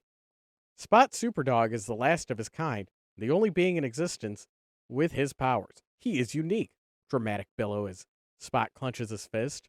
Then we see a bunch of other like dogs with superpowers in the next strip, the next panel. It says, "In the same city are the Super Squad, who got their powers from cosmic rays. These rays were also unduplicatable and totally unique. As are the origins of Mr. Sorcerer, Pupsicles, the Crunk, Science Man, Future Dude, and the Underwater Mutt. There's actually like a zoo or so. So they, there's actually like okay, there's actually like 200 or so. So they made it into a club. Justice House, no supervillains." And someone's saying, "Aw," as they're looking into the justice house. Okay. And the alt text is, "These amazing powers are sequestered to a chosen few, so that the world they inhabit remains unchanged from our own, and as a result, the entire world is no better off than if it never had any superheroes at all." Okay. And so Grape, so that was the only that was the only Spot Superdog. Thank fucking God. Not getting an extended arc about Spot Superdog's hot takes on the MCU. So we open this next strip with Grape, and Grape is saying, "Peanut, I have a song stuck in my head, and it's from one of your games, but I can't remember which one, and it's driving me nuts." "Well, give me a hit. How does it go?" Da ba ba. I think. "Actraiser? No, wait, that one goes ba da da da." Oh, God. I'm sure if you know all the games they're referencing that these, like, line up and make sense. Alright, so Grape says, "It's from an RPG." "Are you sure? Maybe a castle in Final Fantasy V?" "No, that goes ba ba ba and ba ba ba." Oh, God. "Give it to me again?" "Yeah, I can't even remember it now." "Good. That's what you wanted, right?" 30 seconds later. Dot, dot, dot, dot. Arg. And look at the bright side. At least it's not spinach rag. Arg. And the title is ba da da da. Okay. So we're just making noises. We're just making fucking noises with our mouth to amuse ourselves. Okay, that's where we're at. That's where we're at. All right. The happiest place on earth is the title of our next one. And Peanut says, "Grape, look what we got in the mail." Sniff. "Smells like baritone." What's it say? Gasp. "This is totally awesome." And the letter says, "You have been cordially invited to the grand reopening of Theme Park World, courtesy of Milton House." And Peanut says, "Mom, can we go to the theme park? The ferrets are going to pay for our expenses and chaperone and everything." "The ferrets? Hon, I trust those six about as far as I could throw them." And so Peanut says, "Like when you forcibly excised Simon when he stumbled into our house half drunk asking where all this Sable Jill's at. You got some serious air." And the mom says, "You know what I mean." And the alt text is, "Next up on News at 10, raw footage of what appears to be one of the Milton ferrets firing live squirrels into a giant pool of jello." Wow, that sure sounds wacky and random. Wow. Wow. All right. Your fun venture, Safari Venture Adventure? Question mark. That's the name of our next strip. Man, a lot of yapping on this one. A lot of yapping. All right. So let's see. Grape says, so mom and dad said we could go, and we said that Miles were doing an actual chaperone stuff. And let's see. Max the cat says, "Look, he's stuffed. Let's snuggle and make the other cats jealous." From off screen, we hear, "Attention, everyone." All right, and the ferret is going to talk a lot. So this is going to be the ferret talking for the next three strips. "I will now debrief you on your visit. Ahem. Welcome to your special fun venture trip to Theme Park World. My name is Insert here, and I will be your magical guide. Theme Park World is the only theme park where the theme is theme parks. For today only, Theme Park World will be a leash-free fun venture. You'll be provided complimentary fun venture tickets for food, rides, and shows." Actually, I'm not sure why marketing needed to spice up the word adventure and stick it into this intro 20 times, so I'll skip ahead a bit. Meet back with your chaperones by 8 o'clock. Any question? The theme is theme parks? Listen, we had a big list with 8,000 suggestions done up and put on a dartboard, and then Duke hit the label. Okay. Wow, hmm. Okay, like that's, hmm. Yeah, a bunch of suggestions, and then you hit the label. Okay, okay. Yeah, that's okay. I'm just thinking of the of a Cyanide and Happiness strip that did. Okay, okay, okay. I found it. I found it. Okay, this is the best. Like, okay, we're gonna blindfold, and then something something unexpected. So it's two parents with the kid, and the kid's blindfolded with a dart and and a globe. He says, "Okay, son, throw the dart, and wherever it lands, we'll do that. Okay." Yay! And he throws the dart, and then third panel, the camera zooms back, and it's a giant paper that says "divorce" behind the globe. And the parents are saying, "It's all your fault, son." Oh man, this is so good. This is so good. Like, yeah, like this is such a good twist on oh, wherever it lands, that's what we'll do. I know The Simpsons did a joke kind of like that as well. Oh man, I know they did. I can't quite remember how that one went, but I was able to find the Cyanide and Happiness one. Oh gosh, it's like, so it's like, it's this where it's like, okay, we had a big list and then we hit the label. And so now the theme park theme is theme parks. Yeah, yeah. Again, it's like this comic has so much of wacky things that happen off screen, and so we're going to tell you about them. And it is one of those like, um I really, I hesitate in calling this comic lazy because of its crazy update schedule. So it's that like, so when I say like, oh, it's kind of a lazy comic, it's like, I'm not saying Rick Griffin's lazy, but I am saying that there is, again, it's like, it's really hard to be meaner to this. Like, but it does feel like there's like an intellectual laziness with so many of these wacky things happening slightly off screen. And it's one of those like, um but then like the actual visual is just, just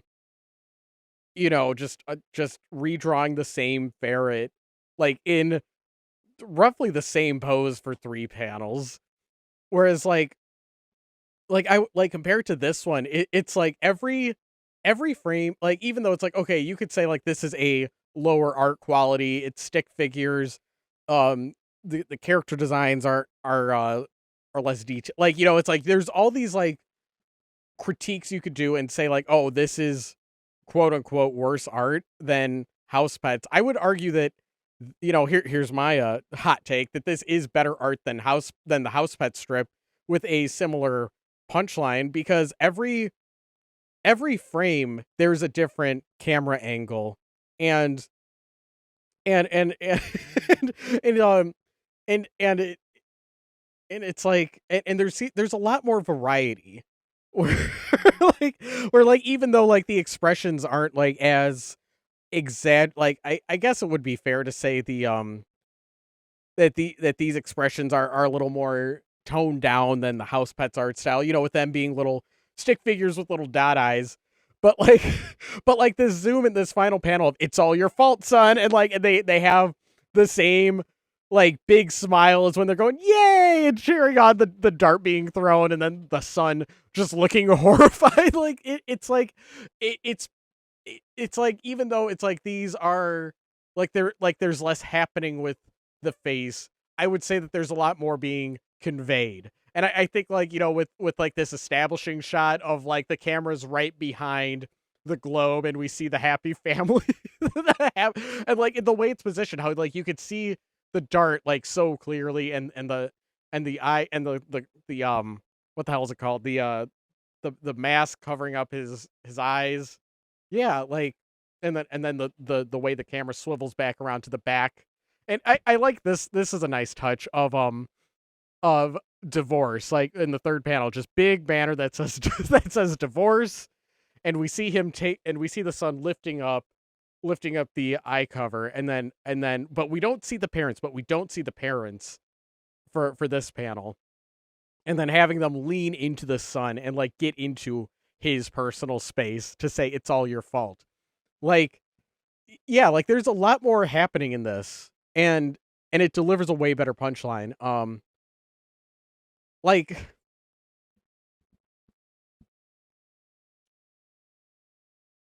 well, I think at this point, I think I'm gonna go back and read some Cyanide and Happiness now. Cause yeah, Like that's yeah, I got like a bigger laugh out of like remembering this comic than like anything so far here. So I guess I'll go do that. Thanks for sticking with me for this incredibly long read through. I will pick this back up. I do have it in my heart to continue to read House Pets, so expect another House Pets video soon. Thank you so much.